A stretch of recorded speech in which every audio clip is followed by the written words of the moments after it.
Taking control of Mini Zeus pilot. Great.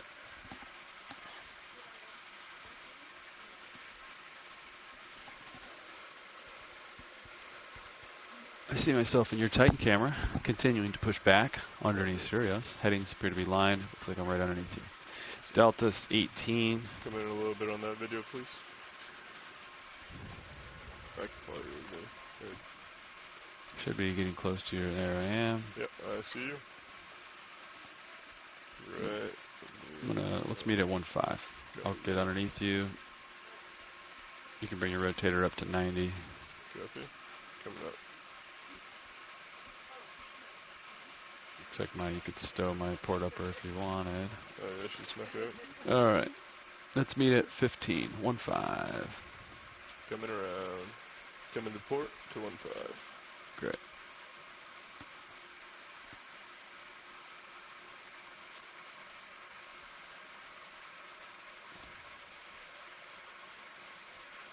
Oh, your thrusters are enabled. That's what's going on. Ah, yes, good call. Make sure your set point is like, I don't want it to run it's close, yeah. to, yeah. Share my video. Coming off. That was my bad. There you go.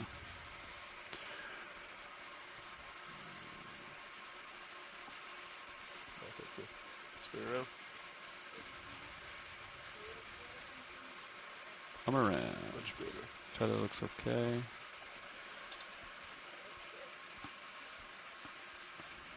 Alright. Push down to get some of that tether out of your way there, buddy. Copy that. I'll follow you forward as you push out. Okay. I'm going down. Pull the tether out of your face here. Looks like we're done with the white balance. I'm going to rotate down here. Delta's pretty big. You could come down. Copy. Come down. Following you forward. Got you there at 7.5. Bottom in sight. Okay, I got you there at 6.0. Push your head a little bit. 5.0.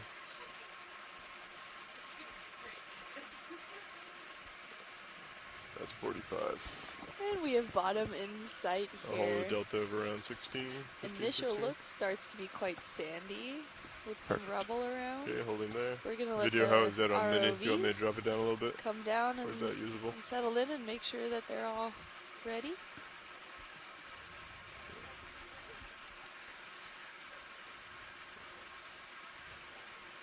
Yeah, we can get down here and see what these little sticks and Just a little stems are. I grumpy. think maybe Lophelia, rubble, and possibly Thalassia detritus. Yep. But let's get in close Alright. That's probably settle as up. good as I get. and get comfortable. Pilot, I'm going to go ahead and Let do the your arms. ROV team settle in.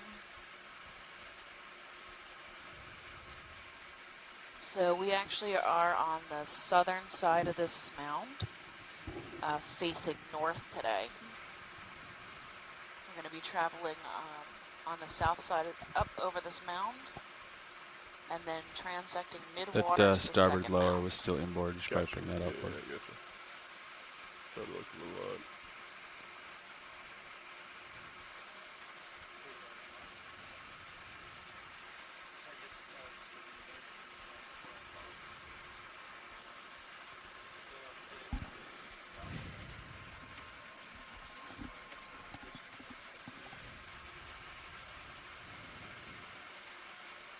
We're gonna keep giving these guys another moment to make sure they're all set up and ready to start.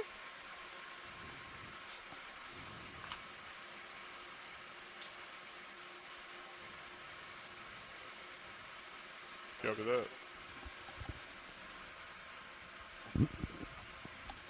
Hey, watch leads. This is your pilot speaking. Hi. Hey. So yeah, we're just got on bottom here, and my co-pilot's just stowing the port manipulator. We got the swing arms out, and I think I got my Z-bias dialed in, so we are ready to explore. Okay. Awesome. Thank you. Yeah, Can you get a quick snap zoom on the bottom just so I can figure out what's this sediment's made out of? absolutely. Approaching bottom. You can zoom in video. See what we're talking about here.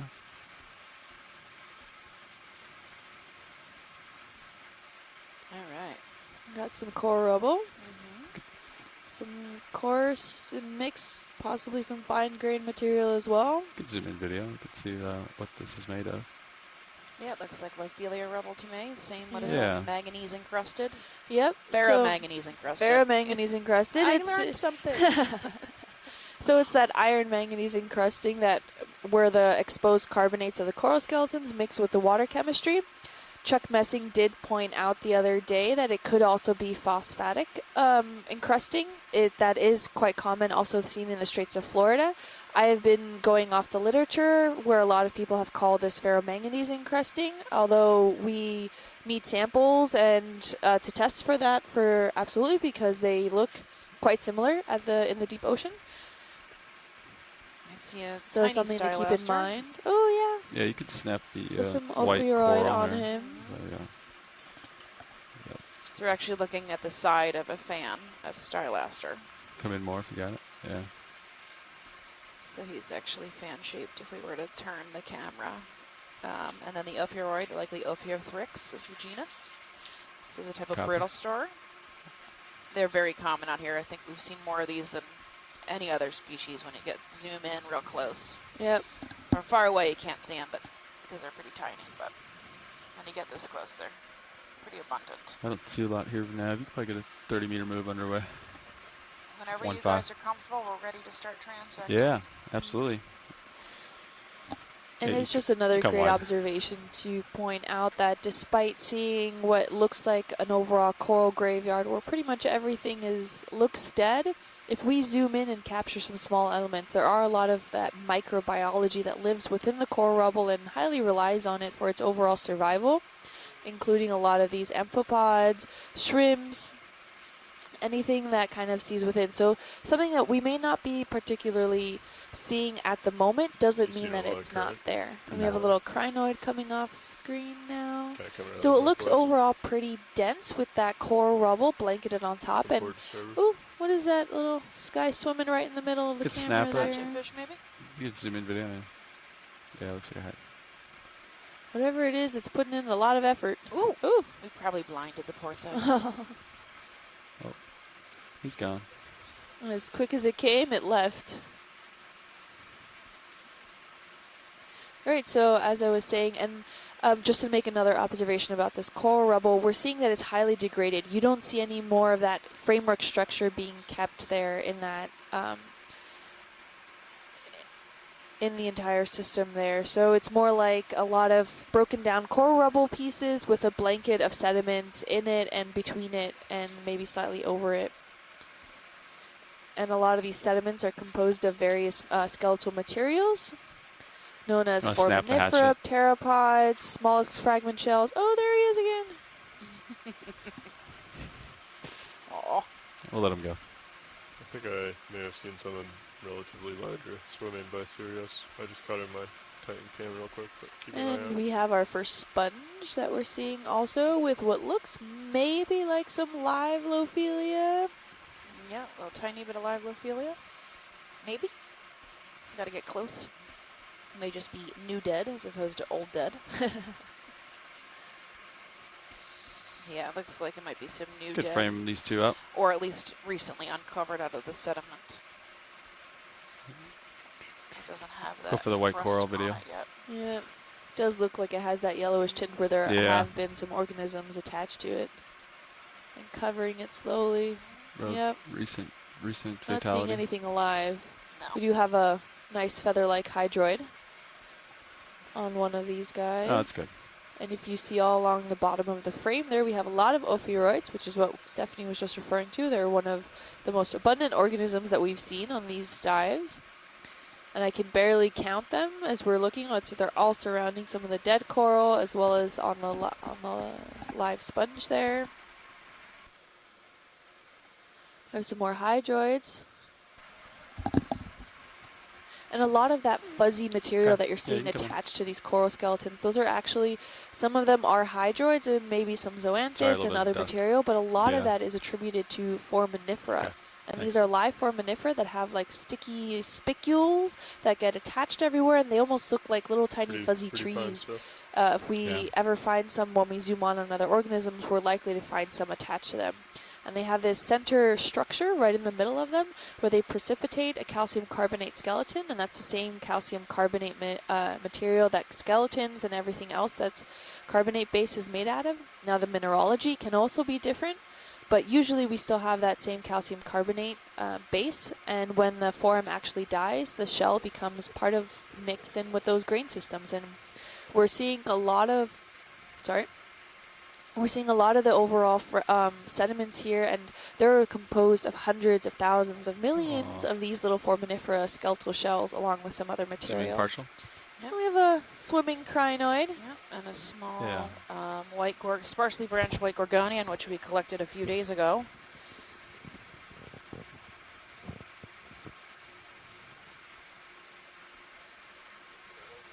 And maybe another one of those octocorals that we did collect. This one looks like it has its polyps in. Can we get a quick snap zoom on him? Oh, the white coral? Yes, please. Yeah, you can come in video.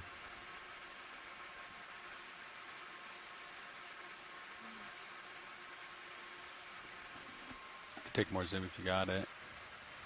Yeah, like his some polyps polyps. are all in. Some are partially I believe he's deployed. a plexuridae. Plexurid.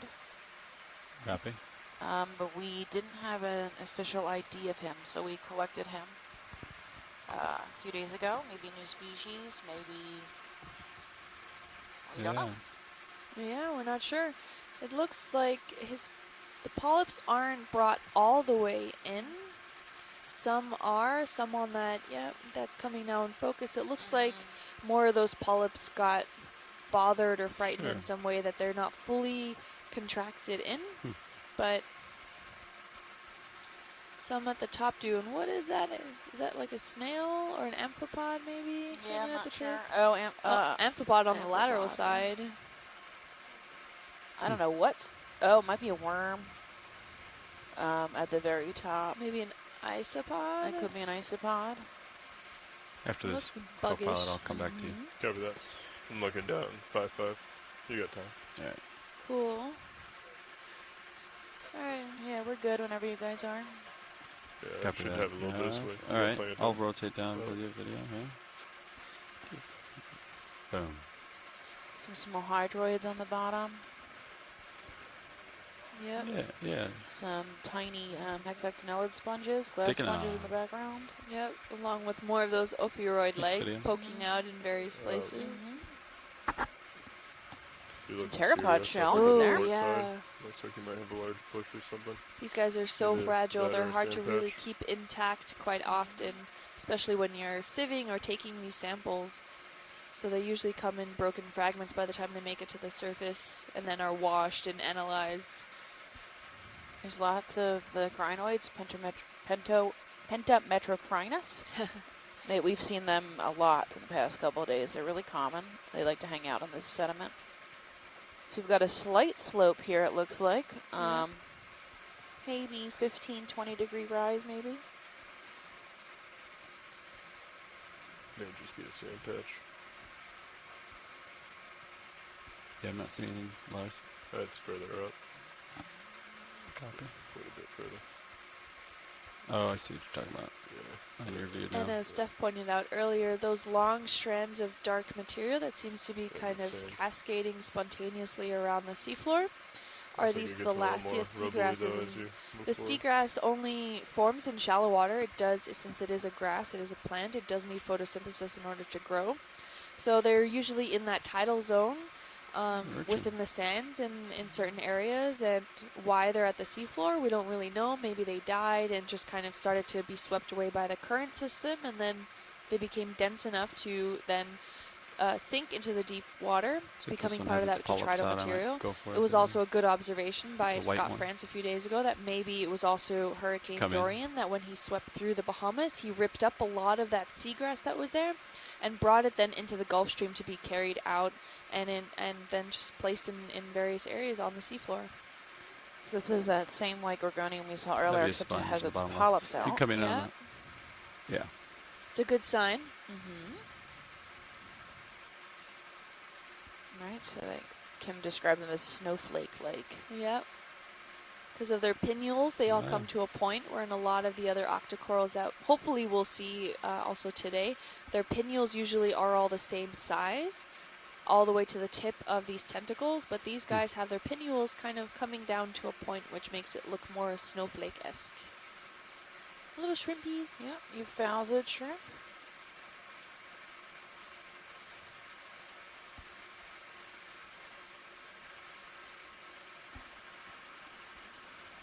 Can we get lasers on when you guys get a chance? Yeah, absolutely. They're on when we zoom out. We'll see them. No worries.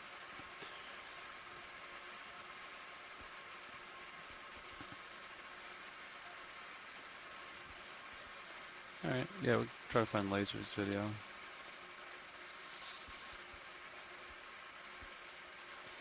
So if you've never joined us before, or you've never heard us talk about the lasers before, these lasers are 10 centimeters apart. We use them for scaling, because a lot of the stuff we're seeing can be deceivingly, well, it looks huge, but that's only 10 centimeters in width. Okay. So that Gorgonian, Practically. we'd say is 10 centimeter, about 10 centimeters wide. Sure. And this is Ariosoma. It's a toxic sea urchin. We actually see them. They're pretty common. We'll see them scattered about probably most of today. If you were to zoom in on his spines, you'd see that they're actually these little sacs of poison. So we don't go anywhere near them. We don't collect them. And we know what they are, so Yes. we don't really need to collect them. Christ. And it looks like there's a Chrysogorgid 6 coral, o'clock. and also dead center. I'll come in the crisis These quarter. are also octocorals. Oh. What is in some sort of No, squat that is lobster? different. That is, I do not think that, oh, maybe it is. He looks funny to Got me. more zoom. I think he's upside down. Right down the lower And level. squat lobster, like this. Oh, Yeah. down there. Can we get a With his arms up? tighter zoom? Yeah. It looks like he's upside down. Yeah, He's his also- legs seem to be up. You can see the eyes of a Rheophalzid shrimp at 3 o'clock hanging Yeah. off the edge. Yep, so that squat lobster's in there. Hey, who chimed in on the line? Good morning. Hi, it's Krista again. I just called in another line. Oh, hi, Oh, Krista. Okay. Hi. And then if we even scale just a little farther to the south or to the bottom there, I think I saw a pencil sea urchin. Yeah, there's definitely an urchin down here. Oh, yeah. There he goes. Now, this is different than what we saw yesterday. The yesterday's was bright orange and You go back in. yellowish. We've got this white thing Yeah, it at looks 9. like It's a clammy yeah. thing. Looks like maybe at 3 o'clock there's also something with antenna. I don't know what that is.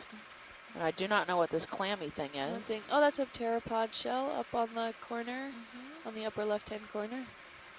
But yeah, can we get a tighter zoom in possibly on this? I don't know, clammy-looking clam thing. I think Is we're it a clam? I don't shell? know. We're going to go with clam for now.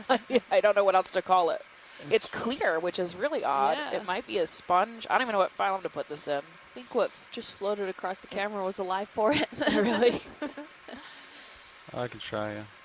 Yeah, I don't know. It's pretty small, actually. Is it tiny? Yeah. Okay, Yeah. it might just be this, Yeah, it's like a...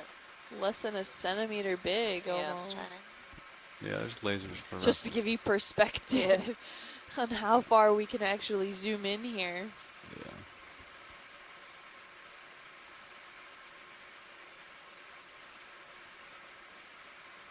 Looks like we might have an Ephthiid.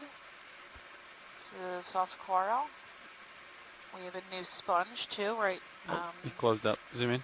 At I touched the top ground there. and he closed up. Let's see if we can get a little Uh, more. Oh, it did close now. It was open. It's closed, so it's alive. yeah. Maria said maybe carnivorous. I'm sorry, Chris said maybe carnivorous tunicate. That Max. I don't know. Oh, It it looks looks like- clammy to me. It looks like a Copy. clamshell. Yeah. So in the Antarctic we have. Oh, this is a snail at 3 o'clock. Oh, yeah. With a shell. In the Antarctic, we have carnivorous tunicates that look like that. It's like open mouth almost. But they grow really tall. They grow like, I don't know, a couple feet tall. And they're just like this head on a, Yeah. clear head on a stick. You Google them. They're really neat. Anyway, so she thought maybe it was one of them related. I think possibly it's just a clear-shelled clam, but that's really odd. Yeah. Like, I don't usually see them too many No. clear shells like that. We haven't seen anything like that.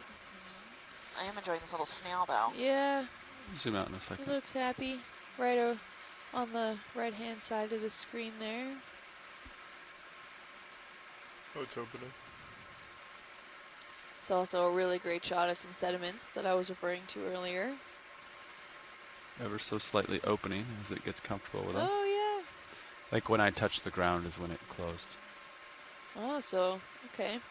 Sensitive, climbing up. Oh, you can maybe see some stuff on the inside, or maybe that's just translucent towards the background. I don't know. Looks like... Looks don't know. clammy. We can get some Yeah. clam experts to review him. Yep. All right. So just to recap really quick, Pilot's he's clear. about a centimeter wide, less than a centimeter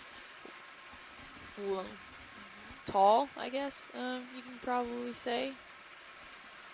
Translucent Yeah, he's at pretty, best. it's pretty tiny. Yeah. Saw an Right. upside down squat lobster on on the Chrysogorget. He's having a fun day. Looking down at G65. Okay. I'll keep moving. Co-pilot. What is fluttering in the background there? I think it's a hatchet. Is that fish we were seeing earlier? Yeah, I think it's the hatchet fish. I can attempt to chase I think this we little might guy. scare him off again. He seems to be quite active on the seafloor here. He's looking for something. Or we just Or he's blinded him. cleaning him. Yeah, maybe. You could snap it. Looks like he's cleaning himself. Oh, no, I think we blinded him and he's now buried his poor head in the sand. Aw. He's trying to hide, I think. I don't know. Looks like he was on purpose brushing up against the seafloor. I've never seen a hatchet fish bury itself, but I'll try, yeah. yeah, I think we probably just shocked him. I don't know. He was doing that already earlier. Was he? So fish will sometimes rub themselves on the floor or the sediment to get parasites off. Oh.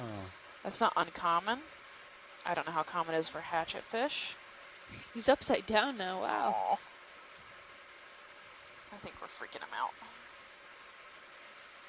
I don't know. He seems to be getting a pretty good scrub there. He's got an itchy chin.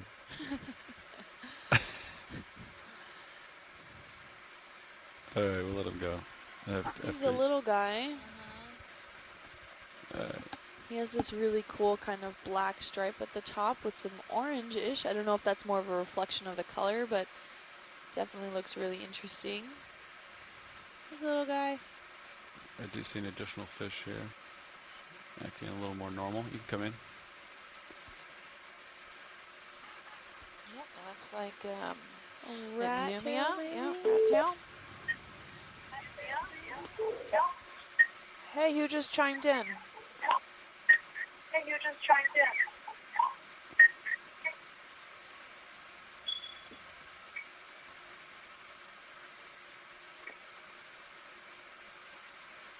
Oh. Michael Vecchione mentioned that the hatchetfish is likely not rubbing parasites off, that it is probably an effect from the light of the ROV where he's trying just to kind of get away from that. We've confused him a bit. Yep, we've got a rat tail here. Exumia. They're pretty common. Hold that for a second, then we'll keep going. I think we've gotten pretty good views of these guys, this cruise. I like the shimmering scales. Just let them, yeah. There's some really fresh coral rubble behind him. You can still see it has that white skeletal structure, whereas the rest of it's kind of been encrusted. Yeah, It's a nice Thanks, Julia. hydroid Yeah, I'm right still in the looking center. down 65. We'll let him get out to like a Oh, got some maybe some 5045. desmophyllum coral rubble there too. Yep. Really nice look at some sponges and crinoids in this area. It blends really well in with the coral rubble background, so There's a lot of living stuff here. We're just not seeing all of it. Yeah, you have to zoom in on a lot of it. There's a swimming crinoid. Oh, he's moving fast. Yep.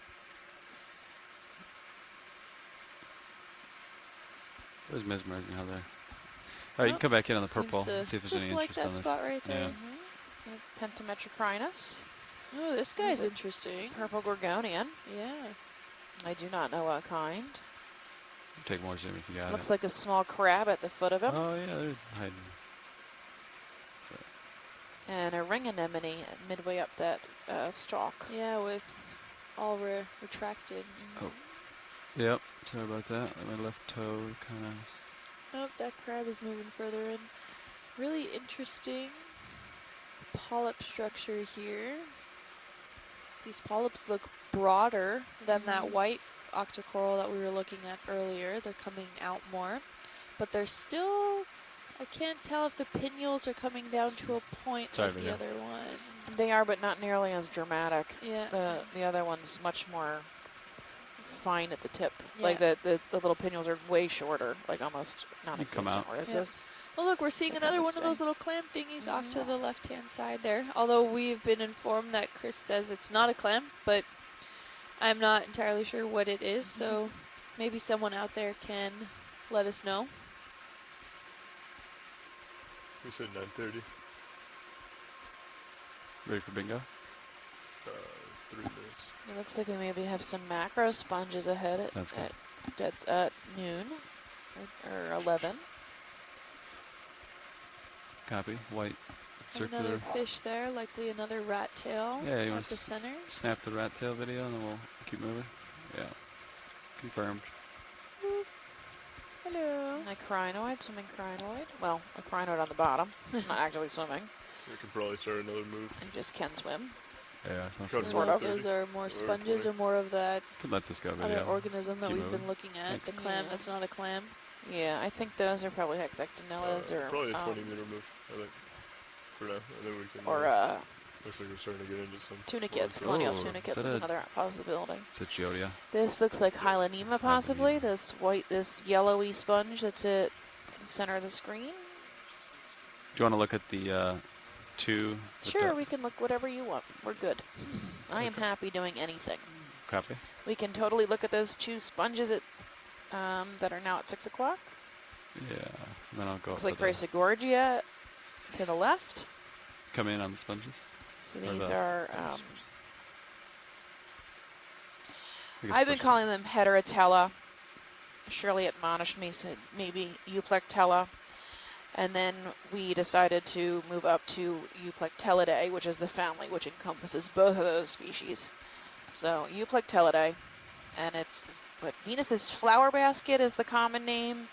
I've also heard it being called the wedding sponge because they're given away as wedding gifts in Japan. The dried ones are, at least. Yeah. Sure. So that's why naming conventions, right, aren't always consistent. So that's where the taxonomic name comes from. So we're always, scientists are always calling the same species the same name, regardless of where they live. So that's why we went with All right. Euplectellidae. I think we're clear with as this its one. taxonomic We'll hierarchy. hop up to the next sponge. It's family name. And they have two little shrimp, each living inside one of these sponges. And as they grow, they get trapped because they can't find they're too big to come out of any of the pore sizes, so they end up living together. And it's a male and a female that always live together. Another pancake sea urchin. He looks almost upside down. He does. It looks like something flipped him over. Yeah. That's Frame odd. it up. Both of them. The two. With another one, we saw these sponges on yesterday's dive or the day before. I think we've seen them every day. Oh, okay. This is Hylanema, which actually grows on a very long stalk of spicules. They can grow a couple feet tall. Yeah, let's do that. This one doesn't have much of a spicule stalk today. Sure. Hey, come in. Hylanema.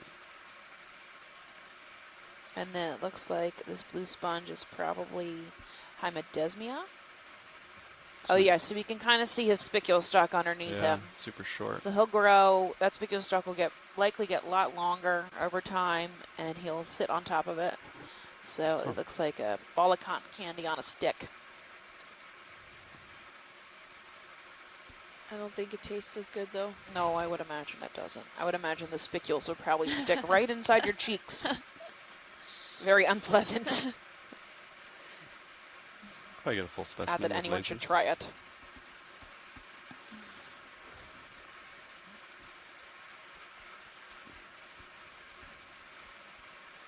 Hylanema. Because it's high off the ground. Hylanema. So there's also some ophiuroids underneath. That's a really common brittle star around here. All right, video. We can zoom out and get the lasers. Very small. Sure. Usually a centimeter or two. Sure. Yeah. Awesome. So this is about a 10 centimeter sponge. Yeah. All right, He's a thanks, type video. of hexagonellid sponge or glass sponge.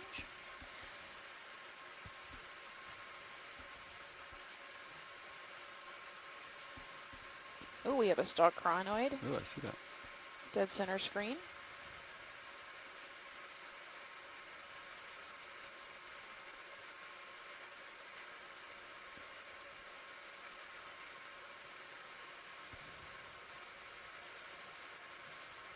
You want to snap the Crinoid? Oh, yeah. Stalked crinoid. Now these guys have the same kind of root feet that the unstalked crinoids have, or the non-stalked crinoids rather. They don't think swim very well in the water column, if at all, but they can walk to a new location. And we have a non-stalked crinoid hanging on to him, a smaller version. Crinoids on. So whereas the non-stalked You ready crinoids for can this? just simply let go and float in the water column and kind of swim their way through. They're mostly carried by the current, but they can control generally where they land and where they keep swimming. We say These- swim loosely. Yes. These stalked crinoids, if they do want to move, it's unlikely they'll be able to really effectively swim in that water column, so it's more that they walk across the seafloor into a new location. So it looks really creepy, something out of a Stephen King novel. Horror film. You can zoom out with maybe good lasers on it. We have a nice little Lars, you ready? octocoral behind him. That was a yellow one. I'm not sure what that was. We're going to switch It is pilots real quick. Stranger Things Day. So if you watch that show, Is that a thing? yes, it's a Okay. really good show. You should watch it. Okay. I don't know. I get scared quite easily. I was scared the first few episodes, but it gets easier. You're just used to the trauma, maybe. All right, we got a little Still bit more of a swinging slope bit here. 30 degree maybe.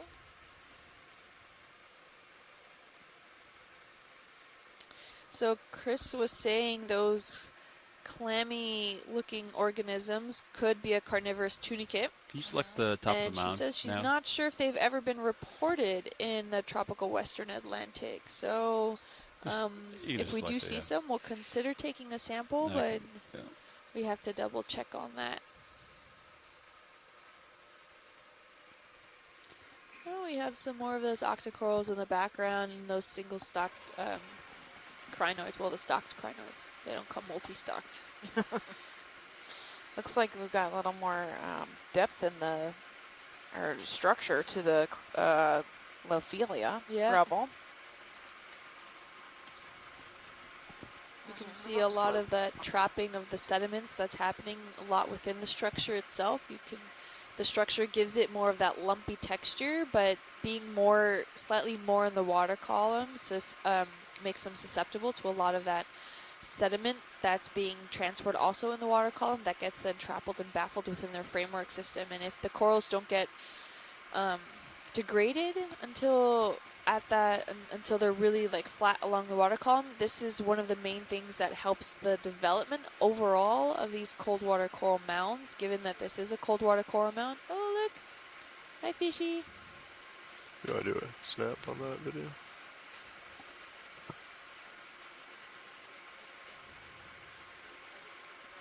Trying to get away from you.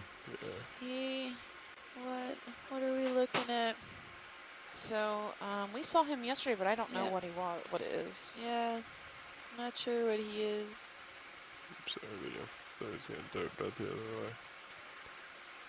Some really, just an overall nice view of what we're looking at. A lot of different hydroids and octocorals. Yeah, it looks like our biota is increasing quite a Look there, bit. Oh, looks come in like a there's a little bit, jellyfish maybe? also in the water column just there floating by. He's getting up pretty high. Oh, Alright, we'll let him go. he's getting away. Alright. Another crinoid swimming. Oh, he came back. So we're about to hit the flat area at the foot of this mound, so it might get plateau a little bit here. We'll have probably a decrease in slope as it flattens out.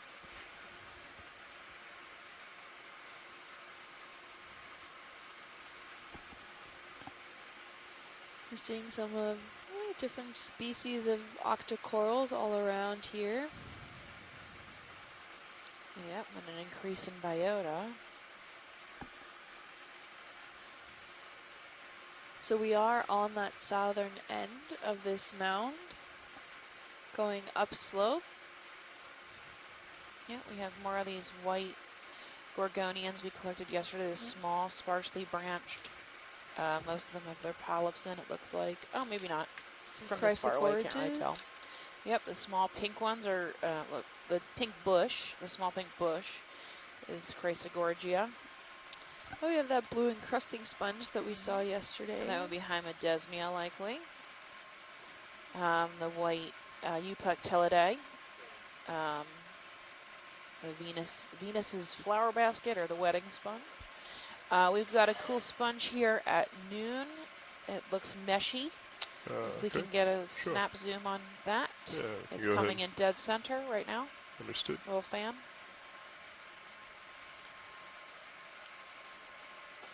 I see no Antipatharians and I see no bamboo corals, Yep. both of which have been pretty abundant the past couple days. Yep, this is maybe a Raspiliidae, or it could also be a Bryozoan, which is a totally different family than Raspiliidae, which is a sponge. We did collect a Raspiliidae go ahead similar and to come in, this a yeah. few days ago. So we don't know the species. Let's see what we got here. I believe this is probably a Raspiliidae, or a sponge. So. Okay, come in a little bit further. Come down. Got some ophiuroids hanging all around him. Yeah, so that's a sponge. The Bryozoan is usually a flatter. This one has some rounding to it. The Bryozoan's usually flatter, and you can actually see the little squares that the critters live in. Yep. In the Bryozoan. This is a sponge, probably like in the family Raspiliidae. Chris agrees. Sure. It's exactly Stephanie. Yes. This will be a demospongia, Ready? Coming up. although it looks glassy like the hexakinelix. Mhm. Actually, we have a farrea here to the right of the Right, the Faria. which is more like a convoluted, thin sponge. So although it looks like an hexakinelix, it's a demospongia, poisonous clerida. And they form these fans, and they have this typical lace type of structure. Is Piscilla sclerid a order? Poisonous clerida. Yes. Is that an order? It will be the order. Order, okay. Yes, Do you still think Raspiliidae for the family? It does around quite Yes. a bit. Okay. Raspiliidae is the family. Let's check. What are your thoughts on It that? has been jumping from order. Too much? I will double check and let you know through the chat. Just an But oscillation. it's the family Raspiliidae Yeah. Hold that on, has hold on. been ordered and poisonous clerida. Let's look right now in the word for See the that? database. Oh, so Awesome. Thank you, Chris. Try him again. Yeah, it has that basically cone there's a shape dead band, with right? a So single like base. Likely You're it's toggling a between, fan. like, If we were to whip around the command. other side, it's probably Ah, probably okay, like just a kind of curled bent in fan. Yeah, no fin. Yeah. command. Okay. We're That's good the whenever way you the guys are props ready work. to move on. they go from 0 to like Cover that. 7%, and then back off, and then they have to like kind of go up to like 10%, and then back down. A little another sponge and then hanging what next was to him. happening He is you looks would like Pilot's clear mostly under dead, yours. but still hanging on. That little tubular sponge. Cover that. Yeah. lifting off. I think it was a heading. Like All right, if you guys go to stream Yeah. 3, Right you at the can dead see band between like command and no command. the bottom left-hand corner, the Gotcha. Fleeter mouse, which is the computer program where you Cover can that visualize multi-beam, which is the depth The data. Yep. You can see this really prominent mound that we're about to go over. Right now, we're at the foot of it, so you can see the ROV and the Sirius floating above as we float along on the bottom. Keep moving, Lars. D2 is in 30. blue and Sirius is in white. Let's go at 20 this Yeah. time. Keeping watch over it. Yeah, so as we actually, move no, 15 's forward, good. you'll be able 15, to see where we are 30. on Yeah. the bathymetry. You'll so. track it with us. I think we should keep moving to the mound. I agree. So it looks like an increase in coral rubble depth maybe here. It's a little Yeah. thicker, Looks like I maybe may a be little coming more to a ridge formed. Maybe Ficalia. Yeah, I don't think it'll be. Let's look over this edge kinda, here. That's fun. You know, Just looking at this small mound. continues. Just to see it. We're seeing also an increase in slightly larger sense of the biota. Couldn't see it all before, but now that we also have a lateral view, we're able Nice to nice see the slope. increase. We got a nice slope. We selected waypoint 2 pilot. So Looks I like, would guesstimate from the me slope on the to left to waypoint be 2 is, about 40 or 29 degrees. 45 degrees. Yeah. If you draw a square maybe, with your mind and look as at the we angle from corner to corner, forward, that's how I tell, turn just starboard, but winging it. it's pretty flat, so I figured we could just. Copy I that. have another one of those Venus fly trap sponges. Venus No. basket. Venus's flower basket. Venus's flower Or a wedding basket. sponge, if we call it a wedding sponge. We've been calling it a wedding sponge. Yeah. Euplectellity, the family name.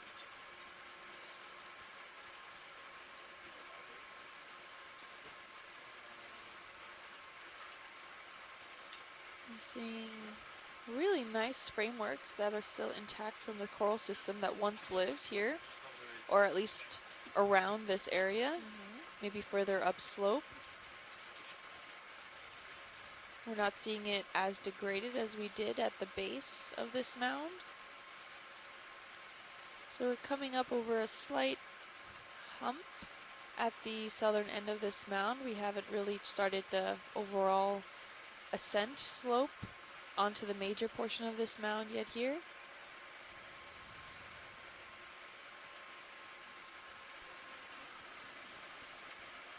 Pretty good think tracking, that's a MF. Dead sponge off on the left-hand side. It might be just Hylanema. It's pretty Maybe. good tracking for the vehicles. It's just a little bit on the brown side, a little yellowed. Probably covered in bacteria and stuff that isn't coming through its siphons, its pores. We're getting more Chrysogorgia. We're backing down here on the slope. So this just seems to be a little ridge along our way towards waypoint 2. So we're just going to kind of hop over this and continue up, which is why it looks like I'm going downhill right now. We have some maybe newly dead coral rubble in the upper left-hand side there. Doesn't really have a characteristics of being alive. No, it would be a lot whiter than that. Really bright white. Or yellow. If it was in Opsamia. And just if you take a quick look at camera 2, at your screen 2, you'll be able to see a really great shot of D2 hanging out and observing the seafloor. And this fantastic piece of machinery is about 9 feet tall and weighs 10,000 pounds. So just to put it in perspective, even though the resolution is fantastic, you kind of don't fully appreciate the grand size of this ROV. And it's just an overall great shot that you can see overall from Sirius. And Sirius keeps that balance between the ship and the ROV intact, as well as watching over the ROV and maybe getting an overall sense of the general area of what we're about to come up on. Yeah, so Sirius acts like what we call a clunk weight. I'm sure that they'd probably be offended if I called Sirius a clunk weight, but it pulls the movement from the ship away from the main ROV, the D2, which is at the bottom. So when you watch Sears, you can kind of see him bouncing around a little bit. Likely that is a pull from the ship movement.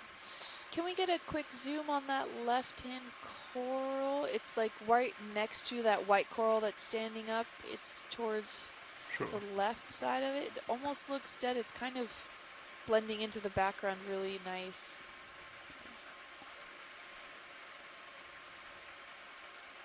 Just a really quick snap zoom. It might look like something that's alive or just something that's standing that's covered. You have great eyes. Thank you. Oh, it just looks like it's absolutely covered. Go ahead, come in a little tighter. Hydroids and stuff? Is that what you're looking at? Yeah. This is what you were talking about. Yes, there's lots of little hydroids. Yeah, exactly. Maybe an old dead, it could be an old hydroid, it could be an old coral. Yeah, it looks like it had some sort of framework system that's now being totally overrun. I'll come down a little. Holding there. Yeah. Yeah. It looks like it was a coral. Maybe a black coral at one point. The stem of a black coral just based on the texture, but really can't tell. You probably have to pull it up. Yeah, it looks really get bumpy. a cross section of it. Copy. It is covered in ophiothrix or ophioroids that are also known as brittle stars, and lots of hydroids on it, living hydroids on it. That's what this stalked, feathery-like objects are. Yeah. They're a living animal. And a little sponge off to the side there. Yeah, we're good whenever you are. Yes, thank you very much. I did not see that. That monitor is not on. Yeah, we tried to turn it on, and it did not. Come on. Copy that. Copy that. And there seems to be a critter off on that little branch there. Just sorry, got out of I couldn't focus. hear that what you little said. red dot there. Maybe a hermit, Not sure I what he think? is. Yeah, hermit. Hermit crab. And he found himself a nice little shell. So there's a guy in the background.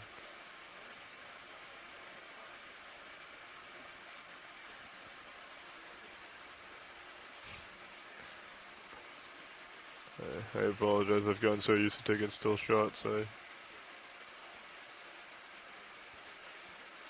This guy back there. I have another colonized squirrel skeleton in the background. You want me to come up a little bit? Yeah, looks like a... Oh, and a tube worm. So this is the guy you're going for. And there is what we talked also about earlier on that left-hand hydroid there. There's a living foram. Oh, it's actually quite covered in living forams. Yeah. So you can see by those little like spicules hanging out there, coming out from all directions, and that little cylindrical center, that skeletal center there, that once it dies, it does become part of the sediments. And they're so small that you would not really be able to see them overall. But we do know it's a coarse-grained sediment. This kind of sediment usually is about larger than 250 microns in size, which for sand grains, that is indicative. That's usually the size fraction where we call it a coarse sand. Anything below that is usually ranges from medium to fine sand to silt and muddy textures. Yeah, for my geology class in grad school, we had to pick through tons and tons and tons of sand, looking for foram tests and all kinds of crazy stuff. Yep. The little tiny paintbrush. Yep, a little paintbrush that you have to dip slightly in some water if you want to pick them up. They're really light. They're quite beautiful, though. We put them under electron microscope. Yeah. Yeah, electron scanning microscope. It's really pretty. They are very beautiful. They can hold their structures really well, and you're able to see all these little tests can mean an indication of different species. And one extra test versus another one can simply either mean a different range in size or growth rate, or it can mean a completely new species on its own. So these little tiny sand grains are quite important to the overall benthic communities and also the water column structure. I've got you at 8.5. Is that what the cliffs of Dover are made out of? The foram tests? Well, yes, but they have been now so degraded to the form of a chalky material. Looks like you got a little bit of so that's usually what a lot of chalk comes from. Actually, it's a great way to introduce that. It's actually a lot is calcium carbonate. Yeah. Most of the chalk that you're using in any sort of classrooms or something today, although most now I think are expo markers. Yeah. We're whiteboard looks people like we're now. Picking up a little bit of uphill.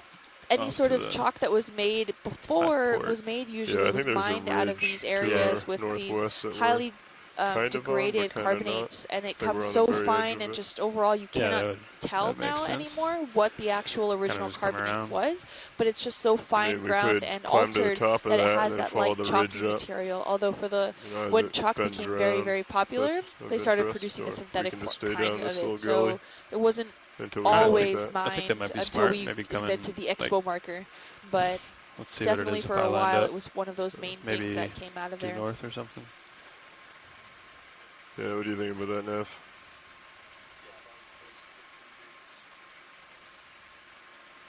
So I'm not sure if it's coming in clear on land side, but there's a lot of Oh, we were? Okay. Yeah. Yeah. crinoids. I think that would get us a some little round closer to the top. crinoids. Yeah. So if Yeah. you were to zoom in, you'd see them a little clearer, but I see quite a few of them. Yeah. They're brown. They have 5 arms. They're Pentametrocrinus atlanticus is the genus and species of these guys.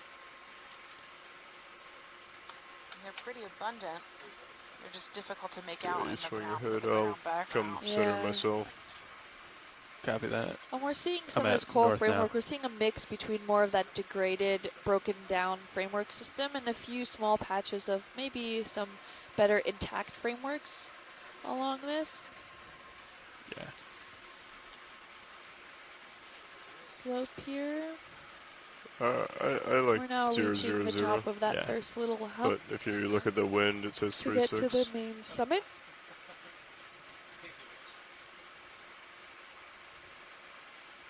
I'm sorry, watch these. Was that a request for something, or? Oh no. Okay, We're good. sorry. Looks like maybe that was a soft coral coming right off screen now. You want to do a Can we snap zoom zoom in that on that is dark accurate. spot there Yep. really quick? A snap zoom. Caught I my as don't know well. if Is that that was anything Just of rubble. interest. I think that's what we've been doing, More yeah. rubble. okay? Feel free to come full wide video. We're good, thank you. So watch leads, I don't know if you overheard our discussion here. We seem to be kind of on the inside of a ridge that will kind of head a little bit north and then head northeast. So our thought would be to climb up to the top of that ridge and then follow the local high all the way up to waypoint 2, rather than getting into this gully and going up. Okay. Do you agree with that? Or That's Yeah, good. that sounds good. Excellent. So we'll come a little west first, and then we'll acquire the ridge, turn back north, and then follow it as it curves up and around. Sounds good.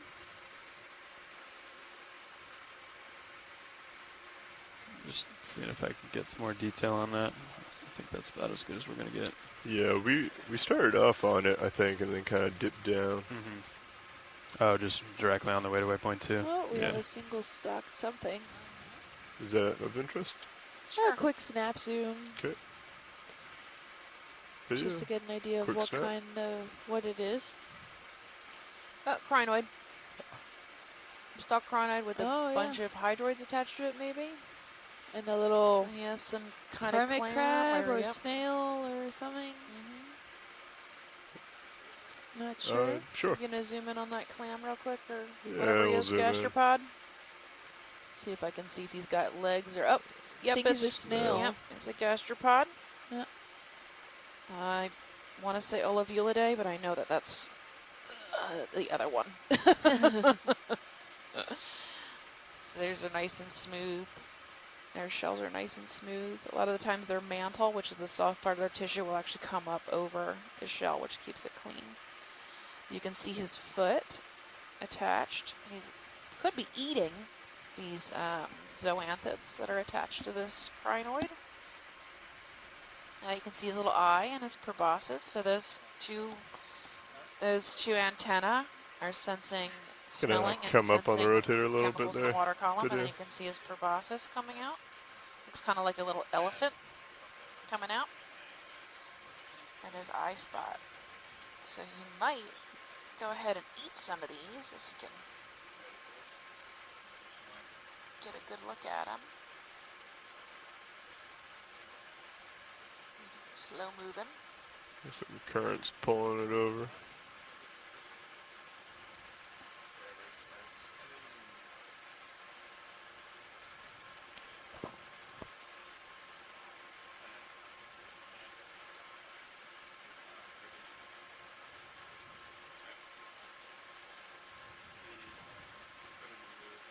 Yeah, pilot's clear when video is.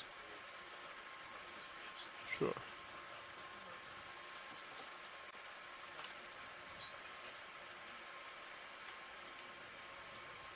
Copy that.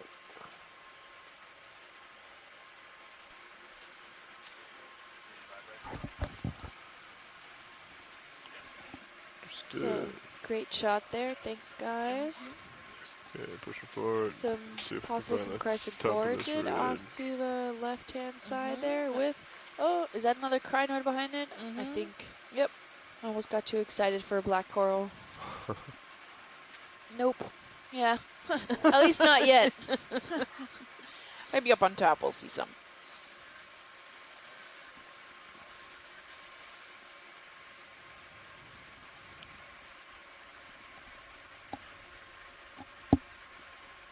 Alright, so if you're just joining us, we are on a newly mapped area.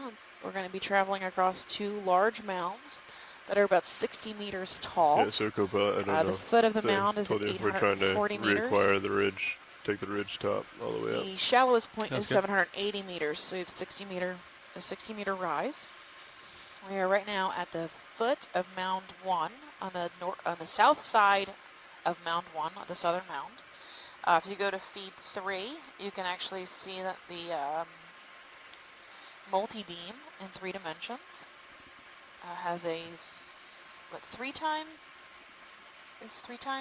exaggerated, but there's some great mounds here. We are outside the habitat area of particular concern. So this is open.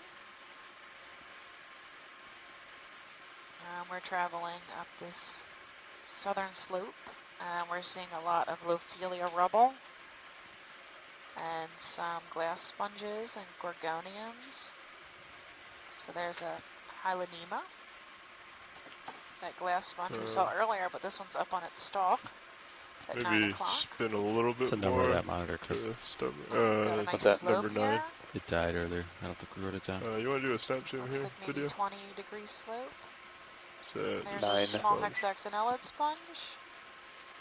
Okay. You want Feel free dive to come 6, out. right? Yeah, dive number 6.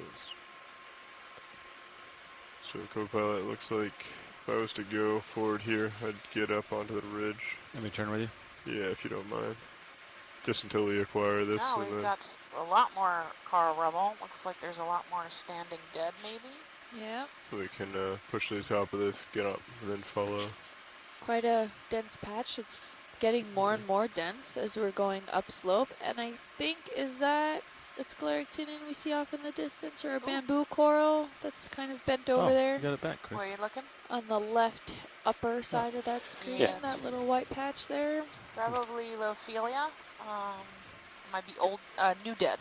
New dead. Oh, and New it dead looks like Lophelia. we're a jellyfish is swimming right above to where I We was tried to referring cycle it, You but to. want to maybe snap in on that? failed. You It might want be to kind of snap hard zoom to the get. jelly? So heavy? Cool. Ooh, nice. So he's different than some of the other species that we were looking at that we've seen before. Okay. We saw a lot of these helmet jellies. Oh, that's great to And have this is back. different. Change the direction on me. Drifting along nicely.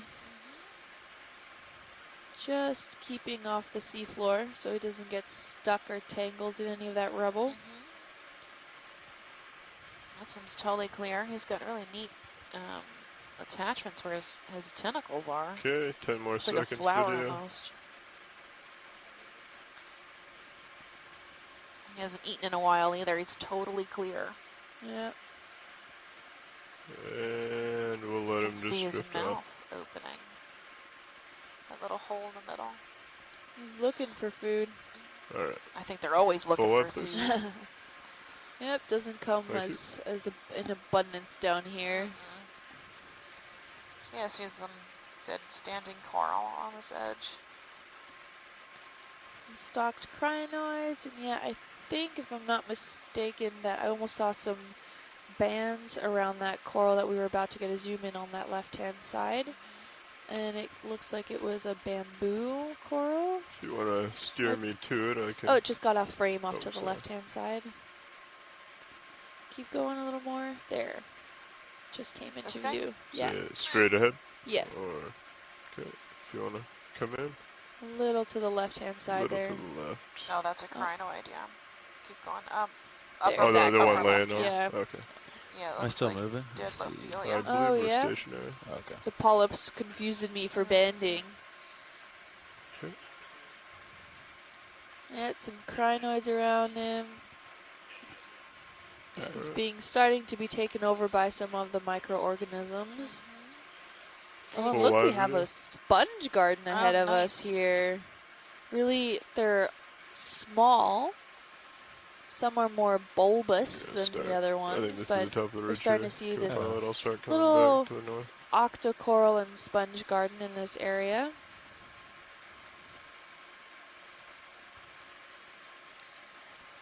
And lots of these small, sparsely branched octocorals that we likely collected a few days ago.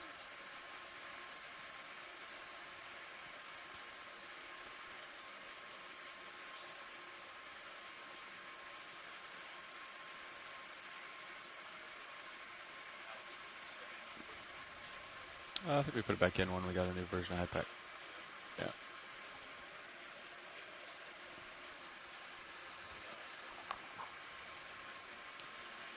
Okay. Oh, we're having a high diversity of different sponges here. We're seeing a lot of those corals, turned those it up. octocorals that we did collect the day before yesterday. And if we can get some snap zooms on them, just want to make sure Sure. their polyps are out, because on the day These, before yesterday, we did not see a wanna single come one in of on these these? guys have their polyps exposed. This one And here or now- the yeah, one underneath? that it? one looks good. These ones, they look quite fuzzy. The polyps are exposed.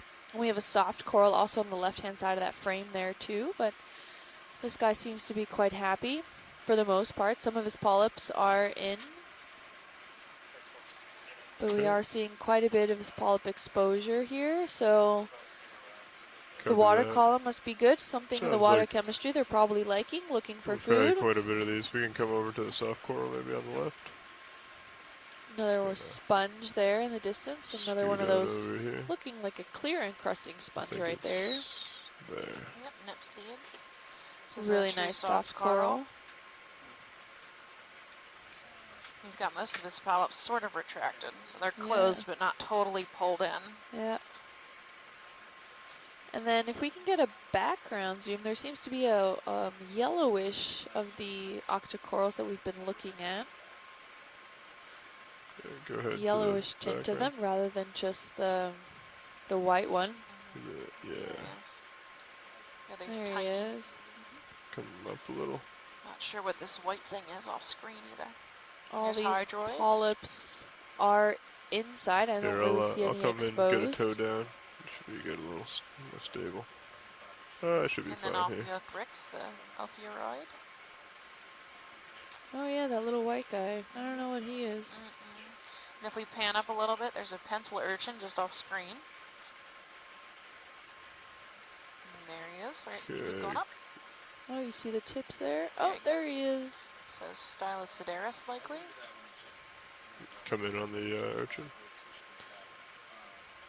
Different than what we saw earlier. The other one was more purplish, and this one seems to be more brown and has a thicker pencil spines.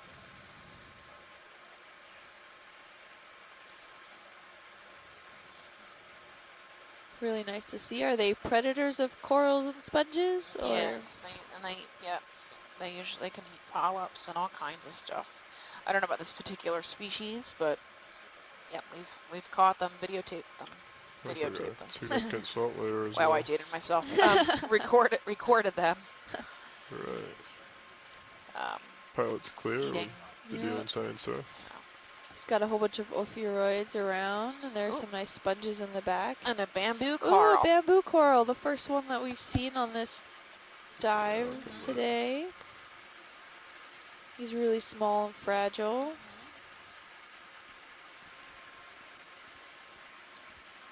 Another one of those Rasbeliid mesh fans. Sorry. Lars, you thinking, do you want me to move on top of this ridge, or would you like to turn to starboard and go? I was going to turn to starboard Okay. and start heading up Alright. a little bit that way. Sorry. Very good. This rotator's running. Thinking, is it spelled with a Video, D? this is Copilot. Am I a little out of focus? Or is it always look like that? These are very translucent, and we know it's a bamboo coral straight from that banding that I was referring to earlier that I mistaked for some polyps. Here's actual true banding, and we're seeing it is nodal. It's not internodal, Right. so that means that the branches are coming off those banding sections, and that's usually a good way we can characterize or narrow down by characterizing the species of these corals, and then a really nice view of their polyp structures No, I was talking here. about this camera. I'm not seeing it's quite densely covered in the polyps. They seem That to be normal? facing Low all focus. I one don't know. Maybe it's direction. just me. I don't see them being alternating in any specific way. This one's kind of sad looking though. He is a little sad looking. There you go. That looks better. Yeah. Thanks. Chris reached up and turned on.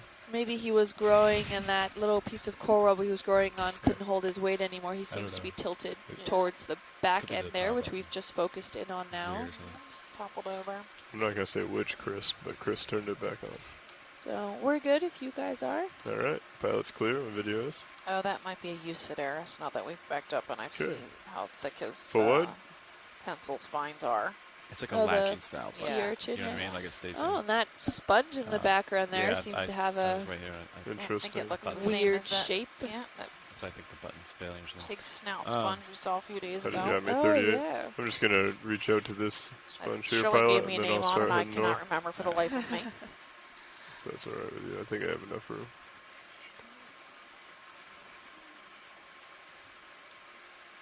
And is there something in the water column? I think that's another one of those jellies passing by. He looks significantly larger. If we can get a quick snap zoom on that, that looks... So Michael Vecchian Snap. says that the previous jelly we Go saw ahead. was Solmisusus. So this is probably similar. this Yeah, is I think that's the jellyfish. same Same. species. Wow, Um, that's cool. Looks like you were saying earlier, the other one was completely clear, and this one is not. So we can even see some little red organisms. Maybe he's eating on currently there. he has eaten. Solmesis. This is what we're learning this guy's name is. He is cruising. Quite beautiful. Yeah. Yeah, And his I'm tentacles sorry, aren't as bent as the Alright, other ones probably let were. him They go. weren't quite as ridges. These guys seem more fluid flowing. Not sure if that's an indication of him just Getting being pretty tight happy there. drifting along. We've got a great Gorgonian at 3 o'clock we've run across. It's Yeah. pink. If you There's guys wanna just so zoom in. much stuff. Alright. Was there any interest in that odd-looking sponge back there before we get too far to the north? Yeah, the Gorgonian first, if we can. That's Copy. Not to be biased or Yeah. anything. This one I just don't know what it is. It's the first one we've seen. Go ahead and come in. Yeah. And it looks Get like close. it has one of those sponges next to him. I'm not sure if it's attached. Come over. Espelead? Yeah, he's Start attached. The with a little- Espelead looks like it's attached to the rocks. Or Yeah. the coral rubble. Right next to This it. might be a bamboo coral if we can get a little closer. Yeah, I'm not come in. 100% sure. So we saw something similar to this the other day where the corals wrap all the way around, coral polyps wrap all the way around this gem. Yeah, come to the top. Not seeing distinctive banding. Gonna hold that. All its polyps are out. Yeah, it doesn't look like a bamboo coral. Scott's not on the line right now, so. He can maybe inform us later. These tentacles look very snowflake-esque as well. And Scott, as we learned a few dives ago, Coming down. these polyps, do they look facing downwards? Kind of. Yeah, a little bit. Which can also be a defining characteristic of these corals. Holding Yeah, I'm that. not seeing any distinctive banding. Understood. So it's a Gorgonian, but not a bamboo coral. I can come up a bit. I'll mark it to get checked. Holding that. Looks good, and we have more of those octocorals around him. And the front one looks like all the polyps are inside, but the back one there, these polyps are exposed. And again, that if you sponge want it that for we video, saw we with- can. If science wants that as well. I think we kind of got a quick zoom in on it earlier today. Can we get actually the lasers really quick on Sure. it? Lasers are on. If you want to pull back for lasers. Oh, he seems to be about 15, maybe 20 centimeters wide and about 20 centimeters tall, maybe a little less. But overall, nice pinkish beigeish color. He seems quite healthy. I'm good to move on Alright. if you guys are. Copy Yeah, that. we got a good look at that sponge we saw. Scott just chimed in that it's a primnoid. Thank you. Sure. I believe it was back here to my port. Yeah, the pig nose sponge that was earlier. It's coming up. Oh, there he is. So this is a folded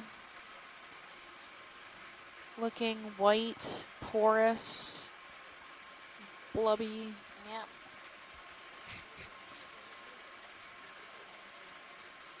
With a shrimp if housing you- under one of its folds there. Yeah, we can go ahead and let me get set Shirley up. gave me a name for this the other day, but I can't remember it. Go I think ahead she in thinks on it's the the same one. crustacean. Or if Chris, you think this is the same one we saw the other day. Oh, there's some tiny crinoids underneath the folds too. Hey, look at this shrimp. Oh, yeah. Here's that clam Coming thing. up a little. Oh, yeah. If you see a stalk around it, Shirley did point out that it could be a carnivorous tunicate. And here is that image that she did send to us. I'm not seeing Chris. defining characteristics. Yeah, sorry, what did I say? Shirley. Oh, sorry, Chris. Sent to us. Sure, I can do that. Not Start coming seeing up. that it Yes, looks hello, exactly like that. Hey, Chris. Oh, Hi, we got how a are little you? guy in Good, the how are you? folds. Incredible, Got a little beautiful sponge motel sponge. going on here. We collected yesterday we Coming saw around the this that I starboard. think Stephanie said that it looked like a folded ear. Mm-hmm. We saw a very similar down. specimen. We If I'm left moving it too as fast, let me know. Sactinelli. Mm-hmm. But you know, I was looking and Okay, coming over the to web port. for potential carnivorous predatory tunicate, and there are in the Atlantic report Trying to of hold it steady 4 3 while. carnivorous tunicates. They are, I will send you the reference. However, they are very deep, from very deep water, over 4,000 meters deep, and they seem to have a longer peduncle. Right, and that siphon that comes out of the back. Looks But like it I may be will send interesting you there. the If you paper want to go from to the back, 2002, Crinoid. Okay. and it reports, and it might be a new species. This unique This little clam. organism will This find little you. clam here. Now this one, Yeah, this the water large port. folder, heavily folded, Cut we up, call it I guess. Sactinelli. Oh, Okay. that's I know tight. you're thinking on a smaller, but I And will then find the I'll other come general. back. You're Starboard. thinking on. Can you guys turn the lasers on for me? Sure, lasers are on. Okay, so he's about 20 centimeters, so that little tiny clam is less than a centimeter. So let's see if we can find a larger one. Oh, were you trying to collect those little clams? Yeah, Chris suggested You maybe guys are this. thinking on Taurocaliptus. Or that whatever we it saw, may be. that we've been seeing in a couple of times. Taurocaliptus. I will write the name. Pretty tiny. For the Real sponge. small. And they were different to this sponge. Yeah. So but the clam or whatever that thing is. If you wanna we're zoom still back thinking in on might be a the new Potential species. clam That little species. clam. Do you see it next to? He's right behind the antenna. Go ahead a little further. Yeah. Yep. So this is the second one we've seen. Very small. I'm not sure what it is. Let me get a little Thought maybe it stable, was and then I'll come up to it. a Might be a thing carnivorous you're tunicate. tugging you just a little bit, Yeah. maybe. Yeah, it could be a barnacle too. Oops, sorry. And we get a little move Rotate towards you, away. Lars. I think I'm gonna come back to the north after this. I But think this we're one's just so about tiny. alright. I would hate to spend time. It's just so, it's subject to being lost. It's so small. Okay, we will keep our eyes out. Yeah, so keep an eye out for a larger one. I like to get, if we can. Sure. Okay, Alright, thanks. pilot's clear when video and science are. Okay.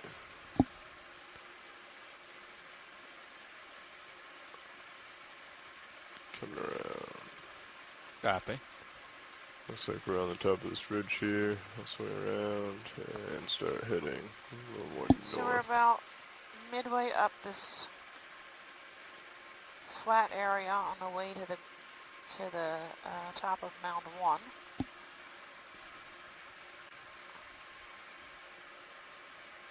The Lophelia rubble continues. Looks like something in the water column at noon. Sure. Looks like another one of Get a little those zoom on cone him. jellies. That's another helmet jelly. From what I Yeah, can just tell. snap. Oh, this is my favorite. They're pretty common around here. They're this deep red color because that red color disappears in the water column. It's the first color to go is red. As you go down and deeper, and in the deep sea there is no light, so being red is actually camouflage. No, I don't want him to get stuck. Oh no! Don't get stuck! Let's pull back off this guy. I think he just did. Ooh. I was moving my rotator stick, trying to like help rotate you down. That's funny. So they actually have sticky cells and stinging cells in their tissue. Want to move, Lars? Yeah, we can get you. You Want me to turn more? They're really cool. So They're I think I'm gonna start heading cell north from with here, a coiled up or maybe dart like inside and a little tiny hair that sticks 010. out the top. And if you touch the little tiny hair, that little dart comes shooting out and sticks into your skin. How do you feel about that? And it stings. I can push out if you wanna. Maybe if you come towards me slightly more. Yeah, so we can do like a move at 315. Yeah. Just to get us that way. And that's or how they do you get wanna their do name. Like 300. Tinafra. Sure. 330 maybe. Tinafora. Yeah. We're getting Yeah, these 330. Give me like a crinoids. 20 meter, 30, Again. 30 meters. About. And their arms Get her seem that. to be way up Lars? into the water column. give me They over seem top to of be you. kind of just hanging straight And I'll up turn there. starboard.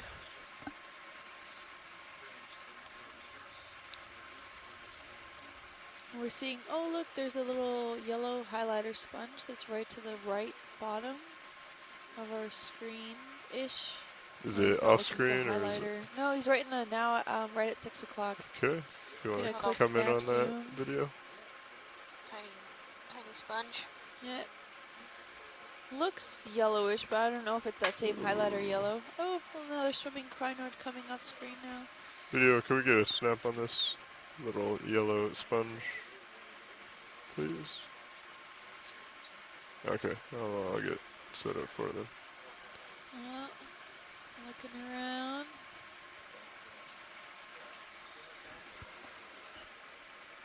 We have another sponge Enhance. off to the left-hand side there. If we can get a quick zoom on This that yellow sponge. sponge right here.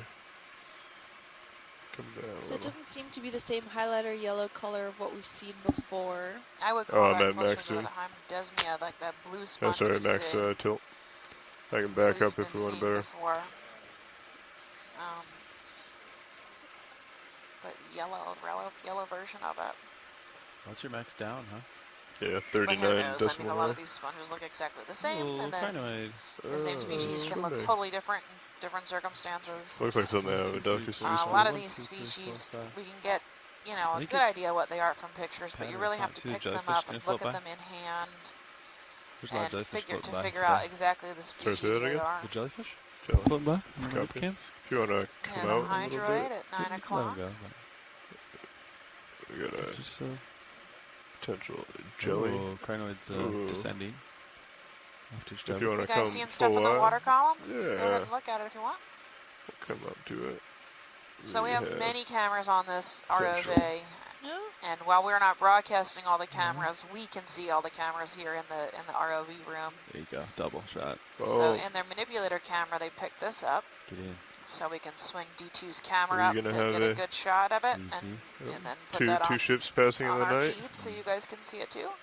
This So- crinoid seems to be gliding more than swimming through the water column there next to that jellyfish. So that's Pentametrocrinus atlanticus. He's all over the bottom. Steady. There's Racing many, to the bottom. many of them. And then this, it looks like this similar Uh-oh, we're gonna have to choose jellyfish one. we saw Which do we before, want? which was Solmissus. But this one looks hungry. He does not have that pink ring of food. I'm going No. jelly. At least not as distinctive. I don't really see much. Good choice. That was my favorite. Here's these little bulbs though. I wonder what those are. They might be reproductive Let me know organs if I'm or getting too close. not sure. No. Running away camera.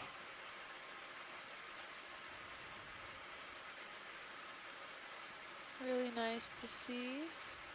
Yep, you can see them opening at the center. Yep. Oh, There we coming go. back into view. All right, That's second nice. round, Crinoid. Hey, let's see if we'll Funny how get that him to works, isn't attach it? to the bottom. You'll be able to see his little feet there grab onto stuff when he lands. There you go. Oh, there you go. A parachute action. There he goes. There he goes. He's And- settling himself out. They open his pinnules up, settling in, waiting for some food to drift by. I'm on the move. Move Pilot. around a bit. Copy that.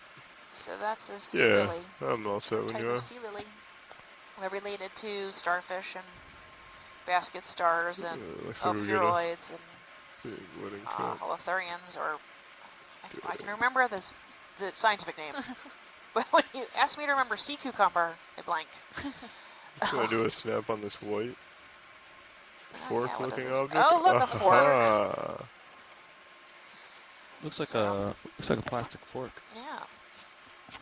Plasticus forcus. You can tell that it has 4 legs. All right, And a long stalk.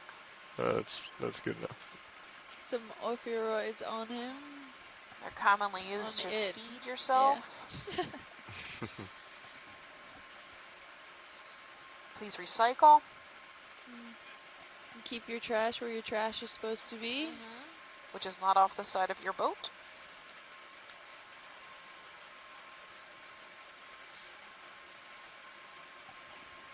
Oh, we got something different here at 3 o'clock moving around.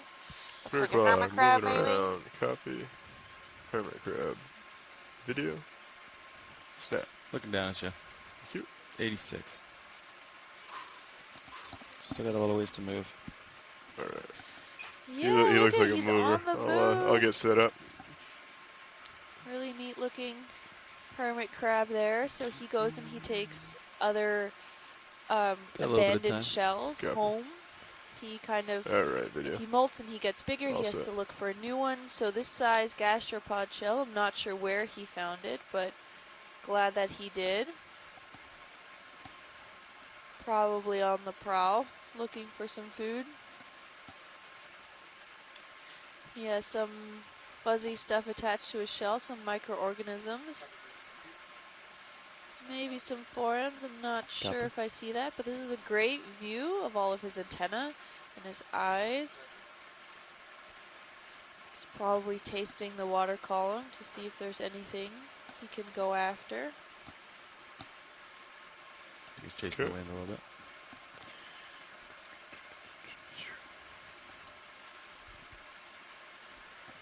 And then when possible, if we can get some lasers to get an average size. Sure.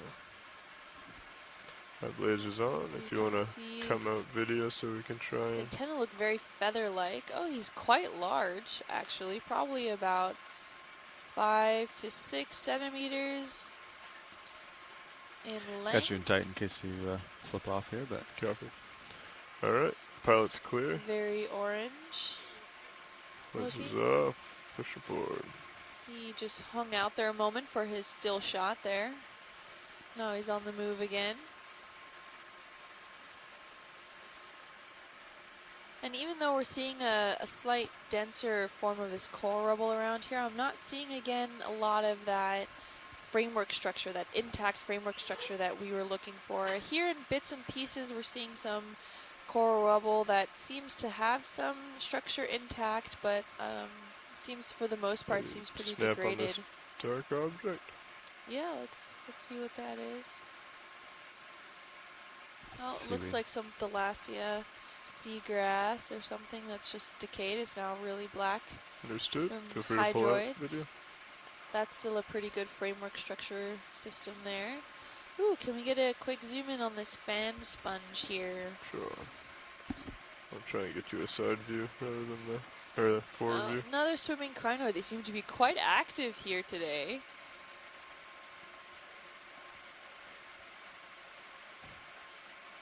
Oh, there's 2 actually in the water column. yeah, Oh, yeah.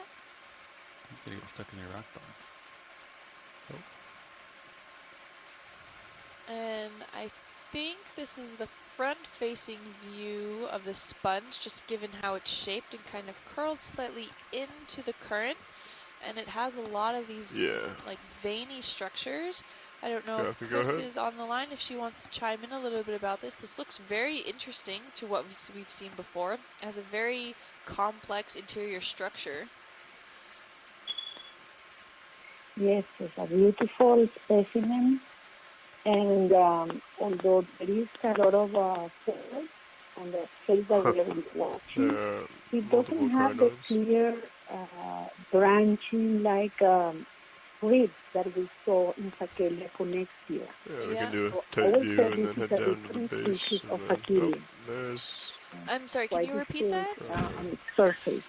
It might be related to someone that is growing within the sponge tissue, but definitely a Fakelia species of the order Accinerida. These are the Maspongia that are there's two main species described for this area, and they are very abundant where there are nice currents where they can feed heterotrophically from particulate organic matter that goes in these currents. Nice. So, is there anything distinctive about this complex framework structure? He seems very bumpy in some areas. I don't know if that's like a main skeletal feature or if that's just kind of an impact of maybe the current systems that he shaped like that, or... Come down. Yes, two common species of Fakelia are Connexiva, that we saw it in a couple of our previous slides, and they have a strong stalk and clear branching sort of ribs that go longitudinally along these fans. The other one is Fakelia folium that is very, very thin and more yellowish. So this is a different species. Oh, okay. Very interesting, all the ornamented sources. Now, it might be caused by it might be a plastic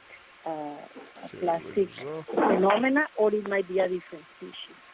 We will have to look at the species, size ranges and composition that can vary between the species of this. Science all set with this, or? Oh, nice. But it's a quite large specimen, isn't it? I don't. It's at least 30 to 40 centimeters across. Yeah, can we get the lasers quick to... yeah, I had them on earlier. Yeah, I can put them back on. They're not there. Yeah, he looks to be about 25 centimeters in length. Oh, maybe 20. Tall. Yes. Okay. Science, are you clear? There seems to be a lot of ophiroids, distinct ophiroids associated to the sources. I believe that we observed this before. Yeah. Nice, and I think just to the left bottom of that sponge, there seems to be a soft coral there too, a smaller soft coral. So thank you, Chris. Go ahead and come in on soft coral. You're welcome. I believe it's this little knobby thing. Oh, yeah. Is this what you were talking about, Science? This polyp seemed to be in. Is that max zoom video? Sorry. Understood. And these true soft corals, they have their name because they lack an interior skeletal structure system, and they use actually the water where they kind of bring into their system, and they use it to hold themselves upright. So he's slightly pinkish. Okay. Thanks, Pilot. Pilot's clear. Copy that. I can lift off. Coming straight up.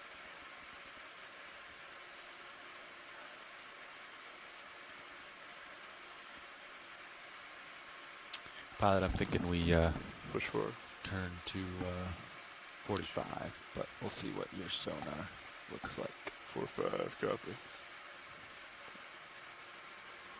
This Crinoid, man. It's been there the whole time. 45 coming over. I'm headed north right now. Let's see, what do you got for uphill? 45 brings us straight to waypoint 2. Let's see. 45 is looking pretty good. Yeah. Yeah, I'll turn with you to 45. understood. We're seeing a lot of that coral rubble that's kind of overlaying the sediments that are here. Some of those small coral sprouts around. We see some more soft corals. Crinoids. We're seeing some of those octocorals.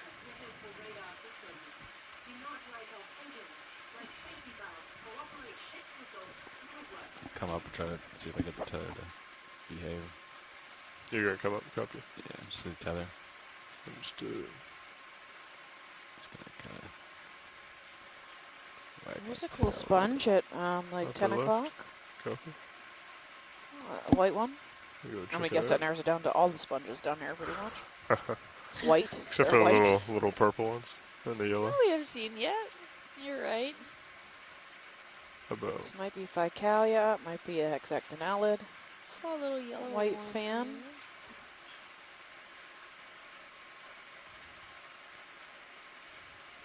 Some more of those yellow crinoids. What's interesting is that all of their arms seem to shoot up straight into the water column, whereas in other areas we saw them more relaxed and hanging off to the sides. These guys seem to be quite rigid and aiming for something in the water column, it looks like.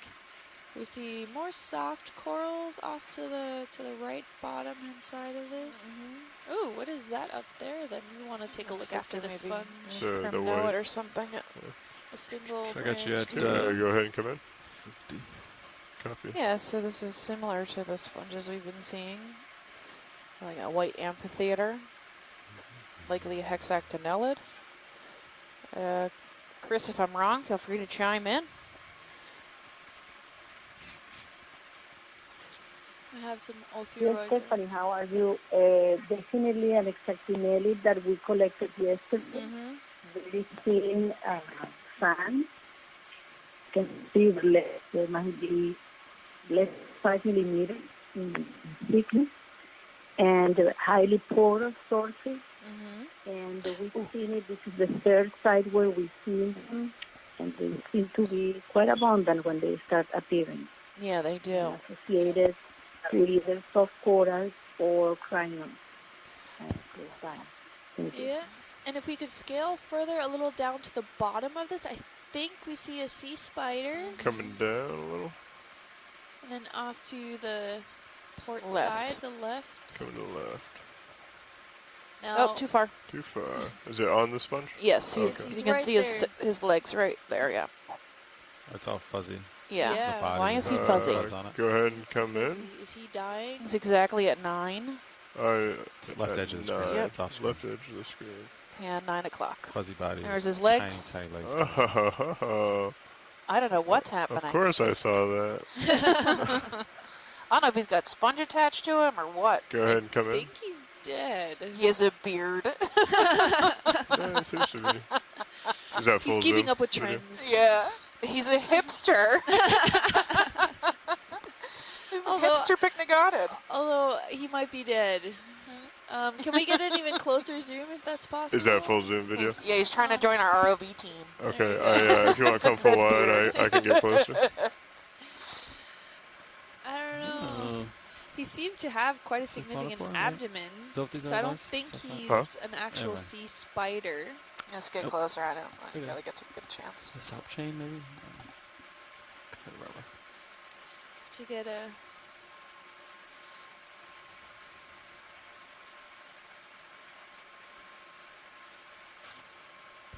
pycnogonid sea spiders. What we're Okay, getting, go ahead. and we're getting from the chat room that maybe those are what the fuzzy bits around him are younglings. Oh, no way. Pycnogonids? Oh, yeah, Oh, you that's gotta get max in zoom. there. So- Sorry. We're going to be here for a bit. We're going to camp. Yeah, Like one eggs second. that have Let hatched, me do let me they back up. sacrifice That's max zoom. themselves to the Excuse me, younglings not then max for a zoom. first Max meal? And I Yeah, mean, camera I've heard angle. of spider species that do that. Charlotte's Web taught us that one. Yep. But Okay, go ahead. Come up a little. Yeah. I don't know. So maybe if we get the fog lights on, that would help. Kind of. It may be pretty low. If you want to come in as far as you can. Yeah. Come over, Ted. I think the legs there aren't moving deliberately. I think that's more of a current thing, or I don't know. I'm not. Oh, Oh my Copy. gosh, Hey, maybe it's a can't bunch of babies. maybe it is. They're all their little legs. I was gonna say I don't really see bodies, but you can barely see them make out his own center. I believe it may be a she, right? Or are Oh, they yeah, unisex? She, maybe. Yeah, it'd be a she. If those are babies, I'm gonna lose my mind. I don't think that's current based for the legs. You think he's Oh, moving really? them? You think he's moving them himself? Oh, she or it? There seems to be. I mean, males carry the egg sac, so it is a male. Oh, Thank you, Scott. If these are babies, I mean, I if don't. they I are, don't I'm know. seeing. I see a little like leg, upper leg. left, yeah. Yeah. looks like he's got a little dancing shoes on. So it very well could be. I cannot say we've ever seen a sea spider with younglings attached to it. I haven't. That's for sure. That's pretty freaking cool.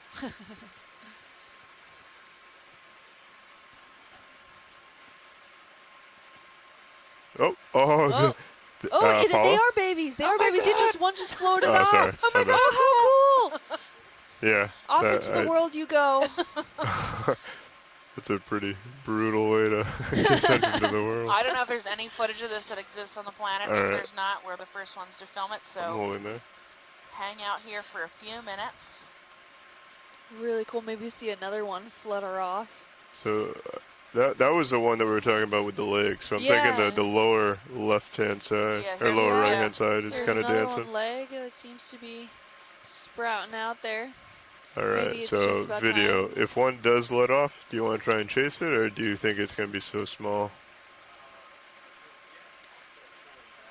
Okay, because I don't think Papa Bear's going anywhere.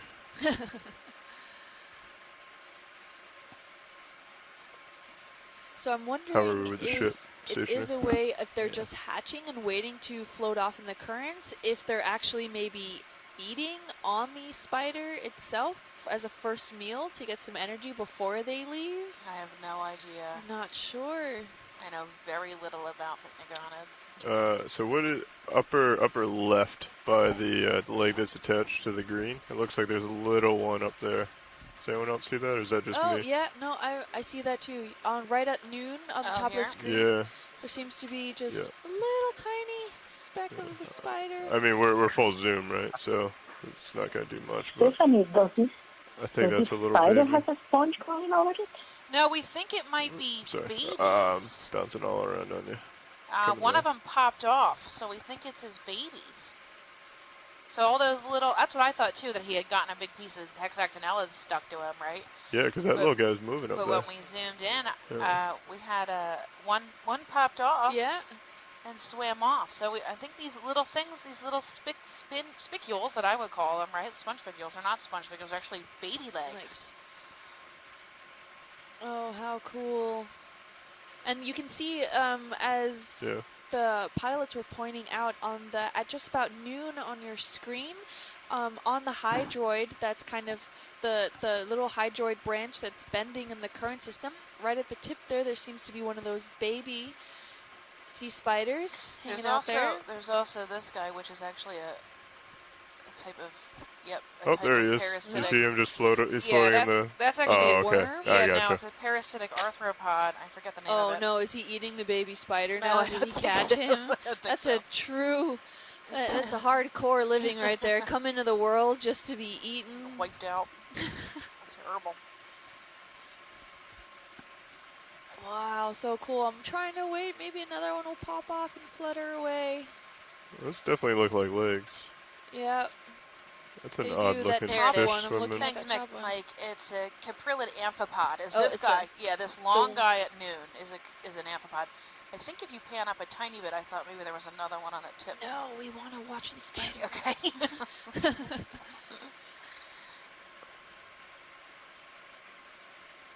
Oh, the left-hand side seems to be getting a little loose. All Yeah. right. So who Just says a we cancel the rest of the little- dive and just sit here?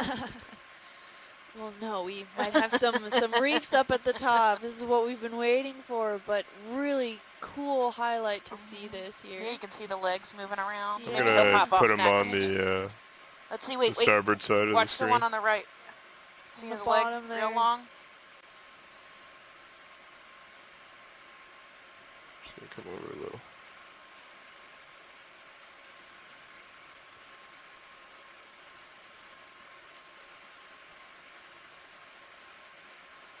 Jump. Wow. A really cool find. Overall, I don't see any popping off. Scott said, my invertebrate lecture today covers the chelicerates, which includes the pycnogonids. So you're just finding this too early for my class. You can maybe we can stay here long enough you can go to your class and show it. Or use your phone to record the screen. Wow, really Too cool. nice. Yeah, I think we got enough footage of this guy. Alright, pilot's clear when science and video are clear. And Scott pointed out earlier that the males are the one that carry the egg sac. So the females produce the eggs, but very similar to seahorses, then they're transferred post-fertilization to the male to then carry over time. So it's very similar to what we see Not in sure if you're pushing down seahorses hard there. enough. So overall, really cool find. Oh, so cool. Thank you. Really don't want to go anywhere. High five, everybody. Yeah. Alright. There was an interesting fish that swam by during that out of the He's kind of hanging out with you. yeah. I don't know if he's still there. Goes in Alright. jail. Pushing forward. And we wanted to get a quick view of that little branch. Oop, That's yes. right there. That Yep. single branch there. I've come in pretty far, so let me kind of pull out, Yeah. turn around. Oh, that's our footprint. Yeah, I was pushing down a little harder. Yeah, it's alright. I didn't want to. Yeah, let's Slip. maybe crush the spider. Yeah. Spiders. Spiders, yeah. Hundreds of spiders.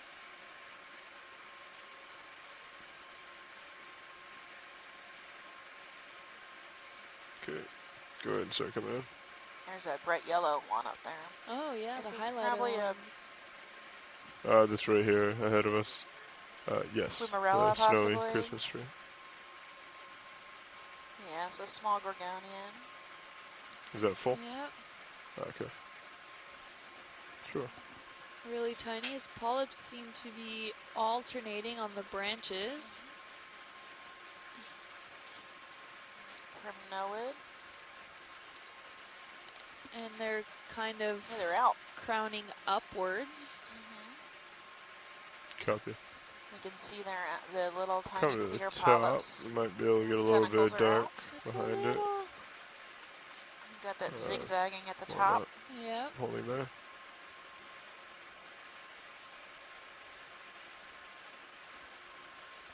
These branches are so fine. Coming down to. Holding there.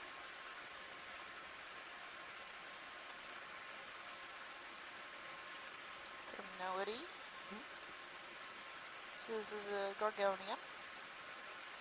Oh, you can see some of them closing and opening.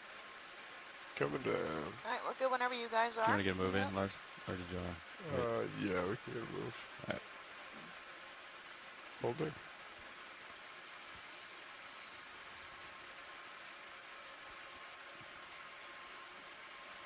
Did you just switch the?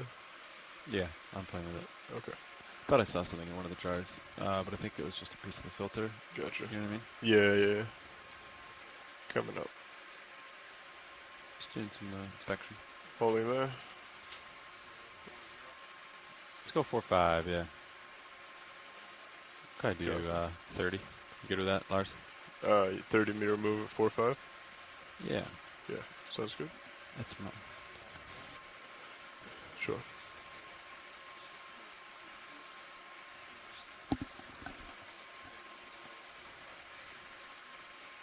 All right. I believe science was clear. Yeah, we're good. We can continue. A little white coral to the right is Stylaster. With a crinoid attached maybe to another sponge there. We have One of the first sightings of that highlighter yellow-orange that we've been seeing on the last 2 dives. Highlighter yellow sponge, not orange. I don't know where that came from. Do you want to You're look at hungry, I Maybe guess. there's more, the maybe. little or the big one? Big one. Yeah, there's a couple of the yellow sponges Do start. you want to just do a snap zoom on the yellow? More of the sparsely branched octocorals we've been talking about. These polyps seem to be inwards. I don't see any exposed at the moment, but we have seen other ones that are exposed. So it's not Forward. entirely uniform here that they're all either exposed or contracted. I'll get lined back up with you, co-pilot. And Oh, what continue. is that little orange guy off to the port side of the screen? Maybe a solitary cup coral or Another Where do you color see urchin. this? Left side. Dot. Left side. Underneath the 9 yellow. o'clock. A little bit left of the yellow. Right down. Coming to center. Go ahead Looks like and it could be a zoom in. solitary cup. Oh, coral. urchin no, or it's the- an urchin. Stella sedaris. Pencilvester. Yeah. So this is different than what we saw even to the other urchin. A little bit closer. Bring them back over. It's a different color, that orangey color that we saw of an urchin yesterday. His spines are thinner than this urchin that was earlier. Yep, so Stella sedaris is probably, I think that's a genus.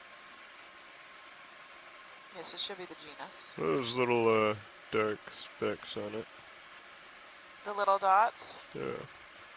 I don't know. They all seem to have them though. It might be the tips of their tube feet. Gotcha. It might be schmutz and is stuck to him. It might be part of his Oh, dear. skeleton Why is or it his still kind of test. banana?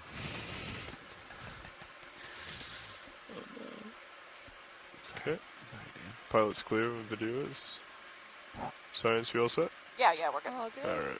Continuing on. Little sprouting sponges all around Full wide, Smorpheuroids. please. We have a soft coral on the left-hand side of the screen. Chrysogorgia, a small pink Gorgonian. And there seems to be something cauliflower-shaped off in the distance there on the left-hand side.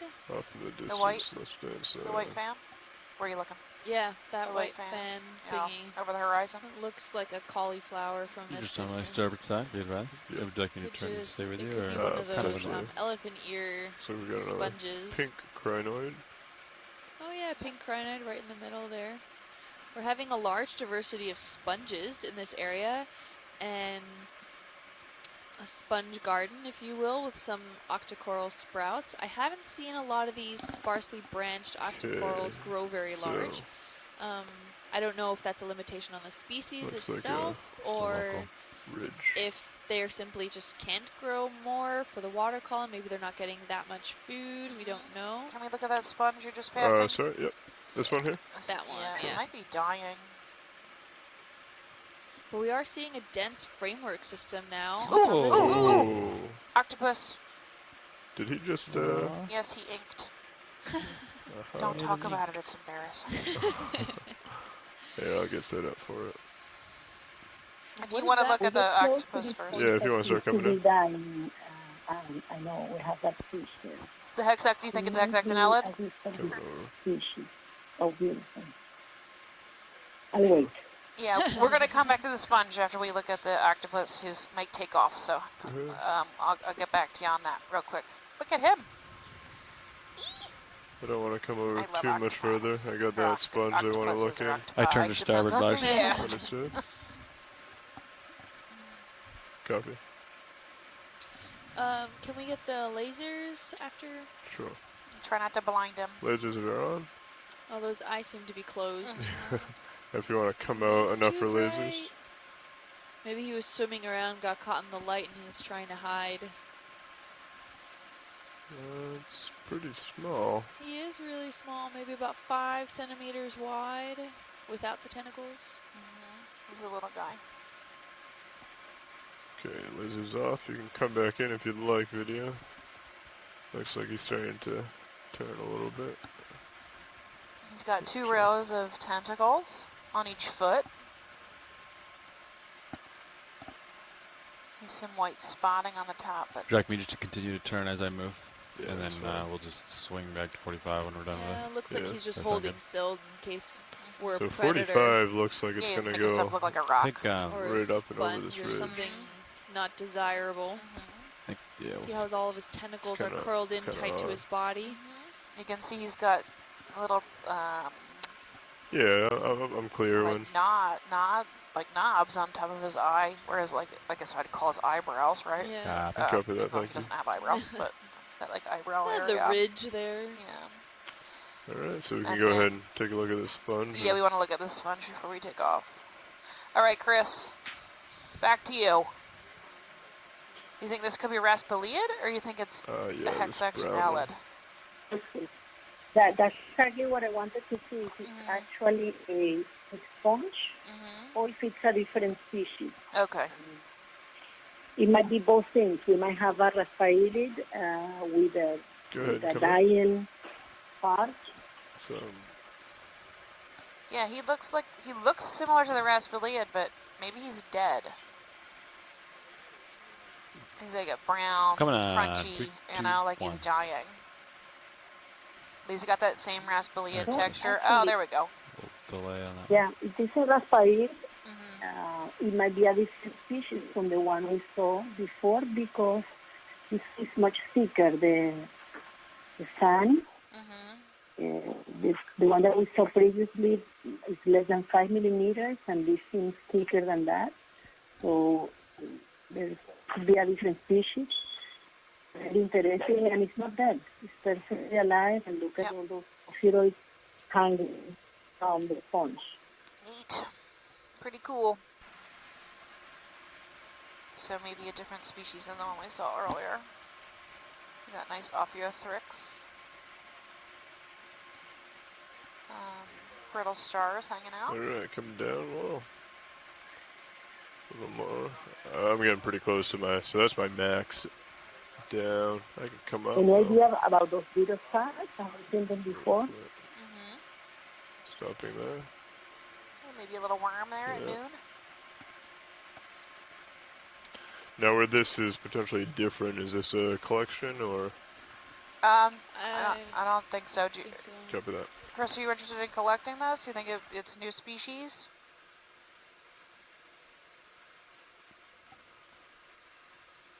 Ooh, It definitely could be an undescribed species. it could be undescribed. We could wait. We could wait Let's wait. for another specimen. Okay. It's such I a think great we're good. community here. Yeah, and I'm not sure what we're going to see at the top of this mound. If we end up on a giant I don't Ophelia believe so. reef, we might Alright. be prioritizing some stuff up there, too. Okay. Are you clear of the lights? Yeah. Alright, I'll turn them off. Alright, so So I think if you turn to port with me, coming up. we'll see some sort of sonar return and we'll chase it. Understood. So we're Oh, there still he is. coming up on the... Follow the There goes the octopus. Poor Hello. Poor little guy. Alright. Let's Keeps trying to sneak by. let's Yeah, leave him We won't alone. let him. Alright, full zoom. So that's quite a large, also soft coral that was right adjacent to him. Alright, so Larger you than come we've underneath seen me and then in a lot of other areas look and at your sonar samples. here. Turn to port, see what we got. It looks like it drops down. So Michael Yeah, I Vecchio think it's thinks good. that the octopus Little was local. a See small what we got. Ptero octopus tetracirrus. Thank you. So it should be I hope I said uphill that right. is this Yeah, it looks right direction, to me. correct? Okay. There you go. Up to your port a little bit. Yeah. Alright. Let's boat phase and push forward. We're seeing more patchy material between the framework system and the sediments overall, but we're seeing more of that intact Yeah, framework there we go. structure still from the rubble itself. Make a little scoot across here, starting So- us uphill again. Are we going north still? Yeah, Yes. so we're heading north. Okay. I think there was just a local high over there. Okay. This is a relatively odd feature. A little bowl action. Yeah.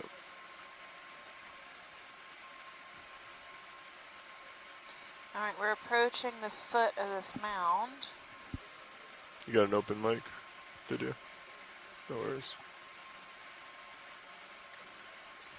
I'm just coming over here and then approaching this way. I'm just trying to. I'm just chasing him. Yep. I am now facing northbound. Copy. I am northbound as well. Got a nice, I think, ribbon. So I think it's going to be more like 15. Up on Right just on on the the frame screen. now. Yep. Right. Area Seeing Soma. some possible cutthroat eels along the bottom there. We're at What's going on 2. here? And again, these crinoids, their arms are just sticking straight up into the water column. I'll That's a push out. really Yeah, he interesting does, to man. see 70. overall I'll push out to probably this how ridge that's here. different than Help him the get the other tether areas. Maybe it has something to situated. do with the currents. Then we can call another move. You're comfortable with like a 015 help out? Yeah. So, from the swimming crinoids, we've been seeing quite a few of them today. Victoria Gill on Twitter posted a question: are crinoids normally that active? That is a question for Chuck Messing, who I do not think is on. He is the crinoid expert. Usually they hang out near the bottom. To the best of my knowledge, they're usually bottom dwelling or sitting on rocks, and then they really only get up to move if they feel threatened. So I would imagine a 9-foot tall machine coming at you would make you want to move out of the way, maybe. So it could be us causing them to move. Yeah. It could be Makes me them excited just for not what's at liking the where they're top. at. They're not getting enough food where they're at. But likely the ones we're seeing are our fault. So we're actually disturbing them, and they're taking off. But it's not unusual to see a Wanna keep swimming moving, Marsh? crinoid. It's just 30? not, they Yeah. probably don't do it actively throughout the day and multiple times of the day, maybe once a day, maybe once a week. Just depends on if they're happy where they are. Yeah, so if they feel threatened, they will definitely pick up. Speaking of, there's another one. There's one floating down. So it just depends on the activity, right?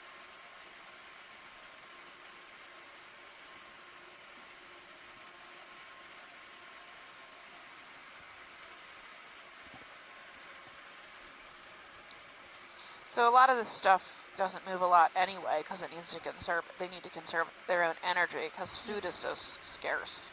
Look, tether. So- Come down. Give you some. Sure. That would go You got along me at with 40 off, yeah. crinoids not really moving too much. This may be a different sponge from what we've Yes. seen today. Agreed. Alright. Had a That looks feeling. like a broccoli. That looks more broccoli. Alright.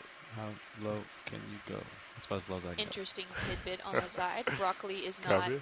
a natural vegetable that is ever found in nature. It's actually man-produced, Oh, and neat. it is a modified organism from the cauliflower. So the cauliflower is found in nature, but broccoli is not.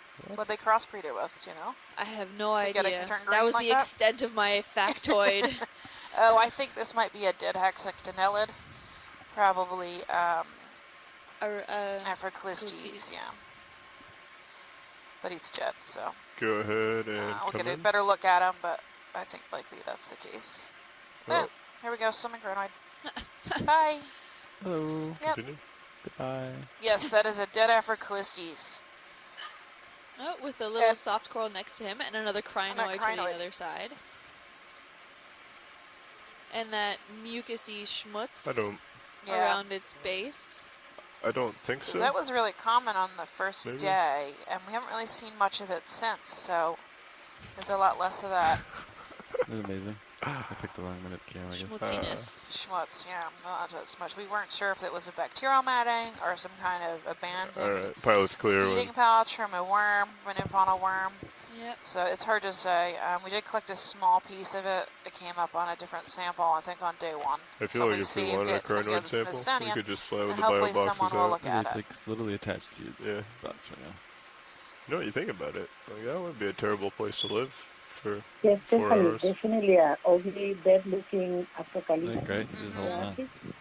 Yeah. And Chile has a collaboration with the people in the Smithsonian and Oh, with yeah, the no, no, people You know, like, from Europe for the sponges with water project, and they are going to be studying doing a genetic population study of Go this find him some species food, huh?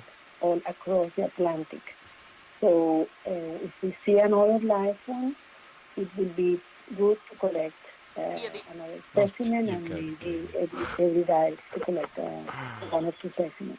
Yeah, the Africalistes for the Aspire, one of the Aspire targets too.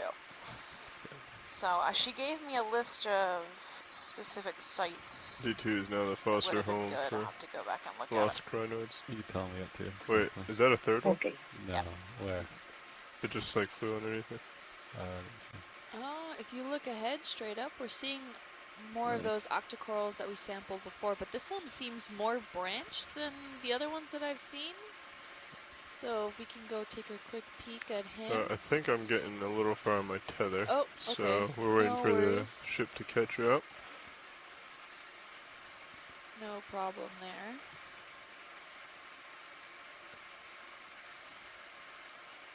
And just you can see almost in the lateral view here that there's quite a few of those crinoids that almost blend very well with the underlying substrate. Now we're seeing now there's quite a few of these branching crinoids or octocorals. We're not sure if they're crinoids. You got your copilot very little Little fish. ribbon right now. fish passing by. But before these were very sparsely branched, and now I'm seeing another crinoid, another swimming swimming crinoid. crinoid. They seem to be more active here, but again, like Stephanie said, I think that's our fault. But yeah, little more tether referring now, back to you the guys. corals, here we're getting more of they're more branched than we've seen in other areas. They usually have maybe 3-4 branches at most, and these are Yeah. way over that. Yeah, they have like closer to 6 or 8 branches. And off in the distance there, off to the left-hand side of the screen, it might be another bamboo coral or a sponge. If my eyes don't deceive me. We can go check him out when we have enough tether. I'm really fascinated by these crinoids. I wish Chuck would come onto the chat room and explain why they're really all just... And you're looking at this branching one here. If you just Yeah. ignore them, they'll go away.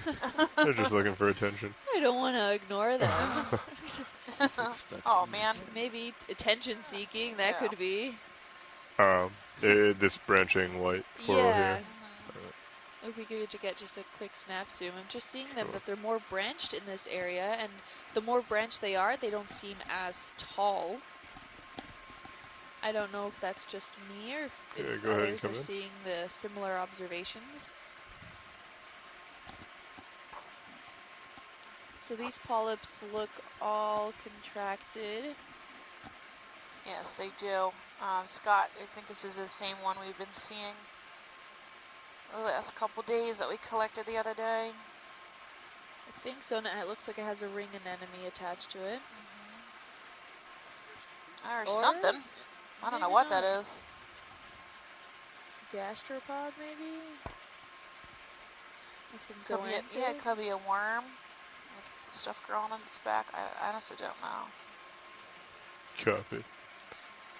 Yeah. No? Try and center that little thing out. Oops, sorry. My rotator's running away.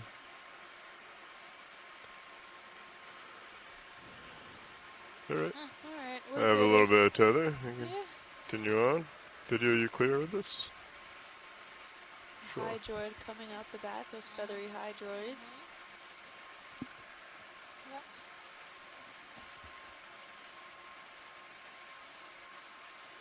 One of the soft corals off to the left-hand side of the screen.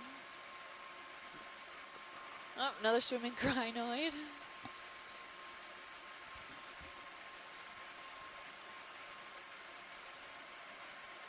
Alright, we are basically at the foot of this mound.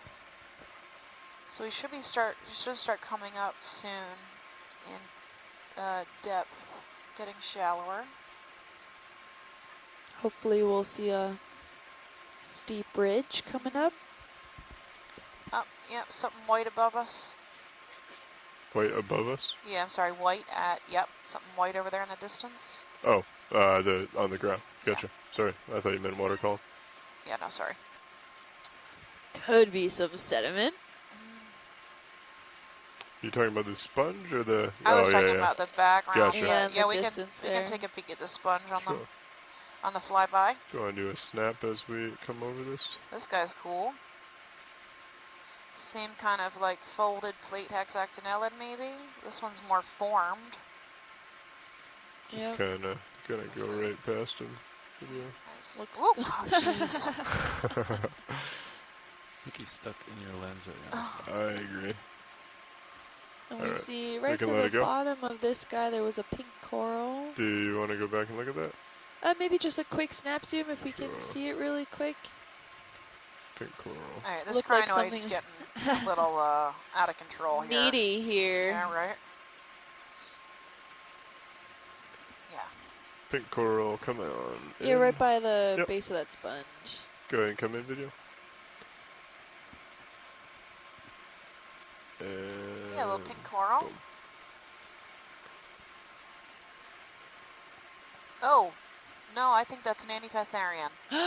The first one we've seen on this Yeah. So dive. this is a black coral, I think. You Yep, can tell by the polyps. they look It's a baby. individual. Little baby. Coming up to They're the all top. facing the same direction, but curled back. Could possibly be Bathopathes? Maybe. Holding that. Don't trust the Bathopathes. geologist. Oh, I have confirmation on the chat room. It looks to be a Bathopathes.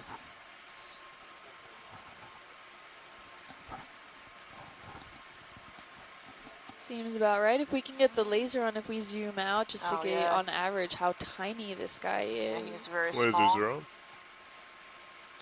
If you want to zoom out so we can get the lasers. There's a shrimp under that car. Oh, yeah. Sponge. Yeah, he's like 5-10 centimeters wide. So he's Yeah. about the size of your hand, maybe. Palm. Maybe. Sounds good. Thank you, pilot. Alright. Pilot's clear when video is. Let's continue to the tempting white sand ahead.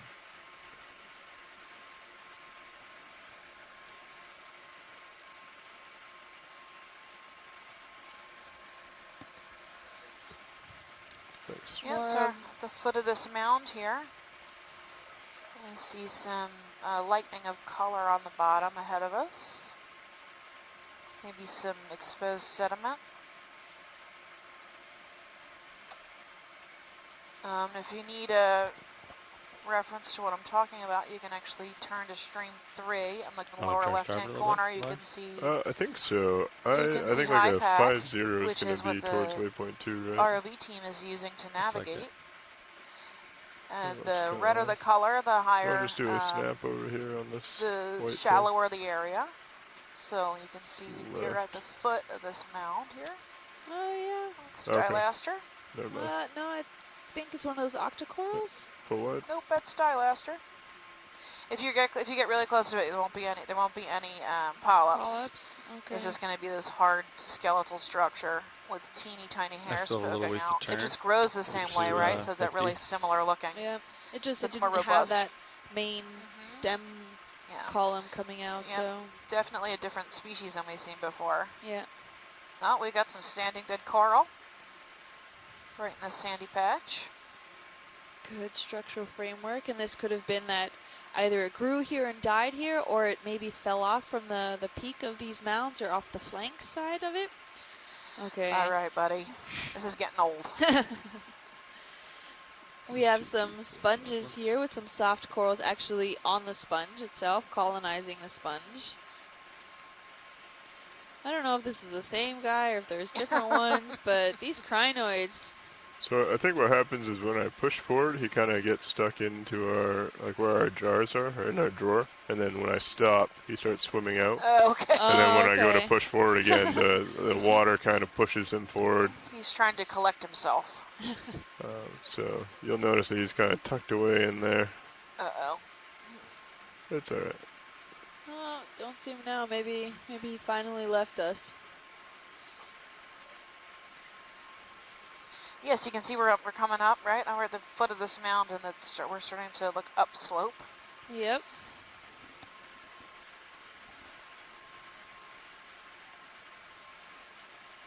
Really high, nice, intact coral frameworks surrounded by some more degraded coral rubble. It looks like it could be also maybe the coral rubble has been already trapped and baffled by a lot of these sediments, which It'll is end up at contributing to the yeah. overall development of the mounds in this area. Sounds good. Those scleractinian corals are usually the foundation for a lot of these ecosystems, and then over time, and by time I mean geologic time, we're talking hundreds of thousands of years, these mounds start to develop where you have a coral reef framework system, and as the currents are passing through and supplying food, they're also supplying sediment that gets trapped and baffled inside these framework systems. And then it kind of buries that framework system, which then leaves another substrate for new corals to colonize or continue growing. Yeah. And when we have this Yes, cycle man, happen 33. over hundreds of thousands of years, you start to see the development of these Yeah. isolated mounds Sounds good. or ridges or whatever you have you develop.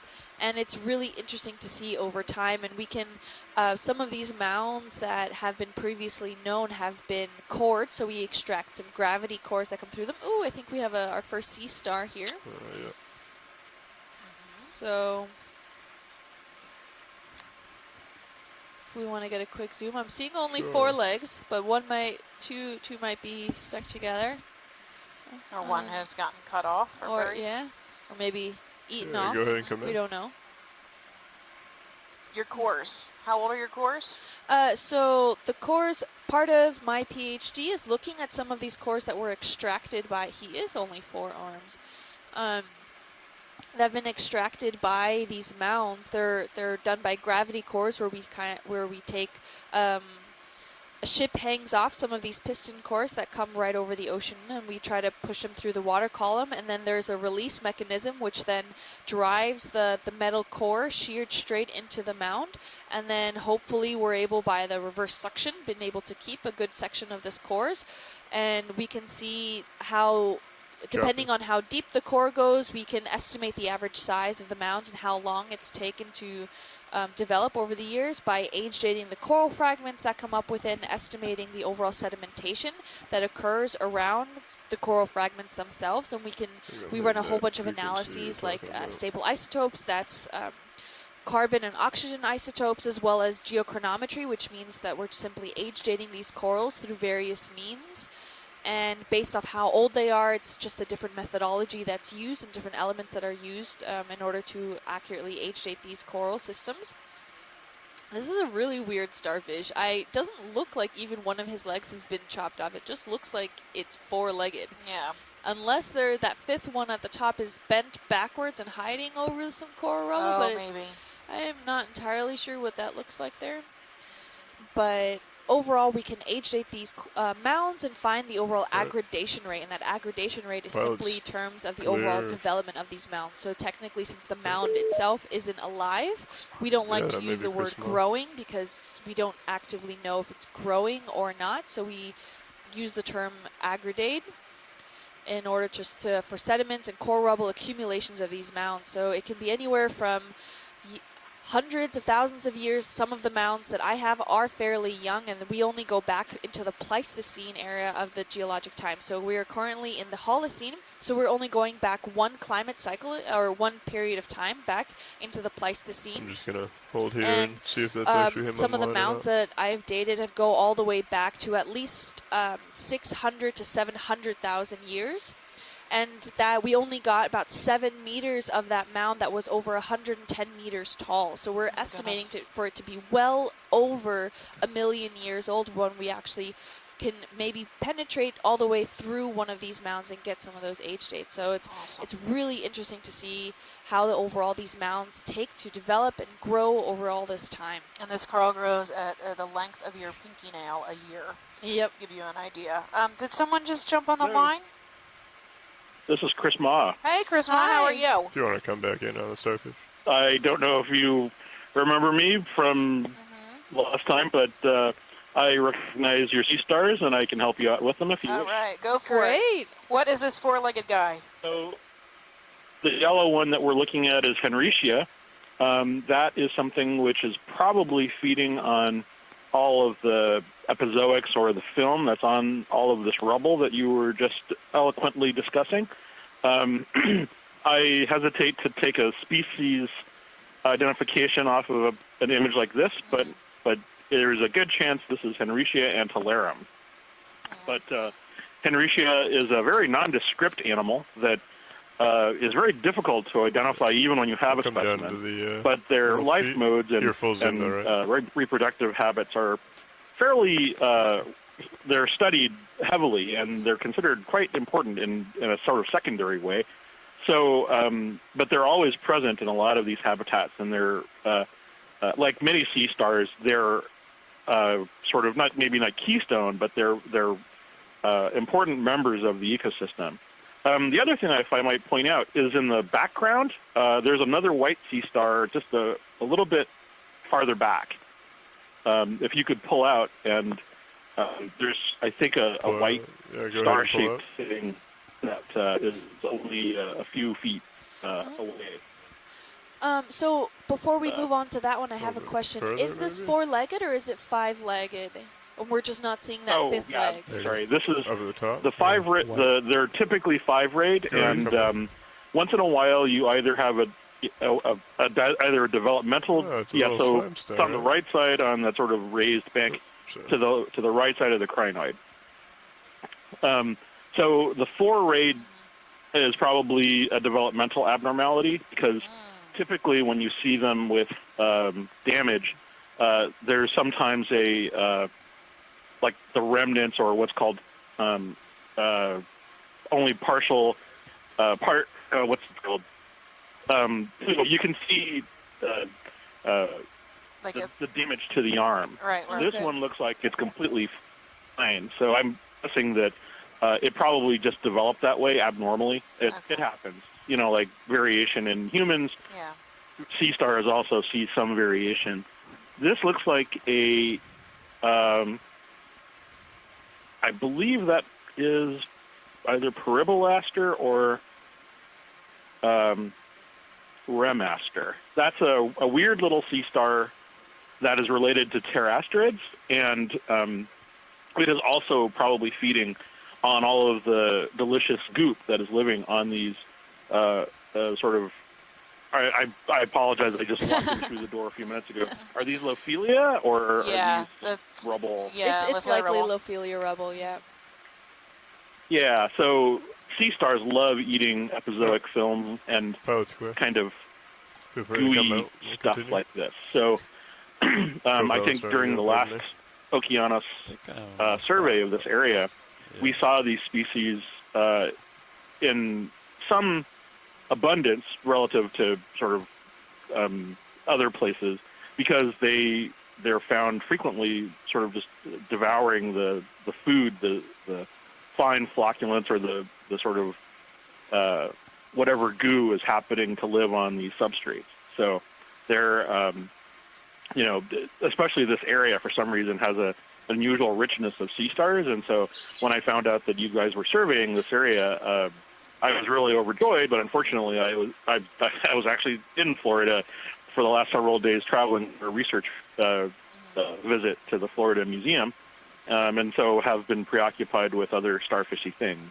But I actually just finished a paper documenting a lot of the feeding for sea stars in this area, and if we're lucky, we'll even get to see some Gilbert pastor or some Steenaster, which are corallivorous sea stars. They feed on a lot of the corals here. And you guys collected a sea star the other day, which I believe is either a new species or something closely related to an animal called cladaster, which was observed feeding this time and in a past expedition on, I think it was a stylasterid or a coral of some kind. And interestingly, it was doing exactly the same thing when you observed it. Yeah. When during the other day, I mean, it was doing exactly the same thing in exactly the same sort of vertical posture. So, thank you very much. But this area has an interesting richness, and I'm looking forward to seeing more. Just one more question for Ken. Is that species of sea stars particular towards stylasters, or is it just kind of anywhere it can get its eyes on? It just so happened to the last time you saw it be on a stylaster, and this time it was on a stylasterid, or? Well, we've only seen it twice, and both times it was on that kind of coral in exactly the same kind of position. I don't know if that's what it typically feeds on because my lake pool. it's known only from dead museum specimens, and it's never, as far as I can tell, been seen alive. So observations of what it does are limited, are lacking from the literature, or even in the sort of unofficial body of scientific knowledge. If someone's seen it, they've never shown it to me. But that's the first time, one way or the other, that's the first time that animal has been seen alive. I mean, whether it was the first Okeanos expedition or the one that you guys collected yesterday, that's either the first or the second time that animal's been observed. So, wow. Well, happy to be contributing towards it. I'm sorry, what was that? Oh, no, we're just happy to contribute towards any sort of knowledge for these things. This is exactly one of the main reasons we're out here. We're doing this. Of course, yes. Well, no, I'm very happy that that you are doing this. But there are lots of interesting critters in this area that fall into that category, and to me, almost more important than the discovery of new species is the discovery or the observation of what they're doing down there. Because a lot of times during traditional biodiversity surveys, which is to say trawls, we really don't get any notion of their ecological relationship. And, we might be able to collect what was on the bottom along with them, but we don't really have an idea of what they were doing. And, if they were feeding on coral, they're easily dislodged, or if there are any number of other things that happen when you bring up something in a trawl net. But when you're looking at it like this, you can see what they're eating. You can see what color they are, which is something that is often lacking in the taxonomic literature.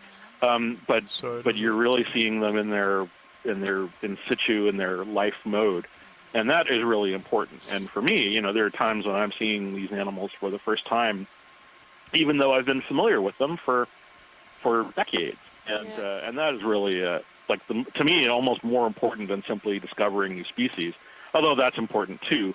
But seeing these new species in their natural habitat, this allows us to assess.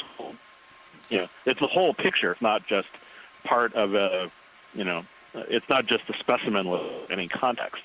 And to me, living animal is a very important part of this whole dynamic, as opposed to sort of the more traditional dead specimen. Anyway, you're looking at a coral, so I'll let you get back to it. Well, thank you very much for all that information, Chris. Yes, and we're happy that you're back and being able to join us for the rest of maybe this I'm cruise. always trying not to when I'm distracted, but I'm definitely around. So, thank you. Great, Enjoy thank the rest of the cruise. I'll talk to you soon. Thank Bye-bye. you. Bye.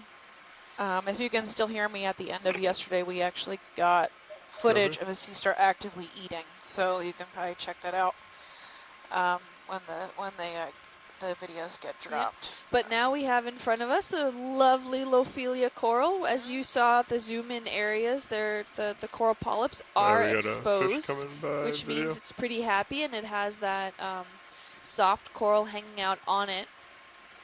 Ooh, and it's a roughie. Oh yeah, orange roughie. Slime head. All right, back to Lophelia. Sounds good. So all these corals, this is one of the first scleractinians we've seen actually alive here at this dive today. And we're on that south side of this mound, so it's a good indication that we're maybe headed up for more. Yeah, hopefully. Yep. And then I just want to point out that small stalked coral off to the right-hand side there. Yep, that's a Coming over to the Styloster. right. A little further out, the single stalk there guy. Yeah. And then, oh yeah, this guy. This guy. And his polyps seem to be pointing downwards, more towards the base, but at near the top, those last few centimeters at the top, they seem to be pointing laterally out. So I don't know if that's just because of direction they prefer or where the food's coming from. Come down. Over. And seems to be really nice. An octocoral, and there seems to be a smaller one right in the center of between the Lophelia and that guy there. So We got a request to see the red blob a bit to the left. So you can pan out a little bit. Oh, yeah. This maybe? That little tiny thing that just came onto screen now. It looks like a coral polyp that Yeah. maybe is Tiny red, tiny Solitary dot. coral, maybe? yeah. Coming, Get a good zoom keep on going it left. before we commit.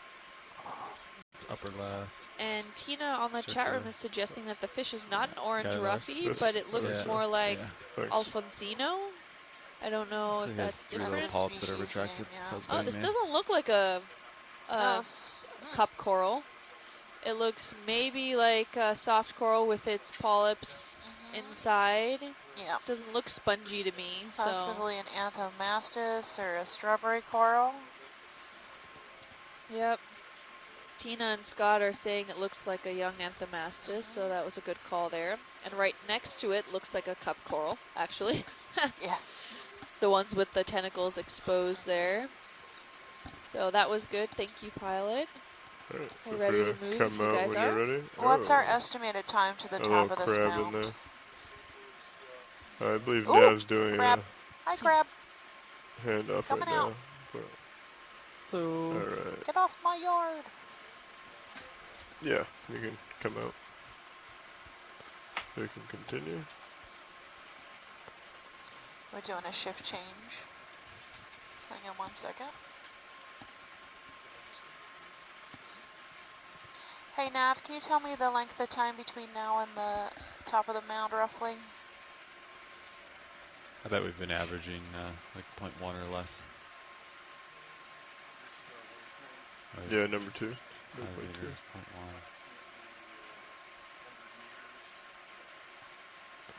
Yeah, we've been keeping like a decimal 1 probably average. Yeah.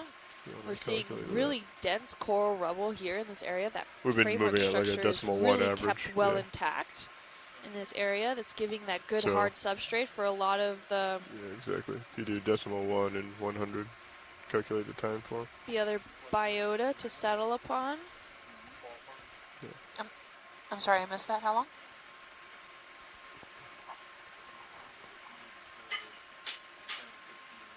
Okay. Thanks. Kind of creeping up. I'll come up a little bit here. 70.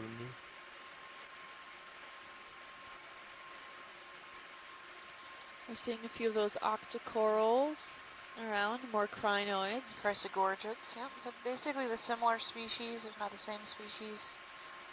The only real difference I see is the slope. We've got an increase in slope, and then the dead Lophelia seems to be more intact. So it's more standing dead and less rubble than it was at the base. It looks like we have more living Lophelia up here, right out of screen towards the left. I'm sorry, towards the right. I don't know why anyone lets a dyslexic do this job. It's alright. I make left and right mistakes, so at There one we point go, we we'll got both living be Lophelia, I think. right.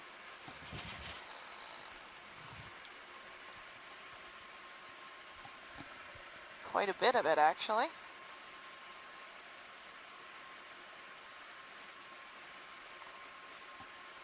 So it seems to be getting a little steeper here. This is promising. So big chunks of dead standing, and then we've got living Lophelia colonies Ooh. sitting on top of Yeah. it. And we have some exposed substrate also in this area. Really nice Lophelia. We're getting more and more dense as we proceed upslope, which is exactly what we were hoping for up this mound. We're seeing some slight exposures here of some harder substrate of the area. Could also be maybe some lithified corals. A lot of that carbonate based.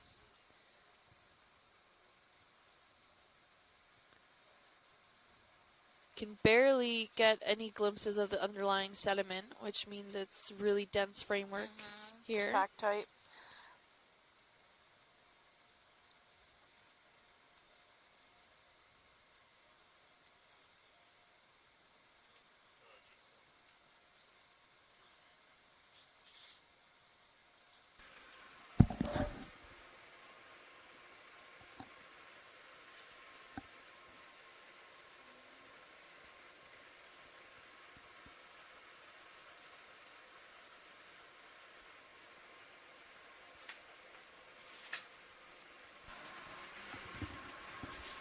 Pilot. Co-pilot? Onward, upward. Yeah, let's do it.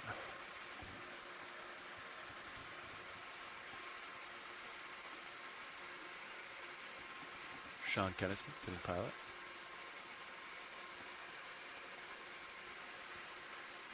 We got Jim on now. Yep.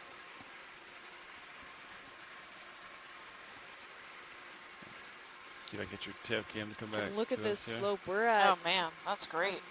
45-degree angle here. Left the still camera on for a while today.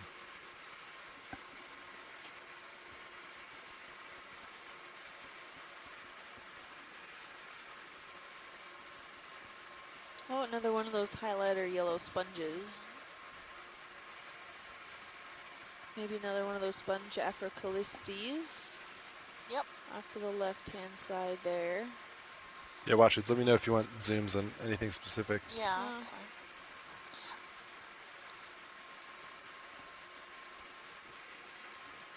Looks like some more like fresher dead.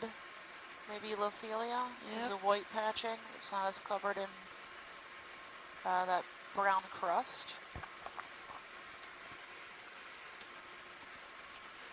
There's some living Lophelia balls over there. Colonies. So the Lophelia is really getting thick here. That's a great mound we have.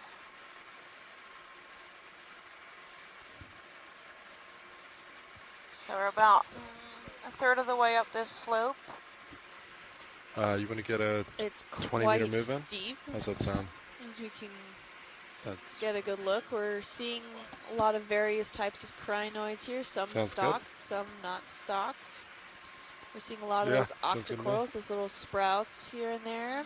Those white Copy. octocorals, they've been pretty consistent throughout. Maybe Yeah, at the the base they steepest were a little it's been. less, but Oh, we have another sea star there if you want to get a quick zoom. yep. Yeah, I see him.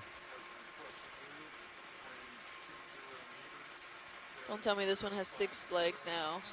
This Looks is that like it. Solanaster type we saw yesterday. Video, give me a Maybe. partial, please. That's great, thank you. Yeah, I think he's got more than 6 legs. Yeah. Maybe 8 legs. All right, there's lasers for measurement. All right, video, you want to come a little more? And he's more of that pale orangish. It's like more of a sun star. Yep. All right, video, whatever you need, and I'll try to keep him center. Can we get the lasers really quick? Yeah, I just turned them off. I'll get them on when we come Okay. Okay. exit. No problem. Thank you. Maybe about, he was about 8 centimeters wide. Okay. That's a good estimate. Thank you. Solaster-ish. Pilot. Co-pilot. He's pale orange, more like beige orange, cream colored. He has a whole bunch of those little Navigator. mules all around him. Can't see any of his underlying Yeah, copy that. wallaby legs, His tube feet. tube feet. These How long is ridges this here are move? quite 20 linear, meters. Copy. but when they meet at the center, they're kind of crooked. They kind of like meet and then And break bounce up a off bit. each other. Yeah. He's very geometric, isn't he? Yep. Yeah. Is that Chris He's on the Hello. phone? Hi. Hi. Yeah. Sorry. That's okay. I know sometimes they call Lasers back one real last quickly. time. So you're Our correct. video. Let's keep going. This is indeed Solaster, a sun star. The name literally translates to that. The species on these Nice is video. often difficult because they are determined by characters on the underside, and even when you have them in hand, some of the literature isn't entirely clear on which ones are which because they vary and they haven't been worked on in about 100 years. But something like Solaster earli, Solaster is often, at least in the ones that are known, are predators on other sea stars and other echinoderms. The other day, I think you guys saw one on a hill or something, and observations that I've made of Did Solaster you in guys other places change suggest the that they're digging for brittle tether stars, or for that the- they're Oh, no way. kind Last of cruise heading group. for, like places where brittle It was the stars are beginning of found. last cruise. So I'll bet you there's something Yeah, in there so that I it's see that eating, but they're camp that used to generally be on it. top predators. They're And we've been carnivores. doing, So they're, and a lot of times there's usually a sea cucumber or a brittle star nearby, and if we were to dig, or if we were to physically go into that habitat and dig Is around on the bottom, that I bet you that's want, what we'd Washley? find. Is some kind of. Yeah, video snap, please. I don't know if they eat crinoids, but I would guess that it's a matter of time until you guys run into another Solaster, and it's probably feeding on some brittle star or another sea star. So, okay, we're on to crabs now. Very good. Thank you. Talk to you guys later. Bye-bye. Thanks, Chris. And this seems to be a squat lobster that's not on a coral. This is not very common that we're seeing. Sometimes they're walking maybe to another guy or something, but usually they have a coral friend. Got it. Thanks. A live coral friend, maybe. Be a little more specific. And the brown hydroid right next to him. Yep.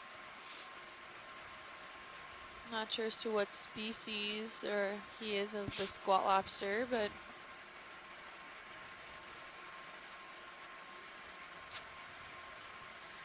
maybe pan out. I think I saw something a little bit below him. You want me to tilt down, Washley? Yeah, maybe pan out a little bit just in case. I don't know how far he was from this Yeah, area. video. Probably What were you looking not for? a little. I don't know. Oh, that was a soft coral that was right on the lower screen there. We have Oh. a solitary cup Cup coral coral. at like 10 o'clock from And is lobster? that a cup coral above him as well, or is that an anemone? Maybe probably get a cup coral. Yeah, can we get a closer view on those, please? Above it? Yes. Yeah. 10 o'clock, yeah. There's two The- corals. Two Oh, a bunch of them, things. actually. Oh, yeah. There's Is one it- with its polyp dead, so you can see the. Do you what want it looks center like. now, Washley? Yeah. All right, but you can come Center in screen. now.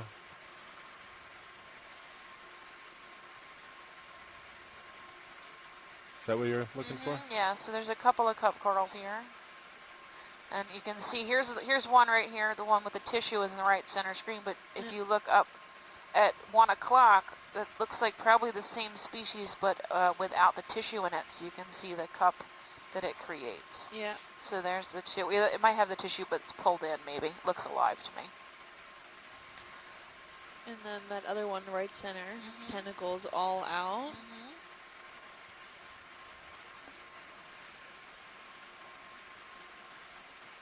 Really nice looking little field of these cup corals here. Copy that. I think we're ready to move on when you guys are. Cup Alright. corals are really difficult Video to whenever ID. you're ready. There's tons and tons of species of solitary cup corals, and you have to Copy that. count the little Septa, coralites yeah. and septa and all that crazy stuff that's in there. So Yeah, there's a dead one right on the left-hand side of that live one there, so they can grow of a decent size. yeah, they get pretty big. Yep.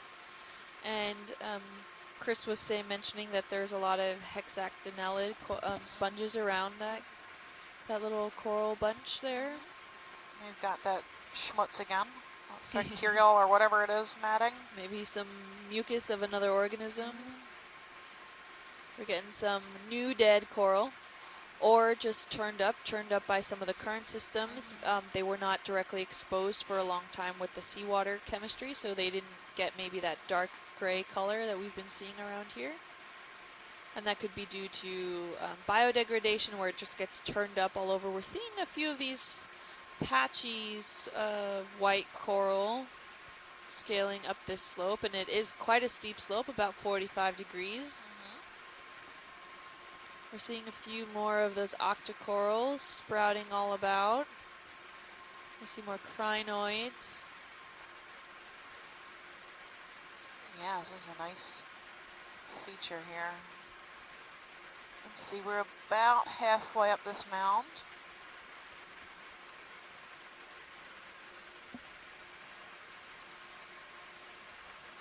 I wonder if these white areas, the lighter Lophelia is actually like almost like Copy. a rock slide, right? Where it's Yeah. like sliding down underneath. Yeah, it just kind of And then reaches exposing, yeah, yes. that peak of where it can't hold anymore, and it ends up sliding down. Oh, there's a jelly. Right in the top center of the screen. Oh yeah, Oh. I see him. There he is. Video, let me see if I can get So this is the same Yeah, jelly there we we go. saw earlier.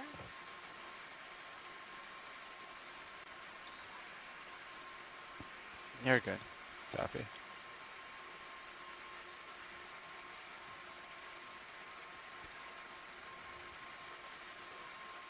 Yeah, he's floating up. It's pretty high.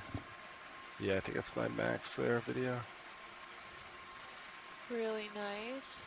His tentacles seem to be free-flowing more also than that first one that we saw.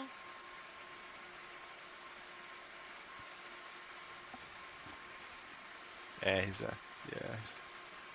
thanks video.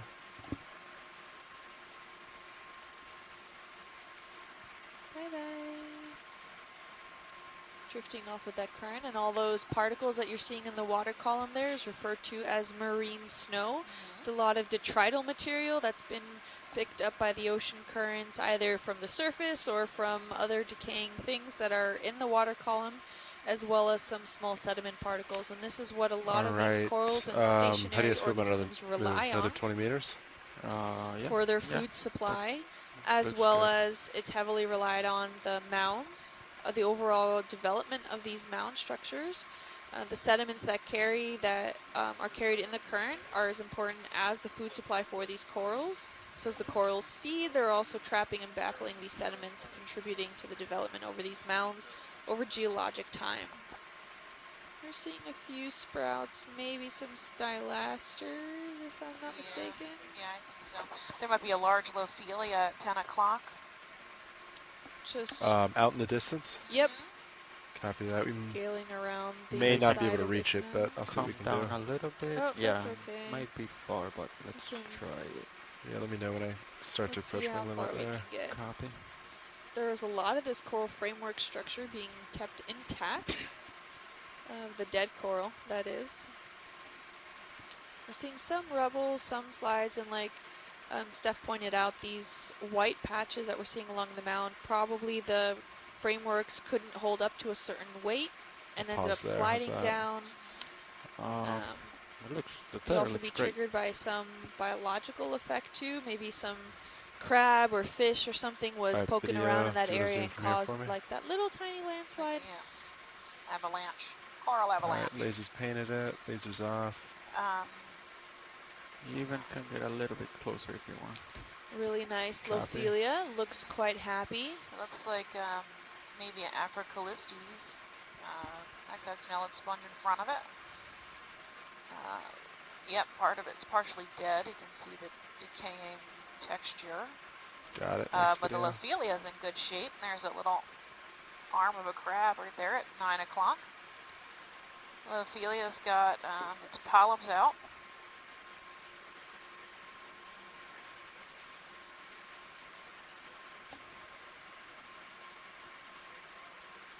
I think some dust might be creeping in their video. You can kind of see it. It might interfere, I don't know. Yeah, I think you can come back. I think we're all set, unless there's something else you want from this. It's kind of away from our path there, though. Awesome, nice video. Really nice. Oh, can we get the lasers on it really quick before we... Yeah, I had them on the in. I'll get them Okay. again, though. Sorry, I missed that. There's a colony of an exactinelid All right, there. lasers are on it. Nice. Well, Sympahelanus All right. that we've seen Sure, in just two of our snap it previous for studies. laser reference. nice. Yeah, so that sponge is about 12 centimeters big, and the overall coral framework next looks to be video. about 40 to 50 centimeters wide. And there seems to be a little fish right Okay, there. coming up a Not little sure bit. what he is. Do you want to Seen zoom on the before, fish? Right at the base of that frame there.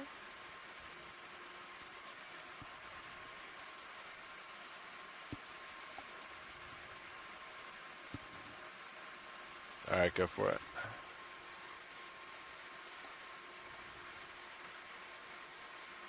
Oh, nice, really large eye in the front. Relatively dark in color. Has some reflective properties, maybe some illuminating properties too. I really like how that fin kind of contracts rather than just swimming side to side. It Yeah, kind like of- scissors. Yeah. The scissor All right, action. video. Let's leave him. Let him swim out. All right, Copilot, let's get back on track. I see you're getting pretty close to the slope there. Kicking up some dust.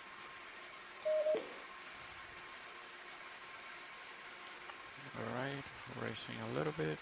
Rising, I mean.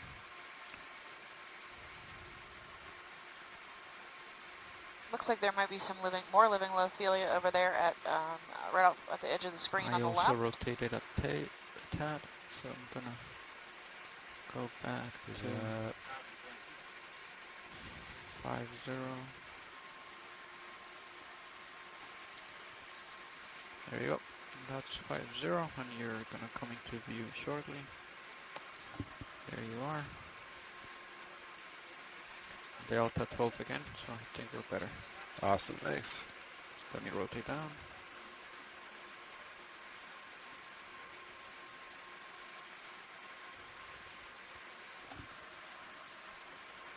Oh, look, we Squid. have a little squid there. Oh, neat. It's very shiny.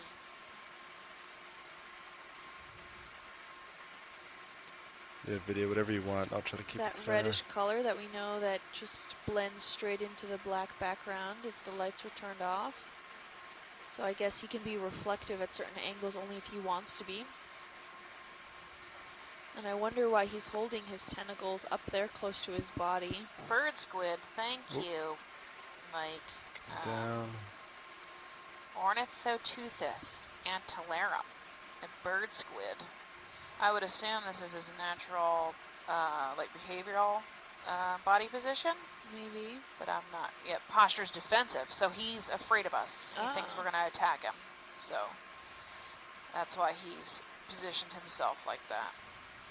Keeping an eye on the RV. Well, we are pretty big compared to everything else down here. And I Nice. think he's just making his getaway Yeah. now. Thanks, Checking video. us out and then taking off. Hi, squid. We mean no harm. Thanks for that, Mike. That was really nice to see.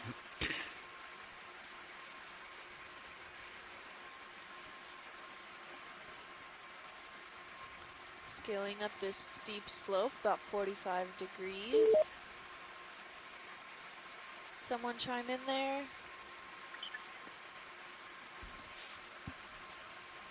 Okay, we're seeing more of the sponge communities here. That framework structure, we are seeing bits and pieces of it, but it seems to be maybe slightly more rubbly than it was a little when we were a little further down the mound. We're about halfway up this coral mound, and if you look towards your camera 3 on the lower left-hand side of that quad panel, you'll see a live view of the bathymetry map that's on Fledermaus, and you can see that the ROVs actually All right, traveling Nav, when did the ship along start? the bathymetry How do you feel map. about another I'll 20 try to- meters? Oop, oop, oop, oop, what am I doing? Sound good? Cool. Let's do it. Let me escape from that. Oh, sorry, I think I screwed something up on the bathymetry. Let's see. Okay. Oh yeah, okay, you guys don't see that view anymore, but you're seeing the overall ship view with the on nearing the top of the mound. So the ship is practically scaling slightly over the top of the mound, and the ROVs are more off to the lateral side of that. Coming down slightly. We're seeing quite a bit of sponge community. I'm not sure I'm seeing too many of the octocorals. There might be smaller sprouts in this area here. Here we're seeing a bit more of that coral framework system.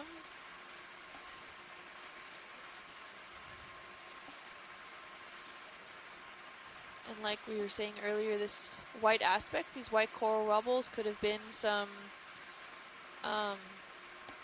live Lophelia that has been broken apart and kind of cascaded down the side of this slope. Could also be some overturned Another squid, corals that maybe? were not interacting directly with the water chemistry, and therefore they didn't have that iron manganese encrusting that the surrounding coral has, and maybe something turned it over, or something sliding down the side of the slopes here overturned that coral and is being exposed. So we're not Copod, sure. how about we turn and face that slope? slope, center it up? Yeah, maybe like 30 or something. Looks like it changed a little on it's us. yeah. All right. Just kind of saddle over with And you. here there's some, I Okay, think, a I'll little move live to Lophelia patch over there, maybe off to the top of the screen. 40. Let's see. I think it's more than 30. Yeah, whatever you need to line it up. Okay, I'm rotating. Maybe How about some there? more sponges in 0 this to 0. area. Looks great. Okay. Oh, a little Lophelia patch there. We can get a quick snap But then zoom. I'm so we gonna can be associate the coral moving also 20 with it. 20, because you called in that move, right? Lasers on it. Okay. Alright, video. Want to snap it for us? So I'm gonna be moving towards you right Ooh, now we because have of that a move, sponge right? Yeah. and what looks like an associating octocoral.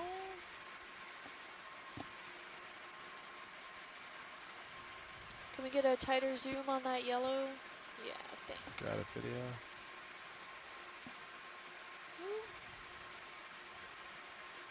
So definitely an octocoral. We're seeing it's like yellowish in color. Quite a fragile structure system. Some of those polyps in the center are pulled in, but most seem to be exposed at the moment.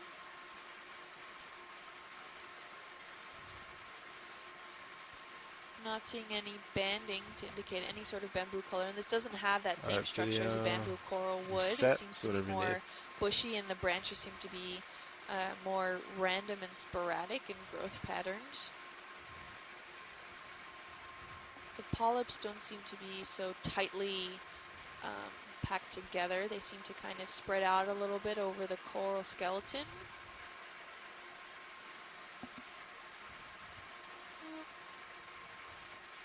Got a little hydroid on it. And these also have what looks like the pinnules on the tentacles seem to be kind of coming to a point at the end of the tentacles, which gives it maybe that star snowflake, look to it, but not as pronounced as some of the other corals that we have seen previously in this dive. Scott says it's a Plexuridae.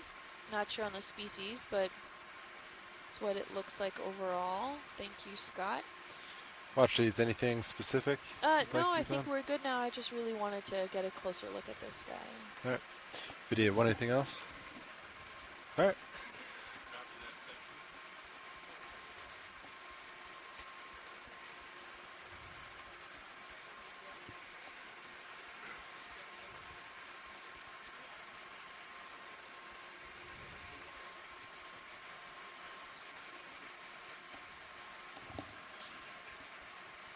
And we're seeing some more sprouts of possible Lophelia coral scaling up this ridge. Get a quick zoom of that fan coral right in the middle of the screen really quick, if that's a bamboo coral there. Yeah, give one sec.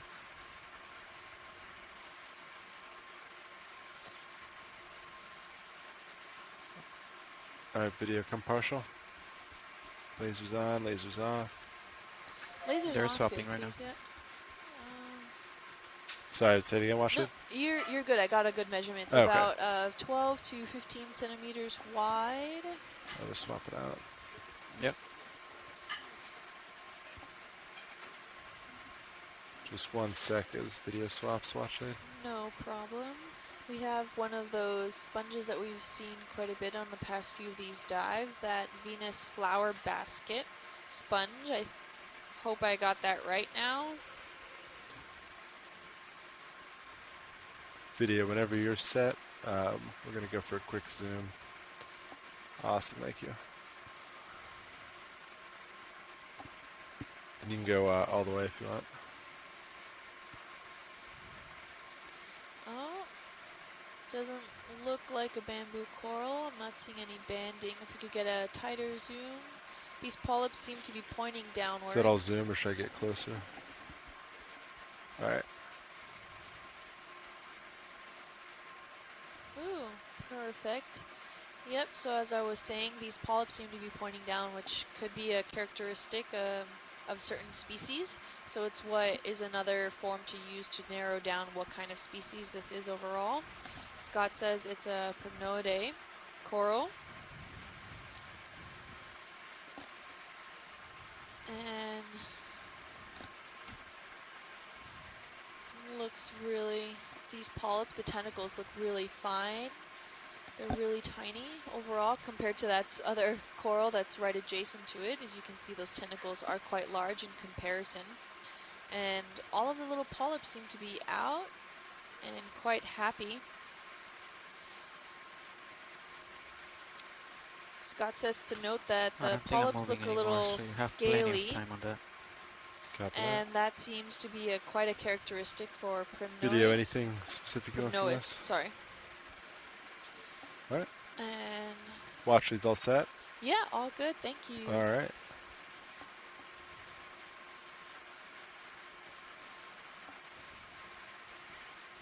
Lasers again, and remove them.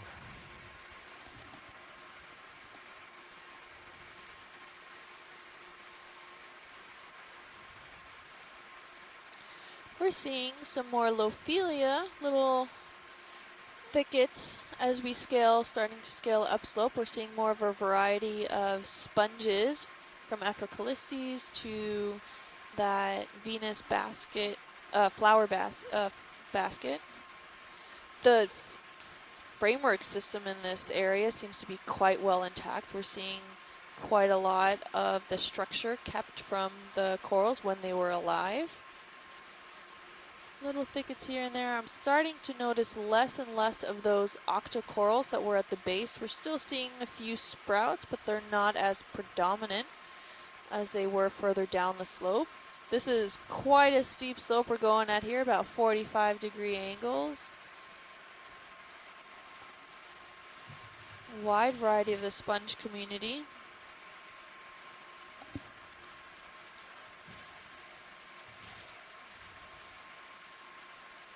From Aphrocalistes, we're seeing a few sprouts of corals, these thickets, Lophelia thickets. This is a great indication of possibly what we're going to see at the summit of this mound. Very exciting overall. All right. More and more of the stony corals. I think next move probably is gonna be 0 to 0. 0 to 0. Sounds Yeah. good to me. That heading. You ready to put it in?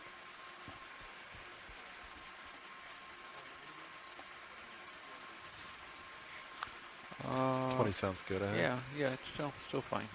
Probably about 20 meters out. And then the bearing, whoa.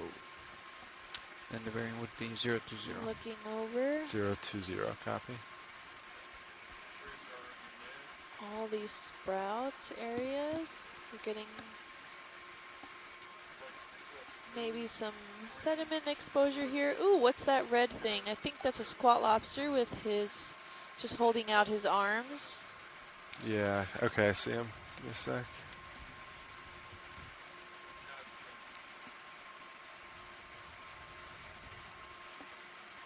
Alright, video. Can I please have a partial? Hold that, please. There's lasers coming off. Oh, he's bright orange. He has All right, spiny video. arms. I'll hold this. He's You can do what holding you his need. arms straight out. At least one of them. He's right next to an isolated cup coral there. The top of his body looks very pale, where the rest of his legs look very deep orange looking color. Really long antennae.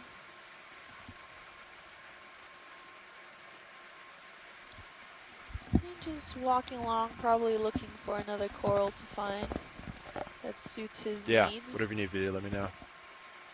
This is the second squat lobster that we've seen not on a coral system, on a live living framework system. So wondering maybe if they're looking about for some other corals, or if that's just normal for, I guess, this region. Not sure. You can see all his little modified front claws. They're quite feathery looking, probably to catch more food of the plankton that probably comes by. We're seeing his arms quite spiny, and they're usually, all the spines are pointed upwards. And only the main ones seem to have 3 or 4 rows of those spines in that area. And Tara says that some types of squat lobsters are not always associated with coral, so that's always good to know. So they can just be wandering around, looking around.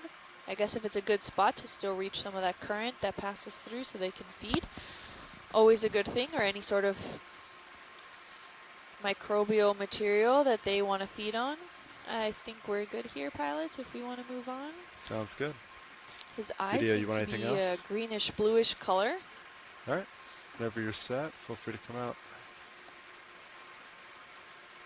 Very beautiful overall. Lasers again, and we're taking off. Ooh, we have some Afrocalistes around this area with some Lophelia coral. Really dense framework system here, some alive, some dead.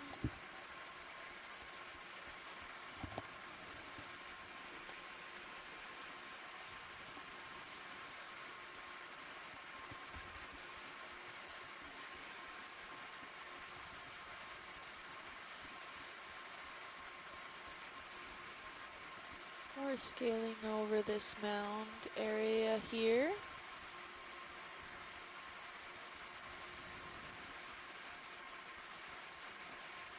We're seeing small thickets of these corals, quite a bit of these glass sponges all of a sudden now, popping up, Afrocalistes. Oh, I think we see a Satinophore off to the right-hand side if we pan to the right. Just now south, if you go down a little bit, pan down, I think I saw some of the colonies that are there. Oh yeah, just, oh, he's making a break for it under us. Do you want me to follow him? He's going. No, yeah, he seems to be pretty fast. Just wanted to point it out. All right. Let him swim off.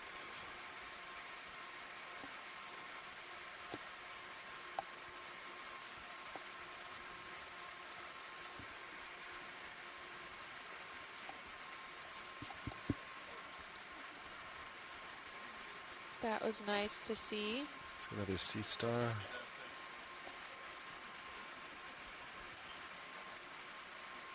Is this of interest, Swashleads? Ooh, yeah.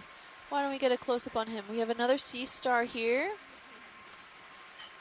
He seems to be larger and more robust. He's definitely at least 10 centimeters wide. His arms seem to come out further than what we've seen. Well, earlier the sea stars were, the arms were quite isolated from their main sections of the body. This seems to be a bit more broad, with then the arms coming out from his body. Seems to have a really cool exterior structure. And whatever you need video, let me know. Not sure what it's made out of, or what that means, if that's indicative of this species. Can we get a tighter zoom? Yeah, we're on it.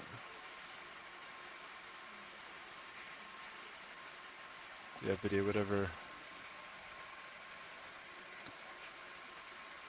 Yeah, absolutely.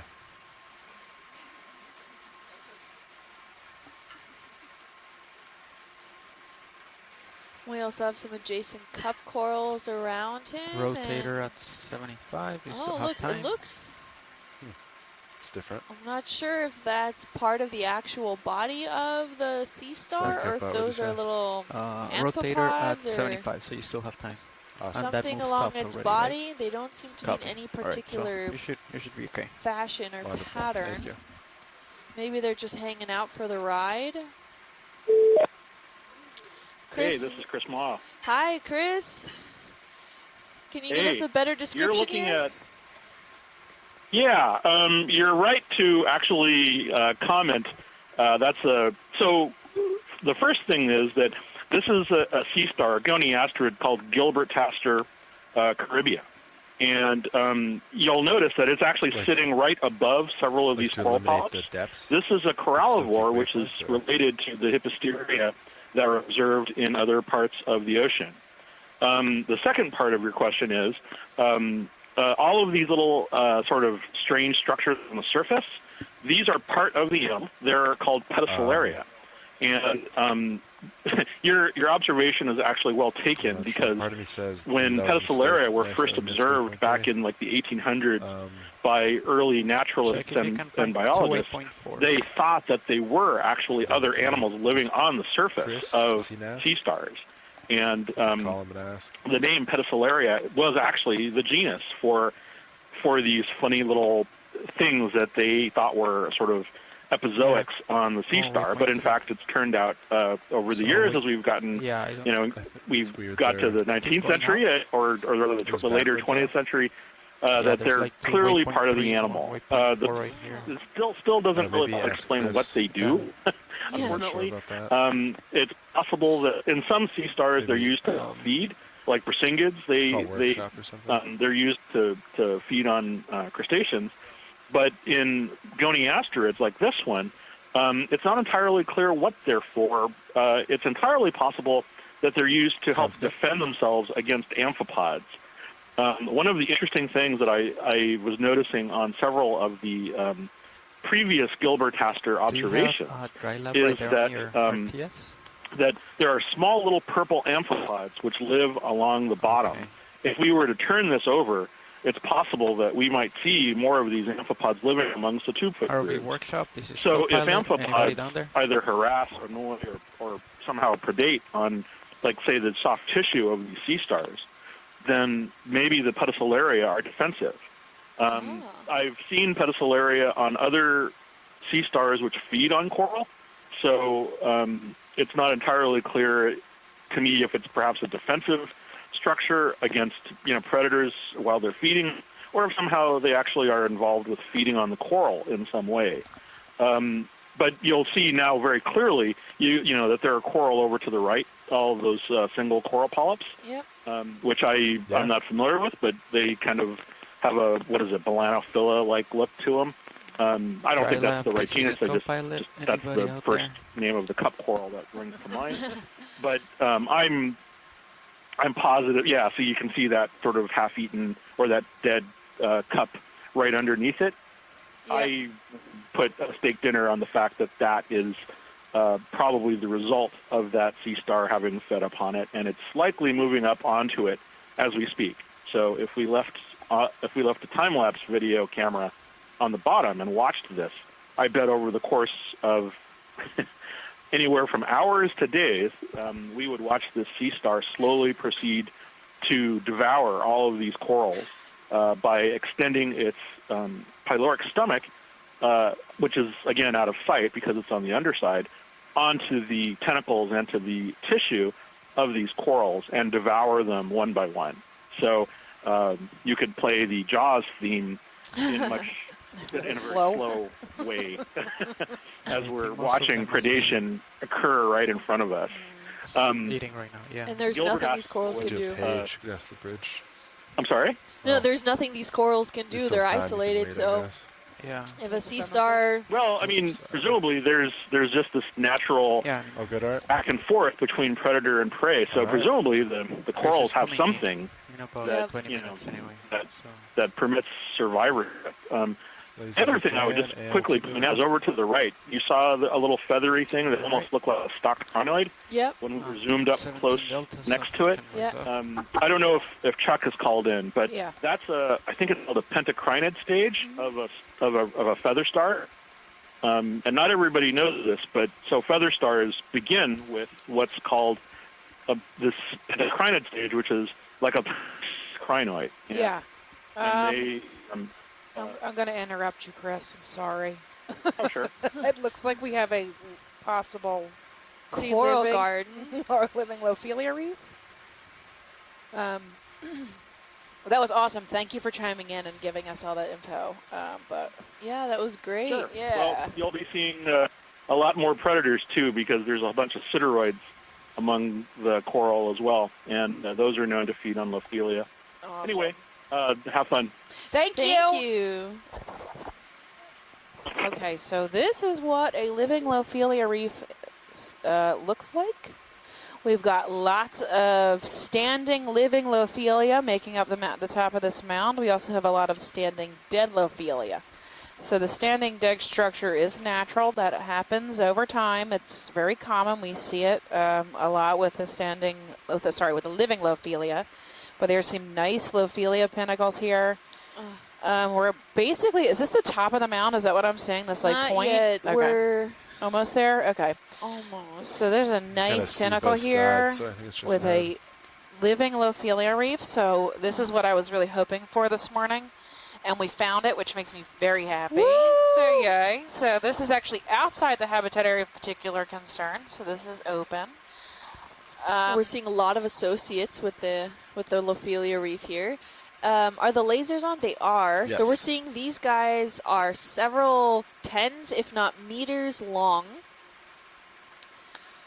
We're having this dense framework system, so the dead framework underneath is still supporting and growing on the tips of these live corals. So those usually were somewhat buried or drowned in the live coral, which prevented them from getting the other polyps the necessary food, which then they died. So, but we have more Lophelia growing up on top of it. We have a lot of associated corals also in this region, as well as sponges. Africalistes, we have some of that globular sponges. I'm sorry, I'm really bad at the species identification. Hexactinellids, I think. Yep, so there's this white cone-shaped sponge with the lobes is Africalistes beatrix. The white coral that's living, well, all the coral, right, living and dead, is Lophelia pertusa. We only have one species in the Atlantic, or the North Atlantic. This pink one likely is Madrisis, or I'm sorry, Madrepora, but I can't Can we see get that a close. zoom in quick on that orange coral that's on the 6 o'clock? Yes, be careful here, guys. Is it dead center? No place to rest, really. Yeah, if you can't do anything, just it's not a problem. Yeah. It's Is kinda is right it center or is it to the right? right. Yeah, that. It's Bottom like right. at 4 o'clock. Yeah, now dead right center. There, that guy. Right Yep. there? Right Right there. video, come on in. Lasers off. So that looks like Madrepora likely. The zigzagging pattern, pink. Lots Yeah. of solitary cup corals, stylaster. Yeah. We got The a yellow ship stopped, Gorgonian. correct, Nav? Okay. Some Crinoid Gorgonians. There's a crab right at 6 o'clock. It stopped a long Yeah. time ago. Plunging in. Looks more stony. All right. Yep. Wow. This is just gorgeous I'll all just rotate around. and get Okay, I you think we're good if we want to keep the center of my panning camera. over Is this that okay, view. Pellet? Yeah, sounds good. So these habitats are really fragile. Video, I'm going to and, move on. Do you want me to stay there? Only recently discovered in maybe the past 20 or 30 years Yep. when we had. Okay. Oh, If you I think there's a of slit anything, shell. let me Can you look at 2 o'clock? know. Yes. On top of this little mound here, right above the pink coral. He's now coming in at noon. It's coming in almost Get dead a center. Snap Yeah. zoom. Yep, he's about Video, you right wanna go between center? lasers. Yep. Ooh. We got a living snail. I don't know if it's a slit shell. I'd have to swing around. I don't think it is. But this is a deep sea gastropod. You can There's see a it little at noon. Yep. Crab also on the lower Crabs. left-hand side So of you the can screen. see the number of invertebrates just in our visible view has gone up. The diversity's increased. The quantity or biomass has increased of living items. It's just a habitat that can hold. Ooh, there's a bamboo coral. in the back row. So we didn't see any bamboo coral coming up, hardly any. We didn't see hardly any gastropods. We didn't see hardly any crabs. We saw a few, but not, he's like a Plethora. ROV workshop. This is This Copilot. overall Anybody framework down there? system, this is just absolutely gorgeous. A biodiversity hotspot. Just within a few centimeters, we have dozens of different species of invertebrates.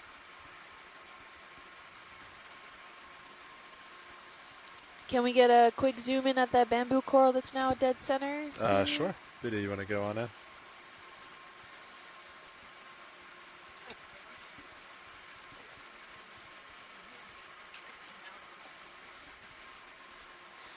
Yep, we got a bamboo coral Sorry, right in video. front of us.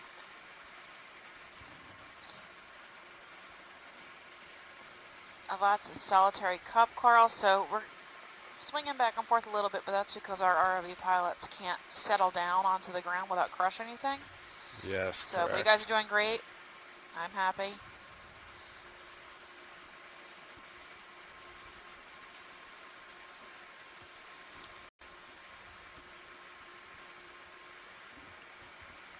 So this is the framework when the of a dead Lophelia, which is a natural occurrence. This is how the Lophelia reefs grow. Wide. Lost it. Is the bottoms of them lose their Thanks. living tissue, and then sand fills in, and then that grows these giant mounds that we're swimming on today. All right, watch these. What's next? Anywhere you want, I'm happy. All right, sounds There's good. all kinds of stuff. Wherever you guys are comfortable zooming, we can. There's a cool squat lobster. He's a pretty common species here. Well, there's a nice coral head at 9 o'clock. There's a huge living Lophelia coral head. Do you want to give me a bump to where he is? I'm facing 0.35, maybe just 10 meters so I can get closer without going over.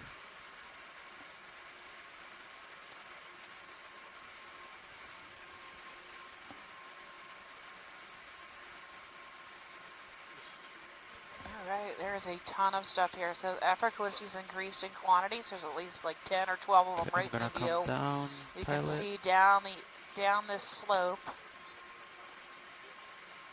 We've got a good steep slope here, maybe 50, 60 degree slope. And then tons of living Lophelia all over this reef. So this is a typical deep sea Lophelia reef. We were really hoping to see this kind of habitat on the two mountains we were at yesterday and the day before, but they were pretty much just rubbled out. So why this one is alive and the one that was to the east of us or west of us wasn't, I'm not really sure. So it's hard to tell. If you look at the Africalis at 4 o'clock, one of them has zoanthids in it, so you'll see they're little yellow zoanthids. Can you either pan down or look at the one at 1 o'clock for me? There's one at 1 o'clock, a yellow. Yeah. Yep. This looks like possibly the top of the Lophelia mound. Yep, right there, dead center. You're good. So there's actually 2 specimens here Right, of Biddy, you Africalis wanna beatrix. come in? One of them has the zoanthid Those infestation, lasers, come and the on. other one does not. Now, we've seen this, it's pretty common to have one with zoanthids and one without, and I don't know much about it other than that we see them. I don't know if Shirley or Chris knows anything about why the zoanthids are on one but not the other. Feel free to chime in. Sorry, could you repeat the question? Yeah, why one of these Africalis would be covered in these yellow zoanthids, and the one right next to it isn't. And I don't know if they why one's infested and one is not. I don't know why that happens. Do you have any idea why that happens? No, but really, I've seen, several of these exactinerids sometimes are attached or very close to a octocoral, to a crinoid. I've seen this. I haven't noticed this association that you're noticing, but let's keep an eye. It might be one getting, I don't know who was first and who is attached to the other. This is the zoanthid to the sponge, which the sponge can bring a support Here's to the zoanthid, right. or it's the other way around. Okay, so we really just don't know, right? So, hey Chris, if you're on the line still, there's a sea star right at Tucked away in there. 7 o'clock. If you guys can hold. Video, you want to see what you can do with that? Yep. Come down. And there's a pink thing. What is that pink thing? Maybe a fish? Back up there. Yeah, it looks like it's... Okay, so we have a sea star at the bottom at 6 o'clock, and then a pink thing at noon. Off screen. Maybe an eel or... So this is Lophelia, underneath the Lophelia coral. Then we also have pink zoanthids at 9-ish. See the...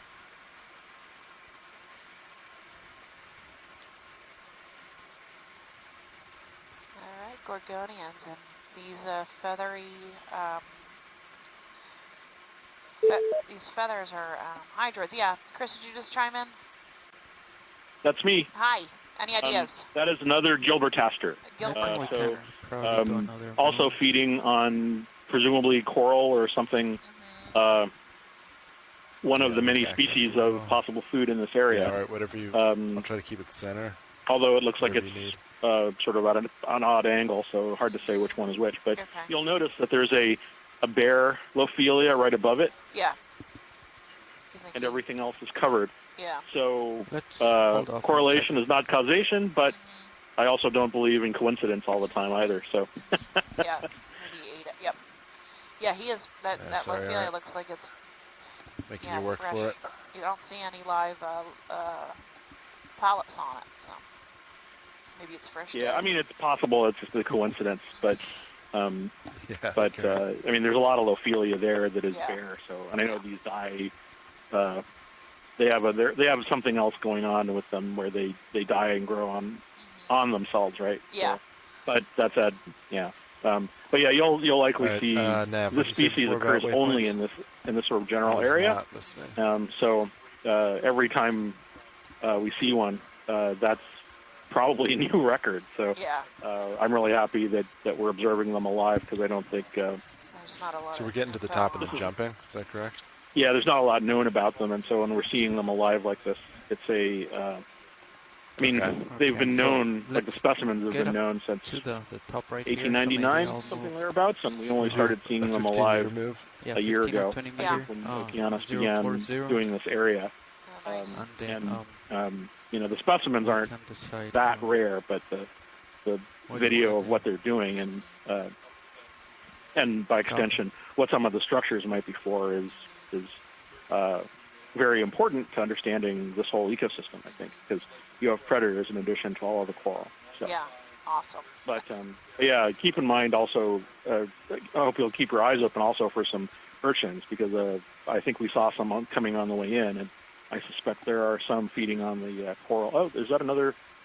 That's a squat lobster. I see another starfish right here. Done with the stars, so. Oh, no, there's one right here. Can you guys look at 3 o'clock? 3 o'clock? Okay, sorry, now it's at 2. Can you calculate on that Excel sheet how long does it take so to it looks like cover a white 600 starfish at 0.3 maybe? On that glass sponge. It's right next to laser. 3 o'clock and laser. All right, Viddy, you want to come on in a little? So it looks like another star here. Oh. All right, there's lasers coming off. Okay. all right. I'll try to center him. Yeah, at noon. Any ideas? Still, I haven't quite. I see it, but if we could see the surface just a little bit more. All right, I'm raising a little bit. I think I'm getting closer. Yeah. Okay. It looks like Henricia, another species of the one that we saw earlier, but it's entirely possible that if we saw the surface texture really closely, I could change my mind. Yeah. It could be a different family, but Henricia feeds on sponges, and there are, like I said, there's a bunch of different species, and they're all very similar, like in appearance, but their life mode's fairly standardized in some cases. But I know we see them feeding on glass sponges a lot in the Pacific. I haven't seen as many of them feeding on sponges in the Atlantic, but I'm sure there are some. But some of these are the only one of the few species that I've seen actually present in multiple numbers on glass sponges. I mean, like usually when I see sea stars, they're by themselves. But every once in a while we see a glass sponge and there's like 3 or 4 of these on it feeding. Yeah. So, it's an odd animal, even in spite of the terror it inspires in taxonomists. All right. But thanks very much. Thank you. So got a good zoom. Yeah. Okay. The zoom just showed me the surface. That's definitely Henricia. Thank you, Pilot. Thank you, Pilot. This is really neat to hear all these explanations. I'm sorry to keep me, Stephanie, Mm-hmm. there has not been understood yet the association of the swanty and the aphocalistis. Okay, so There's it no occurs explanation. Oops, sorry, video. when then happens. Okay. I wonder how much is the star also like this to nibble on this swanty. Mm-hmm. Yeah, so we don't have any idea why these zoanthids appear in some of these All right. Aphocalistes You wanna? and not in others. There's a dead Aphocalistes thanks. right there. There's a yellow one at 1 o'clock. I don't know what 1 that o'clock? is. Yeah. Kind of branching thing.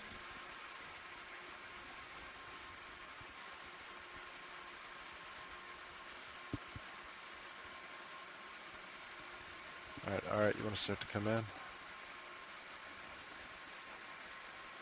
Yeah, so it looks like a zoanthid covered dead Gorgonian, and the pink arms are actually probably Astroshima, which is a type of spaghetti-armed brittle star, and they're commonly associated with Gorgonians. We see them quite a bit together. I'm not sure what kind of Gorgonian this was, but it's definitely past at this point. Okay, I'm good whenever you guys All set? want to move on. Yeah. All right. You can see the huge. Look at all these corals. Okay, Oh my I gosh. guess it's a question Yay! for the watch leads if they want to stay here a little bit longer or start prepping for the next. Can you just go across the top? Let me get a good idea of how large these coral heads are, so I can just keep it Okay. in my notes and we can get good footage. Yeah. But you're going to be going north, right? So you're going to go this way anyway. What was the planned time to leave the Mound 1? Did we have a set time for that?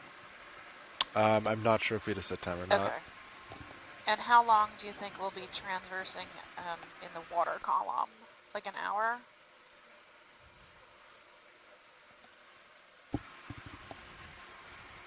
Yeah, so watch these. We'll just stand this top, Okay. and then whenever you want us to move over to the next one, just let us know. Okay. So yeah, I want to get a good idea of how big these corals are and how much of the top is covered in them. So Do you want to do another? Yeah, probably like 20 meters is fine.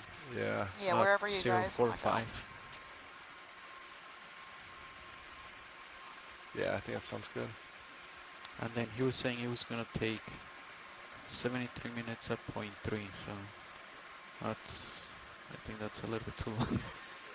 Oh my gosh, look at all the Aphocalistes here. It's I think we just crazy. come toe and do decimal 5. Yep. How's that sound? Sounds Copy. good. Ooh, look at that coral head.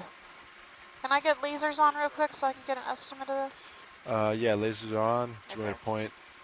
Oh man. Okay, so that's at least 3 or 4 meters wide. This coral head that's at 3 o'clock. Make my way over there.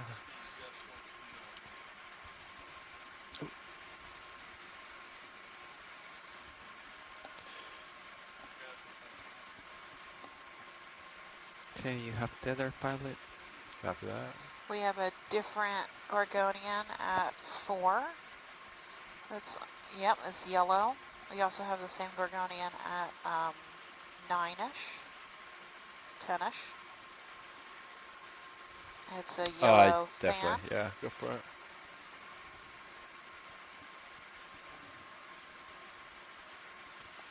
Can we get a look at that yellow fan? That's just 9 o'clock from laser. 9 o'clock from lasers, yeah. You can see the abundance of Aphocalistes. There's a ton of them.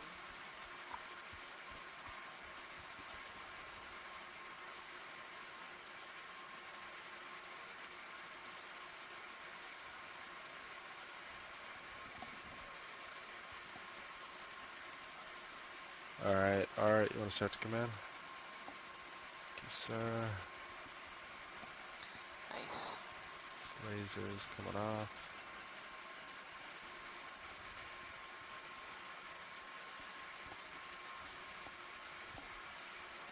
So we have a fan Gorgonian.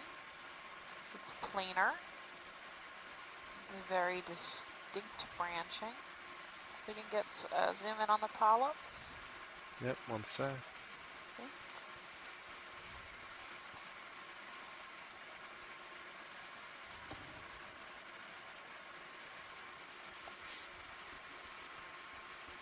Alright, I'll try to hold this. Feel free to come in. Oh, nice. Thank you.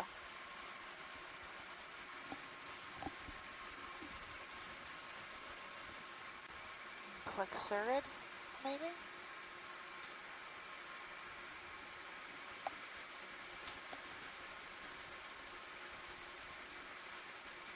If anyone on the chat room knows the genus and species, let me know. So these are pretty common. I saw at least 4 in the local area.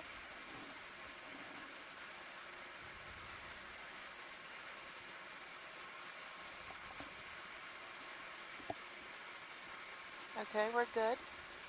Thanks. Alright, video. Oh, we have Whenever you're set. squat lobster.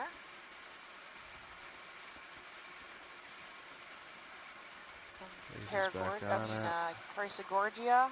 Here's another one of those brittle stars. And then Emunida, which is the squat lobster at 2 o'clock.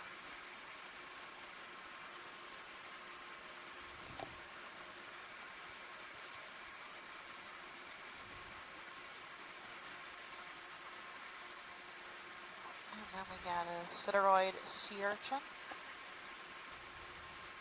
And then these small, likely plumarella.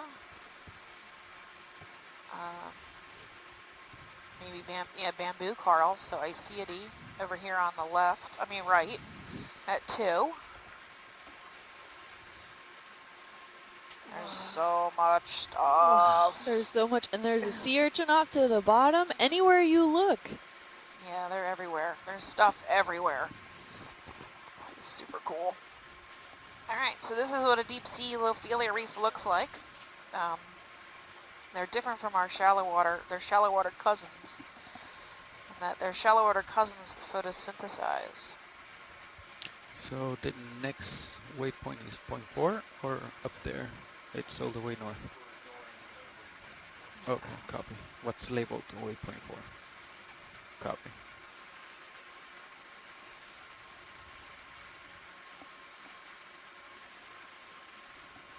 There's just Lophelia everywhere.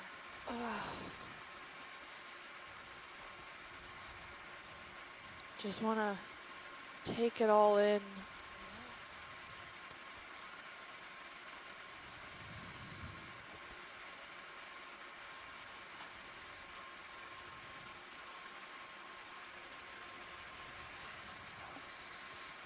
Yeah, so these are good, meter tall, half a meter to a meter tall. Some of them are 2 meter wide, maybe, living chunks of Lophelia, living colonies. So they're shallow water cousins, which you see around the reefs in like the Keys or shallow water reefs really anywhere. Photosynthesize. They use something called a zooxanthellae, which is a symbiotic photosynthetic single-celled organism that lives within shallow water coral's tissue, and that helps, it photosynthesizes within the tissue using light to create sugar, and then it gives the sugar to the coral. So that coral can either put its polyps out and collect stuff out of the water column, or it can photosynthesize. When you get into the deep sea, photosynthesis stops because there is no light this far down. So we're past the photic zone, we're in the aphotic zone. So these corals strictly use their polyps to collect food from the water column, which is why they're usually located on the side of a mound where the current is coming into. So normally it would be the south side in the area we're at. So you have Stylosideris at 2 o'clock. So this habitat is formed the same way that, yes, a little differently than the way the shallow water cousins, shallow water coral reefs are formed. Shallow water coral reefs are considered hermitific, which means their bodies are reef forming. So they grow these giant, thick mounded, rock hard bases for other corals to grow on. This Lophelia is considered ahermitific. even though it is creating a reef, it's doing it in a different way, and that is that it's the underside is dying and then filling in with sediment, which Kim is much better at explaining than I am. But that's the major difference between the two. Now, these Lophelia reefs just got discovered a couple years ago, maybe 20 or 30 years ago. Nobody knew they existed before. And here we find them. There's just habitats. This is just a habitat filled with a whole slew of biota. It's a great place to have babies if you're a crab or any other Small fish. It's just Yep. awesome and biodiversity. And you can see the network system inside the dead frameworks and system. I mean, it's a fantastic place to hide and put all of your eggs or anything that you're laying in. I mean, this is a really important ecosystem. Right, and if we were to grab one of these heads of coral, we could probably bring it back to the surface and find upwards of 100 or 200 different species just living in the coral head. Yeah. So they house tiny little bits of food for these crabs and larger macrofauna to munch on. It is just unbelievably biodiverse. This is incredible. And if you have never seen a Lophelia reef before, these are all new species to you, I'm sure. So, but these are pretty typical species for a Lophelia reef. We've got Afrocalistes, we've got these typical Gorgonians, Plexurids, we have bamboo corals, we have, oh my gosh, Wow. shrimp and lobster, squat lobsters and To the make a note. sponges. And, oh my gosh. Yeah, but we're not seeing any black corals, I have to say. There are not a lot of black corals. No, haven't seen much of that. And there's that fan-like organism off to the left-hand side, the upper portion in the distance there. Not it sure. might be a crinoid, the one on this one, the yellow. Yeah, The yellow at 11 o'clock-ish. maybe Now it's multiple crinoids. Copy that. I'll make my way there. But yeah, for those of us, if you're just joining in, we're at the peak of one of our first mound dives for this, for one of our first mound features for this dive, sorry. And we'll be scaling to another mound in a little while. This is an extended dive because even though the dive track might show that we're scaling along the sea floor, that bottom features there, we're actually going to be doing a semi-mid-water dive and kind of hopping over the ship's gonna take D2 and Sirius and kind of drag them through the water column so we can then touch down on another mound. So it's likely then, considering what we're looking at here at the peak of this mound, we'll hopefully see the same kind of healthy ecosystem environment on the next mound. No guarantees, but this is an extended dive to make sure we make up for that time for in between those mounds where we might see maybe nothing much but blue water and some marine snow in that area. So for that extended time, we really thank the entire NOAA crew on the ship here for really taking the time and making the effort to make that happen. So thank you. This is a crinoid. He's gonna actually spin a in the little quick, let me oscule know of Yeah. Afrocalistes. Yeah. Put any tension in the tether.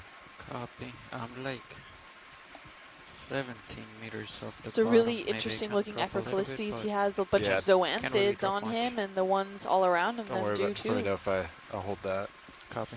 Let me know if when you I come think back. he found his home conveniently in the oscule Yep. of a sponge. Pretty high up, nothing to bother him there. How Alright, comfortable would video. you guys be collecting right here? To collect, we'd have to set down. Yeah, no, we're not doing that. Okay. Yeah. So Never there you mind. go. Maybe on the next mount. Yeah. Alright, Biddy, you want to get a... Yeah, you got it. Try to keep it centered. Stefan King, this is the first dive of Do you want me to last turn off stage, lasers? in which we see a I think very they're past clear the zone. I think we're all set. differentiation I think of so. habitat as we go up, isn't it? That It looks reminds fine. me actually the biomes that you can find when you walk up to a mountain. The top is completely different from at least two different type of habitats that we saw before. Yeah. So this is an example of one of the Afrocalistes that's infested with this yellow zoanthid. And we have seen this before. It's not totally uncommon. We just don't know why, or if it's beneficial to the Afrocalistes, or if it's a parasitic, or if it's a symbiotic relationship. We really have no information. No one's really done any research on that. Yeah. It's not uncommon to see, though. There might be a black coral. Yeah, I was just going to point that out. In the outside and the background focus there, Bioliopathes, maybe. Yep, at 9 o'clock. I don't know if that's a Liopathes, but Get a good zoom on him. usually they're more bush-like. All right, video. You want to try to zoom on that? The orange one in the back, yeah. Is this not it? That's it. Okay. The orange Right there, one, yeah. yeah. Up a little bit. So it has that characteristic Right black skeleton. We know there. that not all black skeleton corals are Antipatheria. Some have fooled us, or me rather, in the past. We're looking a lot at the polyp structure and the branching structure to help determine and narrow down what kind of genus and species this is. So it has long polyps. It seems to be quite, it's not growing fan-like, it's growing more in any random order. Yeah, bushy, kind of. Spindly. Yeah. Sparsely branched. As you can see, this dead Aphroclistes here. There's a yellow, soft yellow sponge that looks Aphroclistes-like, but it's a different color. It's more of a yellow color. Yeah, and we have some bamboo coral in the back there. Excuse me? Yeah, some small Gorgonians, white Gorgonians. All right, video. When you come wide, real quick.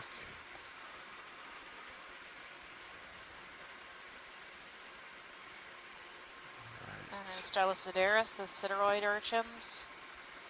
Those are the pencil urchins. On the bottom there. So we are on what side of this mound now? There's a lot less Lophelia here and more I Aphroclistes. think we're on the north side. North side? Yeah. So this is the north side of the mound. Okay. So that kind of... Yeah, so I'm looking south right now. You're looking south. Okay.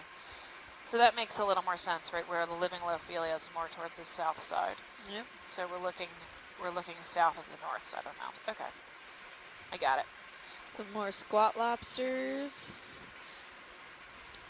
High diversity of sponge communities, and these are also significantly larger than what we've seen towards the base.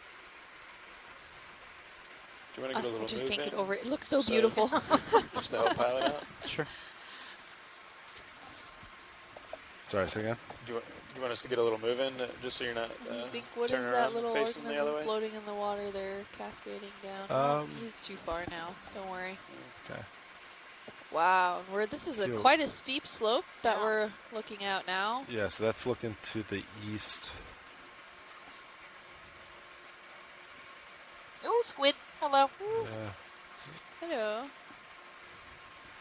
So you can just see this whole area is covered in what amounts to be, living sponges and living coral, with patches of the dead in between.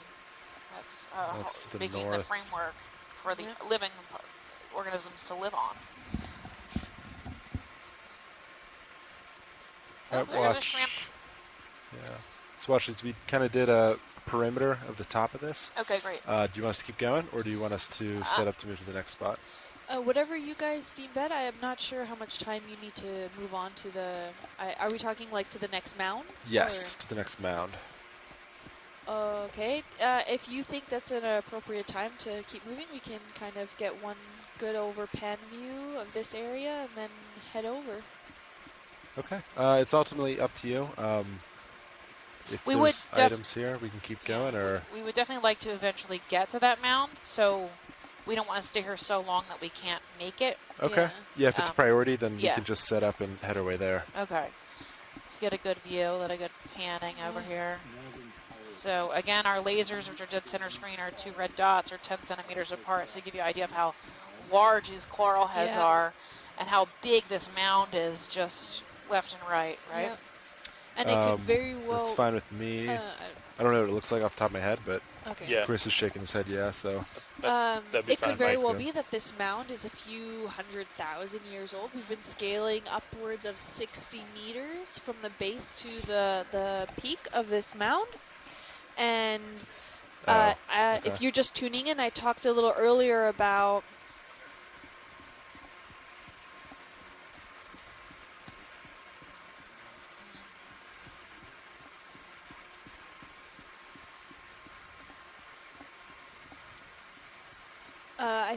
think we're okay.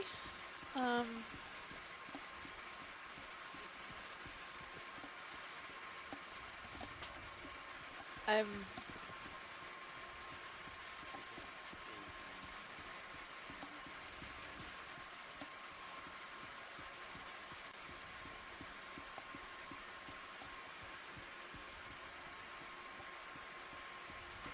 Yeah, so this seems to be coming up in depth. Am I wrong here? We're continuing to get shallower and shallower. So this is, we were already here. Okay. This is like kind of going back. We're kind of just Double moving back around. in. Okay. Yeah. So we got a great slope here. It's like 45, 50-degree slope on the edge. We have these fan sponges again. Some madrepora at 6 o'clock. And then Lophelia as far as the lights will show us. Yep. So I'm thrilled. Thank you so much for bringing me here today. What a great spot. So Unimunda picta is the crab at 6 o'clock. Well, I guess he's at 7 o'clock. He's a squat lobster. They're really common out here. So Fernando, They like to hang out on you're the pretty much Lophelia centered reefs on the and peak. pick critters out of the water column. So Yep. you should have no issues, Lots no of danger running solitary into cup anything. corals. Yep, you're seeing those little yellow I might puck marks all flip. over the reef system Or there. maybe, do you want to rotate 180 It's a beautiful, as beautiful I reef go overall. straight ahead? It's a fantastic find. And like I was Rotate saying earlier, 180. potentially this mound is hundreds of So I thousands could of years explore old. this right? area. We're scaling up Oh. about Essentially 60 turn around. meters, Okay. and Okay. I if thought we were were ever able to come and Yeah, I think the ready. plan is to retrieve stay one of here, those right? gravity cores that I Then was just mentioning earlier characterize in the the rest of the dive, we slope. could Yeah, yeah. potentially Okay. age date Okay, so the you want me to overall turn mound port itself. We side, could or- age date these coral fragments here as they are, Yeah, so living or dead, Actually, and we'll get a rough average about No, the you'll time frame go- that we're looking at of these current corals and Yes, how long they've been living. But if we were to clockwise. take a core through the center of this mound, we could potentially figure out That's right. how long it's been here, what are the actual compositions are. Was it always Lophelia based, or was it maybe Yeah. another scleractinian coral go base? clockwise. and What then kind of I'll sediments push were there? forward. Hold What off did on it that, experience co-pilot. over Just make its sure you know overall where the development? tether is, because it's coming down from right in front of Potentially your this camera. mound could be thousands, if not hundreds see of what I'm saying? thousands years old. This is the first time we're seeing these mound structures. cool. This is recently Yep, acquired you're looking good. bathymetry data All over right. only the Let me last raise a few little bit weeks. anyway. And we're lucky enough to Tilt be able down to again. move here so quickly and dive here. Gonna turn And around. we're greatly rewarded for our efforts. And it's just Yeah, an just incredible like that. sight here to be able to see this beautiful, healthy reef system here and all the That way associated keep your biology view, that goes but we with don't it. actually have to move you anywhere. Copy. Nice. Awesome, thanks, Fernando. All right. Tilting up. Remarkable. Right there. Watch lead nav. Yes? Hey, we're just gonna take the last images of this peak here that pilot is climbing, and then go ahead to the north. Should take us about an hour to get there. Okay. We might be able to shave some off depending on ship speed if we can head that way, but it is to our beam. But at the maximum an hour, and then we're going to land a little bit closer to the base of the next mound, so we should be able to just get right into heading up slope as soon as we get there. Sounds great. Thank you. Sure. And for those of us that are just tuning in now, we're about to leave this mound here, and we're going to scale over with the ship. The Dropping a ROVs little are bit. going to stay in about mid-water depth, and we're going to be kind of hopping over to a second mound. This will kind of be an opportunity maybe to see if there's any mid-water critters, but we will not be sampling. Our goal is mainly just to move straight through the water column and kind of hop over onto the other mound, where we hopefully can see another one of these beautiful Lophelia reefs with all the associated biota with it. And so we're just getting this last-minute view here of all these gorgeous reef systems and thickets. And we did see a black coral. I do believe it was the only one we saw at this point. We're seeing some various Madrepora, a lot of Scleractinian, dominantly Lophelia pertusa, but we have seen that Madrepora, which is also a Scleractinian coral. We've seen some other bamboo corals and some other smaller Gorgonians. But as you can see here, as far as the eye can see, we're having these large thickets of live Lophelia reefs in this area, and we're outside the Hap Sea, so this is a great thing to see. I would say this is 100% covered in coral. Yep. And then maybe 50% of that is living. Yeah. So 50% cover of living Lophelia, which is remarkable. The past few days we were on these mounds, right, with all the rubble, but there was, and maybe spots of dead standing, but nothing Pronounced like yeah, this nothing at all. specifically, definitely like one or two Lophelia here and there, Yeah. some of them on different Gorgonians, but not a living, functioning Lophelia reef. So that's a cool sponge. Yeah. And just to point out here, I mean, we're not seeing really any distinctive hard substrate of any underlying material that is supporting this mound, at least at this height here. I'm not seeing any lithified exposed surfaces where these corals can settle and start growing upon. It seems like they're mostly just continuously colonizing their own framework systems that have since died off and become now that new hard substrate for more coral to colonize and settle upon. So the hard substrates are probably a necessary primary function in order to start any of these Lophelia reef systems or any sort of coral growth. It's more opportunistic. It's easier to settle on and start growing a reef, so that may be how these mounds started, where it was a hard substrate that these corals just happened to like the location of and continue to grow. And over time, we're looking at hundreds of thousands of years of development, and in the end, you get this beautiful reef structure system. And you can check my math because I'm sure I'm going to be able to Series. remember this correctly, but if they grow a third of a centimeter a year to a centimeter a year, which is about the length of your pinky nail, that means a 1 meter tall coral is about 1,000 years old. So that's the living, a 1 meter tall living coral is 1,000 years old. To give you an idea how old and precious and sensitive these reefs are, we need to protect them and make sure they're, they're in good shape.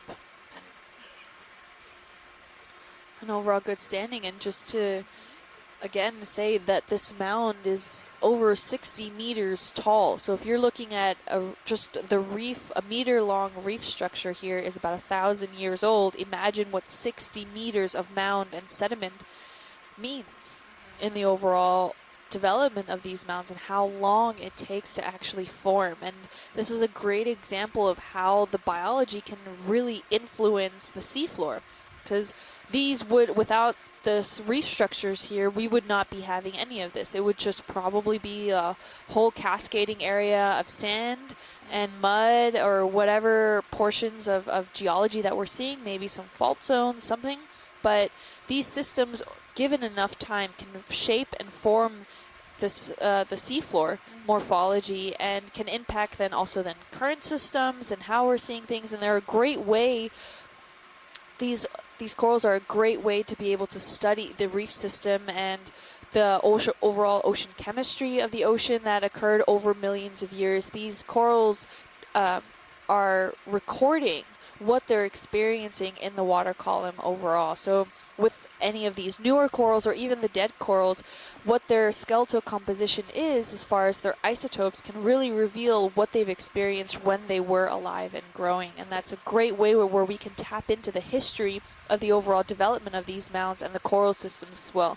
Seeing, maybe revealing what they have preferred or not preferred in the systems, and then therefore telling us how the current systems have affected the overall changes in these environments and over geologic time. And we know that there's different cycles within geologic time, that there's glacial cycles and interglacial cycles, and interglacial cycles are when sea level is approximately where it is today, and we are in an interglacial cycle, so generally a warm period, whereas the glacial cycles are in a cold period. And generally certain current systems start and shut down based off these different changes And a lot of these coral systems either continue to grow during part of this. They usually prefer one of these climate cycles or the other based on their location, simply because of the on and off switch of these current systems that come through. So with the shallowing of the sea level, sometimes currents get shut down in the deep water, and those nutrients and the required necessities of these corals get taken away, and therefore that can cause them to die off. But clearly in this situation here that we're seeing for the very first time,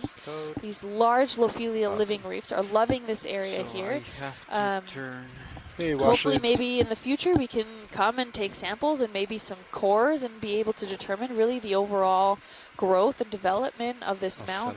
And I think this is the easternmost living Lophelia reef east of Florida. You're going to go to starboard, I think? If I'm not incorrect. And we just discovered it today from bathymetric data that we collected 2 weeks ago using the Okeanos Explorer. All right, Watchleads, we're going to set up and start making our way to the next mound, unless there's anything else you want views on. Nope, it looks good. All right, sounds great. Thank you. All right, so we're gonna take off for this mound and travel about an hour north through midwater and hit the next mound. Hopefully we'll find another living Lophelia reef. We'll find out when we get there. And we'll come up. So and then we'll. You might be able to see some midwater critters on our way, but we'll be traveling pretty quickly. So it'll probably look more like something out of Star Wars, and then going hyperspeed. But yeah, if you want to hang out for the next hour or tune back in about an hour, we should be landing on our next waypoint. Go tow, or do you want us to drive I think Kim and I are going to take a little bit of a break. We have an extended dive today. We should be getting out of the water around 6. Go tow, then? Again, to recap, I'll just go through it again. We are 160 miles That's what I was thinking. off the eastern coast of the United States near Florida. We're off Florida. Coming into yep. We are outside that habitat area of particular concern. That is a marine protected area that runs from roughly Miami all the way up to normal then, if we're getting in tow. let's see, I think Georgia or South Carolina. Yeah. And that is an area that is was made to protect these reef systems. Usually you cannot when we get bottom set up, you trawl just take inside auto the head out, AGVC. and then You can only the surface ship trawl. motion will But right spin now you we're around. outside I mean, you can get a jump start on it if you wanted to. Our max depth was 840 meters at the base, the south base of this mound. And then our shallowest was right where we left, which was about 770 maybe. I'm sorry, the option is not available. Oh, I guess we it's not available. We got cut off the phone line maybe? Maybe. Ready to spin? All right. The base of this mound was typical. We were seeing the past couple days with a dead Lophelia rubble. And as we came up and up the slope, it started getting more structured and less rubbly and more like dead standing coral. And then around a quarter of the way from the top, we started seeing the living Lophelia reef. And the top of this pinnacle is covered in living Lophelia. We are really excited about this. I'm glad you guys could join us. It'll be about where we started, we've which got is about about an hour till we hit the next pinnacle. 830. Hopefully we find the Lophelia reef number 2 today. Yep. So it would be 2 unknown Lophelia reefs in the same day. That's kind of fun. Yeah, absolutely. And one last look at this mesmerizing peak of this mound in this area. Where the ROV sets up. Yep. If you guys are interested, you can definitely reach out to us on any of our social media platforms. I'm going to start driving out. You can definitely ask questions or post comments or suggestions. We'll look out all of them, and hopefully we can answer your questions maybe live on the air. So always stay tuned. You can keep us on even in the background. If you do actually have to tell your boss you're working, but not really, you can tune into us and on our social media platforms where there's 2 Facebook pages that you can follow at Ocean Exploration Research. We'll just take it out when you get to the next place. And the second Facebook page is at Ocean Exploration Research-Education. There is also a Twitter that you can follow at Ocean Explorer, and you can use the hashtag Okeanos on all of your posts, and hopefully we'll be able to get to those right away. Our Instagram is also NOAA Ocean Exploration, so you can definitely check out a lot of the photos that we post there and get a glimpse of what we are able to see down here in the deep oceans. And we also have personal social media platforms that you can follow us at. I'm on Instagram at DeepSeaKim. You can catch me on Twitter at DeepSeaNerdy. or on Instagram and Facebook at Deep Sea Nerd. I'm trying to respond to questions when we have time. We dive about, I don't know, eight hours a day, and then have about 4 or 5 more hours worth of work to do. So we try to get around to it. If you ask us something online, we might read it online. Maggie McGee asks, does a crinoid sitting on top of a sponge osteal impede the sponge from doing his thing at all? So, Maggie McGee, just real quick, he was sitting on the sponge osteal, which is his excurrent siphon. So my guess would be it probably slows the amount of water that it can expel out of its osteal. But I don't know if anyone's ever done any research on like a controlled experiment on sponges with crinoids sitting on their heads. So, Chris, if you have any other thing, you can tap in to help me answer that question better. But I don't know how much of a problem it is. And honestly, the crinoids can get up and move around. So how long it sits there, and then we'll see how they're doing probably, on speed. It could be a minute, it could be a week. So I don't think it won't be there forever, though. So no, but that is Bridge a really nav. interesting question. So thanks, Maggie McG84, for your question on Twitter. I will respond in text in case you are not listening right now. So we are going to probably tap out for a little bit. meters, check back in a bearing few minutes. 350 While degrees, we are looking at the speed blue water. 0.5. Enjoy hyperspace. If you can make it, I understand if you need to ramp that up on the way.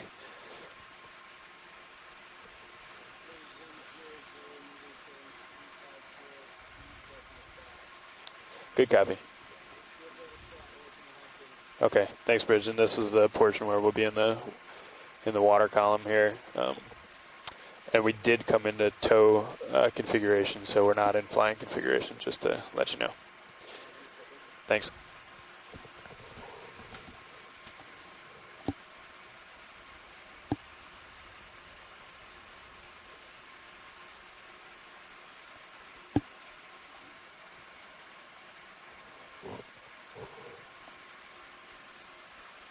So there was definitely an offset, either in the bathymetry or contours or something. At the top of that mound, you were at 767, and we had the top of the mound at at the max 780. Yeah. Cool. Which isn't that much, I know, but it's more than we typically see in this shallow.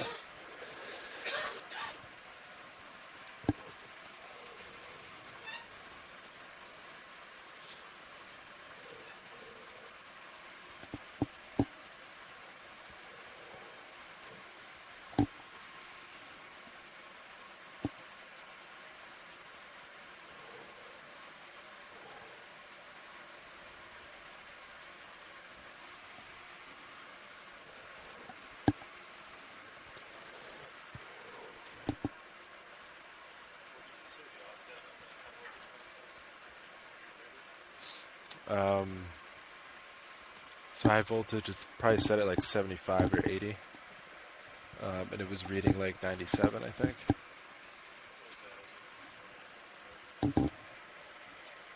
Yeah, that's about it. And then it usually dropped, about 82 once we're done.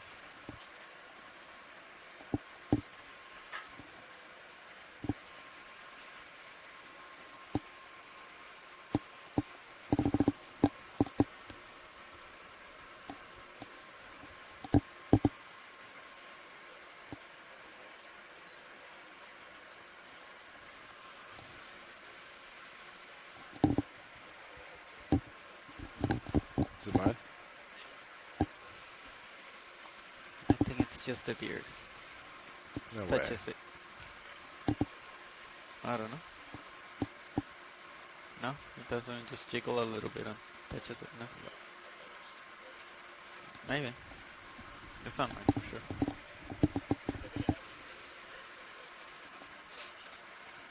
I think it's Fernando's mic. Is it? Do you guys hear anything? Yeah. Hurts. Sorry.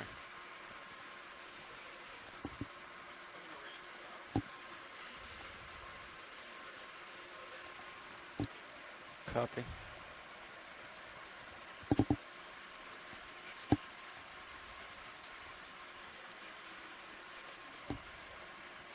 Sounds like a plan.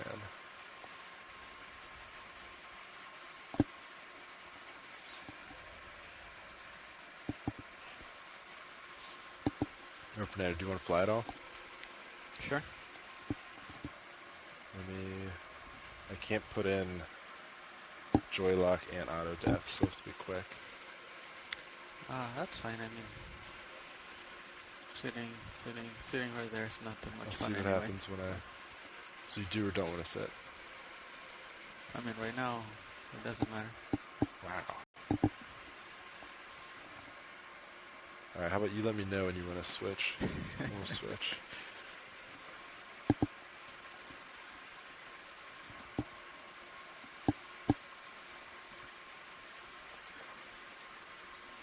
Yeah, I was gonna ask, like, what time are we getting there and what time are we off this shift?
I don't know if it added like 500 meters to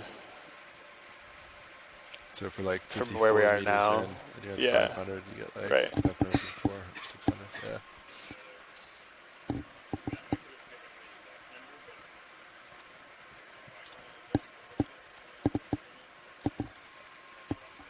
yeah. Yeah. Looks like we're pulling now, though. Fernando, I'm going to come out of auto heading. We'll see if I move.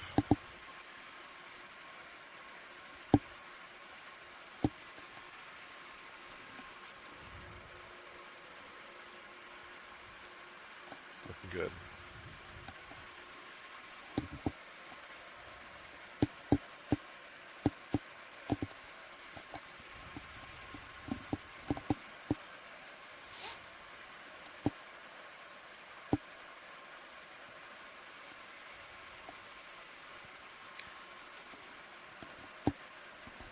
So yeah, if we take 1 hour to get there, we'll still be maybe 20 minutes on the bottom. So yeah, I could play a little bit.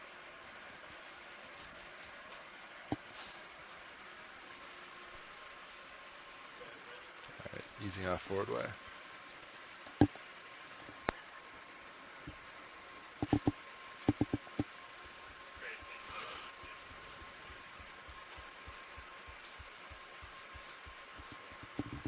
Do we have any crazy currents?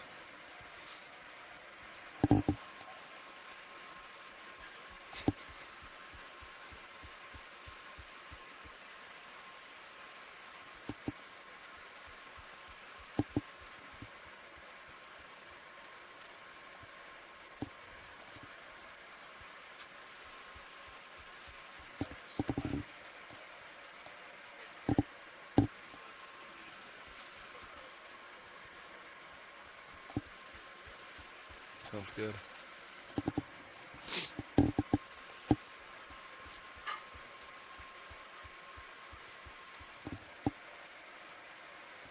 It looks pretty sharp. Pretty calm, yeah. Cool.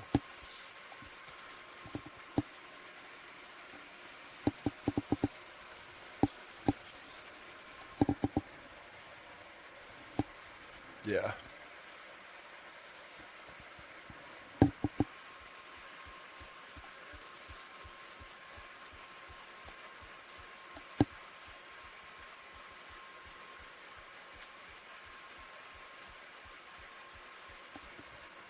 like the other day, whoever was sitting nav, instead of doubling it, accidentally halved it.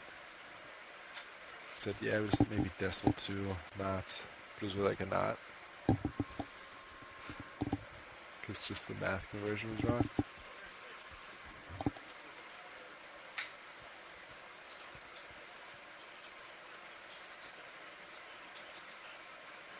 Yeah.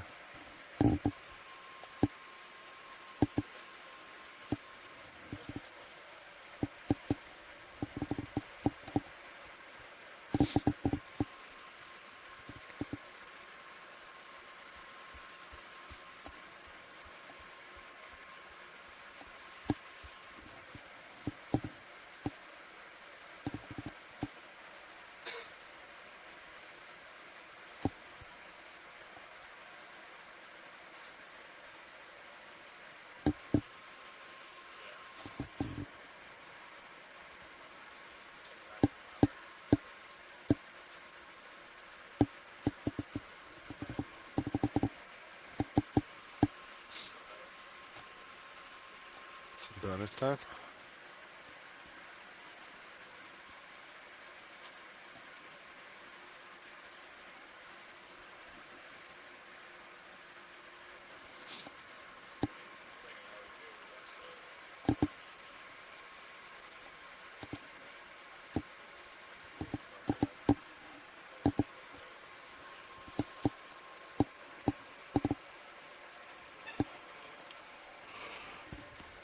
Holding it.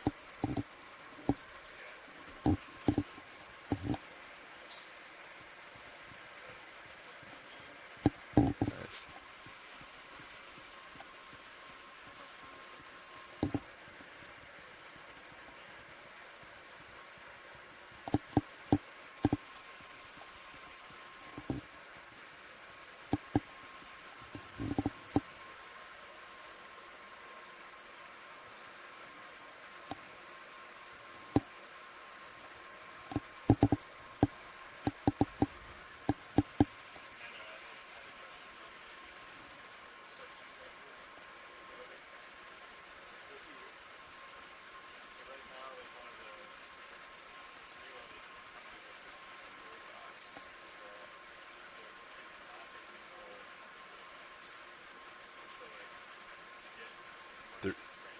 Oh, yeah.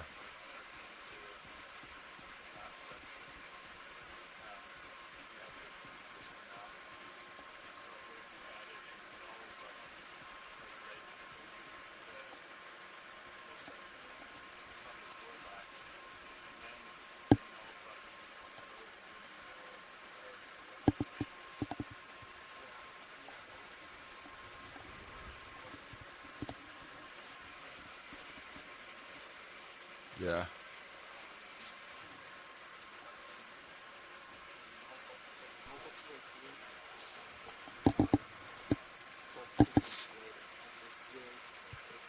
Okay.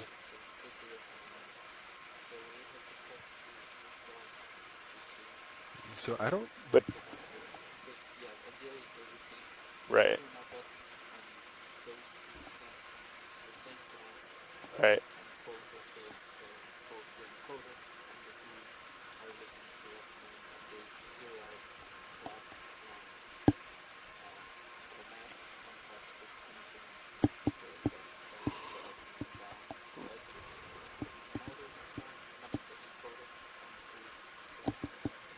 Right.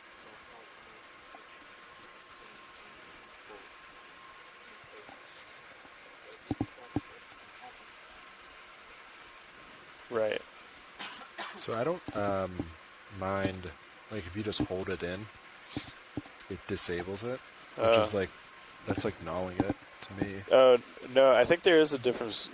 Well,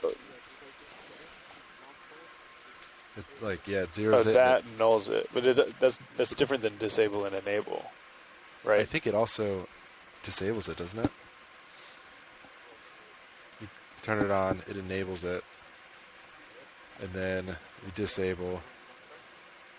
Oh, and It so nulls it disable and and it it disables nulls it. it. Okay. So I'm fine if we just make this null button, if it just makes it like that. Like, if you know a long press shuts it all off, Because there's no Okay. reason, if you null it, Yeah. you don't need it enabled anyway, right?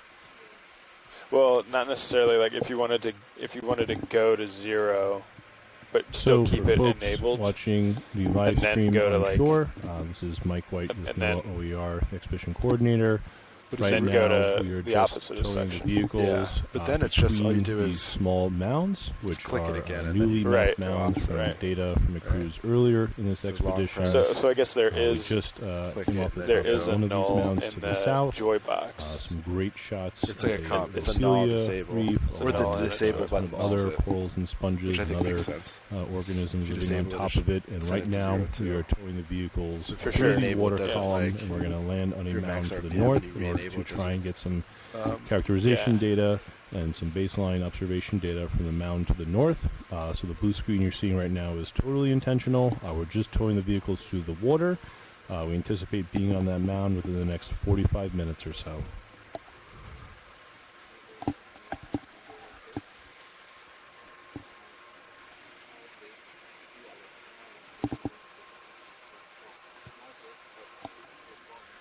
Right. But I think you still want to keep the difference between enabling and disabling in the null, because if you have it enabled on the GUI and you slide up for suction and you null it, you might just want to kill suction like for a minute, but you want to be able to slide it back up without having to like re-enable it. You see what I'm saying? Yeah. Like you want to null it like let's say something's like coming into the suction sampler. You can do it by disabling it too, but then you have a command going for the next time you enable it. See what I'm saying? Yeah, so I think, so you're saying, say it's at max, you disable, and then you re-enable it. It would go back up, yeah. So what if when you disable, it went disabling to null. also nulls it? Gotcha. Like a combo I got you. button? That's what you're saying. Because that's what that's what the joy box does. I think that would make sense. But I mean, there is one way or the other, the joy box nulls it when it disables it. Disabling on the joy box also nulls it, yeah. So, no, the long press. The long press, yeah. So there is a way to do that on the joy box. Maybe you just have to sync up that null flag between the joy box and the GUI. So the only way to disable on the joy box is long press, right? Are you catching on this? Like suction enable. So to turn that off, suction enable.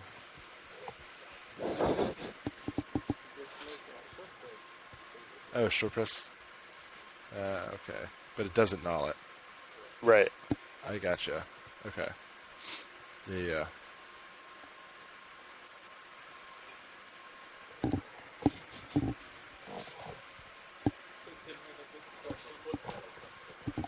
Oh, that's a good idea.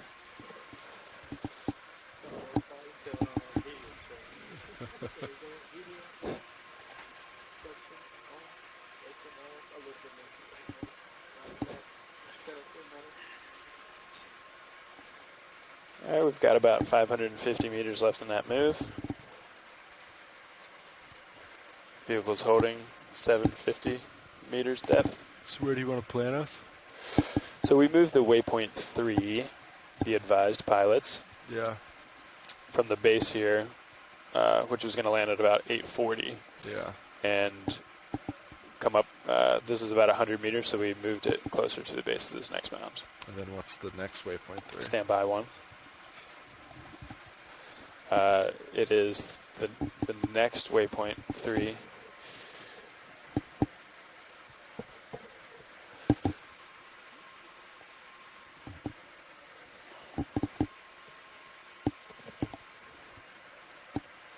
There you go.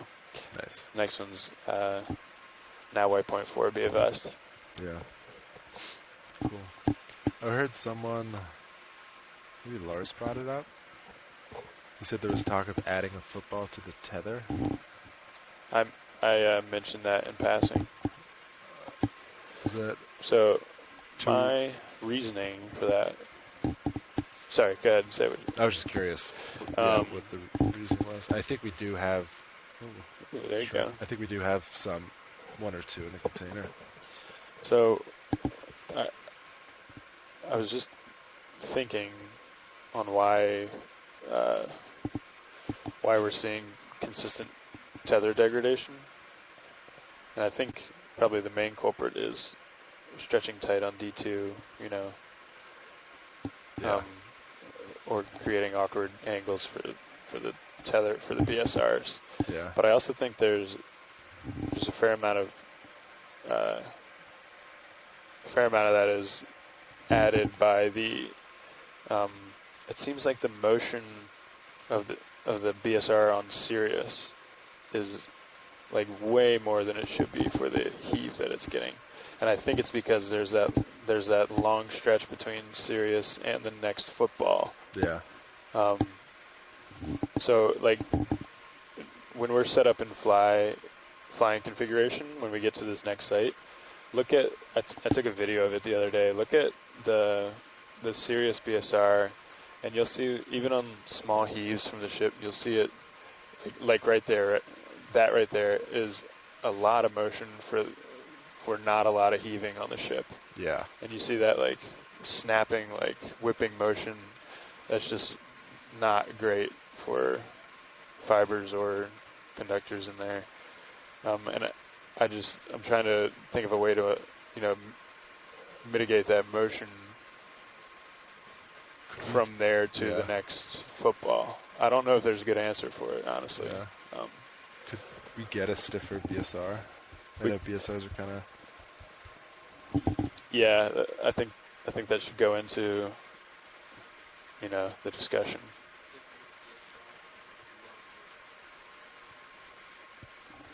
Like 3 times as long.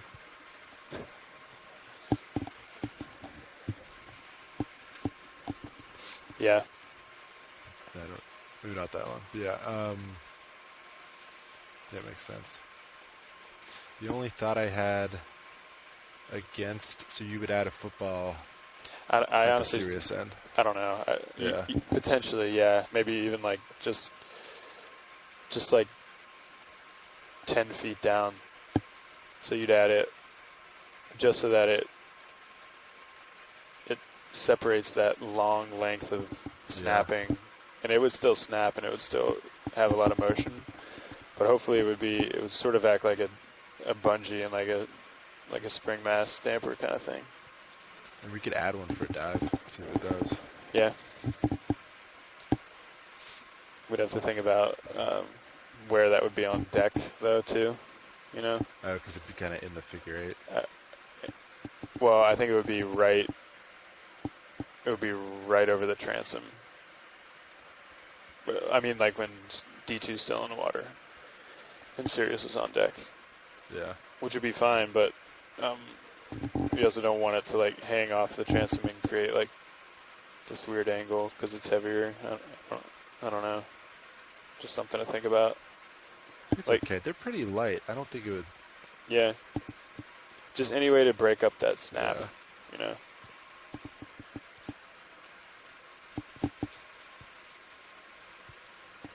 Yeah, I took a video and we were heaving like seas were like 3 feet. Yeah. And the amount of motion on that BSR was significant. So when our tethers fail, I know the one Carl forces to fail at the Sirius end. Yeah.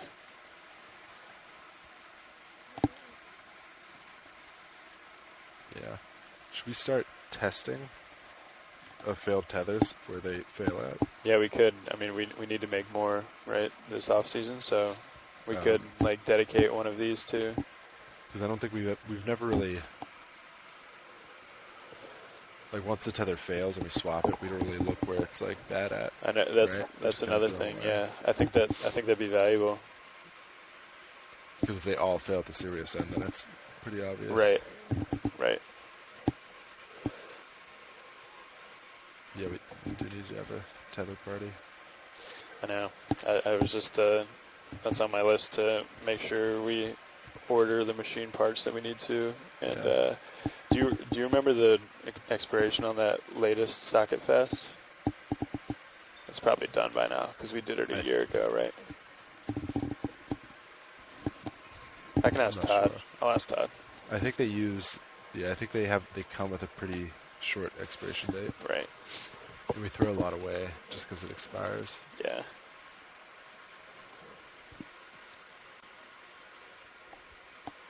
Yeah, we can offload all the crates to be there in the winter, so that'd be great. Swap them out.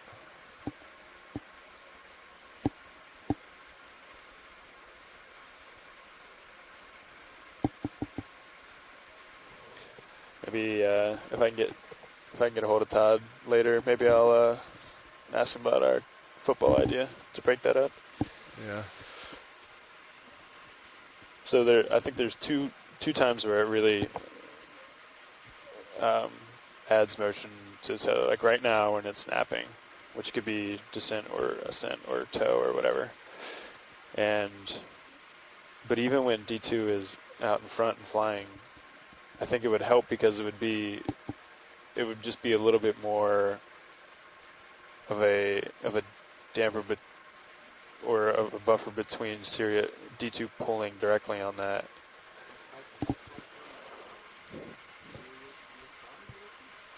I don't know. Yeah.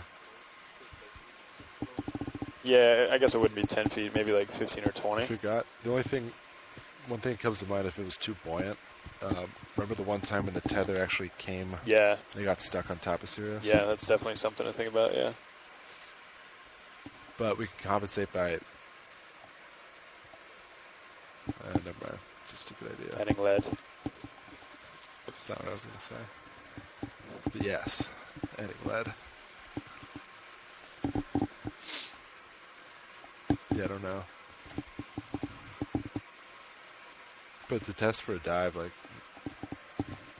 Yeah, I mean, I'd be up for it if people agree that it might help, or would be worth the test.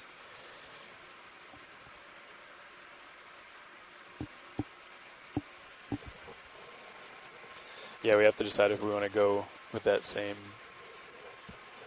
tether configuration, or if we want to, before these projects, it was on our list to redo the BSRs for the Lasker and like a new design. Yeah, because PDM we can't make those. We've just been reusing them. Right, we've just been reusing them. Yeah. See if there's like a new manufacturer. We reached out to a ton of manufacturers and we couldn't get good agreement.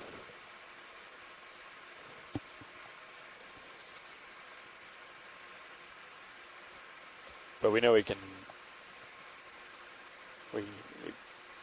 potentially get a similar durometer plastic.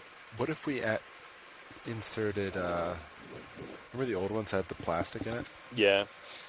We just played around with different stiffness. Plastics, different stiffness. Because if you just reinforce the inside. I don't think that's what that was for, though, was it? I don't know. I think it was because the diameter at the end of the BSR was like so much wider than the... I was thinking it was there to add stiffness to it. Because maybe that's all we need. I think it kind of doubled as both, but... Yeah. Yeah. That might be smart, yeah. Yeah, because that, motion right there even is... You could see where after, over time it would... Yeah. It's a lot of wear. Yeah.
Okay. We are making our way to waypoint 3. Have about 15 minutes left. Maybe 20 to include setup time and for Sirius to stop swinging.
And for folks following along on shore, this is the NOAA ship Okeanos Explorer.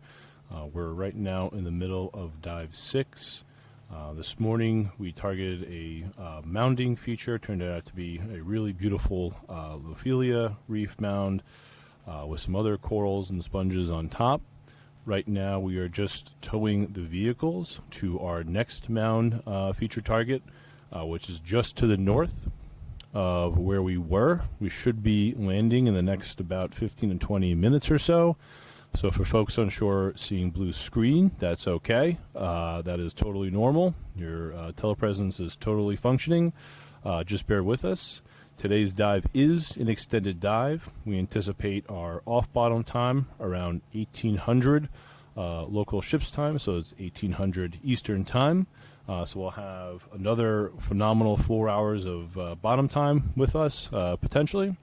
And so please just stay tuned as we tow the vehicles to our next feature target and as we land. We've got 50 meters left in that move. Were we thinking of adding on or settling out? Negative. We're just going to settle out at the end of that, and we should be good to go. Okay, sounds good. Just letting you know once we do settle out, we will probably want to change our heading about 20 degrees or so to our starboard.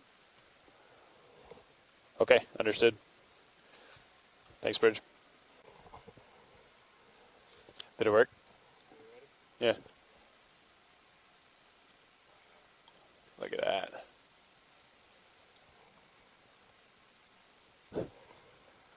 That's a good one. Yeah, I agree.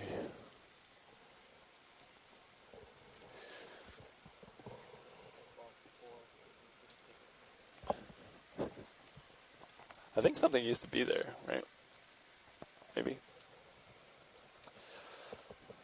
So look, your sonar looks good.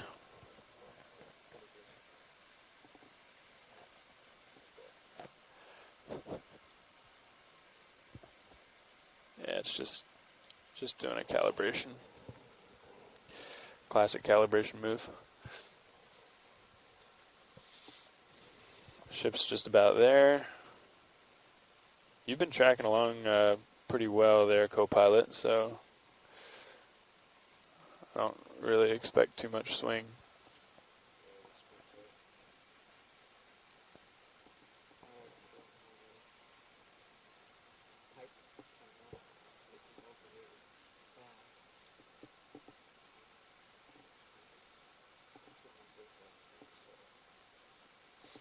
So can you pick up D2 now?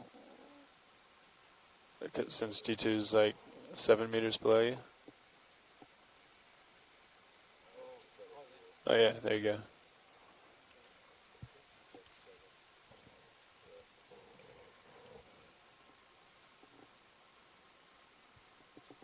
Yeah, if you look right here, this usually tells like the difference. It's like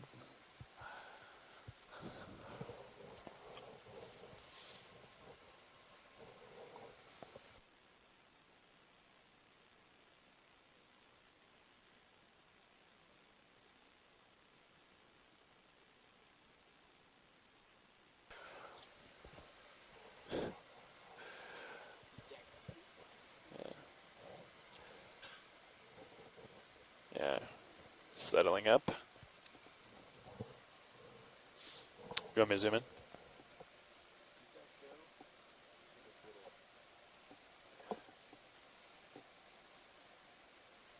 Yeah. No, I think it was about right.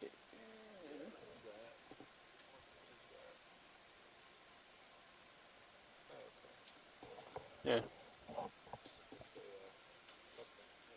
Yeah.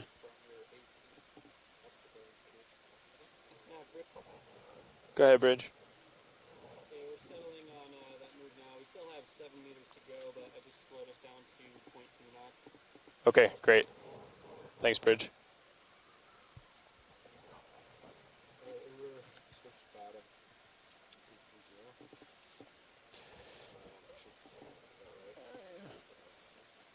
Yeah, 830.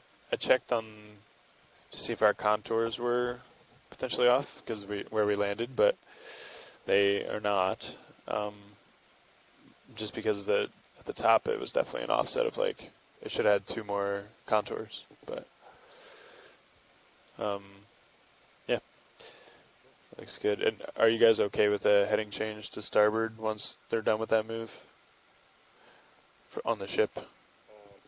Center rotation is still at A-frame, so okay.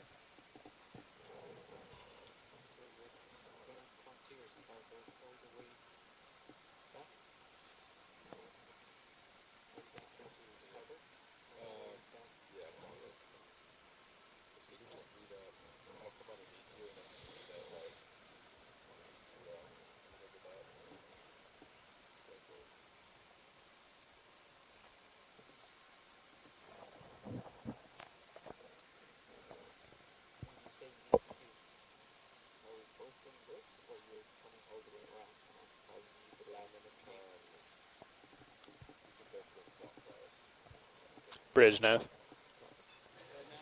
Hey, whenever we're done with that move, if you aren't already, we're fine with that heading change over to starboard.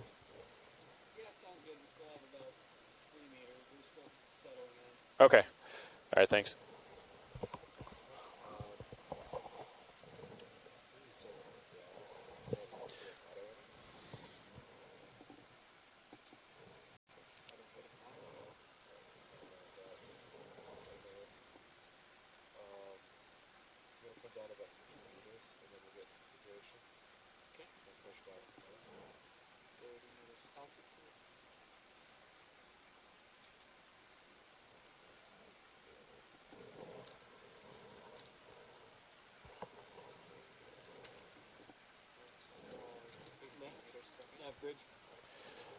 Go ahead, Bridge. Yeah, we're steady. We're making that course now. Or, sorry, heading change. Understood, thank you.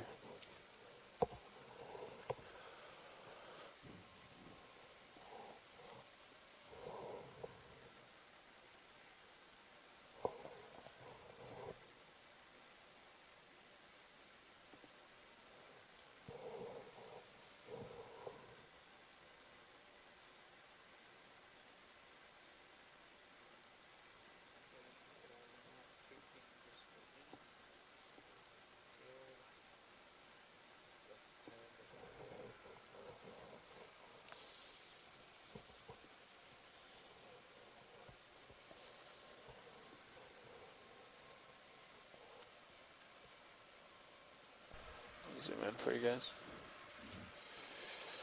Zoom in a little for you guys.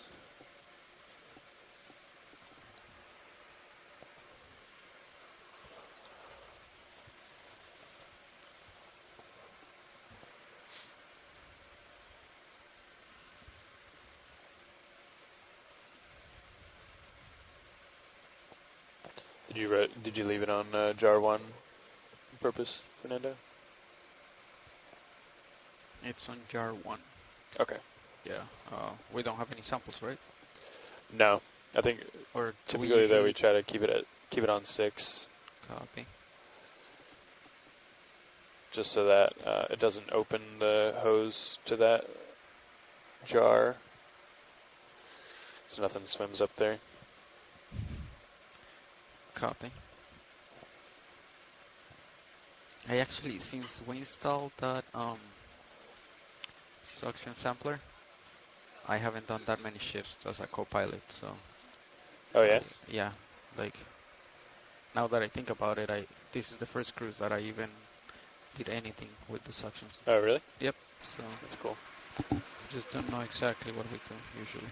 Alright, Fernando, you can stop at 50, you're almost there. Copy.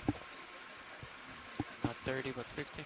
And then your dark mode, I'm going to keep going down.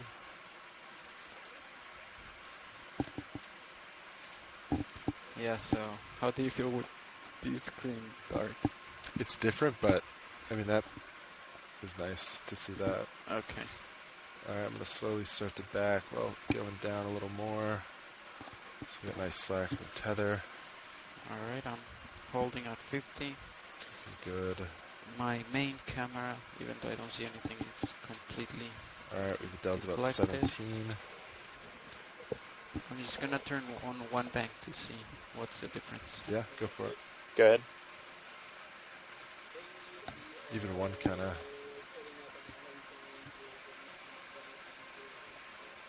.080I. Thank you. That was actually really nice to see. With all of them off, I immediately saw myself.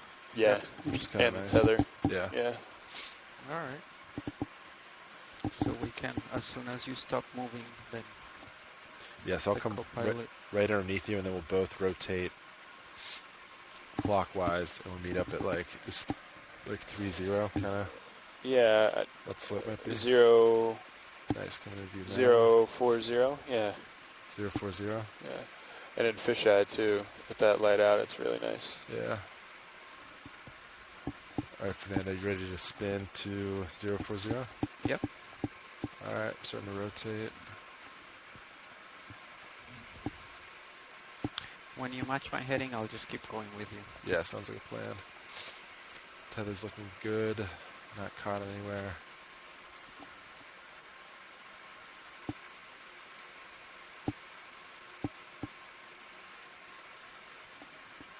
Altitude 30, looking good.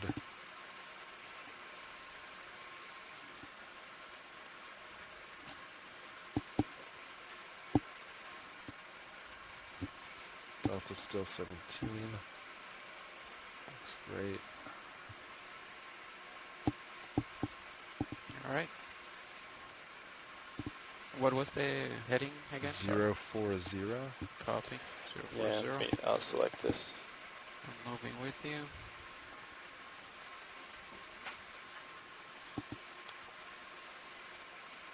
Tether still looks good.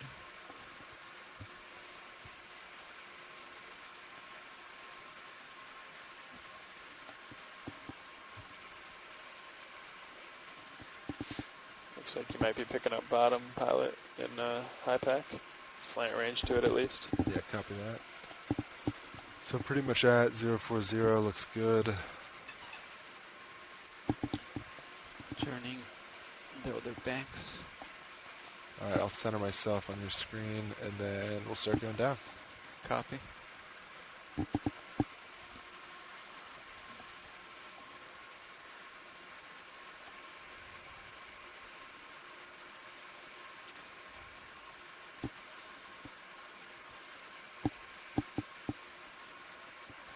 All right, looking good. Ready to start going down? Yep. And down. There's a swing arm. Swing arm out. Okay, that's 10 meters per minute.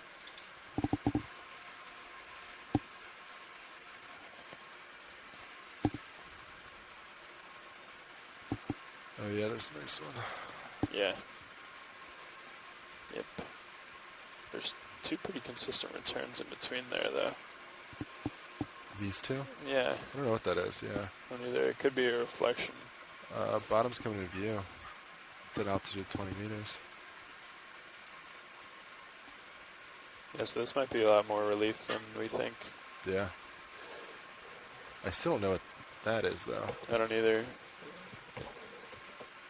Could be a slant range, reflection kind of thing. What do you want to do with your Bottom in sight. sonar pilot? You want to range in? Yeah, why not? Okay. You're at 30 now. Bottom in sight. So now Okay, we're Delta at 22.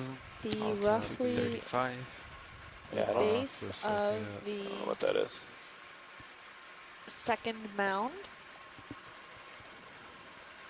in this region. That was our goals. We're more on the southern end of it. 820 meters. I see dead Lophelia rubble. And sediment between.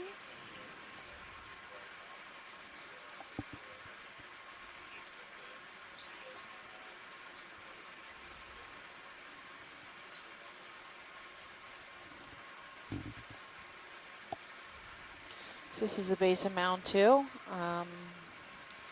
that's We're gonna about settle in, I 45 think. degrees Yep. on my rotator. That was a great transport. Thanks, 45, guys. Yep, That was that's fast. flying Delta Yeah, no problem. swing. We'll just take a moment to get our lights back out in the right spot, and then we'll keep going. Sounds good. Thank you. All right, Fernando, yeah, you can go ahead, do what you need to do.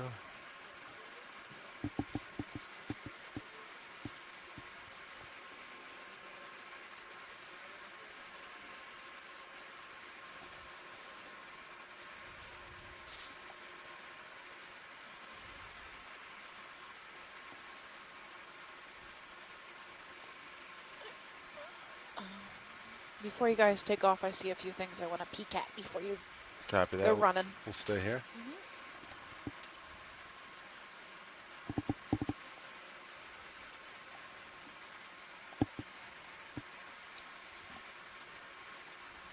Okay. All lower swing arms are deployed. Sounds good. Fernando, do you want to sit? Sure.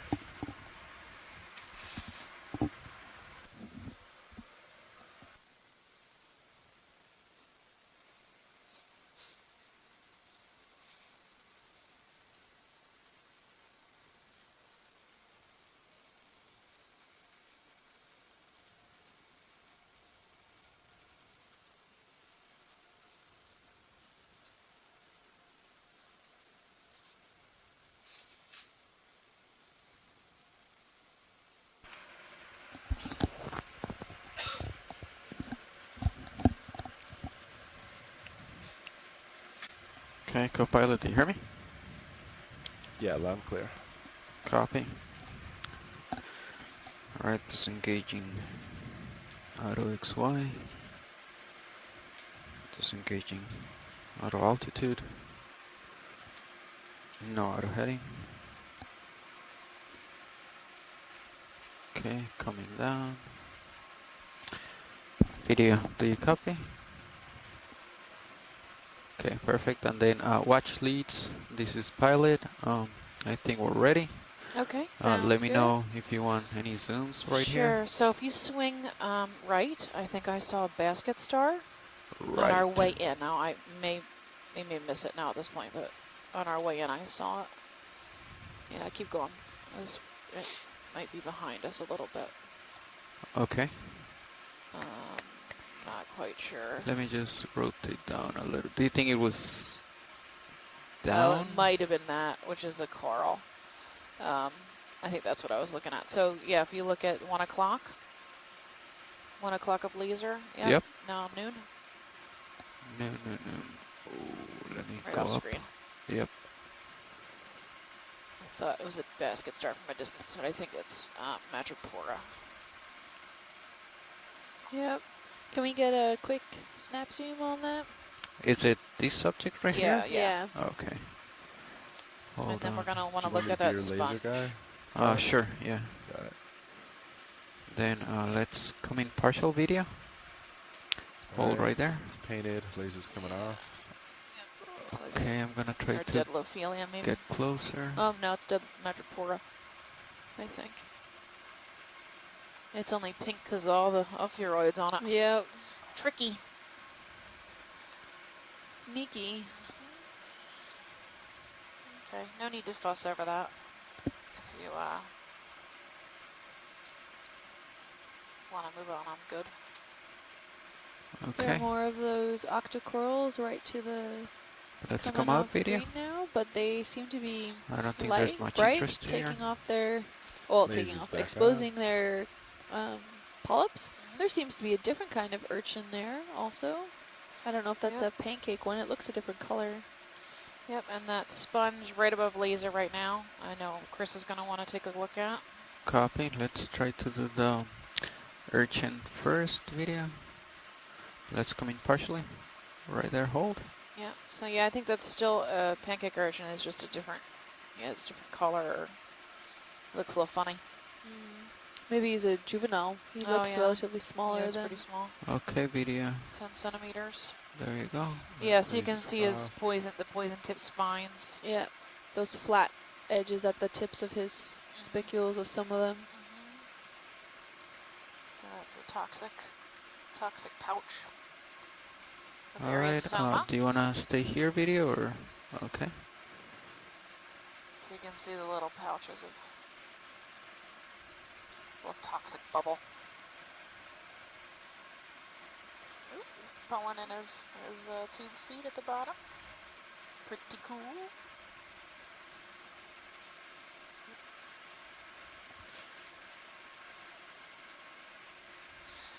Alright, and if you swing, yep, that sponge right there, right next to laser is what I'm... Okay. Let's go to the After. sponge. Chris is in...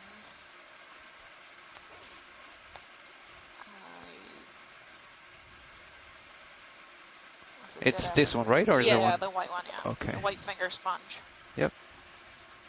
Okay. Tilting down slightly. Let's come in partially. Right there. I'm gonna try to make these shots without landing, so we might not want to come in too close video because I might lose it. Okay. So this looks very tubular, kind of column-like, rigid columns. Could it be a hexactinellid?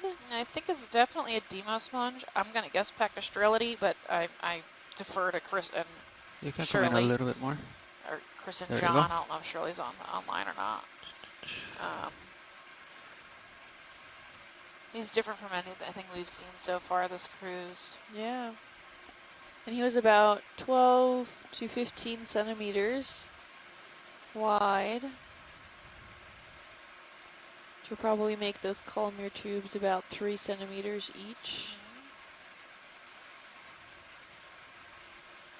There's a crinoid on him. And another, a soft coral on the southern flank.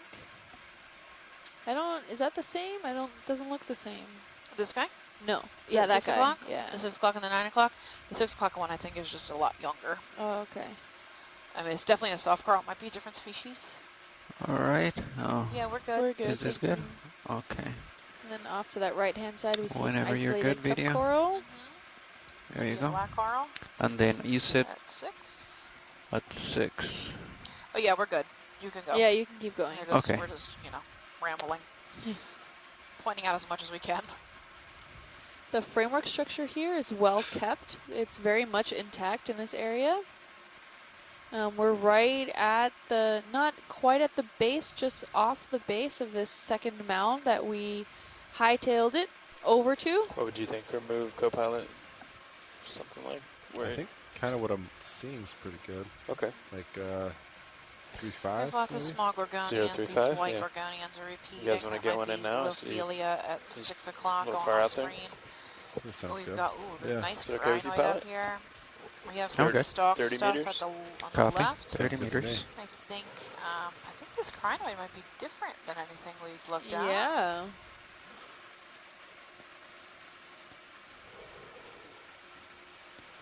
Bridge nav. Possibly, I don't want to say David Astor. It doesn't quite look right. Okay, we have let's a get shipment, Yeah, please? it's lasers different on than the what I'm Range Crinoid. 30 12 meters, arms. bearing I'm 035 counting. degrees, Crinoid is speed painted 0.2 lasers. knots. Okay. Then let me get closer. Good copy. Okay, let's come in partial video. Pinkish Hold orange. right there.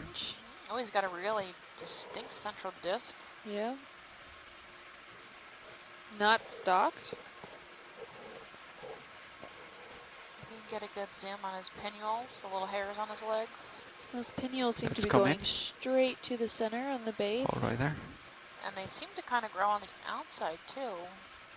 Yeah, Is it that has grow on the it has outside? almost Okay, 1, let's come in. 2, 3, 4 or 6 different kinds of directions the pinnules are going in. You can come in a little bit more video if you want.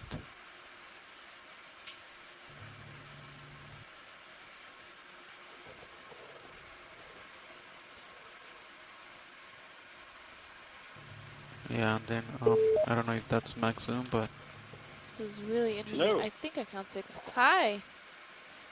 gonna- Hey, so this is a very nice Brisingid sea star that you're looking at. Brisingid. All right. So it's not a crinoid. No. Interesting. Yes, and it is Gonna not tilt an down. unusual misidentification to make because they do have a convergent appearance.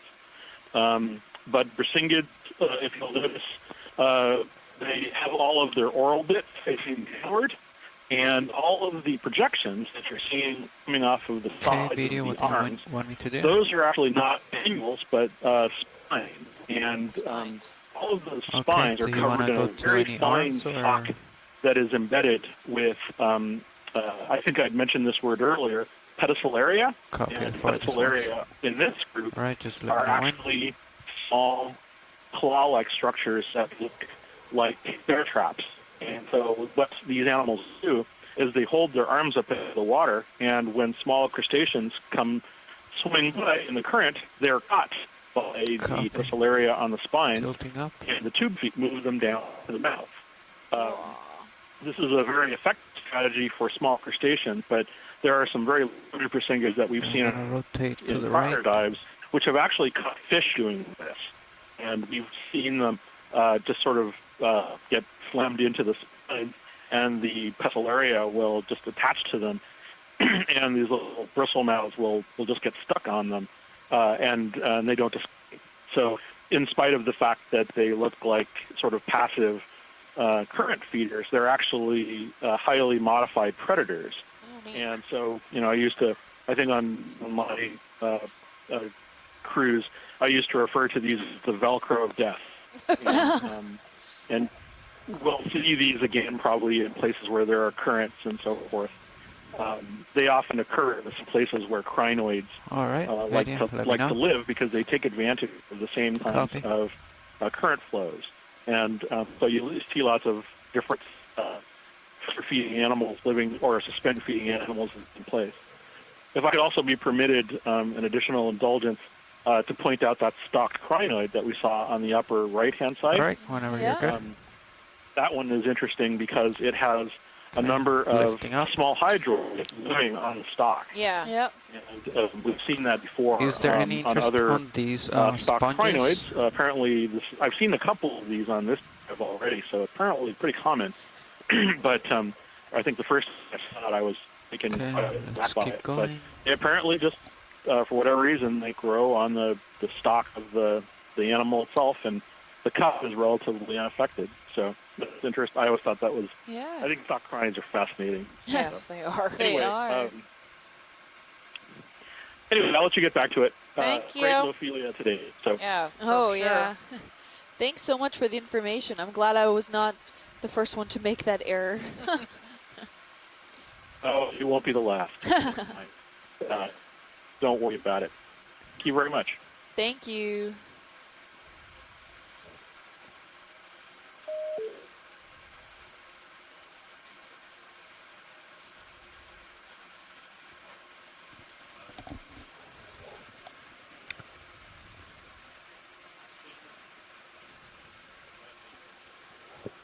Let's see this dark subject right here video. Let's come in. Hold right there.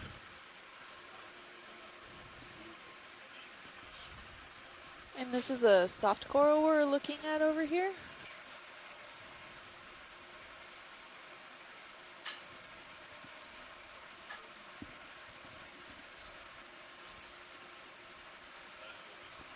Okay, let's come in a little bit tighter. Hold right there. Yep, Here. I see it. Yeah, and on the left-hand side is another hydroid with a little tiny highlighter yellow sponge right at the corner of the frame. Alright, we can maybe come a little bit tighter, and then when you're good, we can let it go. Looks like some polyps are open, but Tilting not up. the majority of them. It's not necessarily retracted, but or contracted, but they're just closed. I don't know. Copy bridge. Maybe it doesn't like what it's feeling right now. Or it's full. That move Yeah. is complete, pilot. Copy. We're ready to move on whenever you are, pilot. Alright, video, let me know.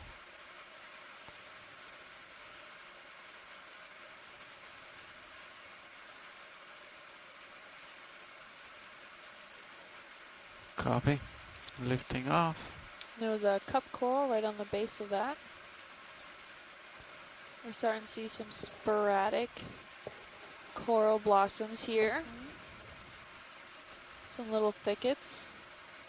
Yeah, the fan Gorgonians are picking up in density. We have Africalistes. So we do want to collect an Africalistes and a piece of Lophelia on this mound here. And I think we're going to get pretty deep into the coral, so I do not want you sitting down on the coral. So maybe this is a good one to pick. This sponge right here that we're about to. So the one right Yes. here at the bottom of the Right camera? at 6, yeah. Okay. So do you want me to land and see if we can collect it? Yeah, Yeah. we just need a tiny piece. Copy. Snip the tip, and All that's right. it's it. No big deal. Okay. Yeah, when did that move in?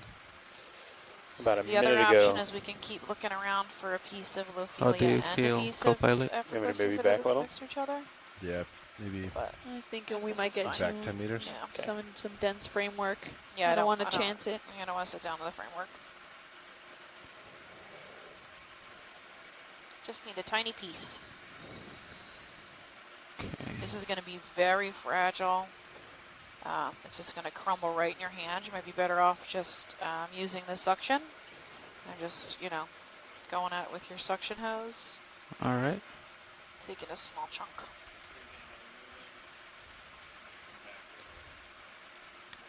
Is that a good distance?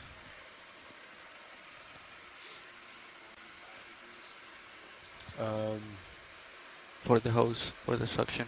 Or should I get a maybe little back up just a hair? bit? Okay. Yeah, like that. Like, all right. Right there? Yeah. Copy.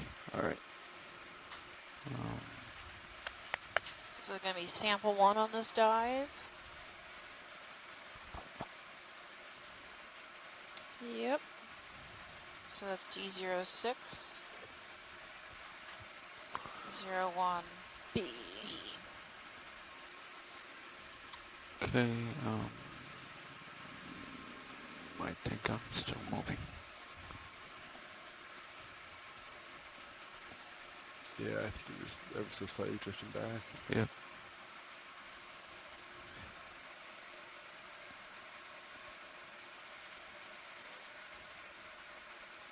You can always punch in your auto head. Okay. Just eliminate that. Usually helps. All right. So this is for Oh, what? Oh, and yeah, a helmet jelly. He got stuck. This is for the Aspire genetic connectivity collection. It's Africalistes beatrix. So we already collected one of these this cruise, but we need to have replicates. So we have to try and collect one every Geological. dive or so, or every other dive. And having one on these large mounds was a priority. All right. I think I'm stable right there. So we're going to grab Yeah, let's go. a small piece of this So and preserve for the DNA of the it. suction, you bring out the drawer. I just grab it, then go like this, right? From the side. Or what do you Watch usually it. do? Do you just want us to cut a piece of it Yep. and Yep. then suction it in? Yeah. Yeah, it only needs a piece. So I think you would use the jaw, snip a piece, and then bring it to the nozzle, and then slowly release okay. it while it's suctioning. Yeah, we don't Okay, need it okay, intact okay, other okay. I than- get it. Yeah, Other so than we that. don't necessarily. I could bring the drawer out after, but you don't have to grab the nozzle. Copy. All right. Sounds good. Let me put RVHD2 up for you. All right. Then you're on jar 1. Copy. Hydraulics are up. So we're ready? We're ready. Okay.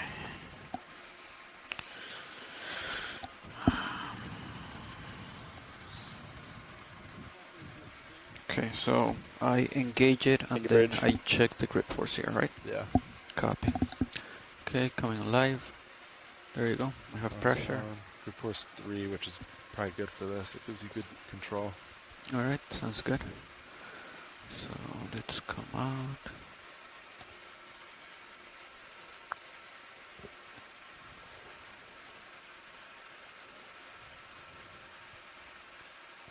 Okay, so the same as last time, right? I'll just rotate the jaws. I'll just Can't quite see where the what side the base is on. Can we come in on the main camera video?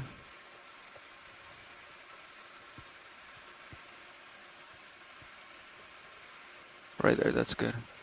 So I'm guessing, like, Okay, maybe, yeah. Maybe like that then. Kind of what you're going for.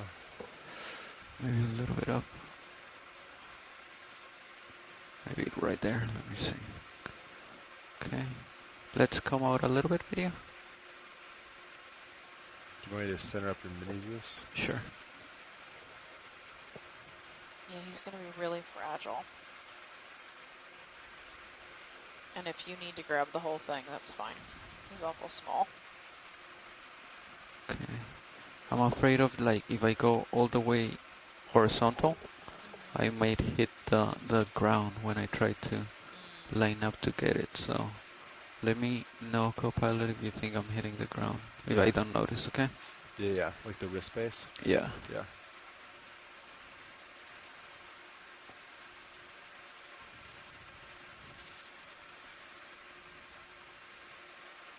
Let's Yeah, say that looks pretty good right there. And then I think if you just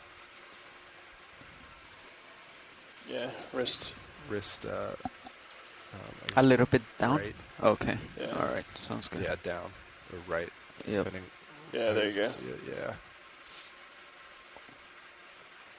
So, yeah, I think I might snip a piece right there. And maybe Okay. forward a little, Okay. a hair more, and then I think you're good. Right there, probably? Yeah, I think that looks pretty good. Alright, let me You can just always touch start it. in on the Make sure. jaws and then adjust too. Yeah. Okay. Alright, I think right there, yeah. There you go. Okay. Alright. Closing the jaws. Ooh.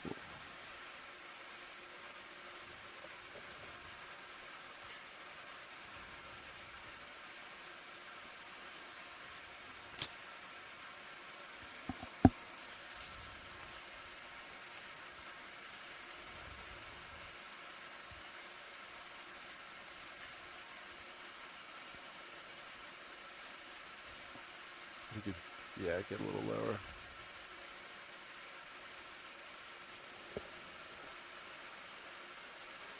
Yeah, it might be easier to grab the base. Just get the whole thing.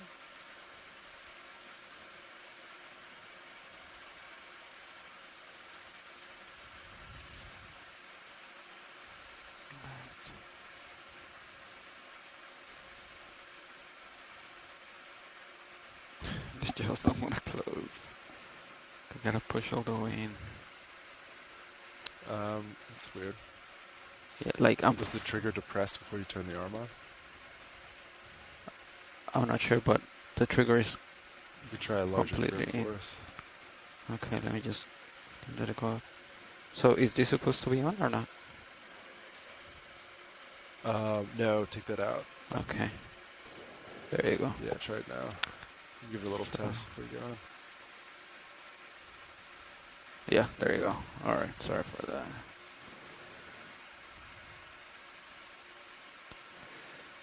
Okay. Let's.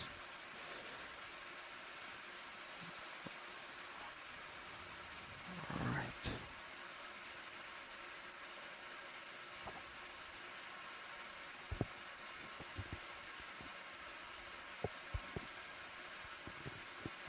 Okay.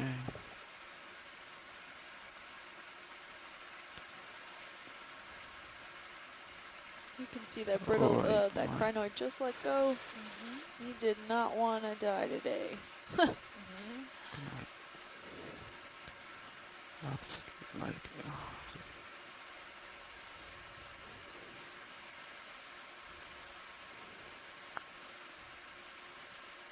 Yeah, it's a loose piece. You can. Okay. Gonna close it. Just can snip it. Right there, I'm getting something for sure, right? Yep. Yeah. That's good. There you All go. right, let's come out, video. He's cut his little head off. Alright, I'm going to rotate down a little, and then I'm going to push the drawer out some. Copy.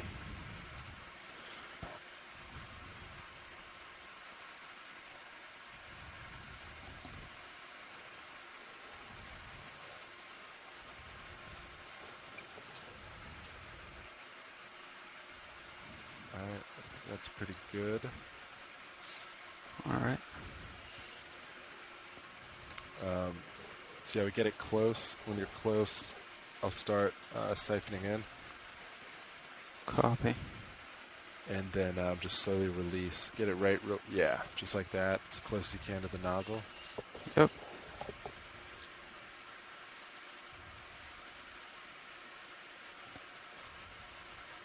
And maybe even rotate. Okay, so rotate.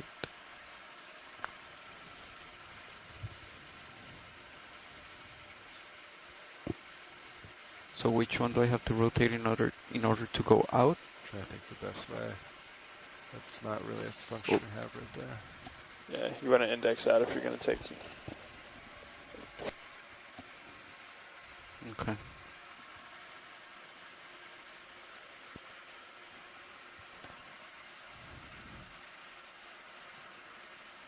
Just kind of, yeah, you do the best you can to like get it close.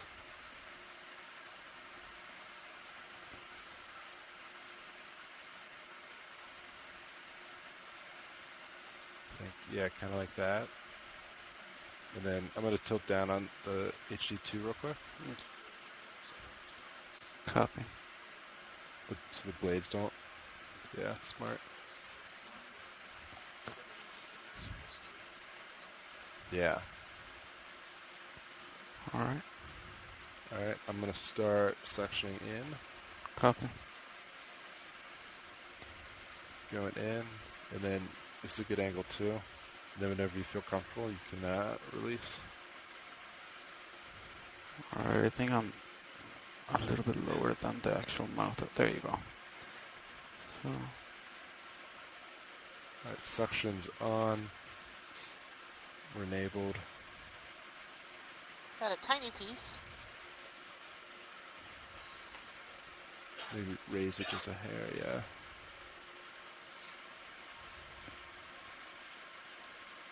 Okay. I'll try to open it a little bit. See if it pulls it.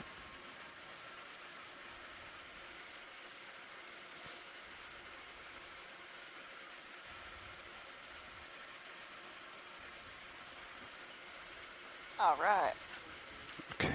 Good job. And it's in. Good Nicely job, pilot. What bucket did we go into? done. Jar 1. Thank you. I'm going to retract drawer.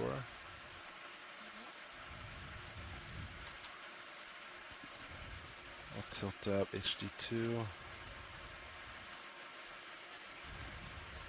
And I'll put it over there so you can stow it. Okay. We have praise coming from the chat room as well, so good job, pilot.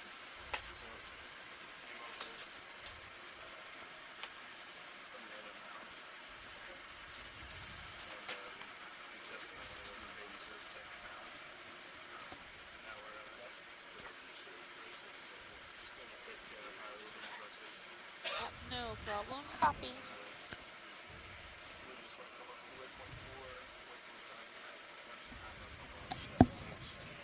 Yeah, so we're about a quarter way up the second mound. At 820 meters, we're on the south side facing north. We're going to be traveling north today. Usually the D2 like to drive the D2 into the current so that if something fails, D2 will just drift off into, the abyss as opposed to slamming into a feature. So today, the current is actually coming from the north, so we might be in some type of an eddy. But we lucked out because the south side of these mountains usually are the side that have the most coral. There you go. So since we're in this eddy today, we can actually come from the south angle. This is our second mound for today. If you're just tuning in, we are 160 miles east of Florida. Our max depth was 840 meters. We're currently at 820 meters, and we expect to get up around 780 meters at the tip of this mound. Let's come in. There was on the multi-beam we were seeing about a 25-degree slope, And but then, really we're closer to I don't think they're 45 interested in on parts this, when we so get really close to these peaks. whenever you're done, we can This is a come out helmet and jelly keep who's going. stuck in the mud, this poor thing. I hate looking at Copy. this. I feel so bad for it. Yeah, don't want to be that guy today.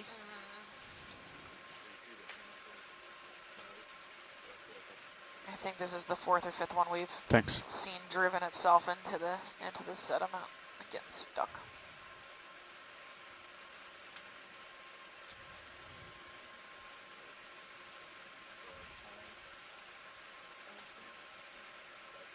Copy.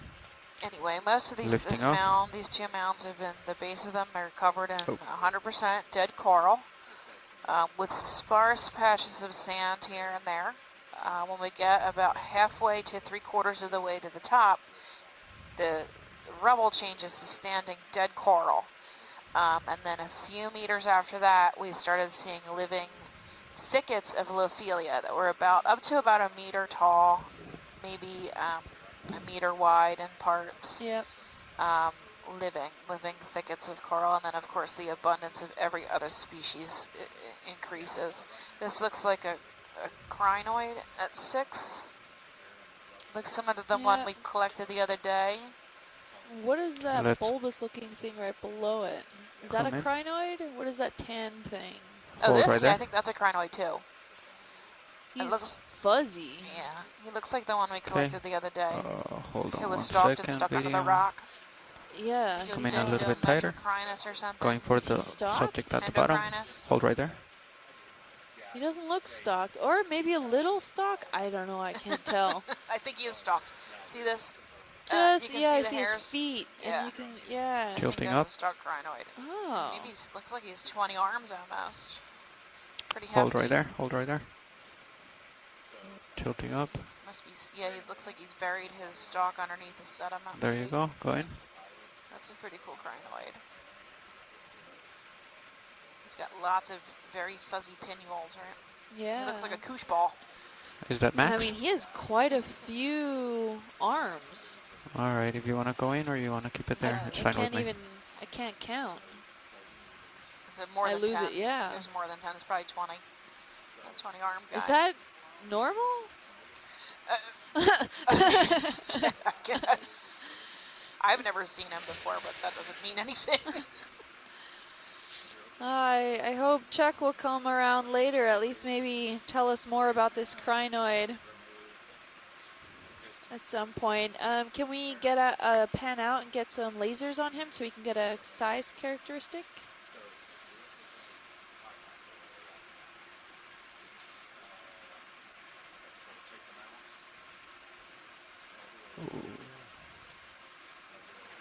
I lost my footing, so I'm trying to keep it in frame video, but I might lose No it. problem. There seems to be a small bamboo coral that fell. He was growing on a coral, Okay. but you can see which one he was attached to. Grew a Copy little that. bit too big and fell over. Or was knocked over when this crinoid buried his stalk. Maybe. He could be a bully. But we're seeing some of these polyps out. The tentacles are curled in, and I don't know if that's how far we are from it, or if that was us, or if he was like that before. But he has a really thick tissue around that. Okay. Tilting. This crinoid's down. about 10 centimeters. The ball's about Or 10 can you centimeters. come out a little bit more so we can get lasers on it? There you go. Yeah. Oh, so he's about just under 10 centimeters tall. There you go. Maybe about 6 to 7 centimeters wide with the And then, kind are of we curled. interested in the crinoid next to it? Yeah, the crinoid next to it is endometrocrinus. Let me check Okay. that. Keep that guy we've been seeing pretty consistently. At least from the last side to this side. And even the crinoid then above it, no. This is Pentametrocrinus. Sorry. Pentametrocrinus. Yeah. Oh, sorry. The So fine garb, yeah. that guy we have been seeing quite often. And then there's even Alright, a let's different come in. species of crinoid at noon right above him too. So within one frame we have 3 different species of crinoid. And what looks like also a clam tongue? This Come in guy? a little bit I closer. think that's a solitary cup coral with its Oh. polyps. Hold right there. Tilting up slightly. Pentametrocrinus atlanticus. So this is the really common one that kind of disappears when you're too far away from the sediment. It kind of just dissolves, right, visually into the background. Okay, we're good with that one. What do you want, video? Do you And then want there's to one come in more closer? right. Or No, if you pull back, and there's one to the okay, north I'll of try you. to center it. Okay. Really nice shot going in. Yeah, the pinnules are going all the way down to the base of the crinoid. You can see his mouth parts in the center. So they actually will catch stuff on a pinnule on the outside and then pass that piece of food all the way down their pinnules until it gets to its mouth and eat it. Tilt down slowly. He's fun. Nice. And these, then like, little when you Velcro, come out, I'm like gonna switch with Jeff, so let me know, pinballs. video. Really nice. Some ophiuroids around him. You can see he's slightly moving. I think he stopped now. And all this fuzzy material around the coral rubble that we see around it. You can even see a little pterobacho right down nice. right on the bottom there. That fuzzy material is all a whole bunch of microbiota that's attached itself to it. Sometimes it's foraminifera, sometimes it's other forms of bacteria. What have you, miscellaneous stuff, but a lot of the Watch lead. smaller. We're gonna change right here. Okay, sounds good. We're gonna give them a minute. The RV pilots are doing a quick shift change. When you have a chance, could you let us know how many samples we have and where they are?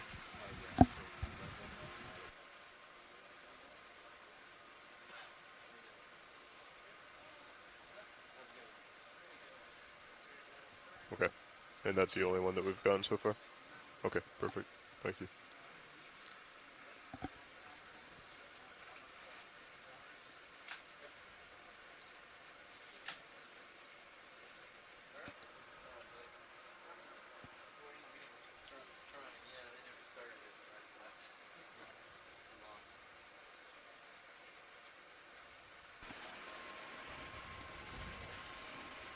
Pilot? How's it going? Good. Did we get everything in this vicinity, Art? If you go Just slightly up, if you pan up a little bit, there is that third crinoid that we wanted to get a comparison view of. So The yellow one here? Yep. Sure Within thing. just a meter, we have 3 different species of crinoids. Let's start in. One semi-little stalked, one unstalked, and this one also is not stalked. it's cumatulid type. 10 arms, where the other one, the other non-stalked one, was 5 arms. And the little stalked one was more than we could count. I think 20 armed, I think. The stalked one. About 20 armed. And it looks like there's little serpulid worms? What do you call Yeah, it? serpulids. There's serpulids and there's sabellids. And I always mix them up. One has a calcareous tube and one has like a sandy tube. Anything more you want to get with this, Art? Yeah, go ahead. Yeah, so you can see his pinnules. Again, where if he were to catch something, he'd pass it from his little feathers down his arms and into his mouth, which is at the center of his arm. Like the center of his arms, I guess, right in the middle. And these little like feet-like appendages that attach to the rock. Oh, we're good whenever you guys are. I think this is Xenometra. It's the genus. Okay. Double check. Thanks.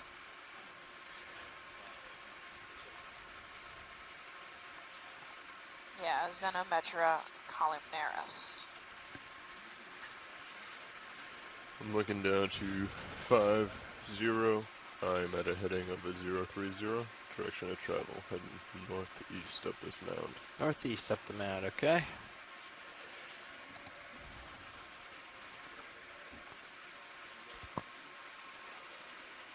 I am. I don't know about co-pilot. I'm ready for a move. Yes, I am. So we've got some sparse macrobiota here, but if you look really closely, you can actually see these 035 five-armed works. crinoids I'll swing my head around really a little bit. scattered about.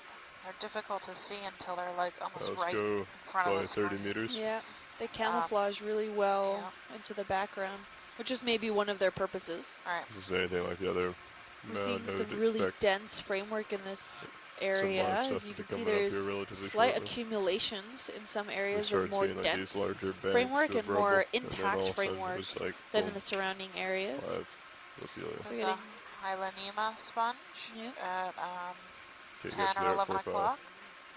That's the stalked one. If you got room to come down, you can take it. Cotton candy on a stick.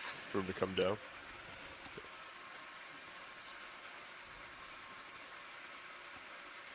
Come down to about 12. Copy. Did you say you had interest on this sponge watch lead? No, it's okay. We've seen plenty of those. Oh, okay. Ooh, zoom Keep in going. quick on this little pink guy. I think it's our first strawberry coral, soft coral that we've seen. Sure, we can go in on this.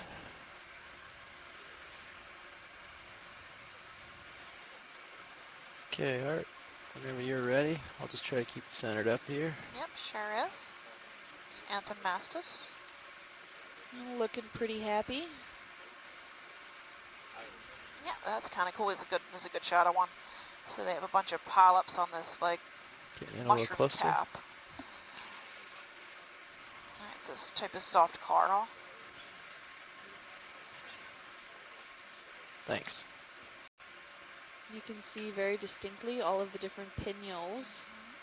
And he has pretty big orifices on the edge of those tentacles to feed into. That's I its wonder mouth. if he's aiming for larger particles or something, or is it all the same? They're just...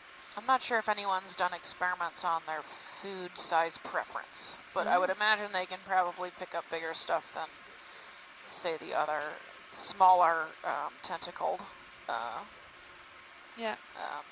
soft corals that we see. I don't know if anyone's done any research on that. Maybe on the shallow water cousins they might have an idea of the size of their food preference. The thing in front of it looks like a hydroid too. Okay, Just I'm just gonna pointing pick that up out in the a little see white, if I can the little white get a polyps couple in other front of shots it. of this. I'm good whenever you guys are. Okay. Looks like we have some pink Oops, sorry, Art. That was a runaway camera there. crusting. Yeah, it's been doing that a lot Not before. sure what it is. Camera keeps running And off then on we me. have Faria at the bottom at 7 o'clock, and a Chrysogorgid Gorgonian at around 4 o'clock.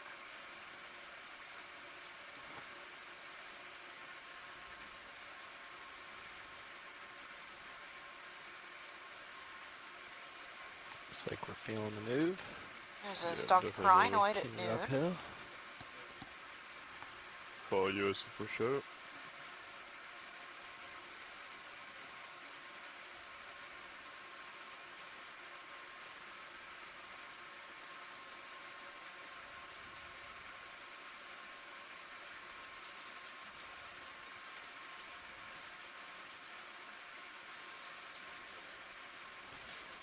A little shrimp or something in here, maybe? Can snap in. Ooh, look, I think we have a shrimp right ahead of us. Nice. Little red shrimp. Yeah, with some of those really bright yellow sponges, small little sponges that we've been seeing sporadically about, along with another clear version of one. And what is that pink thing right above that shrimp? I mean, there's another shrimp right above, and then right to the left a little bit, there's a pinkish little thing. Oh, there's more shrimps too. Lots of shrimps, something Yes, pinkish. pink. Probably another Anthomastus.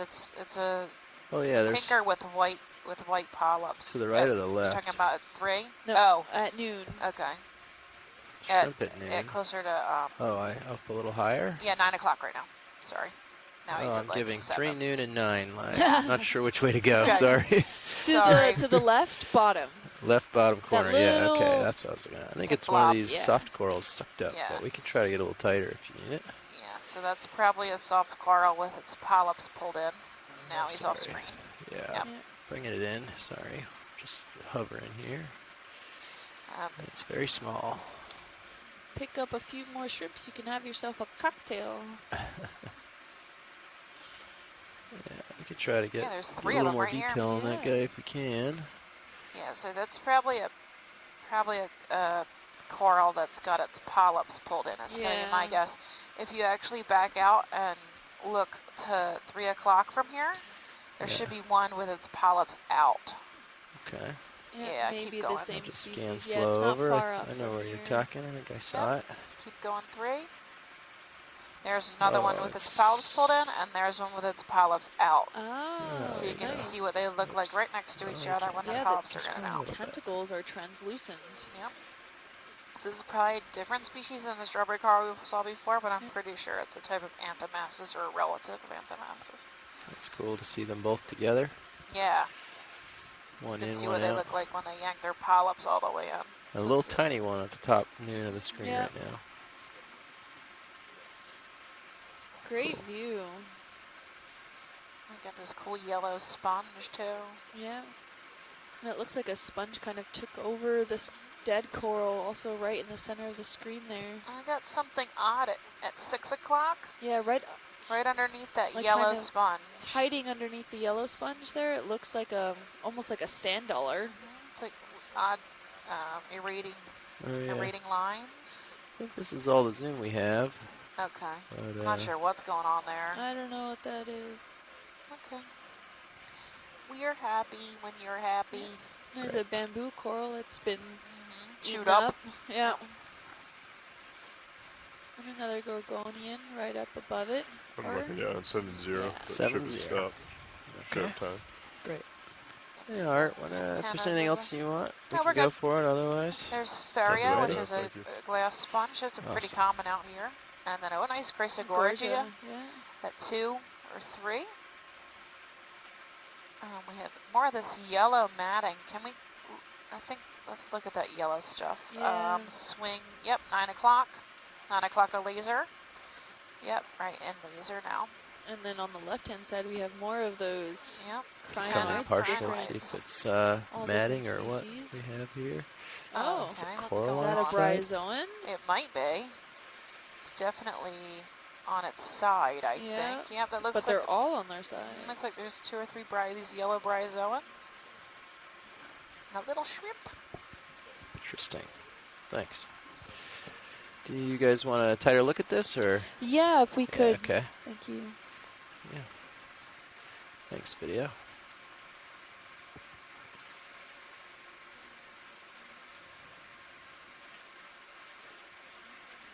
You also have a piece between your toes, it looks like, next to the Hydrogorgia.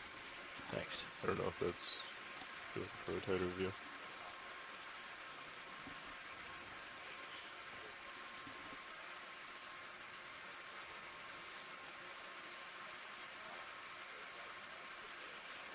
Yeah, so here it looks. Is it a bryozoan? There's like branches between the look- branches. Yeah. Looks Looks like like a it's trying to netting. holding it all together. It's odd. Okay. So Shara Morrison More of a says that lattice. bryozoan is Yeah. new to her. So could this be a new species? Do we not know about this? If it is, we should collect it.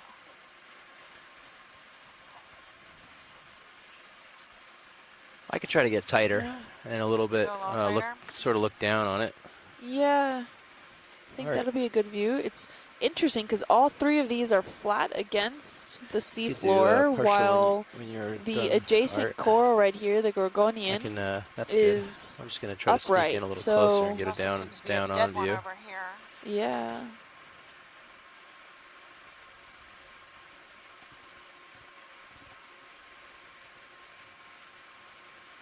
See if we can get a tighter shot. Megan, if you can hear us, I do 95, chime but in I'm and let us stationary. know if this is Thanks. something We we feel should like be we need to collecting. move the ship back a little bit. I think this is worth it. That one over there on the right has a different coloring. Yeah, I think it's Yeah, I think missing it's some mostly of its flesh. dead. maybe. Yeah. Yeah, the one on the The right, I one- think, is dying or dead. Yeah. If this light isn't good, Art, we also have the front lights. Just let us know. Yeah. Can try to zoom in first and try to get a good Okay. look. Just trying to settle in here. No, we should be fine now, thank you.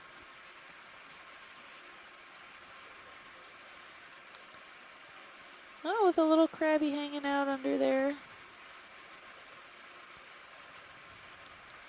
He does have that boxy structure. Or it rather. Yeah, I think that's definitely a bryozoan.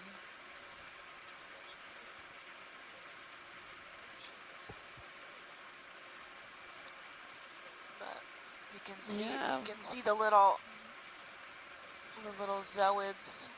They're all facing down and they're all circular. Yeah, they're almost bell-shaped.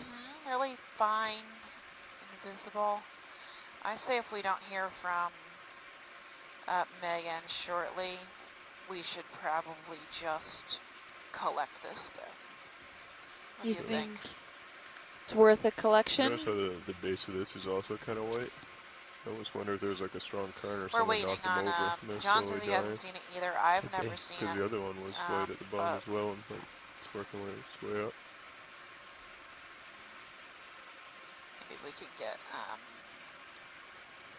I know Judy Wickstein at the, Winston at the Smithsonian Field Station Any in specific Fort shot Pierce you'd like, is a Art, bryozoan while we're expert. here?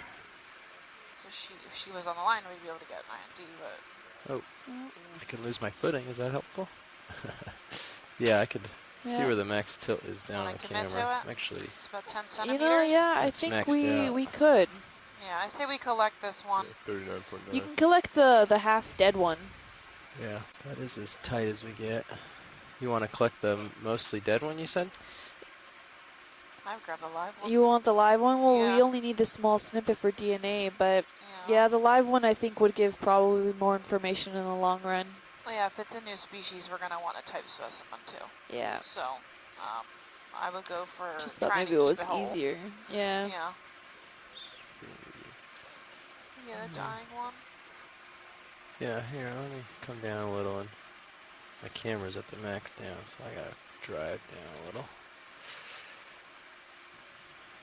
So Cheryl, hi Cheryl, Fortunately, by the this way. is as tight as we're gonna we get. saw a white As close as bryozoan we're with gonna similar get. fan shape and orientation. I believe I more believe here. Richardson Bump down the hill Scarp a in bit. EX1806.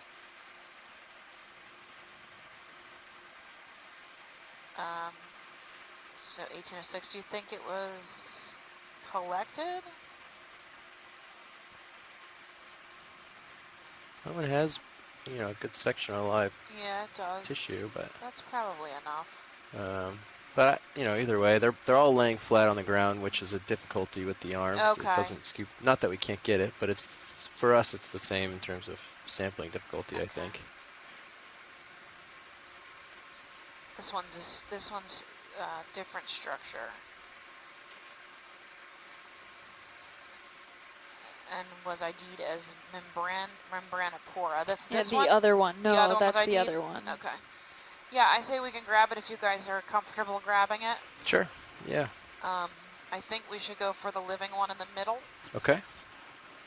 Just because if it is a new species, we're going to want a clean type specimen for the museum. Okay. Well, we can go Can for that. anyone wander a guess as to what we're Do we looking expect at this here? to be a pretty flexible or a pretty brittle coral? It's going to be pretty brittle, actually. Brittle. If Okay. it's a typical bryozoan, it'll be Okay. kind of crunchy. Come around to center up this one that we're going for. If you're going to try and keep it intact, your best bet is probably to go for the coral it's sitting on, and it should just stay attached to that. Okay, I can try for that. If it comes Yeah. loose, then we'll have to just grab it. Yeah, that would probably be easier than like trying to grab the main. Kip out, you're all ramped up. Thanks. Ready to roll? Thank you. You thinking both sides are open? All boxes are open? See how easy a grab. You can just open them both up.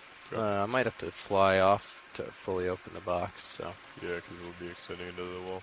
Because we're on a steeper surface today. Copy that. Now, just as a heads up, once we do grab this, we'll start out with the drawer, but most likely we'll have to pick up off the bottom to open the drawer the whole way. So as soon as I grab it, and right before I pick up, that's when you're going to want to drop your target for this sample. So we keep this spot cataloged.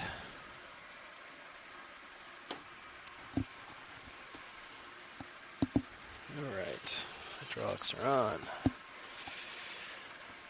Arm is live.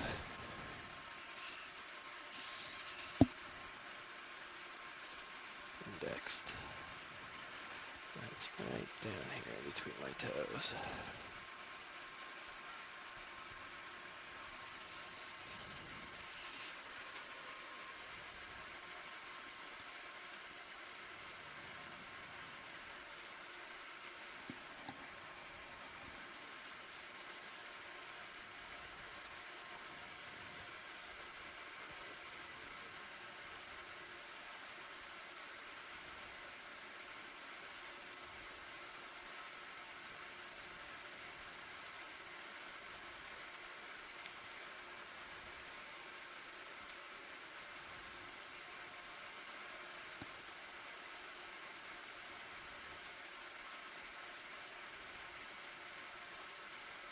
Oh, wow. Do you see what happened? Just broke right off. The lattice structure just broke loose right where the live meets the dead at the base of this. It Yeah. just snapped loose right as soon as I jostled the coral that it's attached to. So it is free now. We can try to Suck it up. either... Oh, I think we'll lose total structural integrity. I think you're going to lose total and structural integrity with... I mean, we can look at the jaws compared to the coral, but you can see that it's pretty close. Can we try to scoop some of the underlayer material and just kind of have it float into one of the buckets? Well, we can try anything here. Would you like to test it out on the dead one next to it to see kind of how fragile it is? Or? That's actually a brilliant idea, Lars. I think if the dead that's is possible. mostly fragile compared to the live, if that's the spot it broke. Can you take a little zoom video? Just to see the broken section. I'll get out of the light. You want me to take the rotator? You can see how it broke right where the live meets the dead. Yeah. So I'm afraid the dead skeleton is a lot more brittle than the live. Yeah. But it's hard to tell. It's going to possibly crumble in any orientation that we grab it. Well, worst case scenario, we have a DNA sample from it. Okay. And even, I mean, maybe we have good pictures, and they probably just need to go into the zooids and look at those to ID the specimen. Yeah. So, if you crush it totally, don't feel horribly horrible. I won't crush it just totally. a little bad. Just feel a little bad. Not totally bad. I won't feel bad. Okay. The other aspect to this is the way we're sitting. When I open the drawer, when we go to open the drawer, it's going to hit the hillside and we won't be able to open. So I have to lift off while this is in my hand. I'm going to suck it up with a tube. I'm going to get the hose close and see if we can be really careful here and get it in the hose. I think that's your best bet. Maybe if you get it, can we just turn on a really slight suction so it doesn't come flying in at like 82 miles an hour? Absolutely. Okay. Yeah, that is 82 miles an hour would be the unideal speed. We will go for much lower than that. I feel like that's how fast they all get going in those buckets. Yeah. Well, some things cling to the edge more. Hopefully, this one clears the hose without too much suction. If you get it from the stem side first, I know that's probably asking a lot, but. We just have all these requests. I'm just going to backseat drive until you get it. So. Okay.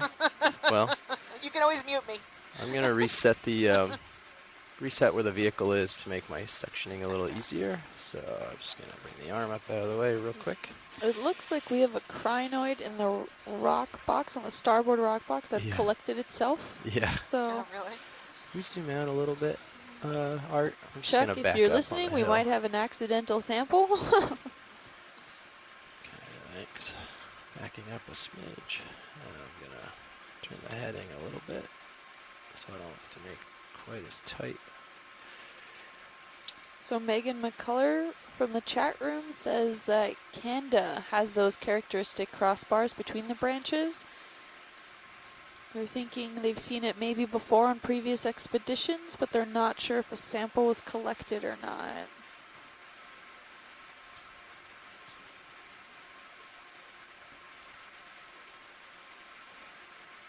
Okay. Settle down here.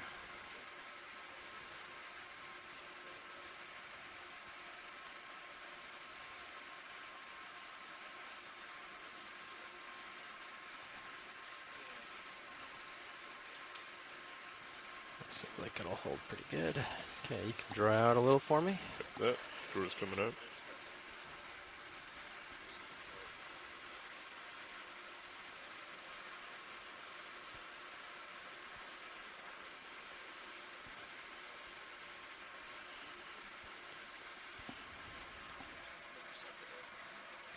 There. I'll hold it there. I'm gonna steer down with Minnie. Help you out a little. Okay. Gonna hold Minnie there. Let's see. My Maybe a little shoulder further out. is maxed. Yeah, come out a little more for me if you got it. Okay, I'm gonna be pushing into the sand just a tiny bit. If you push in the sand, you can stop.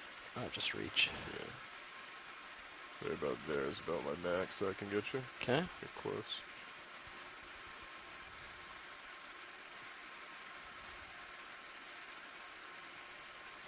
Alright, if you come out a few inches, I'll retract the drawer. Ah, we have another crinoid. I thought he got Oh stuck my in there gosh. earlier. Okay. He's Crazy not going things. to. This drawer in. Yeah, Oh, the crinoid. yeah, he's gonna. Where? Oh. And he's staying. Nothing's gonna phase him. Alright, drawer's in.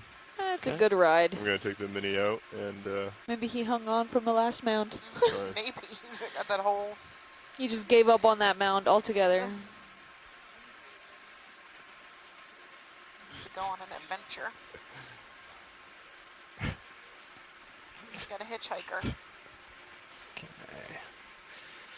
Get this in the vicinity here. See what we can do. I'm just going to compare the hose here to the specimen. I think this is probably going to be your best bet. I think if you go for the claw, it might just crush it. Yeah, It's probably more safe. looks like I got to get it to one side or the other here. Kind of. It's narrowest, I think, along a side here, so I'll come around it. Is the inside of your tube variegated or is it smooth? It's relatively smooth. It's Okay. relatively, yeah, so you see the coil on the outside. That's mostly on the outside. The Okay. inside is black, pretty smooth. Okay. Has little bumps where you see those, but most of the bumps are on the outside. So not that many places to get snagged. No, shouldn't snag too Okay. much. Okay.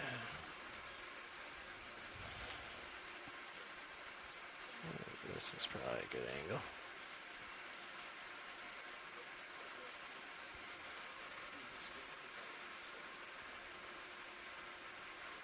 And we've got a little bit of a sediment sample with it. Woohoo! Okay, do you want suction? Just give it a second. Copy. Okay, go ahead. A little bit of suction, starting off at 300. Okay.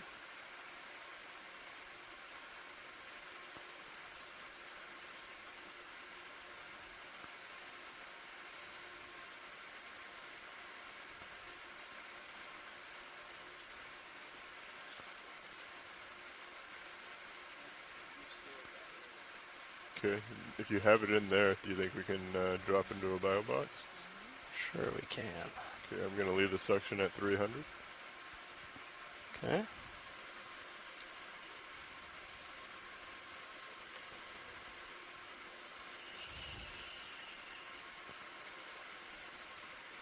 Try not to turn that Okay. too tight of a corner here. Yeah, I'm going to follow you down with Minnie. Are you going to starboard? Yeah, starboard looks good to me. Okay. I have lost visual. I have visual. You can Yeah, I open got the it. drawer if Alright. possible. You can always rock box the port rock box inboard if Yeah. you need to give yourself a little space, maybe. Stand by. Come in board with that. Drawer's coming out.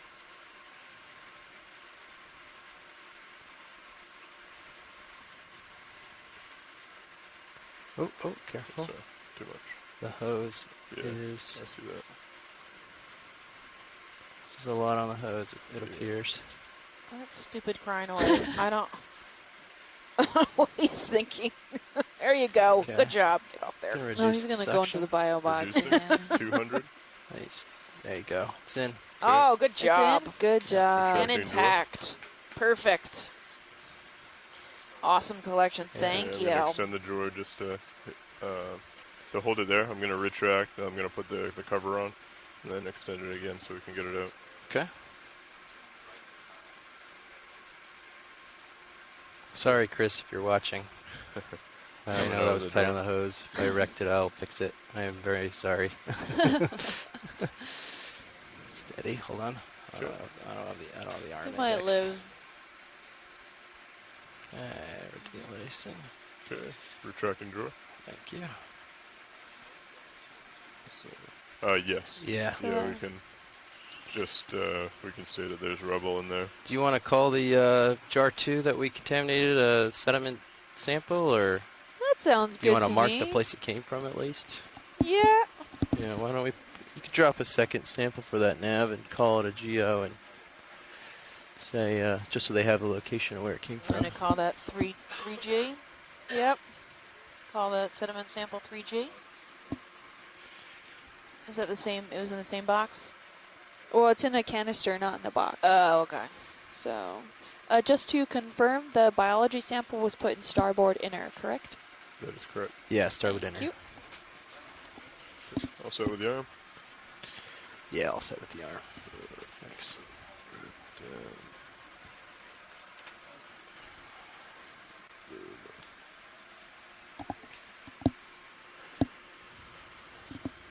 Okay. Off we go.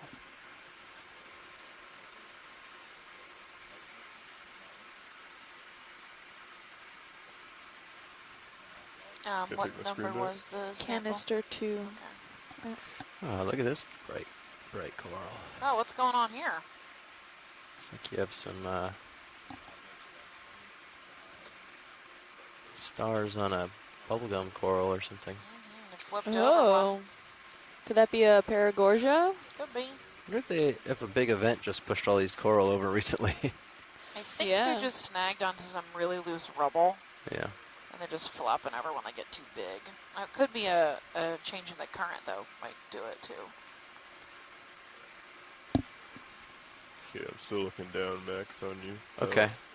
Shouldn't spend too long here then. The ship's stationary, though. So. Art, if you want to take it away.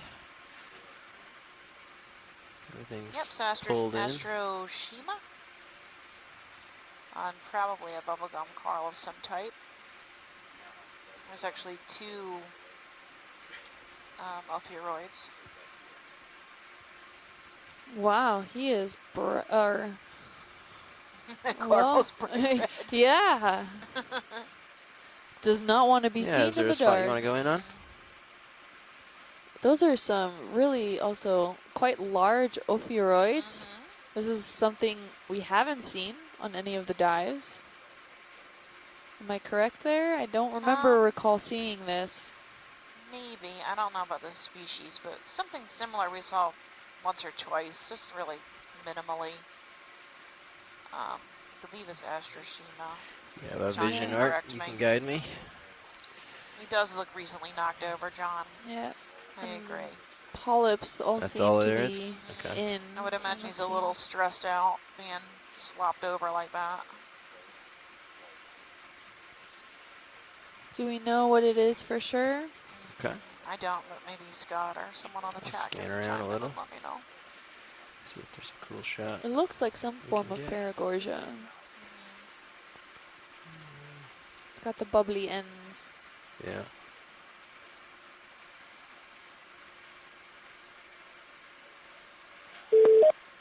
Hey, did somebody chime Chris in? Law here. Hey, Chris. Yep. Hey, so this thing, if I'm correct in comparing it with the things I've seen in the collection, this is it's an astroschematid, but it's called Ophiocrius. So that would be spelled Ophio, O-P-H-I-O, C-R-E-A-S. And they're distinguished from astroschema by the fact that the surface is actually sort of a big soft tissue rather than covered with granules. So this one would be Ophiocrius. There's a couple of species that occur in this area, and there's an unfortunate confusion between what constitutes Ophiocrius and what constitutes astroschema for various taxonomic reasons and terminology and et cetera, et cetera. But I think when I see these and when I see them with in other places, I tend to go with the name udon stars because the arms look so sort of distinctively sort of smooth and noodle-like. But the truth is that it could be one of several species of which we're still trying to figure out. Yeah. But it does look like they occur on several Paragorgia-type corals and have, a sort of similar type of commensal relationship. But I think there's still a lot to be learned about how they live and which ones and how frequently they occur, because this is, for example, different from, there's another species that is called Ophiocorus oedipus that it turns out is not actually Ophiocorus. Right. So, but this one could be like Lumbricus or one of the other species that occur, and some of them might even be more widely occurring. So, like I said, there's a lot of complication. But I would feel confident in public even calling this Ophiocorus. Okay. Polyps top left and right, you said? Always a pleasure. Hope everything's going well. Oh, it is. I'm deep sea diving. I'm out. Couldn't get any better. Even if we were on a sand pit, I'd be happy. I'm always happy that you stop and pay attention to echinoderms. So good job. Am I calling this Ophiuroid that's here at like 7 o'clock? Ophiothrix, is that correct? Oh no, we're too deep for Ophiothrix. That's probably Ophiacantha. Ophiacantha. Okay. Thank you. I will correct myself. Sure, my pleasure. I mean, it's hard to say completely just based on the arm tip like that, right. but the most frequently encountered and commonest brittle star that I've seen from this kind of area tends to be an Ophiacanthid and tends to be Ophiacantha. But if we collect, it could be. There are other possibilities. Obviously, we have collected many of these. They come up in chunks with the other stuff that we grab. Okay. Yeah. Here is that white. But there's definitely, there's so many brittle stars. So there's more brittle stars than I think all the other echinoderms pale in comparison by diversity standards. So good to anyway, know. Thank you. Thank you. And Cheryl Morrison from the chat room says that it's the coral is likely Paragorgia johnsoni. Okay, picking up. So thank you for that, Cheryl. Are you ready? Yeah. You have some small cup corals around and. Still looking down at you, 9-7. More crinoids. All right, catching up with the boat. Here's another one of those bryozoans. Yeah, that's cool. Yep, not seeing much of a diversity of sponges actually in this area. Not seeing too many. We have maybe Venus's flower basket around. We have some maybe Chrysogorgia corals there.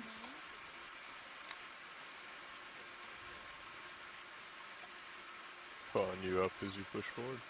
Copy. Yes, Kim, you're right. There is a less density of different sponges in this part of the second mound that you guys are exploring today. And we'll see what happens when we go a little higher on the mound. Really interesting and really diverse life forms that you are finding in this afternoon. Crab up here. Yeah, absolutely. Thank you, Chris. A little bit further on. White nymphaeid here. Just from one mount to the next, we can have even in the exact same location. We can have such a major change of diversity. Something like that all through. Yeah, we're about halfway up this mound now. We're seeing another one of those multi-armed crinoids that just came off the bottom of the frame there. There he is. Ooh, crabby! Yeah, that's, we were just looking for this. Fenneri. This is the golden crab. We saw one a few days ago. It was in the middle of a mated. You want to get them? It was a mated pair. This is a commercial species. They're pretty common on the Lophelia reefs. They're also located at the base of them and around the bases of them in the sediment. We have a few allowable crabbing fishing areas in the HAPC. Oops, there he goes. It's pretty active. If you... another crinoid. If you guys flick the lasers on, we can tell how big he is by his carapace. Sure thing. Usually measure his carapace from the left to right, so the most extended tips of the back. So he's about 10, maybe 12 centimeters wide. He's coming after the RV now. He's successfully scared us off, he thinks.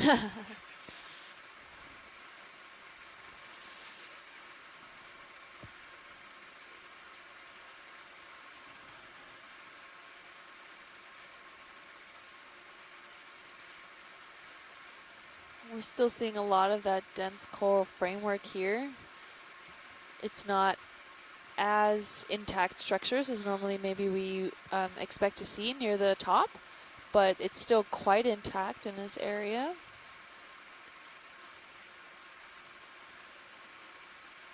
Not the angle we usually see on these guys.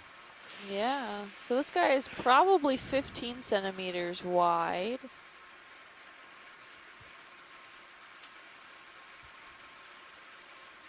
Really interesting to see him.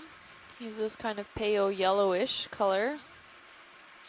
He's just flying over this rubble. Maybe trying to attack us. Yeah, or use us to hide under. I don't recommend it, buddy. Use the dust as obscurity. Oh my goodness. All right. He's knocking up now some crinoids. You win. You win. We'll move. All right. We'll let him go. Continue on up the hill.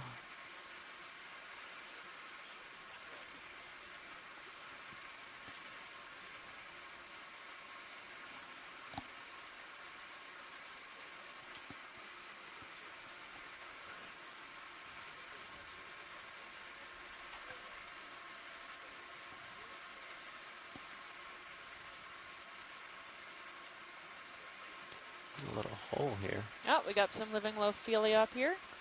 We might grab this one before we get too much deeper into the reef. Yep, we have an exposed carbonate slab over here too that the Lophelia is sitting on. I think we want to get a closer look at this. Yeah, video? Yes, please. Okay. I'll get the lasers on it first before I get too close here. It's a good position for lasers. So it's probably on the wide side. It looks to be maybe 15 to 20 centimeters on the wide side. We're looking probably down view from it. Seems to be about 10 to 12 centimeters thick. I'll try to get a little closer for you. We do need this for our spire collections. Picking up, tilting down. If we can get a small branch. You'd like a collection of this? Yeah, okay. Your best bet is probably just going to use the tube and just go after, like, try to break off a little piece on the edge. We just need a tiny bit. We don't need to take that whole mass. We already know what it is. Would you rather save a bio box space, or are you trying to? Do you think the tube is easier? Because I don't mind snipping a piece off. That's pretty easy. It's up to you. Okay. It doesn't matter to me. Ideally, you've got some living tissue. Okay. Come in a little bit, video. Let's get make DNA sure we've from got it. some live tissue on this branch, at least. Looks like probably any of the tips. Yeah. Okay. Yeah. Great. We got lots of options. Okay.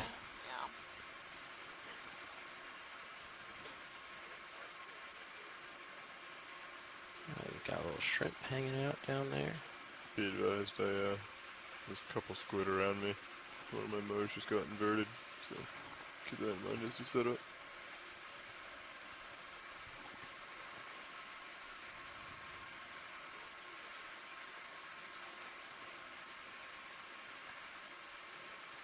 Okay, scan around a little bit on this. We have an idea of what we're looking at. The basin site. Oh, that's just a lower branch. Base is obscured, I guess. Oh, there's a snail or a mollusk or something Oh, yeah. here on there. Gastropod and some Gastropod. squat lobsters and a shrimp. Cool. Okay, video. Is there anything you want to take a look at? Really happy looking Lophelia Okay. thicket over Yeah. here.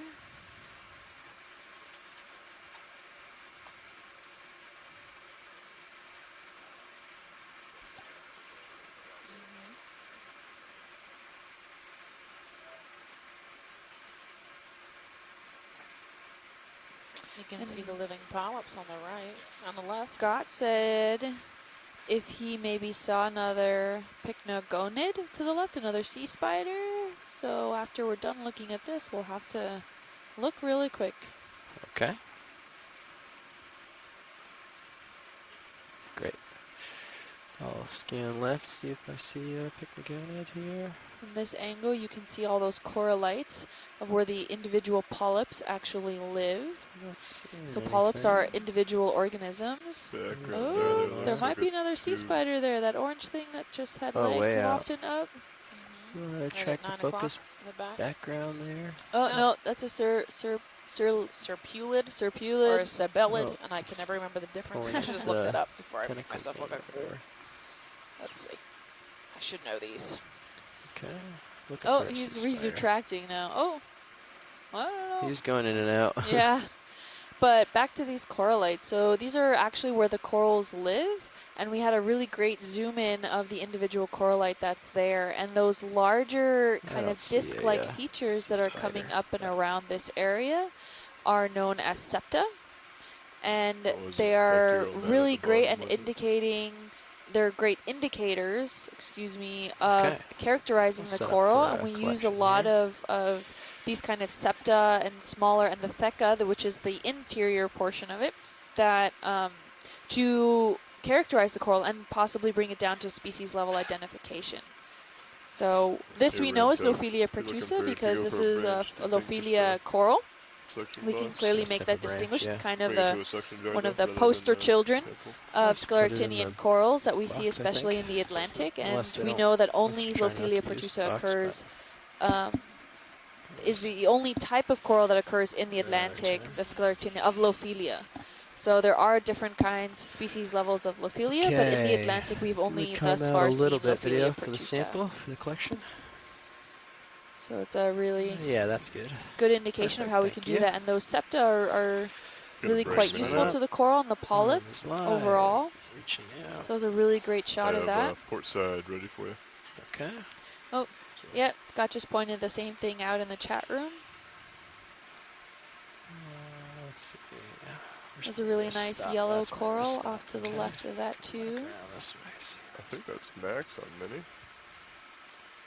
I doubt Doesn't it. seem right. Mini doesn't have much in the way Oh, there of we go. maximums. Gotcha. I was gonna say I thought she had. All right, so the feather duster worms are stability. The calcareous tube worms are serpulity. This max is in a funny spot. Okay. Like I said, I'll never remember. I always get them confused. I always have to look them up. Serpula. Okay, so yeah, that's the what we're looking family at. serpulity. Okay, so we're Yeah. not wrong. And then there's also stability. Okay. So they're similar. They're very This similar. maximum is set in a weird spot for this sample, but I'll try to get in here anyways.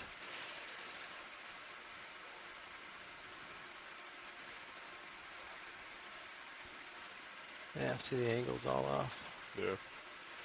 I'll just go into continuous. This So, coral is yeah. quite robust, so it might break up into a whole bunch of chunks. Robust, you mean No. brittle? Brittle, yeah. Yeah, sorry. I see. Okay. It's fragile, yeah. Yeah. Well, we shall be very careful as to not break off too Yeah, many just a chunks. tiny piece is all we need. Okay. And then that's our priorities, I think, unless we see something totally brand new species, I think we're That's probably it for. We're good. Most of the Unless, day. yeah. Oh, you know what? I think I see what Scott was Chunk. referring Oh, to yeah, look at that. before. Don't want to distract you guys, but Oh yeah, I do see him. Those just we'll point him out after they're done. pop right That's off. definitely a picnic on it. What about like that back side of it? I see now why you were suggesting the suction hose. It just crumbles. Yeah, So, you might be happier on just the like bottom, tapping it Yeah. with a North suction side, hose. you might be able to like come up underneath and kind of like scoop it into it. Okay. Scoop it right off. Yeah, sounds good. We should get the suction hose out a little ways here. After that. Gonna extend Coming the for door a the bit. grab. Coming down. A minute. Oh, you can zoom out on the Zeus so it's not so scary. I'm not that close to the camera. Have no fear.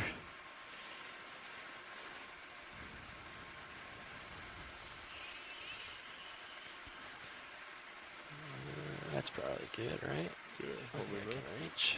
Have another also strawberry coral off to the left there on a black coral. Yeah, it's a black coral. Leopathes. Strawberries. Next. Nothing like that. Oh yeah, maybe you can. Do you have room to come out a little more? Yeah, it can come out. Coming out.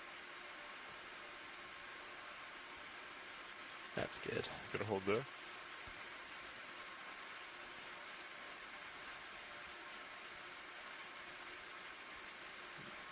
Get a little far up on it. Yeah. There you go.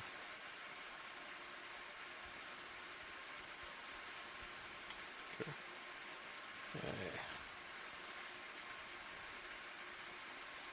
You go ahead and retract the drawer. Okay. And then Thank you. And yeah, we can come in a little bit on the mini Zeus so I can. Yeah, that's good on the Zeus. That looks good. I'm going to use mini mostly, I hope, unless I'm obscuring with the arm here. I think something like this. That's what we're talking about. yeah, I agree.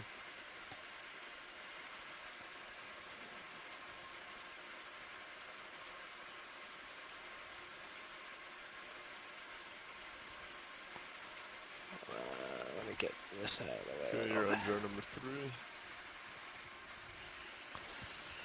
Get out of my own way a little. There we are.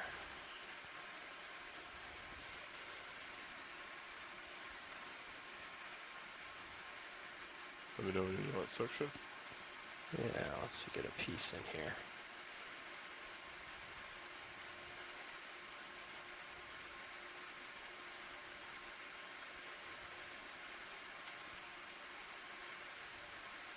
Let's start with light. Okay, go ahead. Starting 300. Yep. It's a little heavier. Give us a little more. A little more. Copy. Come in. That's 400. 600. I'll Just gotta stop break a couple at pieces 800. off. There you we go. go. Holding at 8. Okay. That's really all we need. You can that's all drop you the need? rest. Yeah. Okay. Okay. That's good on Section's off. section. Which bucket did that get into? 3. Okay.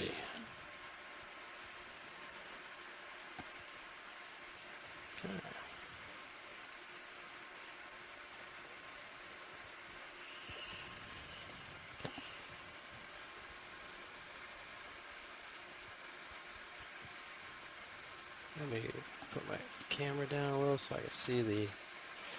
All right, we're Extend halfway up better. this mountain. We should Coming out probably with the door. start making our way Okay. To the tippy top. to the top. Spend some more time up there. Okay, good. Holding there. Likely we're done collecting unless we see something, Okay. Bring you it know, insane. Thank you. Copy. Done with collections for now. in. Nice sample. I don't see any in the jar. I saw a couple pieces I saw falling. some go in, but Yeah, you can run the hose a little longer if you think you need it, yeah, I think I will. just to guarantee we clear out all the pieces in there. Yeah, there's a few extra in the I holes. think there's a couple in there.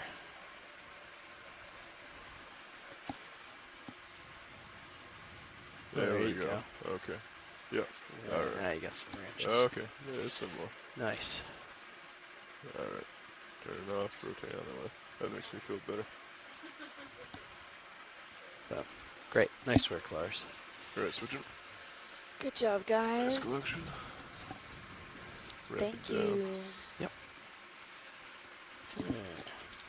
And we want to start progressing up this mound as much as we can, because if we do have a reef, I can guarantee you we're not going to want to leave.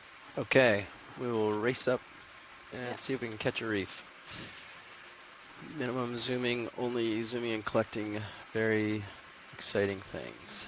Only new species at this point. Which we've been on these reefs quite a bit, so the likelihood is slim. I guess we got that Yeah, I guess bryozoan. at 45. We can probably go ahead and get another move now if you're ready. Yeah. So we're going to make our way up to the top of 45 the seems second to be- mound. We're still on the south What do you side, think, about Violet? halfway We're up. more like a What's that 15 pink right stuff? now, right? We'll get a snap on the pink That's stuff. Yeah, like just a a fish. snap zoom. Fish? Looks like probably Possibly, a yeah. black belly rosefish. Oh, yeah. It's cool though. Maybe. It's an interesting angle We're on going to it. scare Tail. him from behind now. Tail first. Maybe at a 1.5 nav. It looks like that's local uphill. Do you agree, Pilot? Yeah, 1.5 looks good to me. Okay, 30 meters. I'll bring my head around. Yes, please. Got a second till the ship catches up so we can get a tight shot. Yeah, Yes, black I belly am changing to rosefish. a 1.5. It's a type of scorpion fish or scorpionidae. Scorpionidae, the family. I think this is the best lighting. I can get closer if you want it, Art. Oh, I think. I don't know. We're good to just keep moving on. Okay. Well, you can zoom in or out, or any shot that you like I can try for.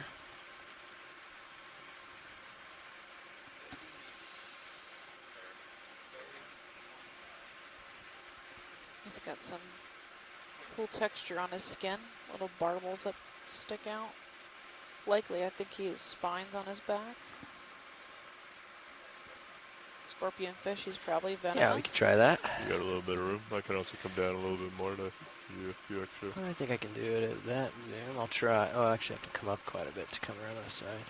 I'll try to keep it in. If it looks bad, you can come out for me. Also, if I remember correctly, they're not the most graceful of swimmers, so you can probably fall in pretty easily. He probably won't take off. He thinks he's hiding. Good camouflage. Stealth mode in red. It's alright angle. Okay. Can we get the lasers on to get a rough average size when Yeah, you're I done with video? Yeah, we got the lasers on. Oh, there's more of that bryozoan Coming around, material centering it up. on the lower lefts of the screen. So this guy's probably about 20 centimeters long. Okay, you can come in video.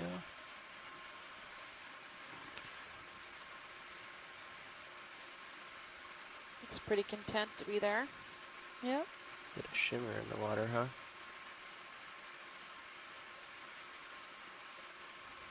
It's a typical red color, so in the depth of the ocean, that red color disappears, and he's a great camouflage color.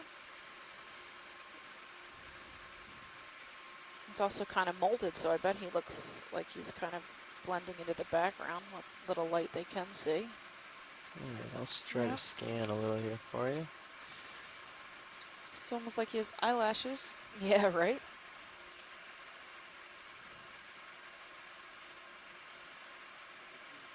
I don't know if that X in his eye is an indication of the reflection of the camera, or... I think it is, because it seems to happen every time we zoom in on an eye of a fish. We get that really neat X. I'm assuming that's us reflecting. Well, we have all our lights up high, so the fact that there's some low light, there might be some dynamic to their eye that makes that happen too, like some lower ones. I have to tilt to get the tail, it's going to be jumpy.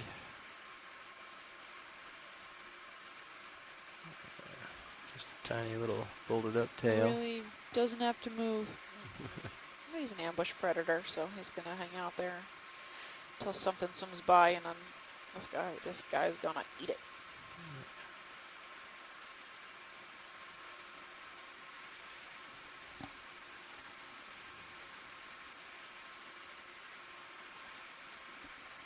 I'm in this habit of giving everything a he or a she, but we really don't know.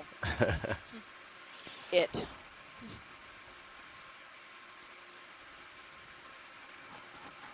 Nice. And we could do a laser scan if. Great.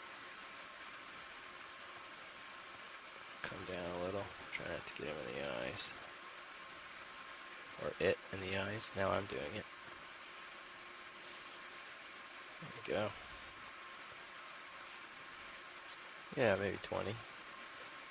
Yeah, it's a good sized fish. Alright, lasers off as I fly away so we don't wind him any further than we need to. And off we go. Continuing on, ship is caught up. We got room to push, so we shall. All right, we got a good crinoid over here. Stalked.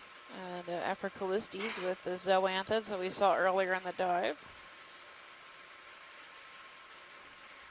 So we're still about a little past halfway up this hill. We got an increase in Africalistes abundance. There's 3 or 4 just right here. A little bit of Lophelia. Some brown crinoids, and then here come the Gorgonians, the white sparsely branched Gorgonians. We've collected something similar, if not the same species, a few days ago. We're not really sure what it is. Can we get a quick snap zoom on that yellowish coral next to the white coral that's there? Sure. Yeah, so that might be what, an Analopsamia. Field is from a distance. Good stuff is coming. Oh yeah. So this is probably the beginning of this Lophelia reef, and we are at a little bit. 798 meters. Get a idea what water it is. depth. Oh wow. Yeah, it looks like an Analopsamia maybe. Yep. We had on yesterday's dive, we had called these Analopsamnia rostrata due to the identification of one of the chat room members, but it was brought to our attention that it might not be. So it looks to be some form of Analopsamnia, but we're not sure which kind. We did take a sample. Not sure if it was this exact kind, but we did take a sample of what might be a modified version of Elopsamnia profunda. So we're intrigued to find out what it is, and thank you, pilot. We're good. Of course. Get some small barnacles on the top and a small squat lobster on the left-hand side. You can see. Is there anything you want to get of this, or just sticking out? You happy? Some solitary cup corals on the left, on the right.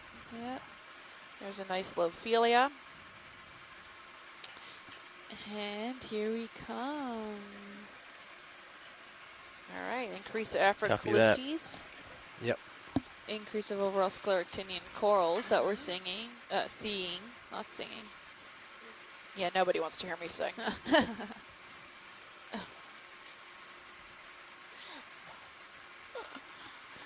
We're getting a lot more robust of that coral framework system here. Huge community of sponges, large diversity. We're seeing maybe one of those strawberry corals just coming off frame there. Wide variety of different sponges. We're seeing still a few of those Gorgonians, the sparsely branched Gorgonians. We're seeing some of that coral. There's one off to the right there that's orangish that looks like it caved over. Yep, that's Madrepora, likely. Can we get a quick snap zoom? Something we can purple snap too. just an idea of it. Yeah, so that's Madrepora. Little squat lobster. I think he's upside down too. Taking for a ride. And then right above this, there's a purple Gorgonian. Copy that, thank you. Purple Gorgonian. Just up this keep way? Going up. Yeah, I saw a purple one. Okay. Up. I don't know. Maybe it's off gone to that now. right there. It magically disappeared. Yeah. What about the back that one? one? Oh no, maybe Not it was sure. a crinoid. That you saw? Can you back out? Let Yeah, me we look. can zoom out. Well, there's a nice Lost it. sponge there with a lot of zoanthids, which is similar to what we saw on the last mound. There's the crinoid, that 20-arm crinoid stalked. Yeah, all right, you want to come out a little Some bit? They're trying to hexactinellid catch sponges something. or I don't glass see it. sponges. I think I lost it. I lost the coral. All right. It's alright, don't worry about it. Well, here's the orange one. I don't see it. Yeah, I lost it. Okay. I have no idea what happened to it. Sorry, we lost it. It's like possible. I was over here, so I'll fly over see here it? to make sure it's not where Maybe. we were. If Chris is in the chat room, maybe this at noon, maybe a petroseid sponge, petrosid, depending on who you ask. I think I even see a sea star off to the upper left-hand corner there. Oh, over yeah, here? just the upper, Yep. the Okay, bottom yeah, side like of it. what is that, 10 o'clock-ish? Got eyes on it. Yep. You guys want to zoom or no? Yeah, Yes, sure. please. Okay, we can snap in. And then a more yellow and Samia. This looks like he's upside down. I wonder if he's... That looks Is like he the bottom okay? side, yeah. Doesn't look too happy. No. Looks a little saggy. Chris asked how deep we are. We are at 797 meters, and we're like 2/3 of the way up the mound. So we have another third of this mountain to go. Roughly a minimum of 780. It almost looks dried out. Very well could be. It's missing its upper arm, I think. I think Or it unless might it's be that bent curled over. over. Oh, yeah. Yeah. Oh, yeah, I think you're right. Yes, this is the bottom side of him. So maybe he's just like straddling two corals, right? Because it looks like his tube feet are still intact, so. But he looks really crinkly. Maybe it's the same species that we saw earlier that maybe I thought there were bugs growing on it, and this is his underside. Oh yeah, here we go. Here's Chris, right? I knew it. How are you? Well, Chris Kelly said that you could set a watch to my time in. What do you think? What do you think? So, yeah, so this is the same one we've been seeing, Gilbertaster caribia, and it shows the same kind of characteristics that were present on the top side as on the oral or mouth side. And so all of those interesting, they almost look like crevices. Those are pedicelaria. They're what's technically known as bivalve pedicelaria. And they're a different kind of pedicelaria than the ones that you see on Brisinghids. They're flat, and they're kind of literally more like a crevice, sort of like two giant lips. And it's not entirely clear what they're used for. Like I said, they might serve in a capacity to help them feed on the corals that they predate on.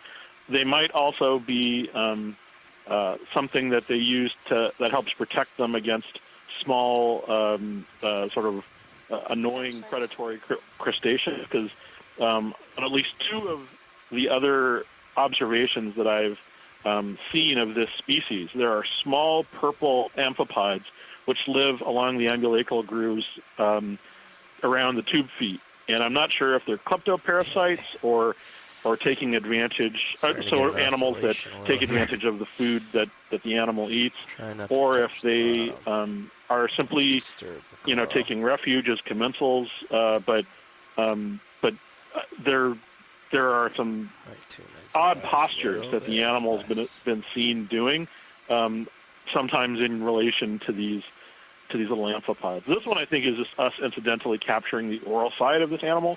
I'm surprised we don't actually see it, like with its stomach extended onto any of the prey items. But again, that could simply be sort of just chance. But that's definitely Gilbertaster. All of those bivalve pedicelaria are extremely distinctive for this species. And there's a Pacific one as well, and it was a strange animal. I never thought I'd actually see, like, it was one of those things that we got one specimen years ago in 1900 from Hawaii, and then never again for a long time until they started collecting from more recent Hawaiian Islands expeditions. And then we saw it alive, and the dam burst, and then you started seeing them even in the Atlantic although this is the other species. This is the case where the taxonomy had sort of obscured the other species because it was called something different for the longest time. Yeah, in fact, there is a little purple amphipod that I was talking about. You see it? No, we zoomed back out. Can we zoom back in? Yeah, we can try. Sorry. So if you, we can't touch, to so the I'm hovering. lower left, there's a little Keep it all gray centered. purple amphipod Come back a on little the arm directed bit. downwards. Yeah. Let's see. So I can see it. They can replay for me. So yeah, I see it. It's this little purple spot. So this one even has it, but I don't know what they're there for. I mean, Okay. what I got it again. If you Relationship want. what they're doing, but it's interesting because we're I done with it, we're done literally with had it. gone Either back years, and you know, and the only other observations that we had from Okeanos show these amphipods living around the oral surface of these sea stars. So it's a mystery. Thanks, It's Art. interesting. Sorry. Thanks, pilot. Thanks, Chris. Thanks, Chris. Sure. Well, I hope we get to see another one. Yeah.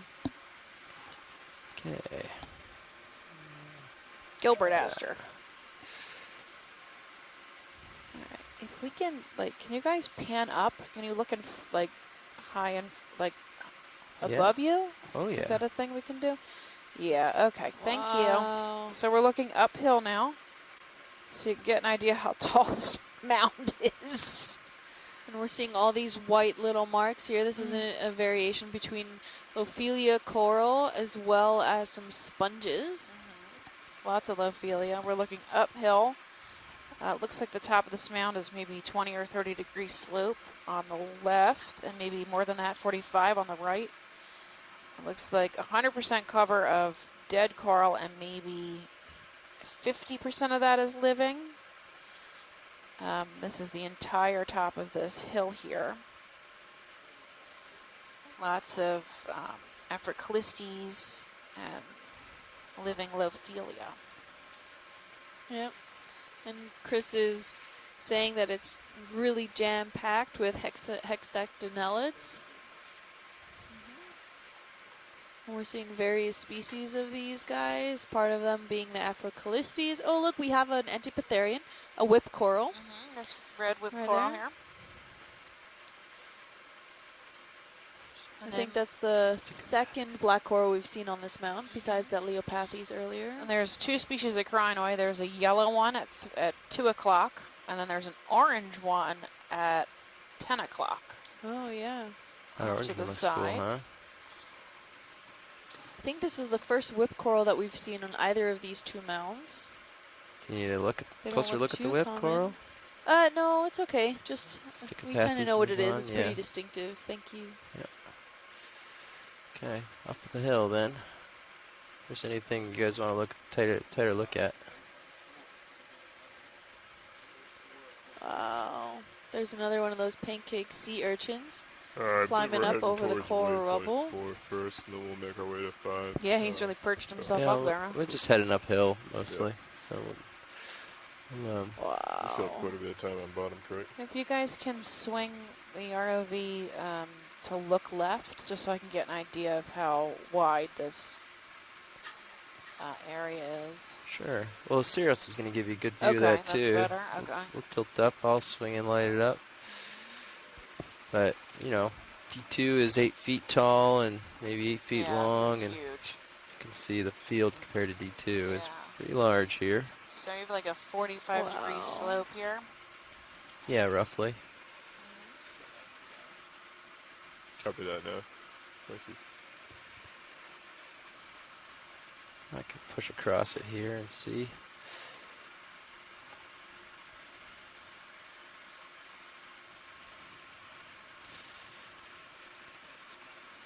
The extent, because this isn't a drop off, it's just a little nose and it keeps going around, as you can see. Serious view. Yeah, we're like have maybe a quarter of the mound left before we get to the top. And it's just gorgeous. Did Bill. you switch cameras? Because you're pushing mine around. Nope, I'm still on mine. Yeah, I just switched it back. Oh, that was Yeah, my it's mistake. like totally covered. No, and you're I good. thought it wasn't moving There's quite My right. camera life was running everywhere. off. I was like, huh. This is I'm either doing a extremely backflip fragile. or Yep. We're seeing a squat lobster hanging out on top of some. Unidos, genus. Oh, I'm just going to come around this side of my Pretty extent. common. You can see it's probably 45 or a little better right here yep. along the edge here. Got that, I think, Petrosid sponge, Chris, at 9-ish. The volcano. We are on the southern flank of this mound, so we're facing directly into the current. Yeah, so here it seems to be a little bit more of the living Yep. white coral. More robust coral there. So this is now the southeastern, slightly southeastern side, southwestern, I'm sorry. We're looking northeast, slightly southwestern side of this mound, and we are seeing more and more, not just thickets, but more of an actual Maybe more reef like structure 2-0 here. or something. A little to your starboard. Seeing Or a crinoid kinda line with up its with tentacles this, curled see where in we are. there. Are these all Aphrocalistes sponges? These Come main around ones with that you. we're seeing up here? Yeah, I don't see anything else. Maybe a Faria over there, but it's probably just a bent over Aphrocalistes.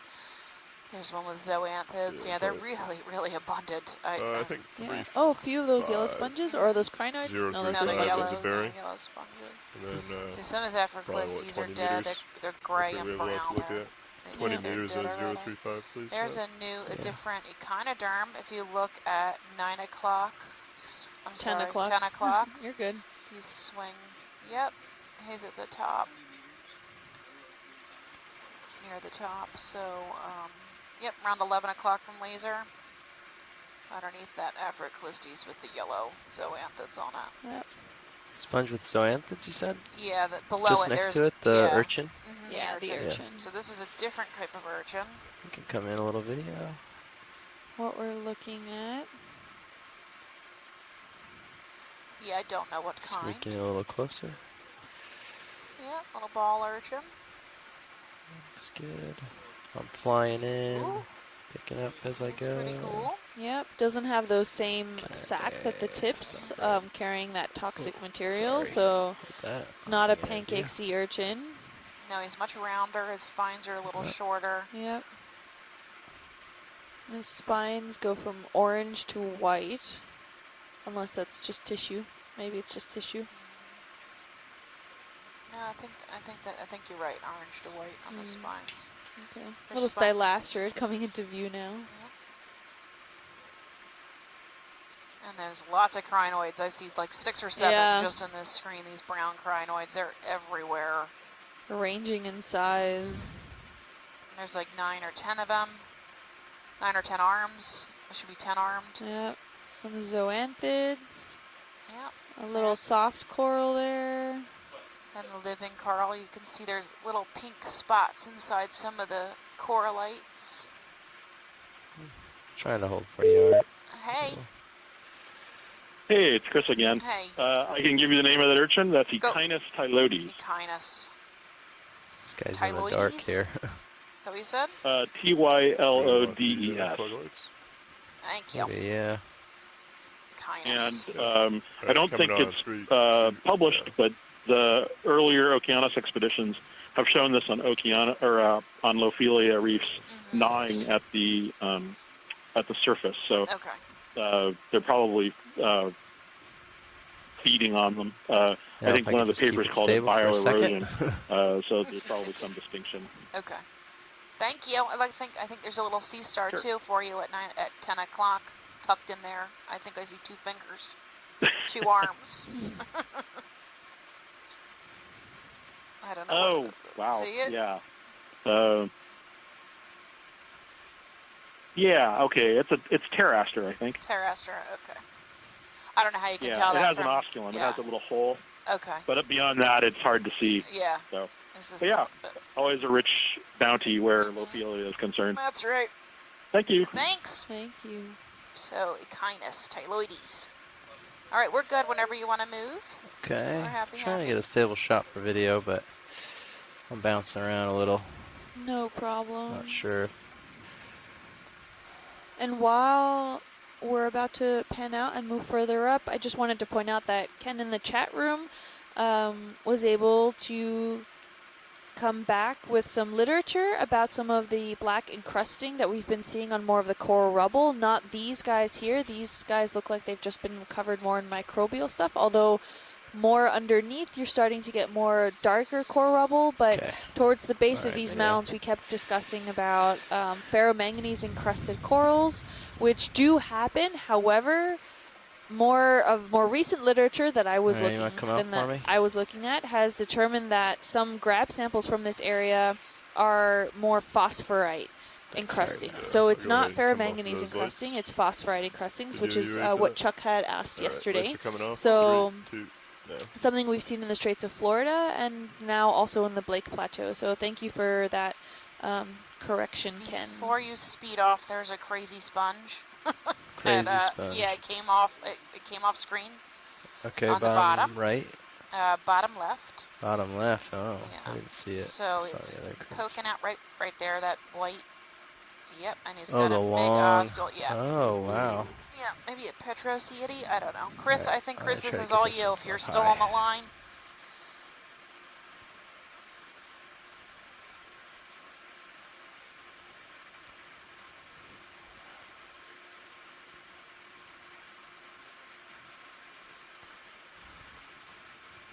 Plenty of time, pilot. Yes, I'm here. Yeah, what do you think? Petroceidy? Thanks, man. You know what? It does seem the chimney of kind of the Oceanapia that we have been seeing. So yes, it's a Yeah, I guess we could start on the where Petrocide, here. yes, but I'm not sure if it's a Petrocide or Floedicide, which is from the genus Oceanapia, where the genus Oceanapia is. Okay. So definitely looks Demophone, and it looks, I don't know if it's a massive, large body, and this is just a chimney, an ocular chimney. But yeah, we call it Haplosclerida. Haplosclerida. Okay. Awesome. Thank you. Yeah. You're welcome. All right, we're good whenever you guys want to move on. Okay. If there's any part of this you want to see better or get tighter on? Right now, if we can just get a pen view and keep kind of moving on. Go ahead. Get up a little corals on there. There's also like a tail or something behind it. Somebody's Oh yeah, small fishtail on the right.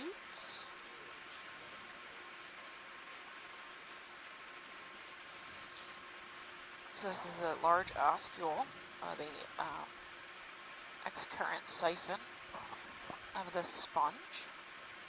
Some soft corals hanging out the bottom.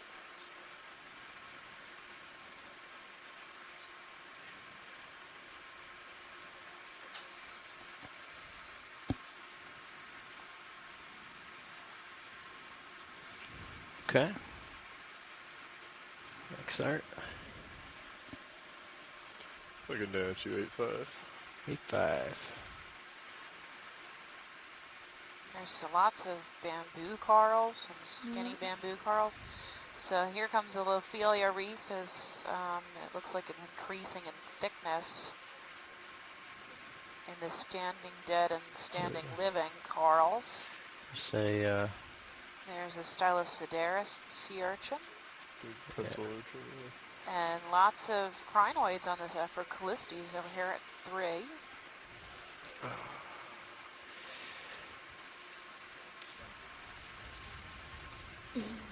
Yep, I'm not seeing any more of that possible anolopsomnia. Yeah, the yellow. The Z-bias almost tuned, where you don't have to play with the birds too much. At 9 o'clock. Maybe a different type of hexactinella at 7 o'clock from center.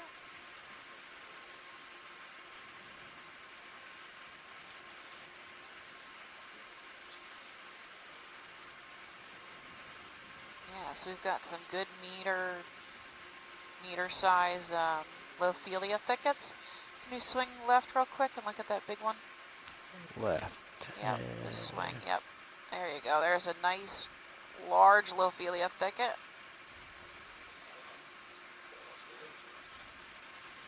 It's pretty much everywhere at this point. So we are almost to the top of this mound, maybe an eighth of the way from the top at 785 meters in depth. We've got an amazing Lophelia reef on this second mound. These crabs are actually squat lobsters. They're called Immunida picta, the genus and species. They're really common on the Lophelia reefs. That pink coral at 12 o'clock is Madrepora. And then we have these beautiful white corals called Lophelia pertusa. It's the only species that exists in the Atlantic Ocean. Of the Lophelia. Of Lophelia, yes, not the only species of anything. There's only one species of Lophelia in the Atlantic. If you swing left. Oh. I know, I can't stand when I do that, sorry. That's okay. There's some big thickets over here. Wow. And these are almost about a meter, maybe half a meter tall. Yeah. A meter wide. I'd say at least 50% cover of living coral, if not a little more. But very little soft bottom or hard bottom coming through. Most of it is completely covered in some type of either living coral or dead coral. Yeah. Not seeing anything of the underlying substrate or sediments or anything. Very minimal. This Afroclisti sponge, which is this white lumpy sponge that's really common here, Harbor Branch's Biomedical Research Department has shown some anti-cancer secondary metabolites coming from this species. It's really difficult to get the tissue from because they're so fine and thin. They actually have to crush up quite a bit of it to be able to get Enough any to analyze, get any chemicals, chemistry out of it. Some nice bamboo corals here, maybe. Sea star on top. It's interesting that at any one point where you don't really see a lot of Lophelia, or at least alive Lophelia, it's taken up by some sort of different species of coral in this area. This is likely some form of acididae. Not entirely sure if it's bamboo. Oh yeah, I see. Oh, you see that? Oh, these little. Yeah, the little wispy they look like corals in between the Lophelias. Yeah, that looks like bamboo coral to me. Do you want to make sure? Sure, if you want to snap zoom real quick. Yeah, we can snap in. Yeah, you can see the banding on the main stem. Yep. So I see it. I see a day. I can never say that. Likely. Okay, so there's looks like internodal branching maybe. So maybe it's not that family. It's funny, the node for the branch starts right at the internode. Right where it starts. That's interesting. Right. I think it's right at the nodes or right above the nodes. So it's not distinctly at them specifically, but it's not really internodal all that much either. Right, but the first node is right at the branch, right? Yeah. The branch is right there. I'm sure that's descriptive of some species. Yeah. I'm sure Scott can tell us. I wonder why the base is slightly more yellowish than the rest of the coral. I don't see any polyps out. Oh, Scott France is gone. Oh. Oh well. All right, let's stop embarrassing me and zoom out. We have quite a few of those solitary cup corals in this. Those are all those yellow-looking guys, and also pinkish. And there's a yellow Gorgonian at 2 o'clock. It's real bushy. Yeah. And then Crinoids. It's just what do you see? Like 47 species just right in this spot. Yeah. Right? There's a ton of stuff in these Lophelia reefs. They're just an entire habitat. There's a Hylanema sponge. This is a big piece of dead Lophelia. So the dead Lophelia is normal. I don't want anyone to think that's abnormal. All the Lophelia reefs look like this, right? A healthy Lophelia reef has this thick underlayer of dead Lophelia, and then the branches and the upper parts of the Lophelia are living. And as they die, As they get too big for themselves. Not That's to interrupt you, but this is quite Madrepora. interesting where this kind of fell over and then continued growing Right. upwards. So, yeah, just a quick observation there. as the Lophelia dies, as it gets too big, it actually ceases to be able to collect food, and then the bottom side passes away, and then fills with sediment. And then over how old are these mounds? Well, these specifically, I don't know, but they could be well over hundreds of thousands of years old.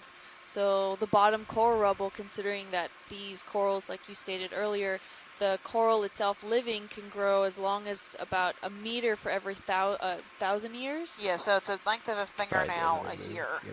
Yeah. Or the length of the tip of your fingernail a year, depending on the conditions. So about a meter per 1,000 years. So that alone makes this reef, just the one we're actually seeing that's exposed, well into 1,000, maybe 2,000 years old. Just the living parts. And right? just the part that you're seeing also. So who knows what helped develop this mound over time. This mound is approximately 60, slightly over 60 meters tall. So we're looking at several hundreds of thousands of years potentially of how this works. And we do that by collecting a core, potentially through preferably the center of this mound, and age dating a lot of these coral fragments over time, and that the rate of development of these mounds depends on also the sedimentation rates that comes through the water column. How much sediment's coming through? Is it collecting? Are you burying corals faster than they can actually grow? That can then halt production for a while.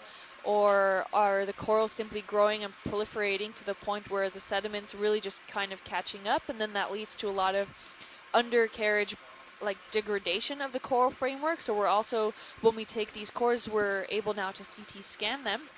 And because these coral fragments are calcium carbonate, and just like our own bones, we're able to use an MRI machine or a CT scanner and look to see what kind of orientation these corals are in. So by giving an average mean of what the ratio is that we're looking at, whether they're standing or whether they're more coral rubble, and how they were formed, we can see how potentially the mound was developing over time. Come out a little bit more so we can get a better view of the... really interesting to see. These are beautiful reefs that we're looking at here, and like Stephanie said, as the coral grows, the underlying coral structure often dies because it doesn't have that great access to the current systems as the corals above it does, as the structure gets more complex on the interior, and that begins to die. Big thickets.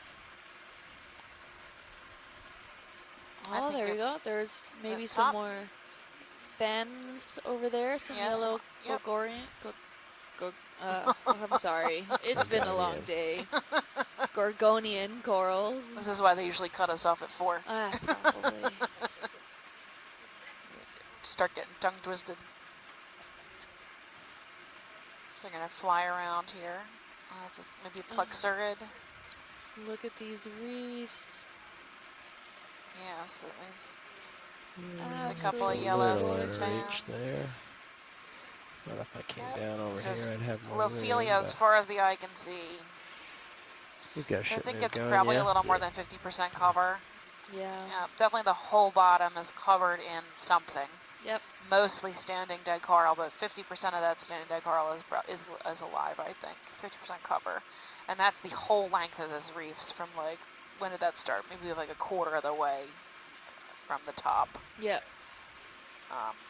And there we started seeing more structure, There's a ton of Africalistes, which is this white sponge. It's a glass sponge, a hexactinellid. So I am on... If you are joining us today, this is a great day to be here. Yep. Well, sort of the west over slope, 2 mounds. What's your bailout right now? One slightly more to the east of here, slightly south and east, and then we were able to kind of hop just curious over which to way the the bailout mound. is, so I know. You don't have to change it. I just need to know. doing potentially some mid-water tracking on the way to this other mound. We didn't follow all the way to How's the that look bottom for and you then right up now? again. South Would not have bailout. nearly had enough time to look at these Still beautiful away reef from most systems. On the everything. first Yeah. mound, we I found think that's also okay, very yeah. similar Once we get to the top Unless of you the- wanted to structure of change it these to reef systems, which were southwest, maybe. absolutely gorgeous. And now we moved on to the second southwest mound in will hopes probably of be finding the same Yeah. thing. And safest here we Call it are, southwest. right in front of us. This is Thank you. exactly what we wanted to see. We're very excited to be here. This is gorgeous. We are outside the habitat area of particular concern. So this is another note to make, that just because there's a line there doesn't mean that the actual corals stop there as well. There's a nice thicket of it right there at noon. Yeah. And these corals form the foundations of these ecosystems. So many organisms rely on these corals, in crustaceans, other bryozoans, fish, what have you, even in the larger scale fish, because those small scale fish that live within the reef system here are food for those larger fish. So, Or for a breeding area. or a breeding Yeah, area. we could do another, maybe a little more, I don't know what the last one was, but maybe a little more east I of the know last the one. Oculina reefs that are was that located a, off of Florida in the 6'5"? Oculina Oh, the habitat 6'5" area, was the particular move? concern, No, that gets to I about believe it 300 was a feet 4-0. underwater. Okay. Right off of Fort Pierce 6'5" might be better. is the yeah, brooding another 20 ground for a meters. lot of Yeah, that these should get you commercial right on fish, this. so we get lots Hopefully of get you right on grouper this and knife stuff. edge, and then we can run It's the along it. same idea as deep sea coral reef, really fine, spindly white species of coral, creates a giant habitat for these large commercial fish to brood and reproduce.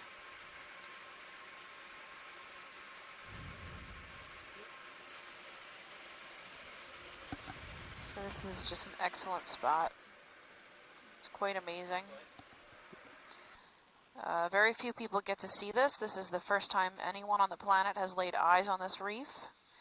So if you're with us today, you should be very thankful and happy. It's a great dive to join on in. It's quite amazing.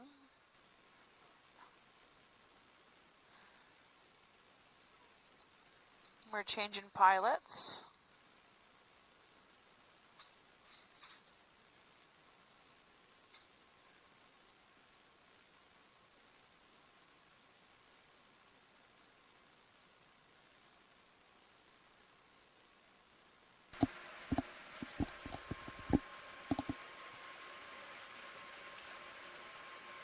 So that squat lobster at 4 o'clock is a Immunidipicta.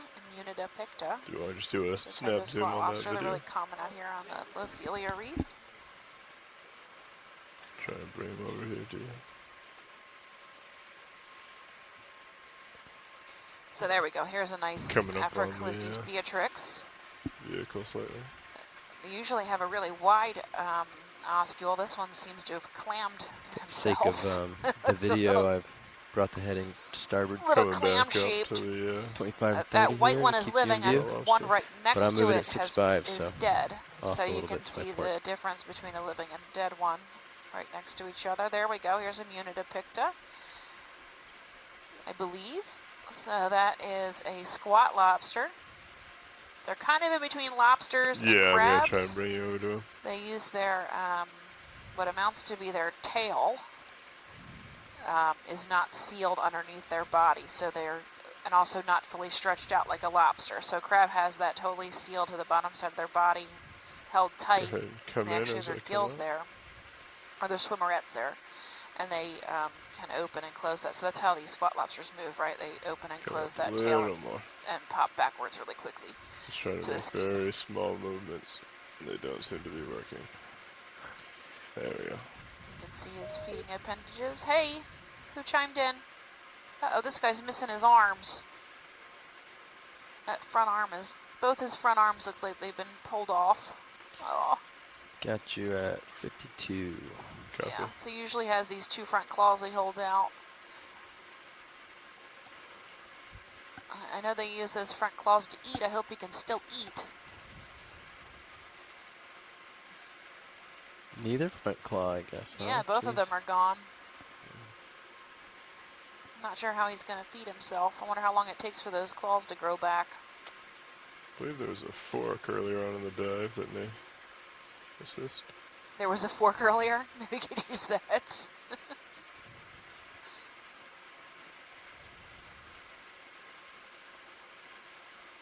You can see his feeding mouth parts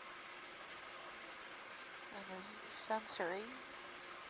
his sensors. It's like antenna. Looks like there's a shimmer in the water, so there might be a change in temperature or 70. salinity. Copy.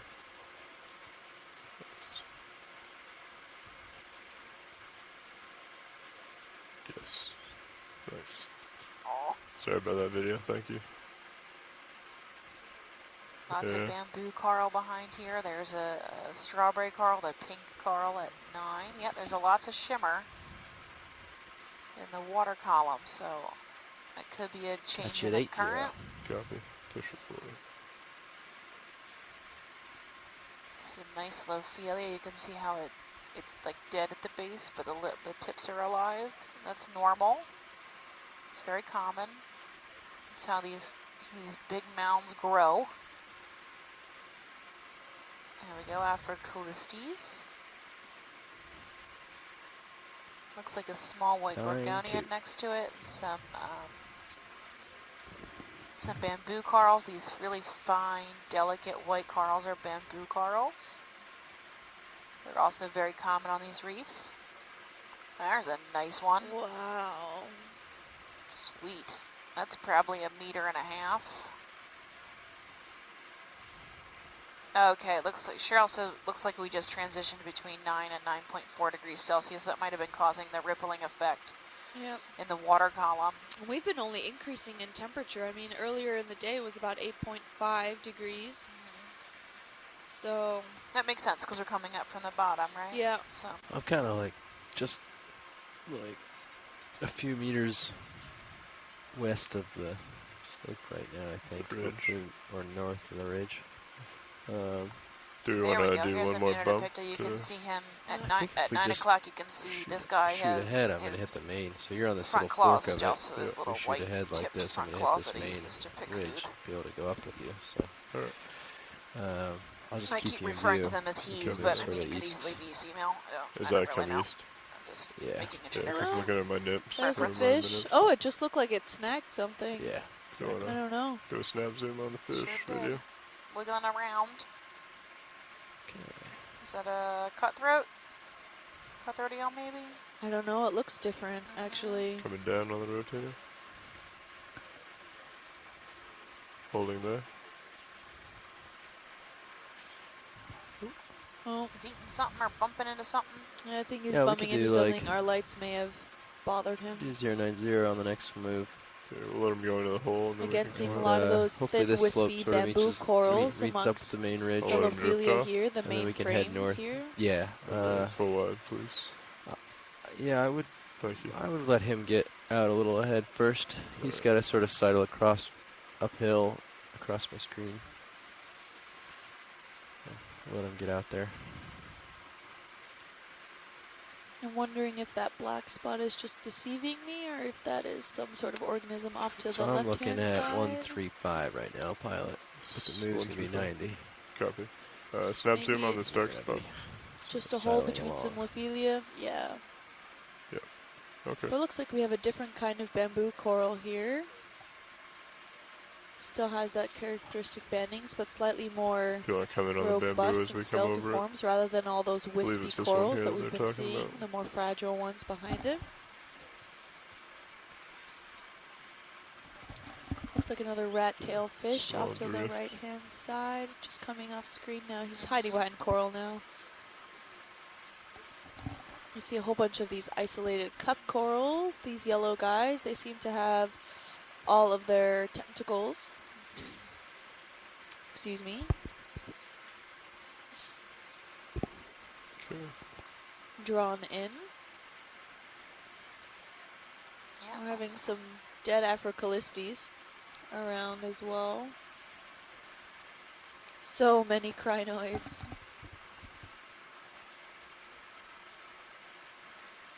There are so some little- hydroids too. Some hydroids, yep. Maybe your clear video. I was just We're trying to get good if lined we up wanna on pan the out here. co-pilot.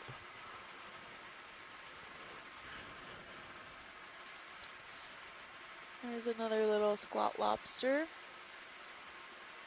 protecting its little corner. Yep, this is odd. This pink stuff at 3. Pink Can stuff we get a at snap 3. zoom above the crab there? It's like brown pinkish, yeah. Above the squat lobster up here? Yeah, no, that, well, further down the bottom squat Yeah. lobster, yeah. Oh yeah, I got you. Right, yeah. Go ahead and start coming in. I'm unsure of okay, which. it's a zoanthid. Okay. It's a zoanthid colony. It looks like it's on a piece of sponge and a bunch of probably dead coral underneath it. That's what this pink is. So it's a likely parasitic, but I'm not sure about that. I'd call it infested, but that may be the wrong term. It looks like an infestation. Let's call it a major colonization. Yeah, there we go. Here's a good immunotopicta with his arms. This one has his arms, his chelate hands, right? So you can see there's 2 claws on his first pair of legs, and he holds them out in the water column like that. And then when something swims by, it'll snap at it real quick and try and grab it.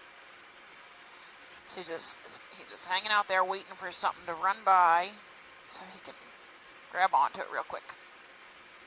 All right, and then he'll bring it to his feeding appendages in where his mouth is. Yeah. Not so different from the rose fish, where it kind of waits and for a prey to come by before it snatches it.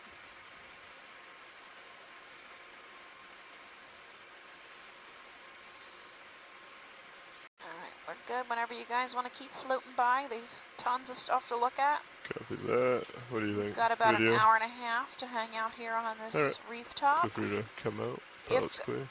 You guys, if we could make it to the last waypoint before the end of the dive, that would be really good. So. Yeah, that but last little hump.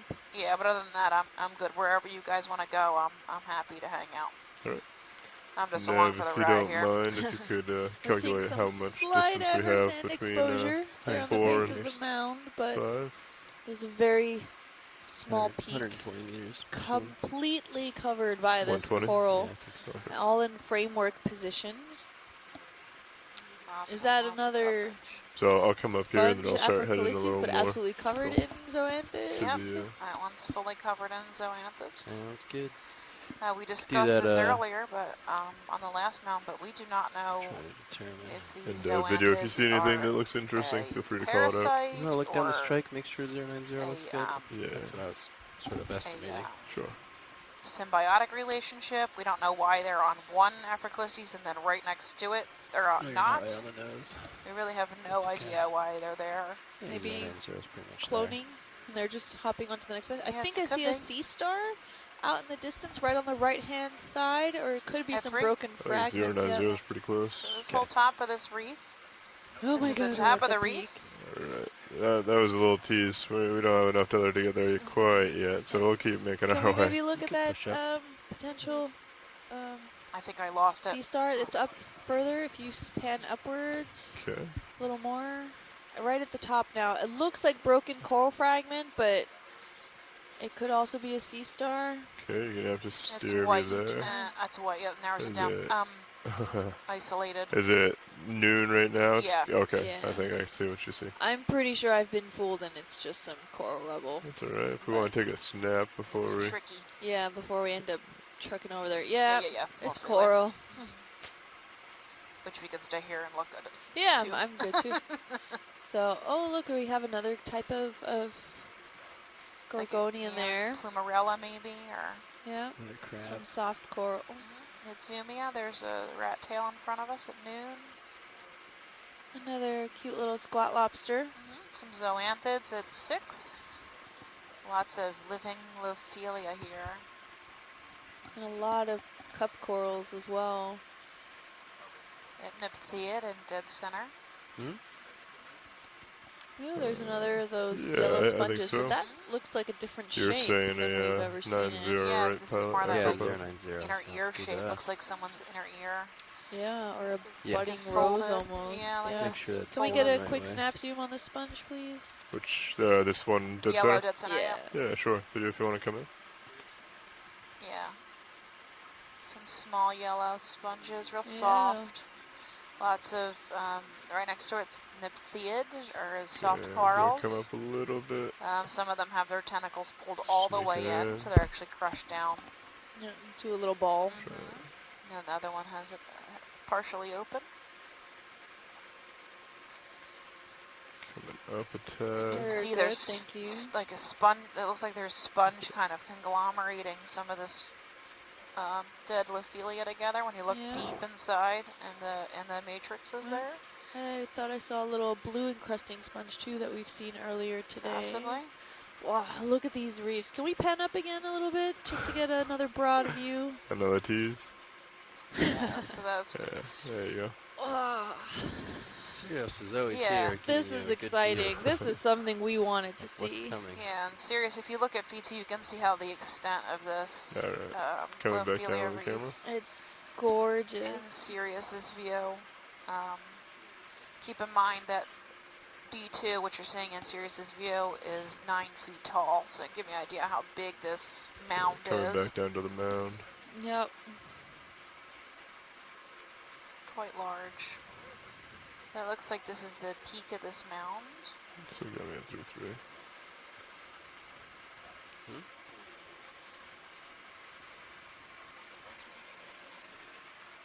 It's so cool.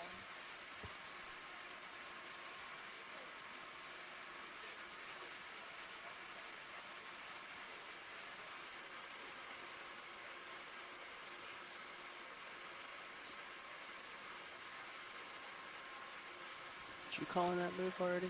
Yes. Great. Perfect. Thanks. Yeah, and while we're looking at this gorgeous reef system that's here, all right. I just wanted to point out again, if you look on camera 3 on the lower corner, on the lower left corner, you'll see some bathymetry that we have here that has only just recently been collected over these last few months on some of these expeditions that have gone out. So we never knew that these mounds existed in this area, and this is something completely new, not only just to observe, but the fact that they were even here to begin with.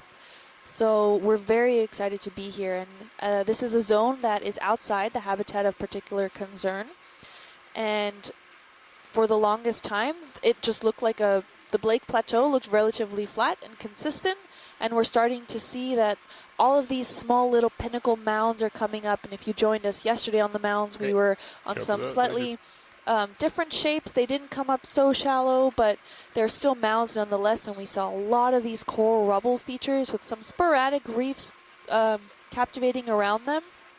But we haven't seen such a robust Lophelia reef here since that other mound we just visited earlier this morning.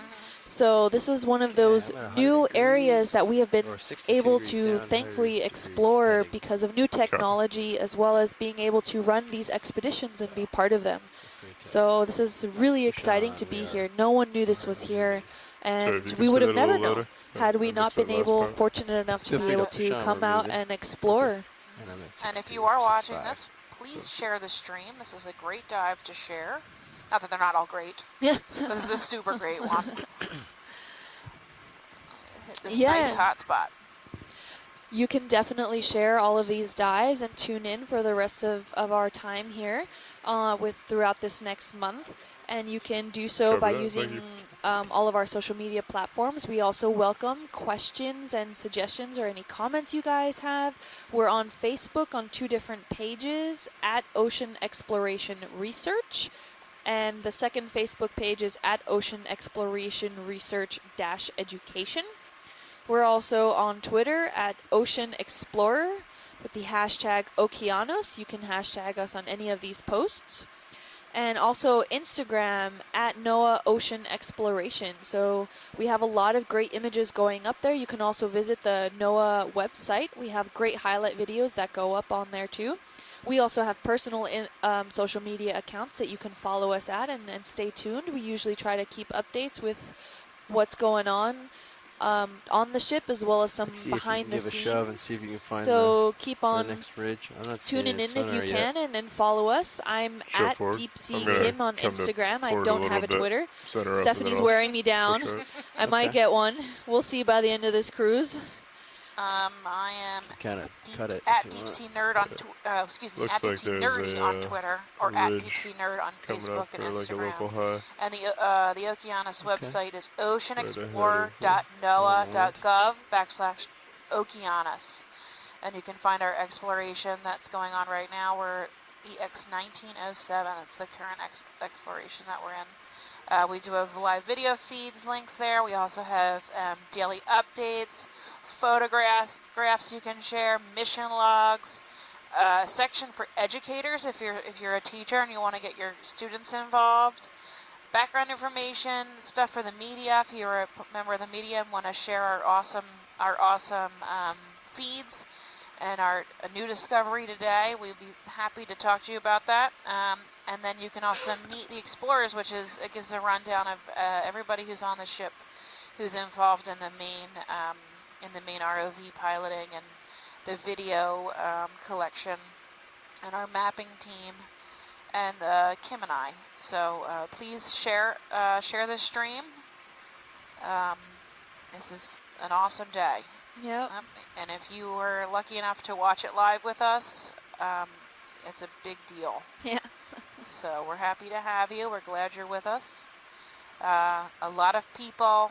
Am I Takes heading a lot of around people just to a get little? this Looks like mission that's the high you're on now, right? together. Yeah, that's what it feels like coming up I here. think there's 49 people on this ship, from everyone from the How do you got me? deckhand 62, I have all enough the to way push up up. to the Just gonna come up over here. CEO, the take a peek bridge, over the people side. driving the Yeah, ship, and we it's also have Yeah. Kind of down. I think and 9 dips down, ROV down that pilots, way. 6 video Down, and down. photographer, 9 Which got video you and right here. photographer. A bunch. A bunch. There's a bunch of them. A whole team of people. And Just then kinda Mike White, who's our coordinator, who Flag to put this the all together and northeast got us all out go here. that way, I guess. And makes everything run smoothly. Yep. And, Great. gets me water when I'm dying.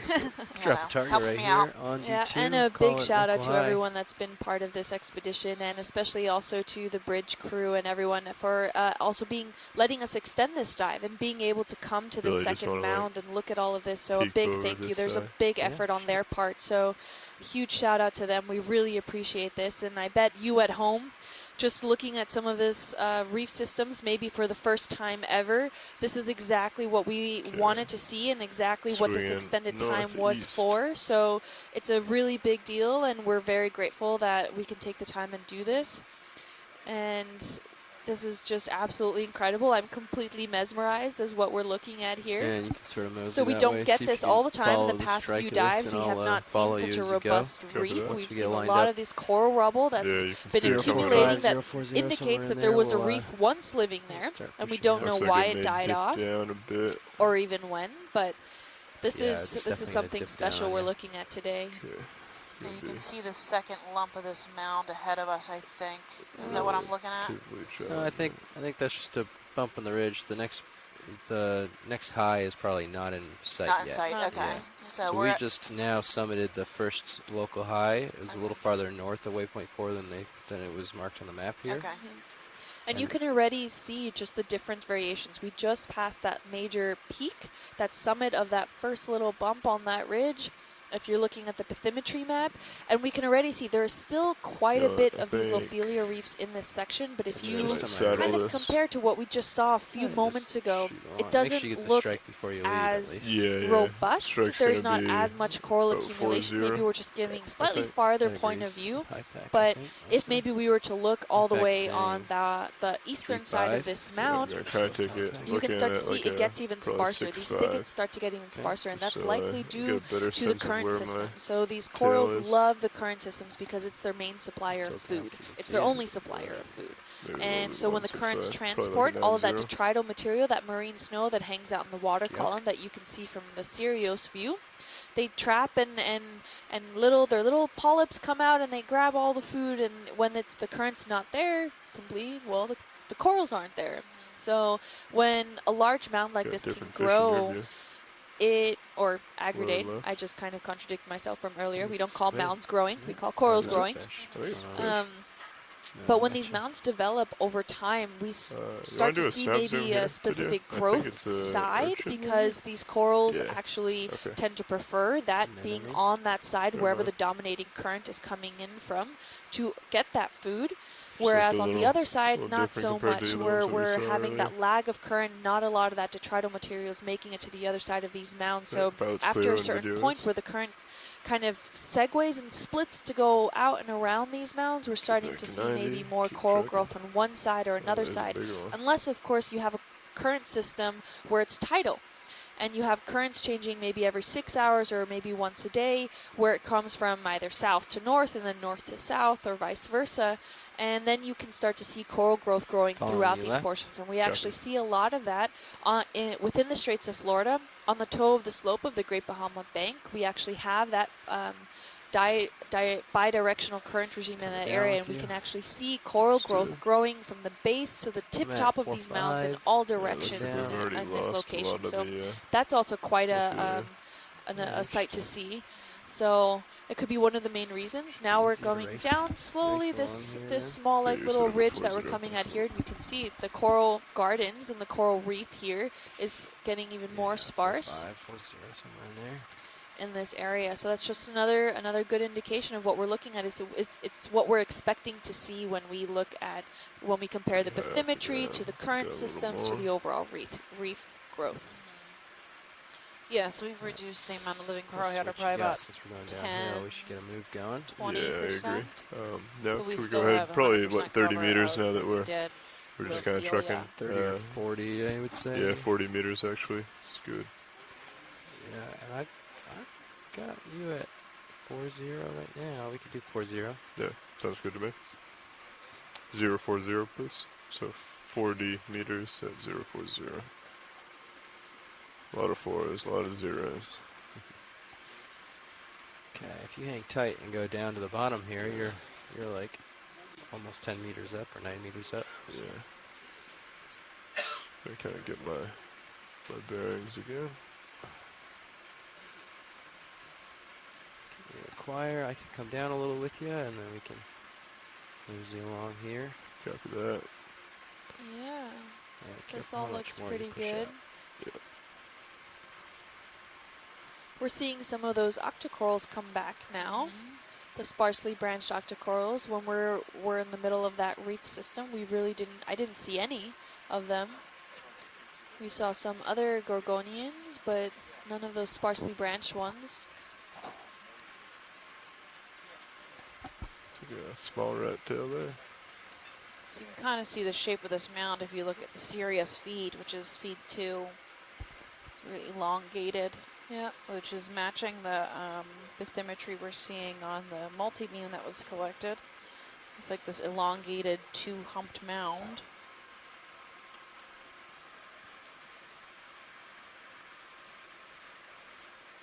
There's a little fish there. I think it's a rat tail. Sure. Just Want to do a right quick zoom video? Yeah, snap zoom. I think that's maybe your standard rat tail. Oh, looks like he really doesn't want to be filmed.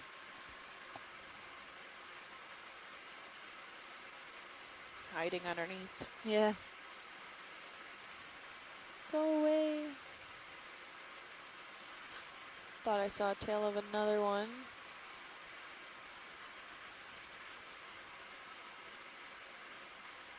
Some more zoanthids clustering around some dead corals. Whenever you're ready, we're good too. Thanks, pilot. Copy that. We have They about do an you hour clear? and 15 minutes left here.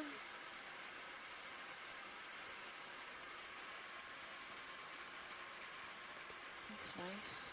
Another one of these Oh, yeah. Agroclistes where its Another one I'd growth love. form is more like a clam shape Yeah. and less with that large opening there. Yeah. Most of them are like that That here. on the left and the right. We're seeing that.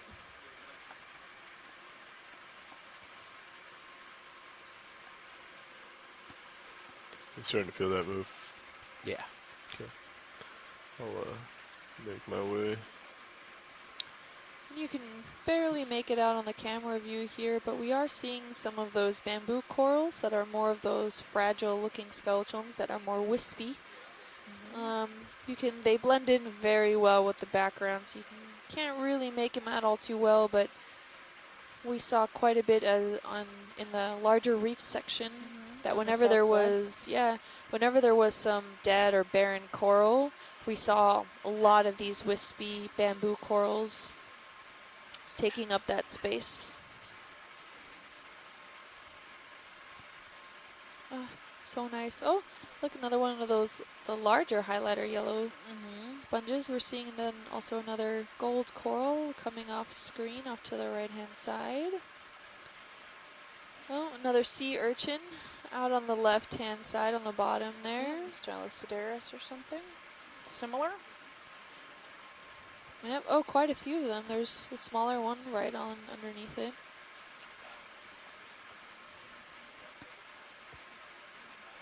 Nice Immunidipicta here at 6 o'clock. There's 2 of them. See the one with his arms sticking straight up, waiting for some food to pass by. And the other one with the arms slightly bent, looks like almost at a 45-degree angle, or, well, maybe even 90, I don't know. They look the same species, though. Yeah. So I guess it's just a preference on where you are.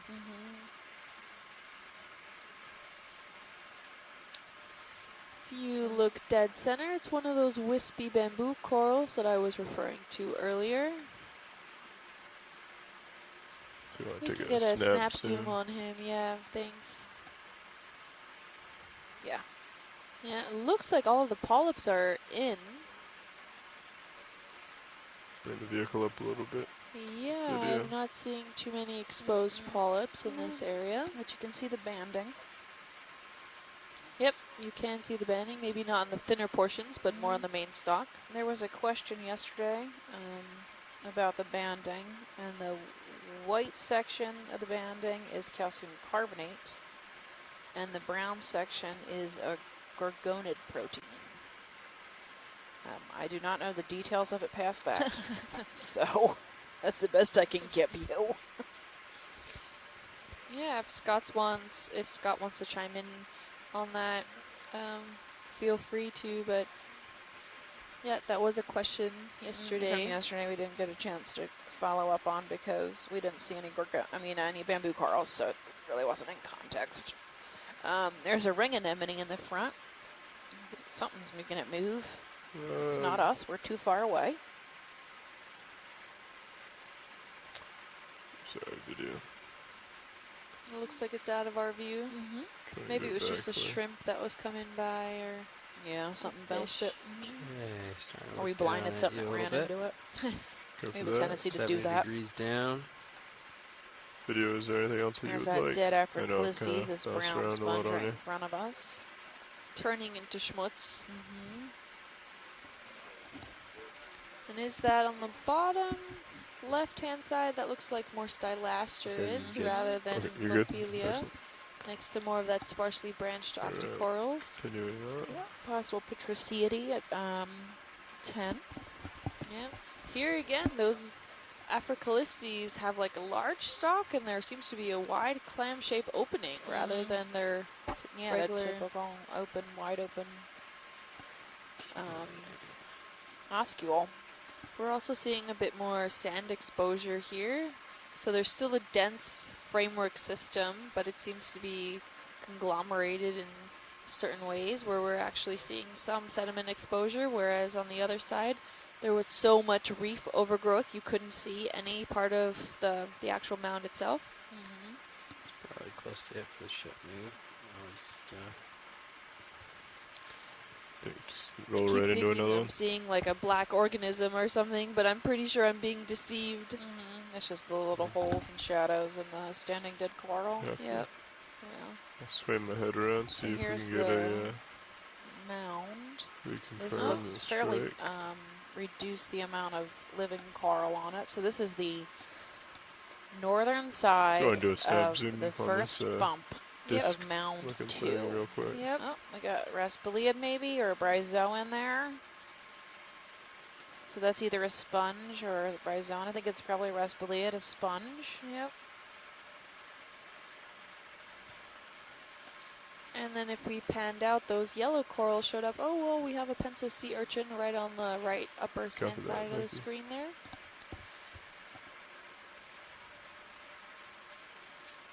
But if we panned out, you could see that there was more what looks like Anelopsomnia corals.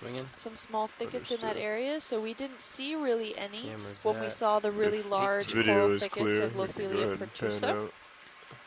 But here now you can see, yep, right on the right and the left-hand side of the upper portions of the screen, you can see those yellowish tinted corals. They could be Anelopsomnia. I think they are. I don't recall Lophelia pertusa ever being yellow.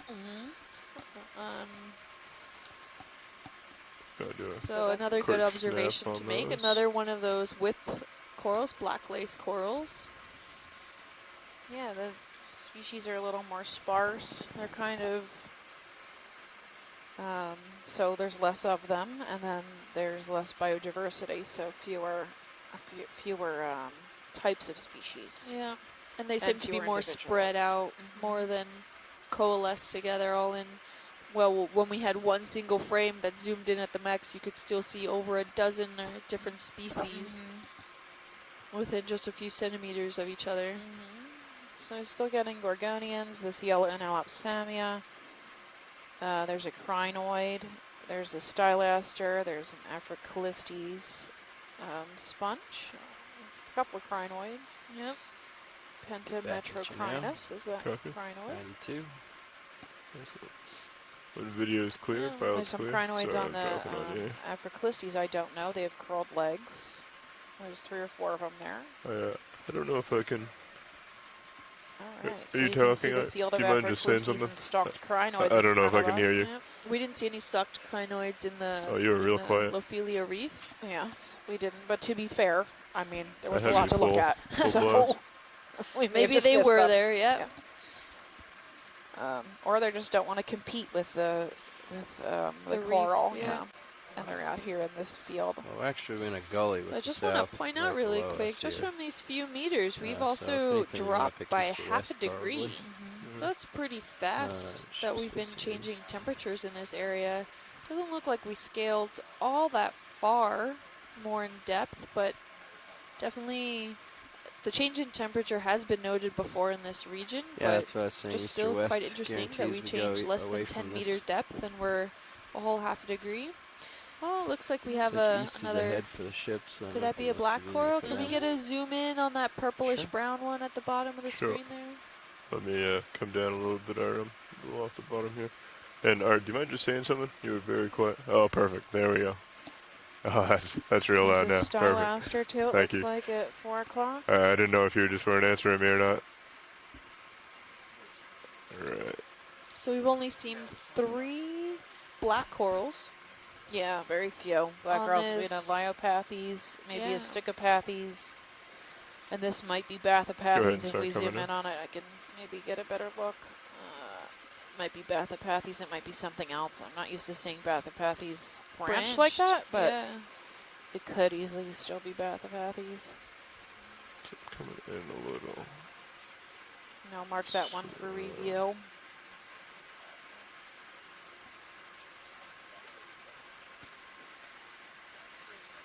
Maybe Bathopathes alternata. Yeah, it does look like their small pineal branches are alternating based for coming from that main stem. But it's like the branches even have branches. Sure. Like it's coming out in 3s, like it's a tri-Bathopathes. Yeah, I don't really sure what to call it. Definitely a black coral, Antipatharian. Okay, I'm relatively stable if you want to, if there's any points that you're interested in, either top, base, middle. So all of the polyps are facing away from the general direction that we're looking at currently. Right. And the coral seems to be bent though from the current. Not sure if the purpose of the polyps is to be away. That. 1 hour and 8 minutes. Scott says do a meter a minute. It might be a Stauropathes. He's not sure. Copy. Do you want me to go up to the top video or? It looks really interesting. I can't. Not sure. Go to the top. All right. Cover that coming up. So that's where it branches off again. Right. And then Holding again. there. Mm-hmm. No So problem. the polyps up at the top look like they're exposed. They look like they're a little more fuzzy. Yeah, they're all on on the back side of this coral, right? Yeah. So they're all kind of Kind of a tough Can't background really for see you. them. to the back side. Seems counterproductive. I think the No. current should be coming from We need the side a we're looking at. black but Yeah. I sheet could be of something incorrect. to put in the jaws to be able to place behind all the objects. Again, we are This is magic. Could just put the on the back elbow side or the of wrist this right in the first way. lump of mound 2. We're actually facing south. So we're looking at the see a little loop northern here. side Oh yeah. of this mound. Yeah. And the reduction in Lophelia is actually pretty typical. Okay. Video if there's any other shot you want me to. Most of or any Lophelia is going angle. to be on the side facing into the Alright, go for current, that. and the prevailing current here is usually from the south. Now today we were able to And, actually there was no dive interest the in opposite sampling this, direction. was there? So we were able to dive from the south today because I guess we're in some kind of eddy or whatever. think There's so. some It's just condition back, that makes it so we can dive Copy. from the south to the Continuing north. on. Normally we go into the Let's current, see. so if Trying to tell something if it's happens or looped on fails, itself we or if it's just just S-ing. the ROV think will it's just drift just off into S-ing. the ether, Okay.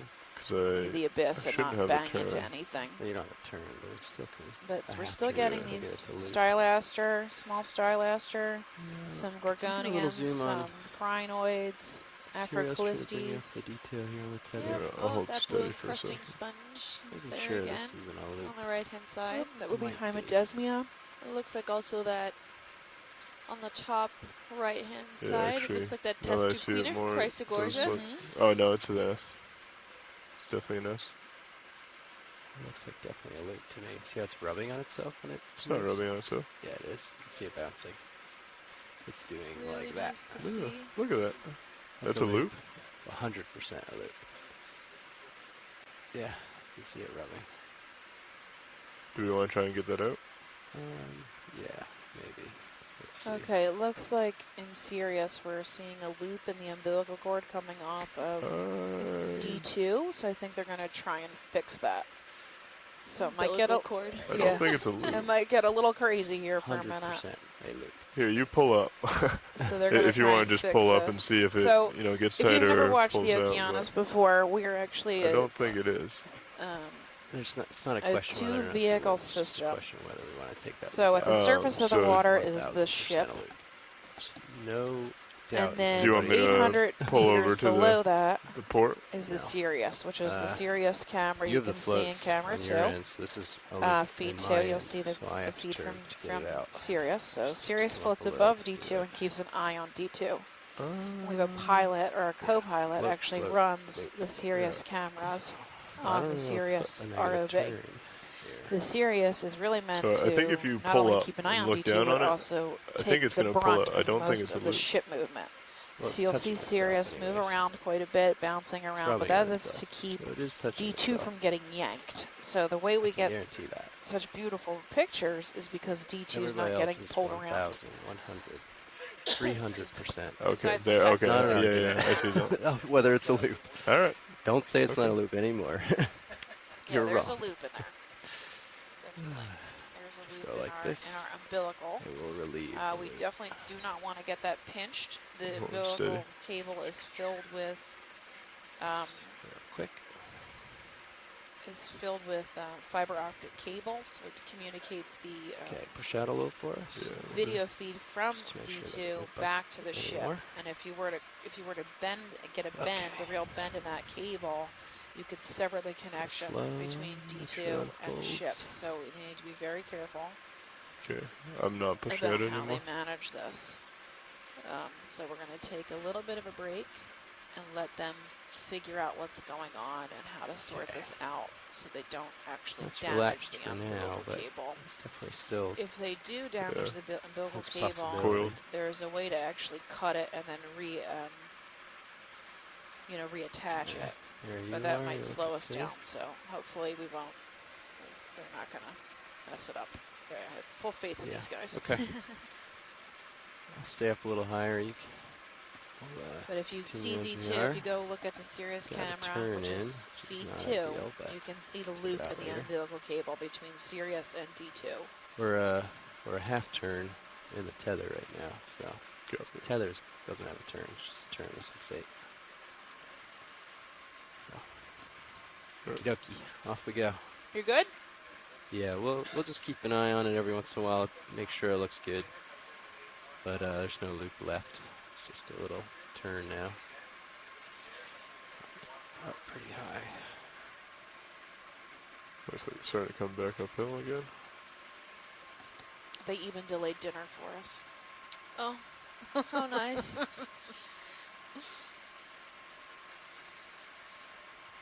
Oh, there's a cool jelly. Okay, uphill for you is. Oops. I'm heading Alright, so what's And happening? then maybe an Ellipsomnia. That yellow guy. Caesar.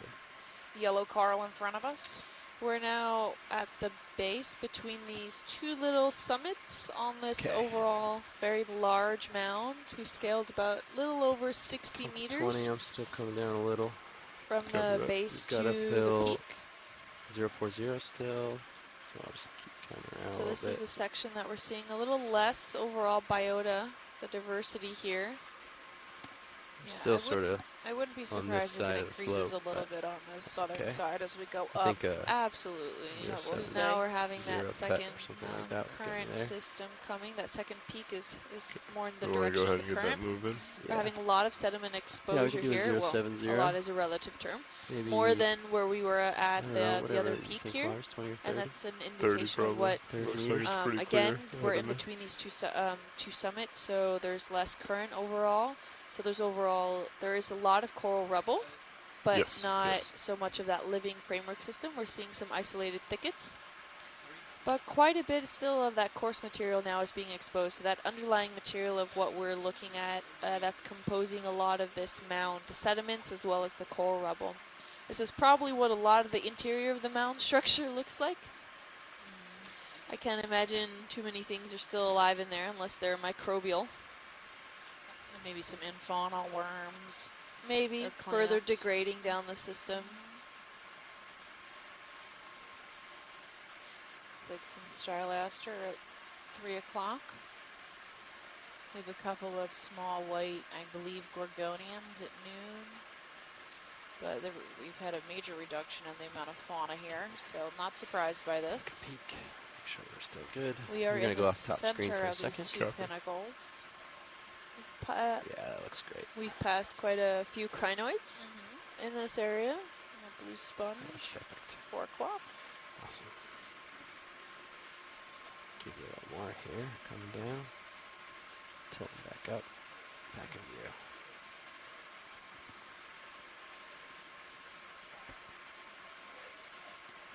There's another yellow crinoid, probably 10 stock, just based off the year. Oh, can we zoom in on that, what looks like a large crinoid? Maybe that's one of those deceptive... Sure, if you want to Oh, zoom in. right. Brazingid starfish? Oh, no, that's a crinoid. Yeah, definitely. Xenometra. See, I now believe. I have to second guess myself. Yep. Crinoid isn't always a crinoid anymore. Oh, yeah, sometimes you get phylums totally wrong. It's part of, it's, occupational hazard. Someone will eventually correct me, I figure. Yeah, that sounds good. I'm good here, thank you. Okay, pilot's clear when video You is. can see in comparison that other crinoid has all of his arms straight up into the water column, while this one has them more cascading out. Yep. Not sure why that is. Yep. You know what got me over that? Fear of being wrong? Yeah, is that people have been doing this, I know, who've been doing this for 40 years, don't always know right away what something is. Yep. So that made me feel better about not always knowing right away what something was. And a lot of this stuff, There's there's some transparent thing plastic coming or up. something at On 3, what? 9. Can I come in on that video, please? Or is that a sponge? Egg sac or something. Who knows? Looks like a sponge. It looks like it has an Does. oscule. I do not know what's happening here. Okay, if you want to come out, I can set up for a better. Could Make be. you sit down here. Yeah. Tunicate. A lot of this stuff, Unless you actually have a specimen in hand, you really can't be 100% sure on the species. And even then, DNA is being Yeah. more the defining factor on what species it is, because sometimes just looking at it, even using microscopes, you cannot tell. And these are all then potentially different clades. You can have the same species but different clades. Yeah, it's like taxonomic torture. So this is what they do to me. So I write papers, they change stuff. You want to feel free Have to come rewrite in. papers. To rewrite. It's ridiculous. come Thank you, down. Worms, World Register of Marine Species, for cataloging all the changes and delighting in my torment.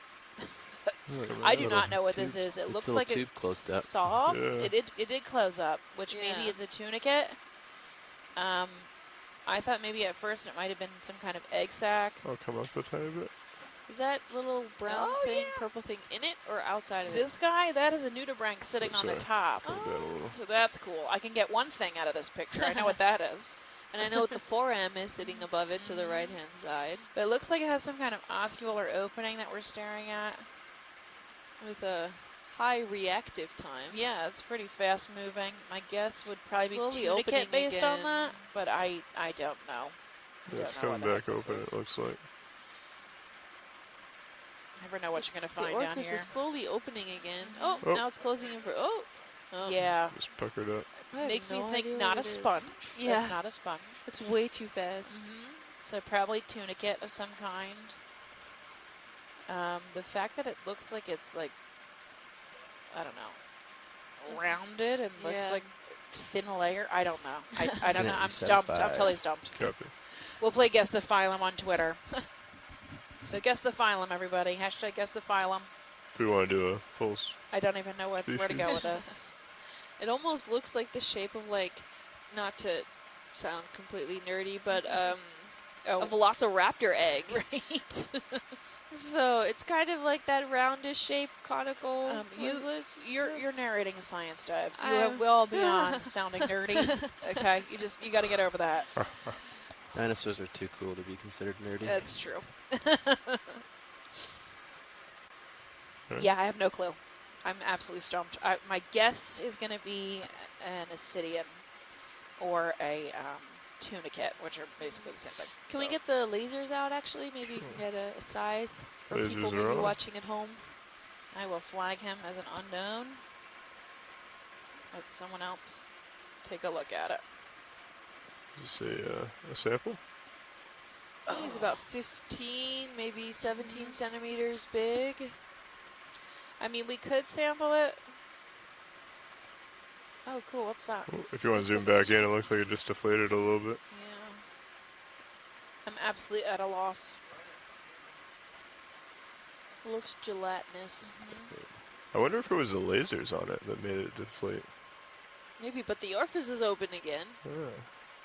It's Maybe it was probably just water pumping out pressure. water. Yeah. No. It's It's filling super back weird. up. Yeah, it is. Yeah. The only thing I can come up with is tunicate. That's the best I can give you. A solitary tunicate that might be an incurrent siphon or an excurrent siphon. They can actually, they call them sea squirts because they can actually squirt water out of Yeah. themselves. So they're pretty fast moving. But I'm at a loss. Yeah. A little further down, there looked to be like a shrimp off to the left side down, and it even maybe looked like it had some zoanthids. Maybe. So you're going to have to On pull the Copy. camera back out. Yeah, maybe pan out a little bit, and then off to the left bottom. Understood. Left bottom. A little further. Oh, you see his antenna right at the bottom of the screen there? Yeah, there's Oh, pink. yeah. It almost looks like he has a mane. He has a little afro. I'm gonna come over to us. And I think dreadlocks. How cute. feel free to come in. Yeah. Camera's all the way back. Copy. Yeah. Oh, maybe it's Oh, eggs. maybe it's eggs. Yeah. Oh. Copy. It Yeah, looks it should like stop. eggs. Yeah, it could Ship be eggs. stopped. So that's kind of cool. A shrimp carrying its own egg sac. Usually, if they have, it's on the underside, right? More Yeah, like like Is that regular full zoom video? illustrations. Yeah. Yeah, if you want to That's take cool. it. Maybe I'm at max something camera deposited the angle. X-axis I on can it. swing Oh, in a maybe. little bit more to starboard. I don't imagine though it's staying Can hold still it for that there. amount of X-axis. No, yeah, I would imagine this was self-induced, right? Copy. Picking it up, putting it on its own Copy head. that. Maybe. How cool. It's easy to keep Little an eye tufts on of him. hair on his head.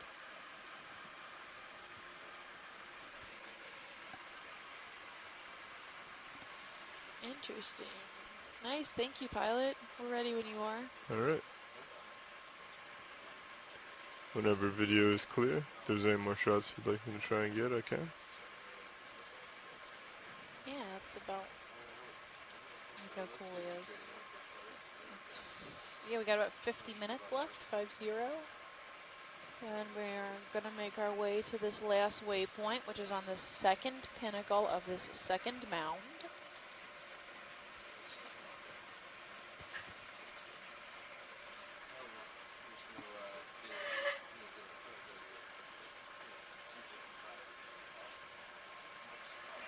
We're just having a quick change in video personnel at the moment. It's waving. Hello.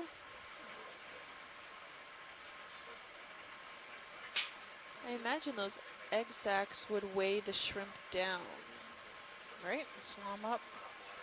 I wonder what they are, if they're of its own species or if it's deposited on him. Yeah, I would imagine they belong to this shrimp. Just because I can't. I mean, unless it's some kind of like Yes. parasitic. Thank you. Like we have Putting parasitic change wasps complete. that'll do Just that, starting right? to lose you on the off land. from all the way back. Yeah, so I'm just waiting for video to get settled Inject and their then we larvae can come out into and other move on. organisms. And we're satisfied with the Yeah, we're good. siphon and the... Alright, full wide please video. I'm still calling it a little afro. Yeah. It's cute. Okay. Anyway, we were saying a lot of these species I don't, you Continuing can't forward. identify from Just a view. yeah, And, just pictures. yep, You actually have to perfect. Thank physically you, have the video. thing in hand, and that's really, as we came across this thing, I had no idea what it was, and still don't know what it is. 5. Um, It's still roughly. but I'm not the only one straight who, ahead of you. Yeah, you know, looks like has to it. have a specimen. That pretty much everybody has to have a specimen depending on the And a little species. bit. So I stopped feeling bad about not knowing every single thing out there. You know. Too far. Sorry. And honestly, how could you? With new species coming out Oh, my almost gosh. every couple weeks or Yeah. even narrower time frames. They even Worms had published that they were changing the name of Lophelia to like Dendrophilia or something. Yep. But we still call So- it Lophelia, so Yeah, and certain names get changed, and something we thought was related to something else for decades ends up being something completely different and getting Straight even its own down. family. Still coming up. yes, it can be So- frustrating. If you want to look up any of the stuff we're talking about as far as taxonomy goes, you can go to the World Register of Marine Species, or what we call worms. They have all of these species cataloged and referenced, and where they came from, who was the first person to describe it. A lot of them have pictures of the species. Yeah, so that's what we, on the research side, use as our main reference for specifically species names. Yep. Yeah. Have a pancake urchin up to the left-hand side there. A few more Area sponges, maybe an Elopsomnia coming off screen now. Looks like another one of these temperature layers, potentially. Maybe the same one as you come back up. Yeah. We're holding steady at about 9 degrees, so we dropped about another 0.1 degree. And we're coming up on the south side of this second pinnacle on this second mound. Look, fourth black coral. So this is another Stichiopathes. So this is the third Stichiopathes we've seen, and we've seen only one other Leopathes, and those are all in the black coral Antipatheria. And that is that whip there to the lower left. Yeah, the black coral here is really minimal. Yep. There's a big chunk of Africalyptes all glommed together. Yep, a bouquet. Yep. And then Enolopsomnia. Euplectellides stuck in the middle. Oh, yeah. Yeah, the yellow coral is Enolopsamia.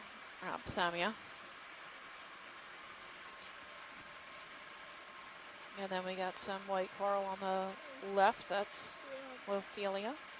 That's the coral that's making up all this rubble. Yep. Got some highlighter yellow sponges again. Those are some bright colors.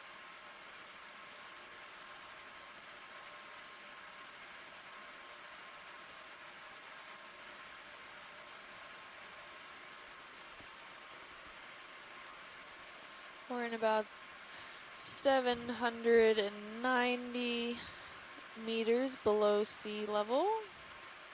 We're scaling up this second summit of this overall pretty dense mound. We have some coral rubble here, but at that first summit we saw a beautiful, absolutely gorgeous Lophelia reef. And we're hoping to come across that on this second pinnacle as well.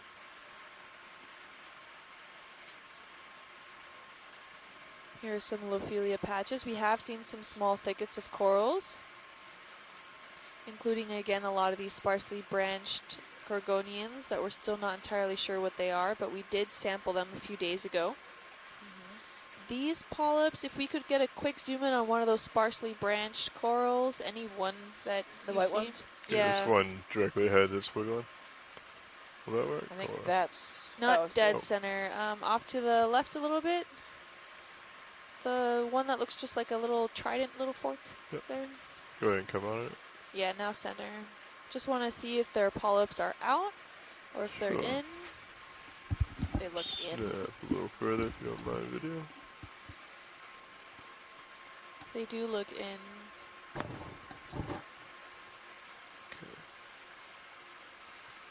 We're good, thank you.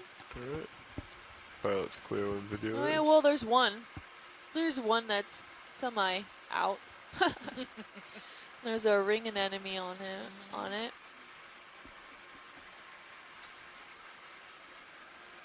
And a little rat tail there. With some crinoids. There's two crinoids right next to each other on what looks like a little madrepora thicket where that yellow crinoid's hanging out on. I mean, this crinoid looks highly abundant with its arms. Can we get actually a quick snap zoom on that? Sure.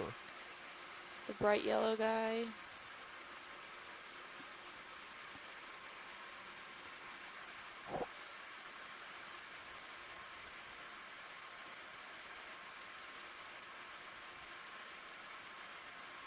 Go ahead and come in. I wonder if it's one or if it's two. I think it's one. See how they're all curled in to the mouth area? Yep. Yep, there's like at least 20 arms on this guy. And they're all curled up on this madrepora coral. Yeah, spin over. Cool. Center it up. It's very geometric. Wow. Yep.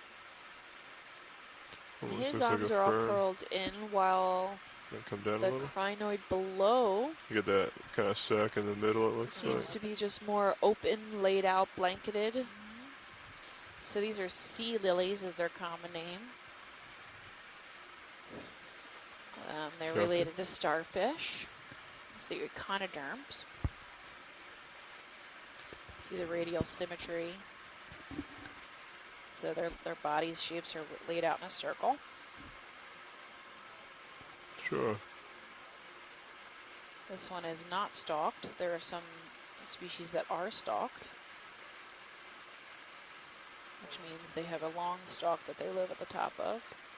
We could take a It's part of their scan body. down and take a look at that. This one is not stalked, Sure. which means it's got these little Stuff in feet there. that I can let go and take off, and sort of swim away.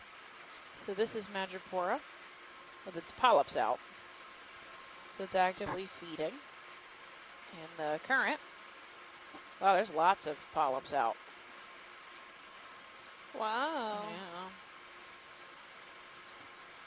It's quite Copy. pretty. It's a zigzag Come coral. up a little bit. Hold there. So that's another scleractinian or true coral. just Copy like the that. Lophelia, they're in Pilot's clear if Alapsamia. science is. We're Copy. good whenever you guys are. Yeah, There's another continuing crinoid at forward. 6 o'clock. Totally different species. But That looks one to is have 20 stalked. arms too. That one is a stalked species. So rat tail, it's at 3. We might have some Lophelia or some other white coral at noon. Another crinoid at noon. Some Just do another Chrysogorgia at 20 3 meters or o'clock, that something, little just bush. Make sure we get there. Yeah, we can do that.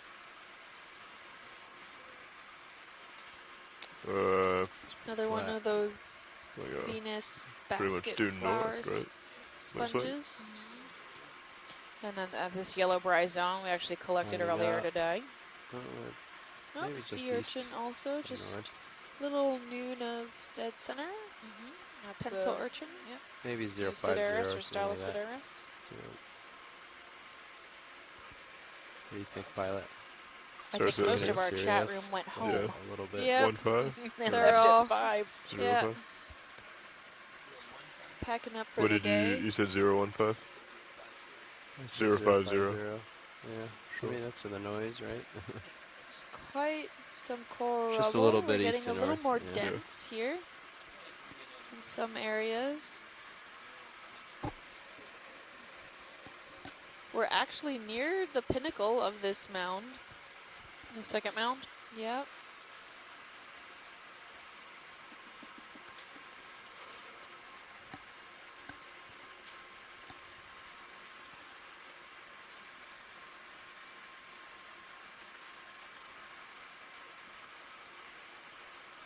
Yeah, we got some living Lophelia up here. Some Eupunctilidae, or the wedding sponge, or the Venus's flower basket sponge. We've seen quite a few of those over the past few days. Some Africalistes with zoanthid infestation.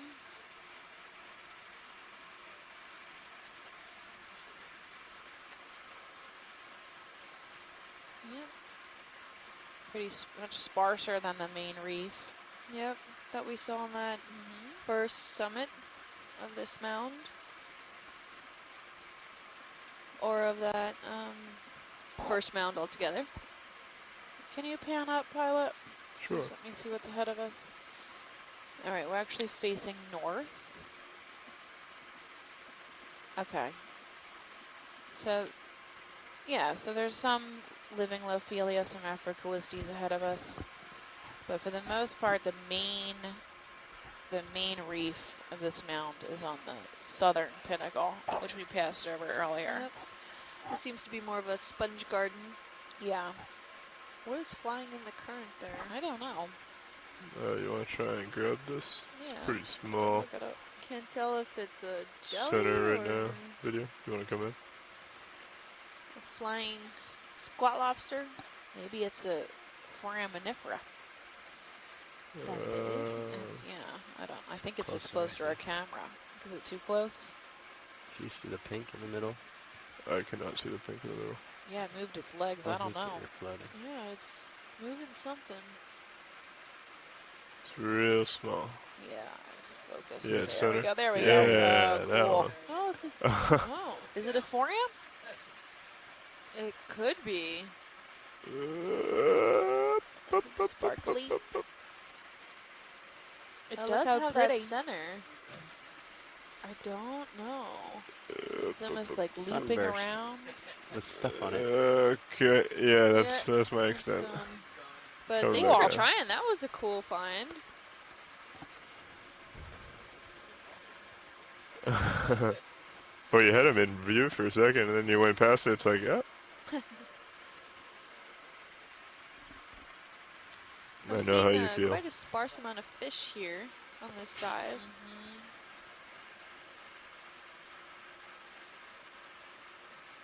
Mostly rat tails, I think, is pretty much all we saw. Yeah, and besides for that first one, that looked more like a fish. Oh, and the...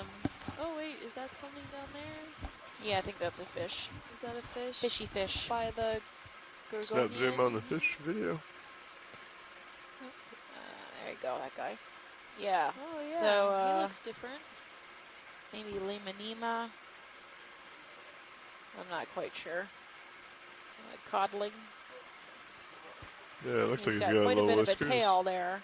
right there. Unlike most of Yeah. our Here, I'll deep sea try and get a fish who little have that more stable thin, overweight. tapered tail, this guy's actually got a nice caught up a dunkel. And the main dorsal fin looks to be near the rear end of the fishtail there. Yeah, you can see a couple little barbels there. With 2 black spots. Maybe that's a defense mechanism to maybe. Confuse a predator. Yeah. Could be. He's got barbels coming off of his chin area. He needs to get up and turn around so I can see him. Hey, buddy. Come on. Looks like he has some pretty big Ooh, eyes. ooh, ooh. Something just skipped across in front of him. I think that was a small shrimp. Another also then good view at this coral that he's laying right under.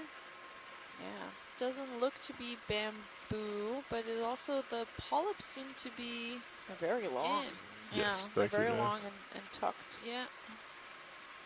And you can see that. You can see the lens of his eye. Look at that. Yeah.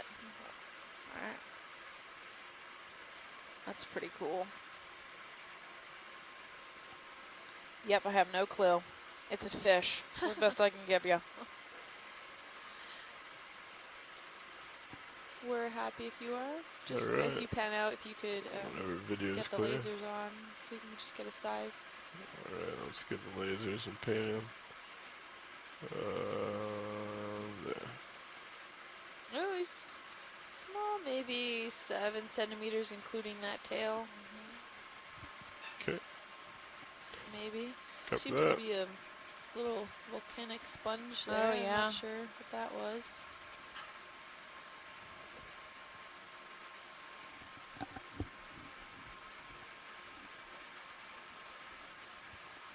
Onward and upward.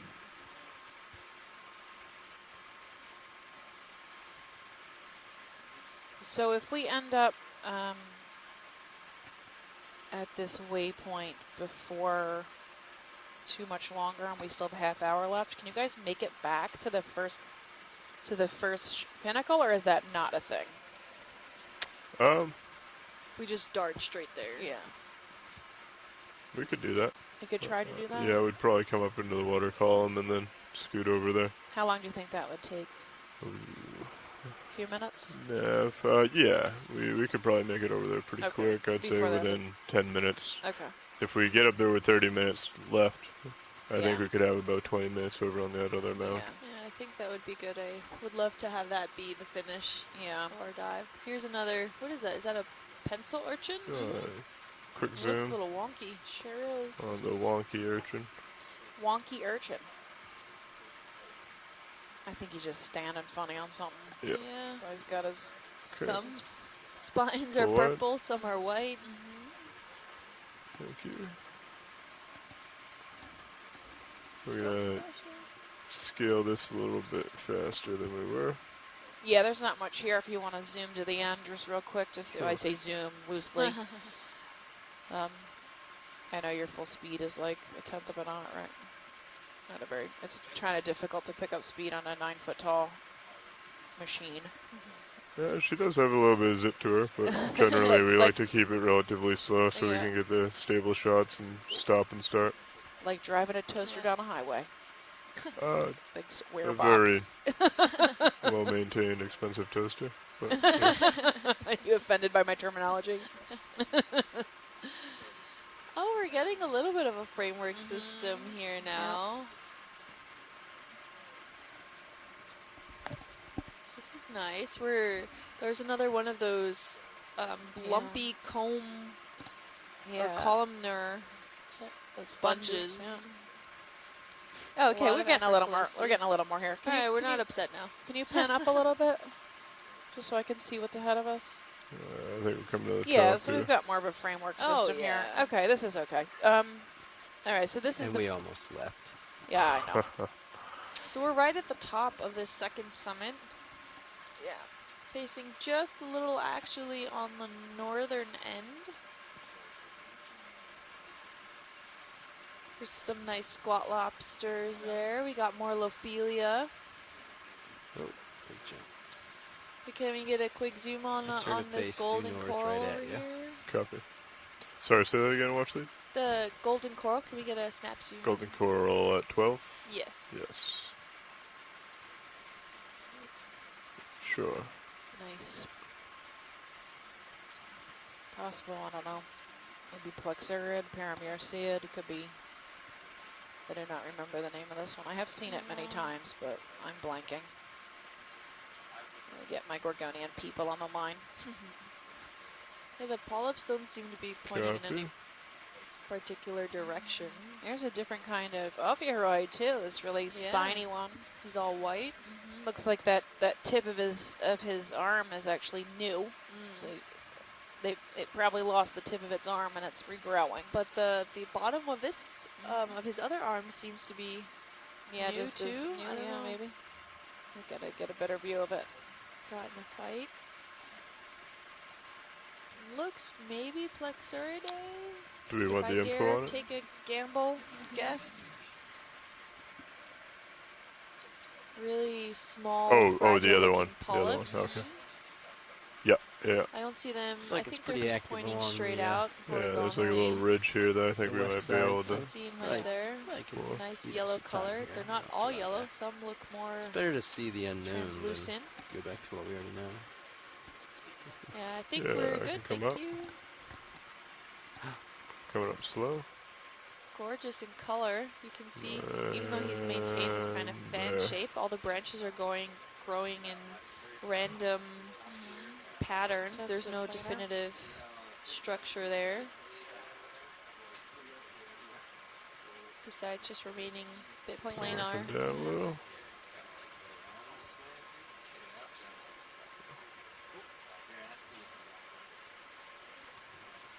Come back.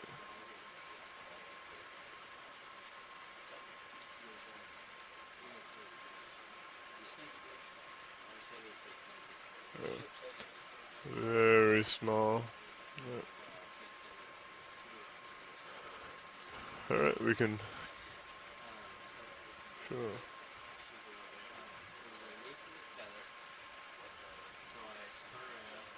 All right, lots of Lophelia again. Okay, pulling out. Yep, quite a Yep. bit of those sponges. So we're back into this high productive area. We've got 50% cover of Lophelia, living Lophelia. What is that? Maybe. Down there? You The want to do a quick bushes zoom on seem this to be a lot sponge smaller than looking on the thing? south It may just side, be though. dead, So but they're somebody come probably back only for 10 it? to 20 centimeters of living Yeah. thickets. Just The looks like south a dead side had more of like meter size, up to meter Yeah, size, never meter and a mind. half size It thickets. looks of like a living dead version Lophelia. of the one there in the center now. And then these Africalistes are just abundant. little- They're everywhere, these white little ridge here. sponges. Here's a nice white hexactinella that looks a little different. Looks like lollipops at dead center. And then we've got dead standing coral, dead standing Lophelia. Again, sea this dead star. standing coral is normal. Go ahead and This grab is how that. these reefs grow. There's a sea star at There's 3 a little o'clock. tease to the I think background. that's the same species we'd I seen think we've earlier. Found the Maybe Chris didn't go home yet. I don't know, let's check. Catch him on Sure. Twitter. Oh, Plexurid for that Gorg we just Oh looked my at. god, did I get that right? I think you did. I think I did. Yep, so here's a sea star. Nice. I think this is similar to the one that we saw that was accidentally four-legged. Yeah, rather sorry, than I'm just five. getting a little close. So I have that one. I Came can look out a that little up. wonky.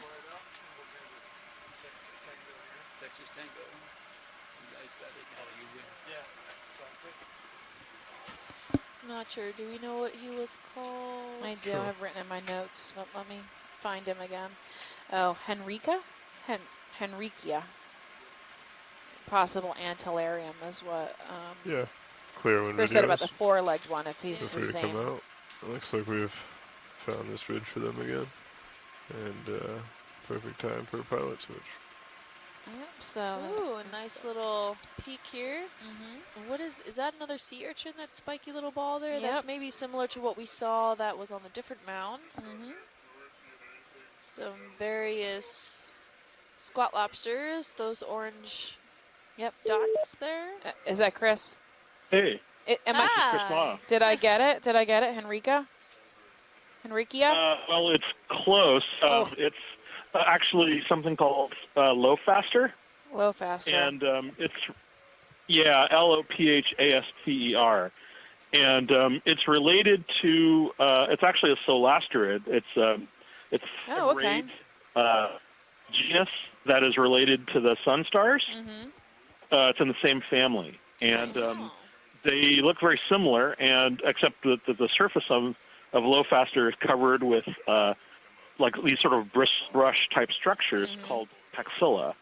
And Lophaster is a sort of an uncommon but fairly regularly encountered animal in these sort of moderate to deep depths.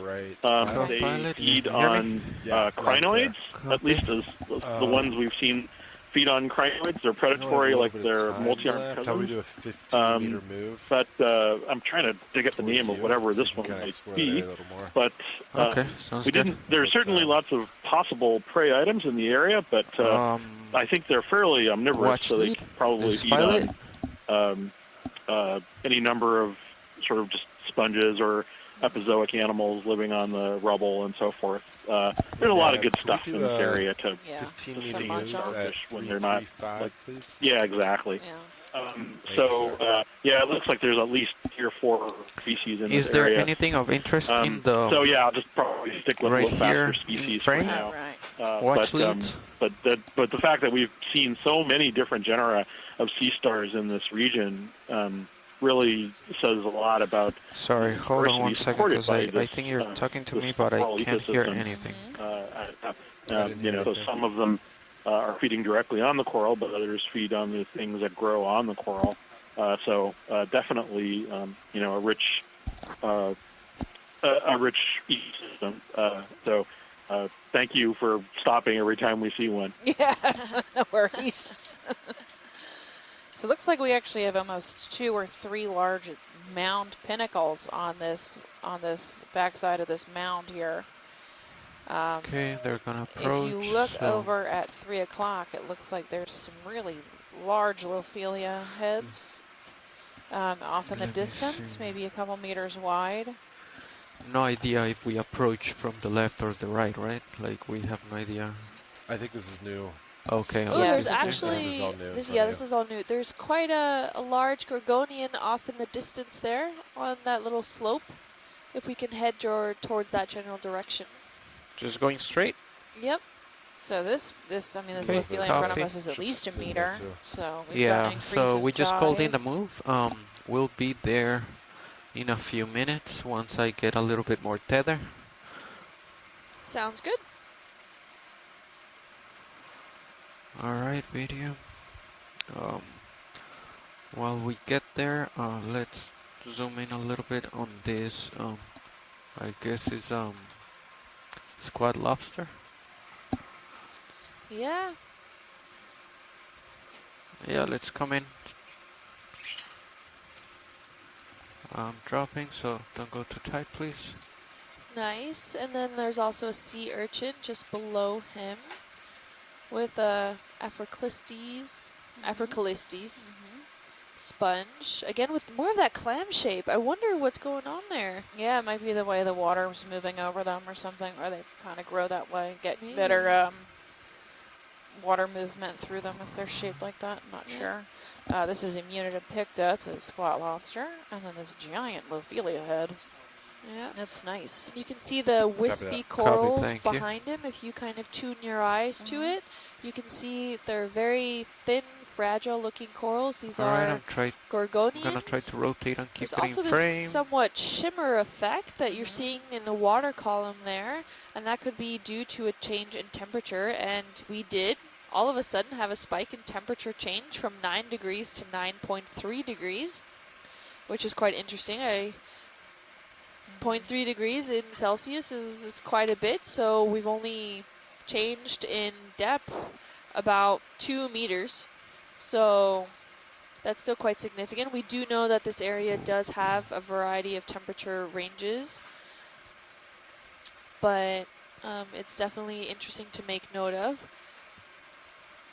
Still within the temperature variations that we're seeing, All right. the Lophelia reefs and most Copy. of the corals within it How am I are living looking well on within tether? the Copilot? margins Yeah. for active growth. Alright, So let's just let despite it go. these small little bursts in temperature changes, they can still remain quite happy. Yeah. As long as they're having a good current flow and some food. I think the max temperature Copy. for Lophelia is 12 degrees Alright, Celsius. so let's Yeah, try and they to can find take what some we were talking spikes about up to before maybe we 13, 13 and a half, we saw maybe that. I think 14 it was before it really like starts to cause some long-term damage, but they can take some spikes in temperatures for a short period of amount of time. watch lead. I rotated around the squat lobster, so I think I completely lost track of the Note that- specimen we were trying to That get after Gorgonian that. right to the left-hand side there, that kind At of 9? tall coral. Yeah. Yeah, 9, yeah. Okay.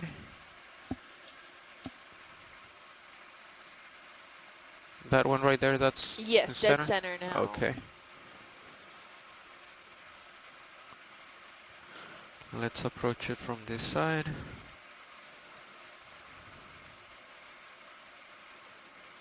Coming in closer, you can zoom in a little bit, not too tight though. Hold right there. We're in this little like gully, I guess, right between these two Yeah. peaks. And we have a Gorgonian here at Tilting down 6 slowly. o'clock. Yeah, there's a fish in the background there. Here he is. Looks like all the polyps are contracted, and some sort of squat lobster or something is on him. He's quite pale in color. And every last inch of the top of this mound is covered in something. Yep. We're seeing Yeah, dense I'll just try framework. to Can barely get- see the sediment of the mound. Yeah, I'll get that toe out of the It's a great coral. dive today. lasers Yeah. off. We only Get have good about painting, 20 but- minutes left. This is a And different I'll species of tilt squat down. lobster here. This is the white arms. I do not know his name off the top of my head. I mean, besides like George. Do you have right? Yeah. my rotator, or how come it? You're all the way down. Oh, that's It's full max. rotate. Oh, Yeah, okay. so these, All right, video. all so these that was polyps full look pretty rotation. contracted. Gonna try to move back then. I'm not sure if it's a bamboo coral. There Can you get a go. good view of the actual skeletal system. Yeah, I think it's probably a Gorgonian. I mean, go a ahead. regular Gorgonian, regular Octocoral. Not necessarily a bamboo coral. Plexurid or Yeah. something. Yeah, Yeah, I so think that's I'm a different species. You can see the coloring is way different. He's a lot smaller. dropping. And he's more so- translucent. You can see his interior. Was that the one Mary Yeah, like was these seeing shots when I'm not, after? No, Okay. I'm No. hovering. They're a little bit harder to just. not yet. They're mostly on Okay, Antipantherian. so- Oh, So- okay. Gonna try to drop and then tilt up Yeah, so we so can we're in actually this, see like, the little- coral. Gully here between two mounds at the back side of this mound. Yep. These two little peaks within the second peak, Mm-hmm. which from the bathymetry, it's 25-meter resolution, so a lot of those finer scale items are Okay. probably won't come out in that kind of bathymetry, but All right. Gonna when try we to come settle down there. here in ground truth and take all this video Tilting up. footage and images, we can definitely get a finer look at All right. what we're seeing and give then feedback Getting a to little the bit general closer. morphology of what we're actually seeing also, not just the biota, but also the general shape of the floor, of the Okay. seafloor, of these mounds. It's really all important to capture as much footage as possible. Yep, and this is a great discovery today. If you were with us today, we thank you for joining us. You got Go to ahead. see the first sightings of an unknown, unseen Oh, I do see before. bending on these. Sorry to interrupt you. But Oh, I- you're right. Yeah, it is Yep. bamboo coral. It is a bamboo coral. All the polyps are neatly tucked away. Mm-hmm. So Yeah, like I'm just floating, so I don't think I'll be able and to. it seemed to be completely- almost a meter wide when we had the lasers out. Copy. So that was really nice. Thank you, pilot. Yeah, if you guys can pull back and let me just see the overall view so I can describe it for my Lasers back paperwork, that would make me very happy. Oop, oh no. Sorry, guys. Yeah, our thrusters are blowing a little bit of stuff around a little bit. We'll call it. Okay, There's more copy. food now in the Mhm. water column. Yeah. Time to eat. Okay, anything else of If you interest? could pan out to the right-hand side, just give a wide view of the right. Okay. We're seeing a really large coral, dense coral framework community. About, I would say, slightly less than half alive. Or maybe just about half. No, a little Yeah. less. About 50% cover of Yeah. living coral. On We're the seeing mound. a little bit of these two-ish pinnacles. There seems to be a little trough and Alright, then another tilting down. little mound there. Hey, Nav, could I get 10 more meters? Same direction as last. Are you okay with that, pilot? We're about Yep. Just give me a little closer. 45 Yeah, degree sure. slope Awesome. here. Thank you. Yep. It's 100% cover of Coral stuff. framework, yeah. Stuff. So, We're seeing some varieties what of... leads? What do you think about just going over and Yeah, go just for it. Yeah. checking the other side We're of happy these? to fly wherever you want to fly. Okay. We're good. So I'm gonna There's do that, another alright, pencil co-pilot? I'm gonna go sea over urchin this there. little Sounds good. top, then I'm gonna approach A little approach squat it from the lobster other waving. side as well. Hello. So if you look at Sirius's feed, you can see quite the extent of this area here. Yep. You got this like lump in the reef that we're kind of flying over now. So you can see the extent of all this Tilting coral. And some of these are 1 meter wide, living coral thickets. Gonna take a look at you Yeah. and then It almost gonna looks come from back. Sirius, it almost looks like snow Right? over it. Yep, like these white Africalistes, and then just animals and animals and animals everywhere you look. Yep. It's quite amazing. This was a big deal today. So previously undiscovered Lophelia reef. I think that's a stock crinoid in the Did you find background one? there. Oh yeah. Sticking up. So this I found part's one. almost 100%, like maybe 90% cover alive. Yeah. When you look in Sirius, though, it seems to be isolated. We just get a good view of it. Yep. That was a little jelly that just got out of view there. And then tons of these tiny, wispy bamboo corals filling in the spaces between, some gorgonians in between these thickets of coral. Yep. Every single space is utilized here. There's hardly any sort of, any centimeter you can go without running into some form of biota. I see sand. Oh, there's a little bit of exposure there of some of the underlying mound. Yep, there's a big squat lobster. It's just everywhere you look, there's something. Yep. Something cool to look at. Some animal growing. Lots and lots of sponges and life. They used to think there was no life at the bottom of the ocean.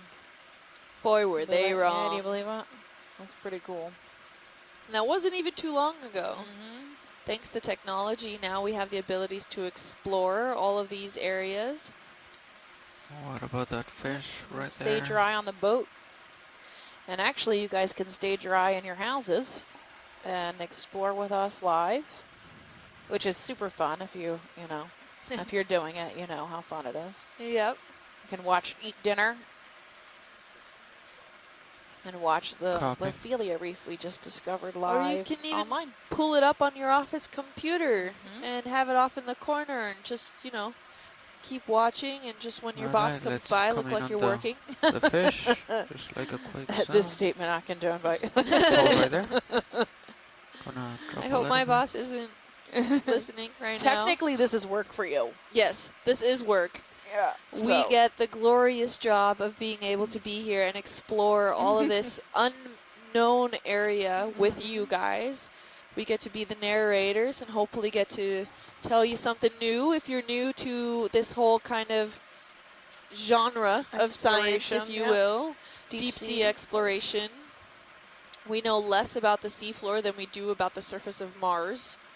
Yes. So, and this is one of the great examples why a lot of this data, we have never been here All before. right, This let's come hasn't out. been seen before. Just a few months ago, not even this bathymetry data existed. So this is recently acquired bathymetric data of the seafloor, which these morphologies, these large coral mounds, were never before mapped. We thought there were, for a long time, the resolution of any sort of mapped area was quite coarse.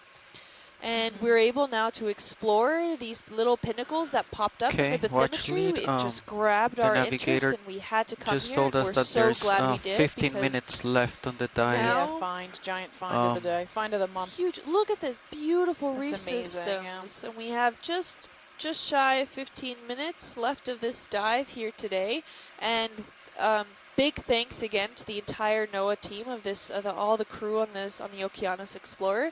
They worked overtime for us to make sure we can get this extended time to help discover and further describe these sections that were previously never even known. And now we can confirm that these mounds are indeed, in fact, actively growing Lophelia reef systems. So the mound development could have happened over hundreds of thousands of years, but the fact that we're still seeing Lophelia active growth on it is really important and crucial for just overall informational purposes. And it's likely that a lot of these other mounds within this general vicinity you can ask them, to see. Are also covered in Lophelia. No. I'm not sure. Yes, that would be amazing. Yeah. If you look on the multi-beam, there's quite a few of them in the area. And actually, last night we mapped Shannon mapped, and her team mapped right there, a whole bunch of them right off this area here that look like maybe, I don't know, 30 or 40 mounds to the southeast of us, too. So this whole area might be filled with Lophelia reef. Hold right there. And we are outside the habitat area of particular concern. So this is unprotected reef. Yep, well, we never knew that this even existed, so this is new information to everyone, and this is all open access on NOAA's website. Once all this data has been acquired and cataloged, it's all public information. Anyone can access it and use the data. This is just so beautiful. Yeah, hey, who chimed in? All right. Hey, Scott French, just calling in. Hi, Scott. Kill lasers. Lasers out. Got out of my class. Oh, nice. So the backside, we're on the backside of the second mound here, since you're just chiming in right now, and we are finding another thick area of large living Lophelia. So the reef has reestablished. And all these sponges in there. This is great. Yep. Afrocallisti sponges. Amazing. You can come in a little bit closer, video. And even solitary cup corals. Hold right there. Nice pencil sea urchins. We're actually seeing quite a few sea urchins over the reef structures here. And we're seeing a lot of those really fragile bamboo corals. Good, Scott, what? I was wondering if we ever see a mound like this where the top is all living coral. I mean, clearly we've seen lots of areas where there's been historical growth, and then we just see the rubble, the skeletons, and there's quite a lot of the living live tissue here. But I wonder if you ever see it such that it's all live, or it just never grows that way, where there's always this intermixture of the live and dead. It's always this. Well, it's always the tops of the pinnacles. The Lophelia grows on the tips, but the bases are always this dead. The dead base, right? Because that's how the mound is growing, if you will, forming. I know the Lophelia reefs that we've been on that are closer to shore inside the HAPC have a tendency to look like this, right? Where the base of the mound is like coral rubble, and it's building up, and then the tops of them are covered in these large, 1 meter tall living Lophelia coral. If you look up, reach out to John, he can show you Triceratops reef. That's a pretty cool one. He knows them all by heart. I can't remember them off the top of my head which ones they are and where they're at. But yeah, it's not totally uncommon for us to see these large Lophelia mounds with living Lophelia across most of the top, and then the death on the side. That's normal, right? The death down the edges. And if I could chime in then also there, on the Irish margin, there are a lot of these coral mounds that also show a similar characteristic where there's a lot of living Lophelia and living reef structures near the tops of these mounds, but not so much on the flanks. But like I stated earlier, in the Straits of Florida, on the western excuse me, on the eastern Alright. side And of the Straits of then- Florida, near the Great Bahama Bank on that toe of the slope, That should we take have that out- bidirectional that'll take current out regime in that spin area, in the which then incorporates and tether. feeds skeleton, So if we the turn corals starboard right now, from both sides. So we actually With a nice see spin, we should from be the all set. base of the mound to the summit Alright. actual live coral growth, and this is not just your sporadic maybe Alright, so- Gorgonian branches here and there. This is an active reef that you can see and climb from the base so we of Based that on mound this, to yeah. the summit, to the crest of it, heading. and it's covered completely in these framework-forming at the Lophelia reefs beginning that of are each still strad, alive D2 today. heading, So serious we heading, and get ship heading. we can see it all. So as long as They those form in every way, shape, or form. don't get reset. Depends on during the dive, current. Yes. Also the good current, idea. yeah. Well, there's Look at how another- big Has happened these though where Lophelia thickets Right. are. Accidentally I mean, hit it and can then we laser this large continuous on. one that's at like 10 and 11?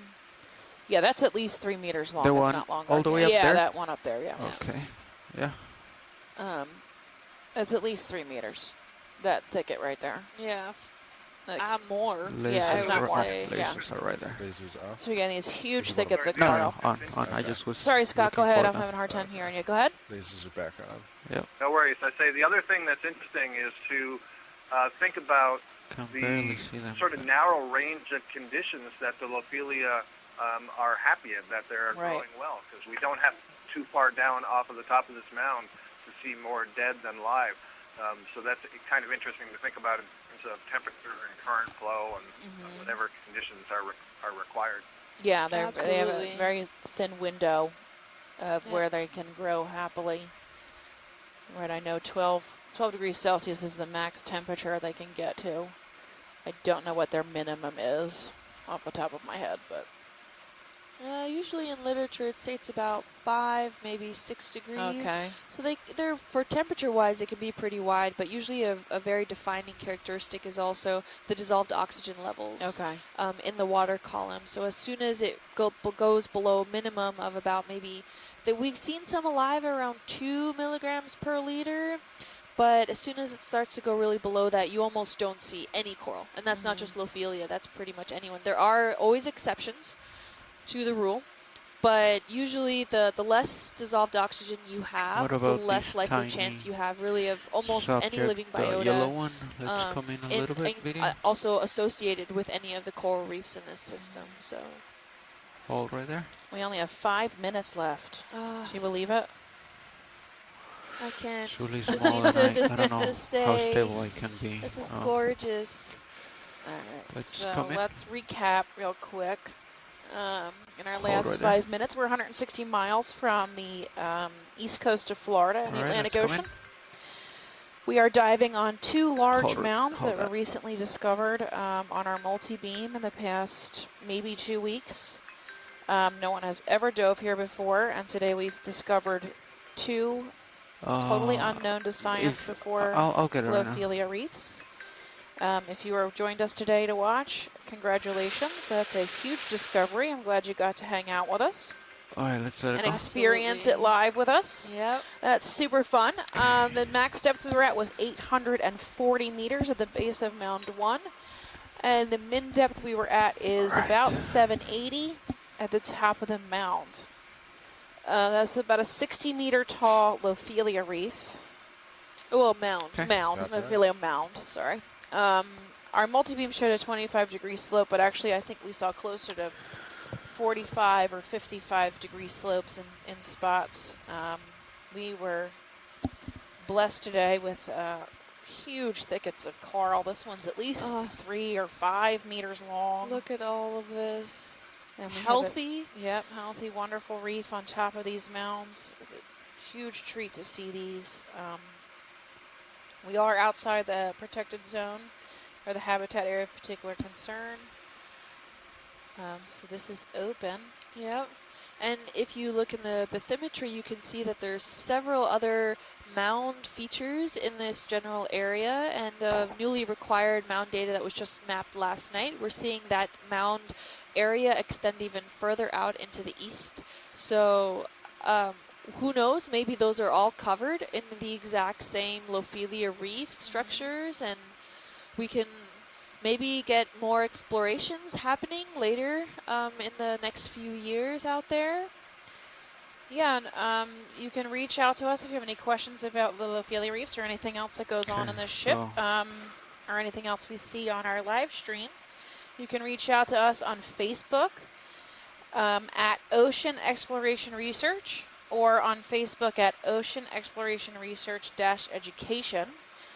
You can also reach out to us on Twitter at Ocean Explorer, and if you use the hashtag Okeanos or follow the hashtag Okeanos on all your posts. Instagram, we're at NOAA Ocean Exploration. You can reach out to me personally on my personal Twitter at DeepSeaNerdy, or on my personal Facebook and Instagram at DeepSeaNerd, and Kim is on Instagram at DeepSeaKim. Copy that. And you can also go to our website, oceanexplorer.noaa.gov/Okeanos, and that is where you'll find all the explorations we've done over the past few years, including the current one. You can get our live video stream there, our daily updates, our mission logs, images and video gallery, which are all free to use, free to download. It's all public data. Sure. If you're a teacher and you want some more information about teaching about our live feed and on deep sea marine science to your students, there's a section on there for you. You can even do an interactive. You can. We could do interactive, so you could call in and we can have a live interaction with us and your students. There's media resources if you're from the media, and then you can also meet the explorers, which covers a little blurb about all of us on the ship here. Yep. Please share our feed. Congratulations. Welcome to the joys of my life. I get to go out to sea and explore places people have never been before, and I had the joy today of sharing it with you. So I'm glad you got to watch.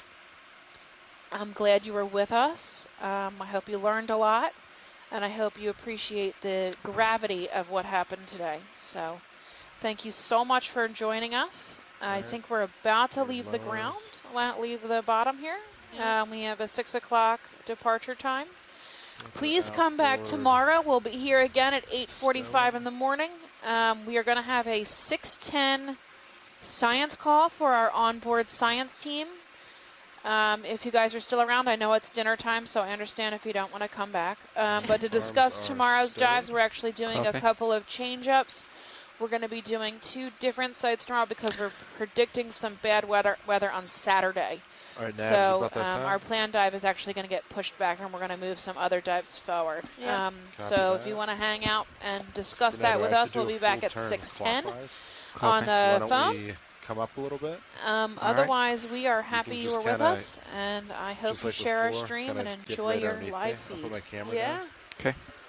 All right, watch leads. This is the end of the dive. We're going to start getting ready to come up. Thank you to our pilots for driving around and not crushing any coral. Congratulations.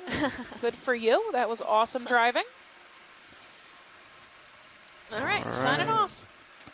That's pretty good there. Thanks, Delta everyone. 20. We'll see our core science team in about 10 minutes. And to everyone else, we're signing off now. Yep. So enjoy your evening, and we hope you join us tomorrow. Copy. Get this turnout. Is your rotator at 90? Yes. Copy. Tether's looking good.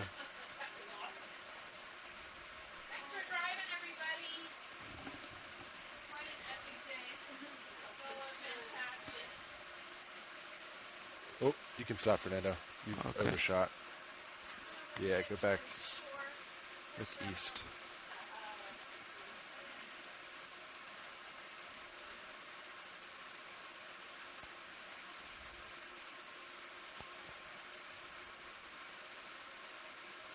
Yeah, keep rotating. Yep. Port. Nope. To port. Okay. Left. So you still have like 0.3 to go, right? Or yeah, I was just keeping eyes on you. Wait, yeah. Yep. So you want to look west and go in east. Okay.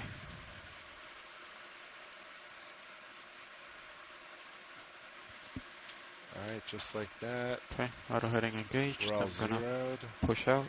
Yep, you're good to push out.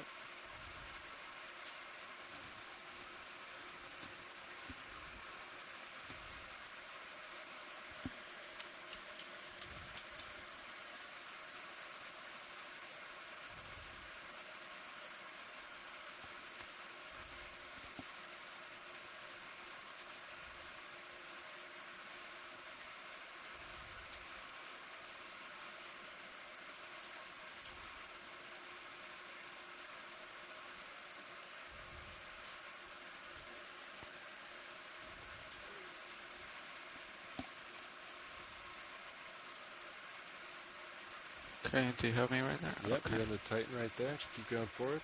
Looking Yep.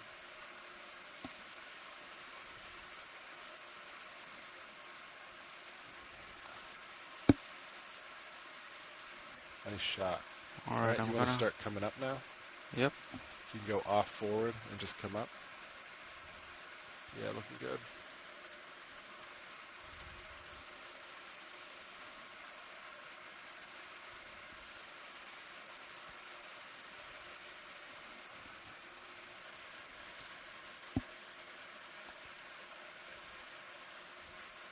Delta 18 decreasing, looking good.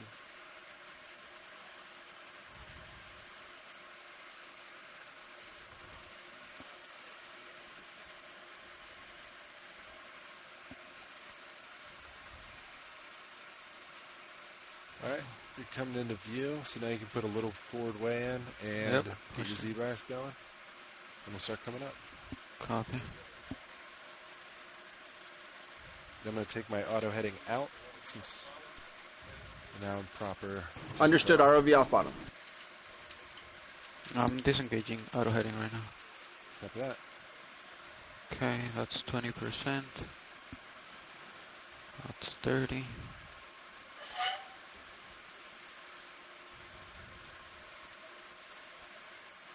Okay, that's 70 to start.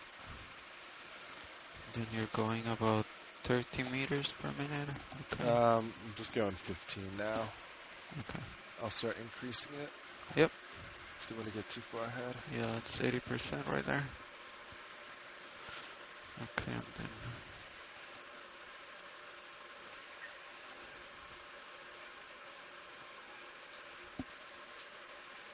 Alright, I'm going about 30 now.